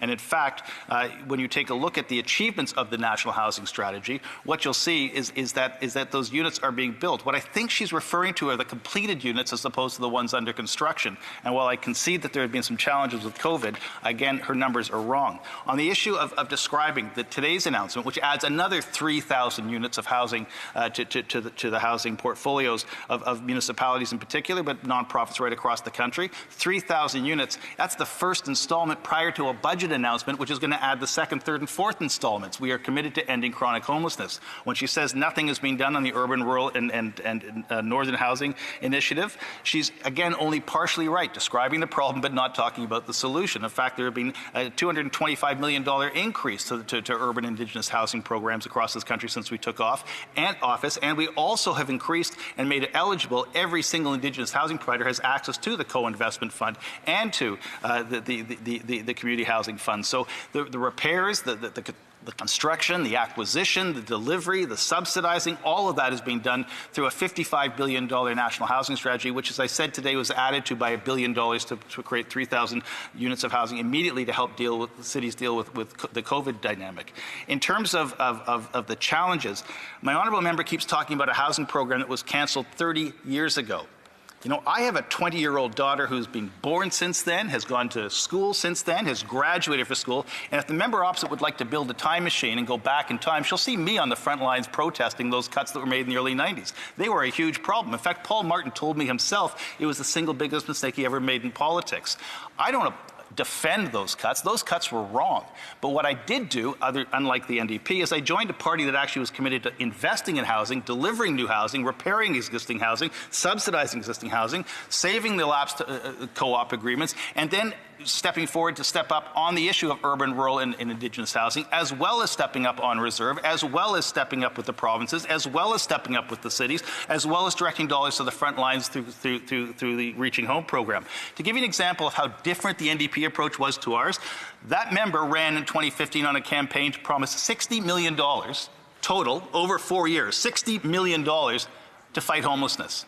We doubled the Reaching Home program to $102 million in our first year. We've now locked that in for 10 years. And this year, because of COVID, we increased the funding to Reaching Home. The total we'll be spending on frontline services directly in cities just like Vancouver East is close to $500 million in 1 year. That is 10 times more than that party has ever promised for Reaching Home. So if the member opposite would like to build a time machine and go back in time, she's perfectly suited to do that, and she can do it all she wants. And she'll see me, as I said, a much younger version of myself protesting those cuts. The difference between her party and our party is that while they're building time machines, we're building housing in every single province. We're repairing housing in every single province. We're subsidizing residents in every single province. We have a housing accord with every single province and territory, and now we're moving to comprehensively address the deficit in urban, rural, and northern housing because, as she said, it's shameful. I will also add, I've never seen a campaign plank in their platform that ever spoke to that issue. The honourable member for Vancouver East. Well, what nonsense, Madam Speaker. If the member keeps telling himself and patting himself on the back to say what a great job he's doing, the Liberal government will never solve the homelessness crisis to which they created. And by the way, in the last election, the NDP actually called for 500,000 units of affordable housing to be built. Where is the government with that delivery? Even as it stands right now, the co-op sector, those housing projects that had their agreements expired prior to 2016 do not qualify for subsidies. And now those individuals and families are at risk of losing their homes. The parliamentary secretary can brag about all the stuff that he wants to brag about. The reality is this: open your eyes and take a look. We have a housing crisis. People are sleeping in tent cities. The former UN housing rapporteur is saying that the situation is worse under this government. It is time to get on with the Honourable Parliamentary Secretary. Well, the member opposite, again, is just plain wrong. But if she wants me to stop patting myself in the back, perhaps I can quote somebody who she will listen to. This tweet was received today. The announcement today was very welcome and will get out to good use. Thank you for your continued work on housing. Please also champion new powers for cities to help address priorities independently. That came from a young man who's a city councillor in Toronto. His last name is Layton, Mike Layton, the son of Jack Layton. If the NDP aren't prepared to listen to Jack Layton's son, I will search the country for somebody else. But if they want me to go by mayor, by mayor, by mayor, by premier, by premier, by premier, by individual who's homeless in this country, by tent, by tent, by tent, I will tell them what we're doing. I will open my eyes to those conversations. I will open my ears to those conversations. And I will make sure that we don't rest until we end chronic homelessness in this country, because that's the pledge we made in the throne speech. I can only pray that the NDP wakes up in time to support it. Yeah. The honourable member for Battleford, Lloyd Westminster. Thank you, Madam Speaker. There's a digital divide between rural and urban Canada. It was now over 5 years ago that the CRTC designated broadband as an essential service. Yet far too many of my constituents in Battleford's Lloydminster remain disconnected without access to rural broadband. And Canadians in rural and underserved communities right across the country also find themselves in the same situation. Today, in 2020, only 40% of Canada's rural communities have access to an internet connection that meets the minimum threshold of broadband speeds that's been set by CRTC. And when it comes to mobile broadband, Canada comes up short on connecting all Canadians. There remains no mobile broadband access or inadequate mobile access in too many rural communities and major transport roads. 5 years ago, when CRTC made that designation, it was already accepted back then that access to consistent and quality broadband services contribute to a person's economic productivity and their equality of opportunity. Broadband services were recognized as necessary to allow for meaningful participation in our digital economy. And now, during a pandemic, the need for mobile access and high-speed internet connection has only been exacerbated. COVID-19 has moved so much of our everyday lives online. More Canadians are working from home. Students are attending classes from home. Groceries are being purchased online. Government services like Service Canada are being accessed online. Many healthcare services are moving online. And with social distancing measures in mind, more Canadians are using the internet to stay connected with friends and family. The last point is particularly poignant for Canada's seniors and those who find themselves more vulnerable due to COVID-19. Without access to broadband services, social distancing can quickly become social isolation. The need for a mobile and internet connection for all Canadians is undeniable, Madam Speaker. During question period a few weeks ago, I shared David's frustration, a constituent of mine who lives only kilometers from Lloydminster in the Elk Grove area with no cell service near his home. In a letter he shared with me, David described the hurdles he faces when more and more businesses and even doctors' offices are using text notifications. He also shared concerns about not having a cell service available to him at his home, with rural crime growing exponentially in the area. This is a very, very serious public safety concern that I know is not unique to only him. David and too many of my constituents are being left behind as the digital divide between rural and urban Canada grows. Unfortunately, when this Liberal government is asked about their plan to deliver broadband to all Canadians, their only response seems to be that more Canadians are connected now than under previous governments. That response, Madam Speaker, is not satisfactory and does not give rural Canadians the confidence that this government will meet its commitments or the goals set out by CRTC. What is perhaps even more confidence-shattering is the email that my colleague, the member for Perth Wellington, shared in the House just last week. The email received by him from the Office of the Minister of Rural Economic Development indicated that the minister had no levers on the issues relating to rural broadband and had nothing to say on those specific issues. The Minister of Rural Economic Development should have much to contribute to any conversation relating to rural broadband. Knowing how critical broadband access is to the full participation of our modern economy, she should be the strongest advocate for rural broadband at the Cabinet table. Madam Speaker, the Liberal government needs to ensure broadband infrastructure is available to all Canadians. What is the minister's concrete and... The Honourable Parliamentary Secretary to the Minister for Women and Gender Equality and Rural Economic Development. And thank you, Madam Speaker. And I'm delighted to respond to the member for Battleford-Lloyd-Minster about the need for Canadians in rural communities to have access to reliable and affordable telecommunication services. Our government recognizes the vital importance of broadband and mobile services so that all Canadians can fully participate in this digital economy. And the COVID-19 pandemic has reinforced how critical these services are to our economy and society. And as a member representing a large rural riding myself, I understand firsthand the importance of getting all Canadians connected. Madam Speaker, the federal government has made billions of dollars available to support connectivity and to connect rural communities from coast to coast to coast. Under the Connect to Innovate program, we're investing over $585 million to improve high-speed internet. This program has been successful thanks to the collaboration with private sector, with provinces and territories, and our partners have provided significant funding with investments totaling more than $1.2 billion. Connect to Innovate is delivering real results, making real impact across the country. This program will bring improved internet connectivity to over 975 communities, 190 of these of which are Indigenous communities. This will improve access for approximately 250,000 households by the end of 2021 and will connect another 400,000 households in total. In addition to these households, the program will benefit anchor institutions such as schools, libraries, medical facilities all across the country. Students will have access to online resources, workers will be able to do their jobs remotely and access online training, and entrepreneurs will be able to execute their ideas and reach global markets. Madam Speaker, we are also leveraging other sources to improve connectivity, such as Infrastructure Canada programs.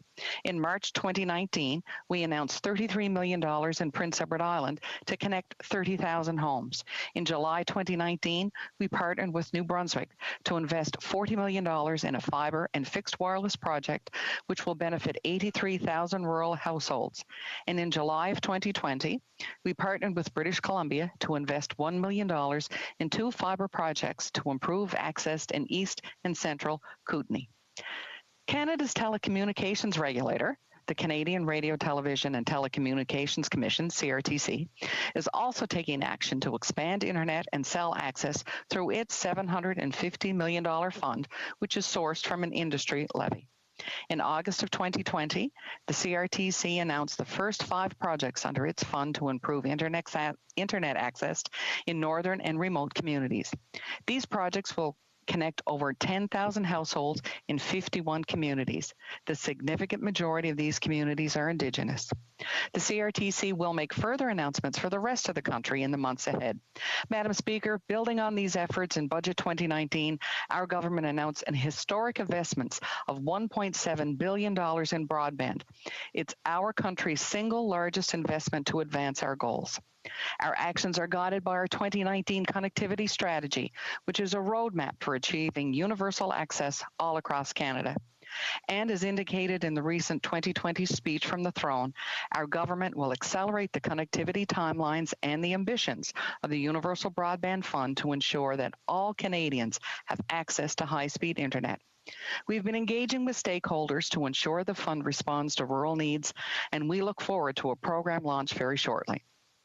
We will also take advantage of other measures to promote rural access.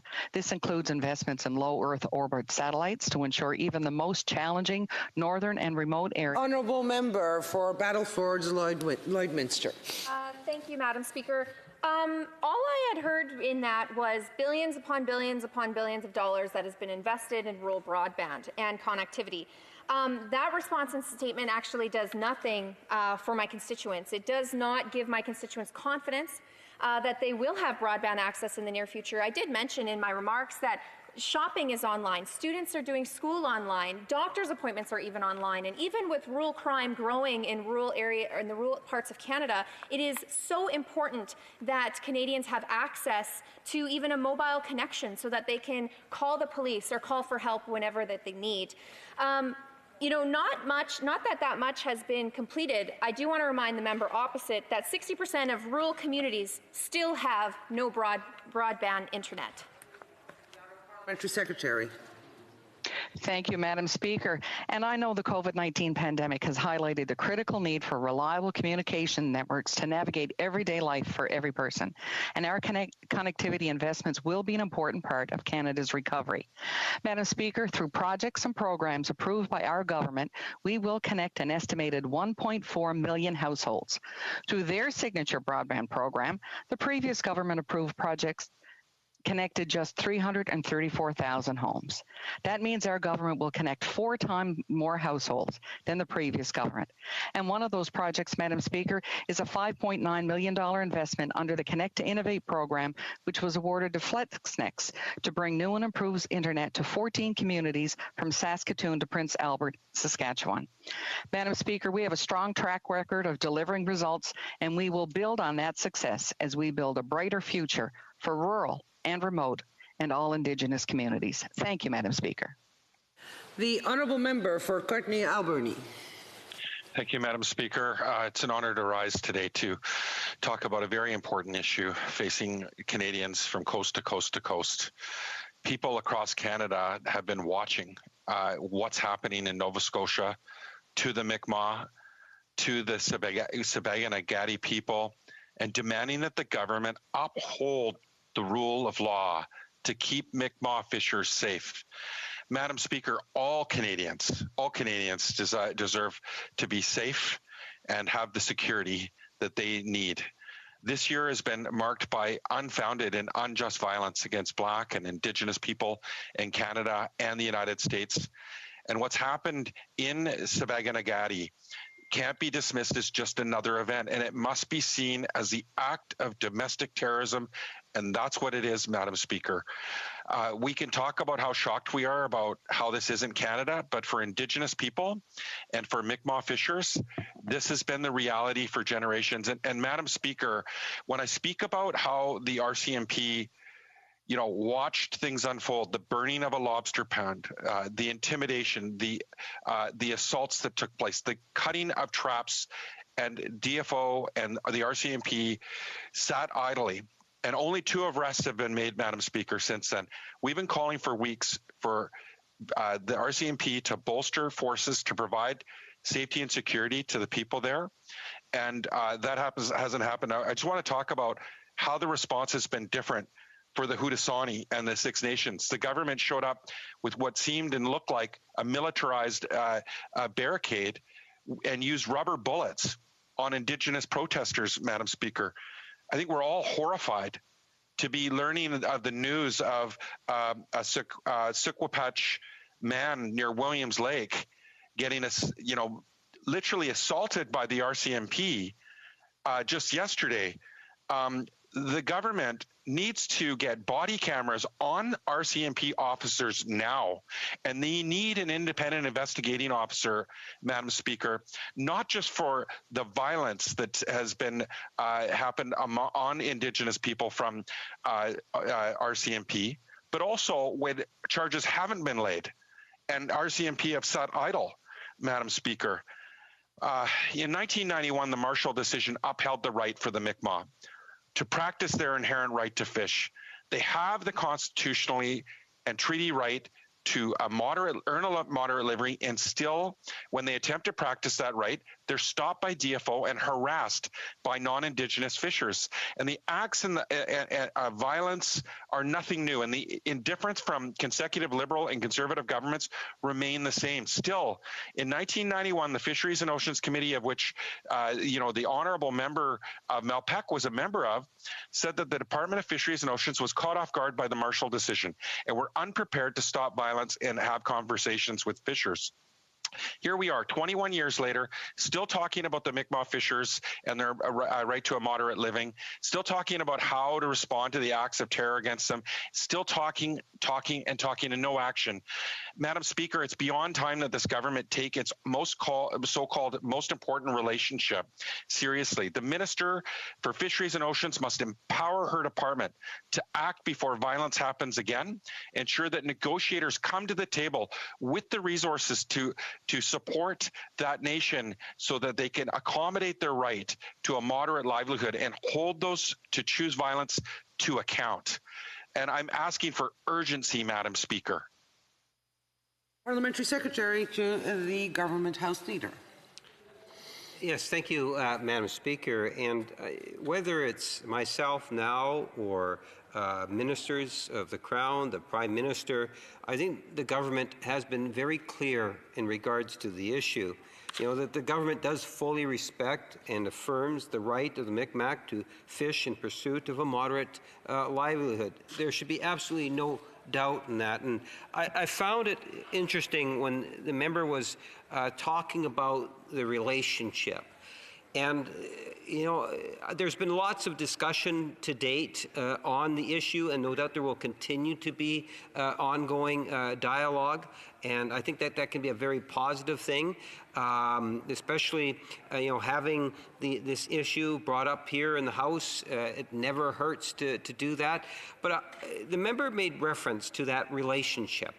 And the relationship between the national government and Indigenous people is, in fact, a very important one. It has been from day one and even before that, Madam Speaker. I have seen the Prime Minister and his commitment and caring attitude in terms of First Nations or Indigenous people and wanting to establish that nation-to-nation level of respect. And I've witnessed in terms of to the degree in which the Prime Minister and the establishment of two departments, I've seen, ministers go out, do whatever they possibly can. I can appreciate, it's been 25 years. And yes, it would have been absolutely wonderful to have seen the negotiations get to a point that it never hit what we have witnessed over the last number of weeks. But unfortunately, that is not the case, Madam Speaker. But it's important that we actually say that and be very clear that our government has always and will always continue to recognize and respect the affirmed treaty right of the Mi'kmaq to fish in pursuit of a moderate livelihood. There's absolutely no doubt about that, Madam Speaker. Also, every Canadian, everyone, deserves to be safe and be afforded equal protection. There is no question that this applies to all Mi'kmaq and to all Canadians. The member makes reference to incidents that have occurred that have upset a great deal of Canadians, not only elected officials, people of Indigenous background, but Canadians and society as a whole. I have received personally, representing the riding of Winnipeg North, many emails on the issue. And I do believe that the government, for a long time now, is trying its best to get some sort of resolution to the seriousness of the issue. We have more than 2 ministers that have dedicated a great deal of their efforts from the Prime Minister's office that continues to want to see progress on this particular file, Madam Speaker. I myself have seen, whether it's videos or heard indirectly through others, some of the things that have been taken. Honourable Member for Courtenay-Alberni. Madam Speaker, you know, where I live, the government has spent over $21 million fighting the New Chalnoth in their right to catch and sell fish on government lawyers alone. Is this what caring and trying looks like, Madam Speaker? This was what colonizers and power and suppression looks like, Madam Speaker. This is what a violation of international human rights looks like, Madam Speaker. When the Supreme Court judge in the New Chalnoth case, for example, scolded the Department of Fisheries and Oceans for knowingly sending their negotiators to the table empty-handed, Madam Speaker, disgusted with the attitude of the government. The systemic racism is so deep, Madam Speaker, that we hear it right now in the House of Commons, because that is another example we're hearing from the member. Caring, trying, most important relationship. We'll see you in court, though. That's what we keep hearing from this government. We need better, Madam Speaker. These fishers deserve their right to a moderate living in the Mi'kmaq. The New Chalnoth deserve a right to earn a living, and they deserve to be safe, and they deserve to have their human rights protected and respected, Madam Speaker, and that's what this government has a duty to do. Parliamentary Secretary. And Madam Speaker, the government is doing its duty, and I don't want to turn this into a political discussion. I can cite the New Democratic government in Manitoba and many of its faults in regards to dealing with issues that are really important also in terms of Indigenous people. But let's now make it very clear, back to nation discussions. I can assure the House and Canadians at home that the Minister of Fisheries and Oceans has been working diligently on a path forward and is having regular discussions with First Nations leadership in order to further implement these rights that we've referenced. Let me remind the House that it was made clear by the Supreme Court that the best vehicle for the Government of Canada to accommodate treaty rights was through consultations and negotiations. But we all know that negotiations take time. As these nations-to-nations discussion occurred, the Minister also recently named a neutral third-party representative to help foster an understanding between First Nations and commercial harvesters. Madam Speaker, this is a very important issue. The motion to adjourn the House is now deemed to have been adopted. Accordingly, this House stands adjourned until tomorrow at 2 p.m. pursuant to Standing Order 24-1.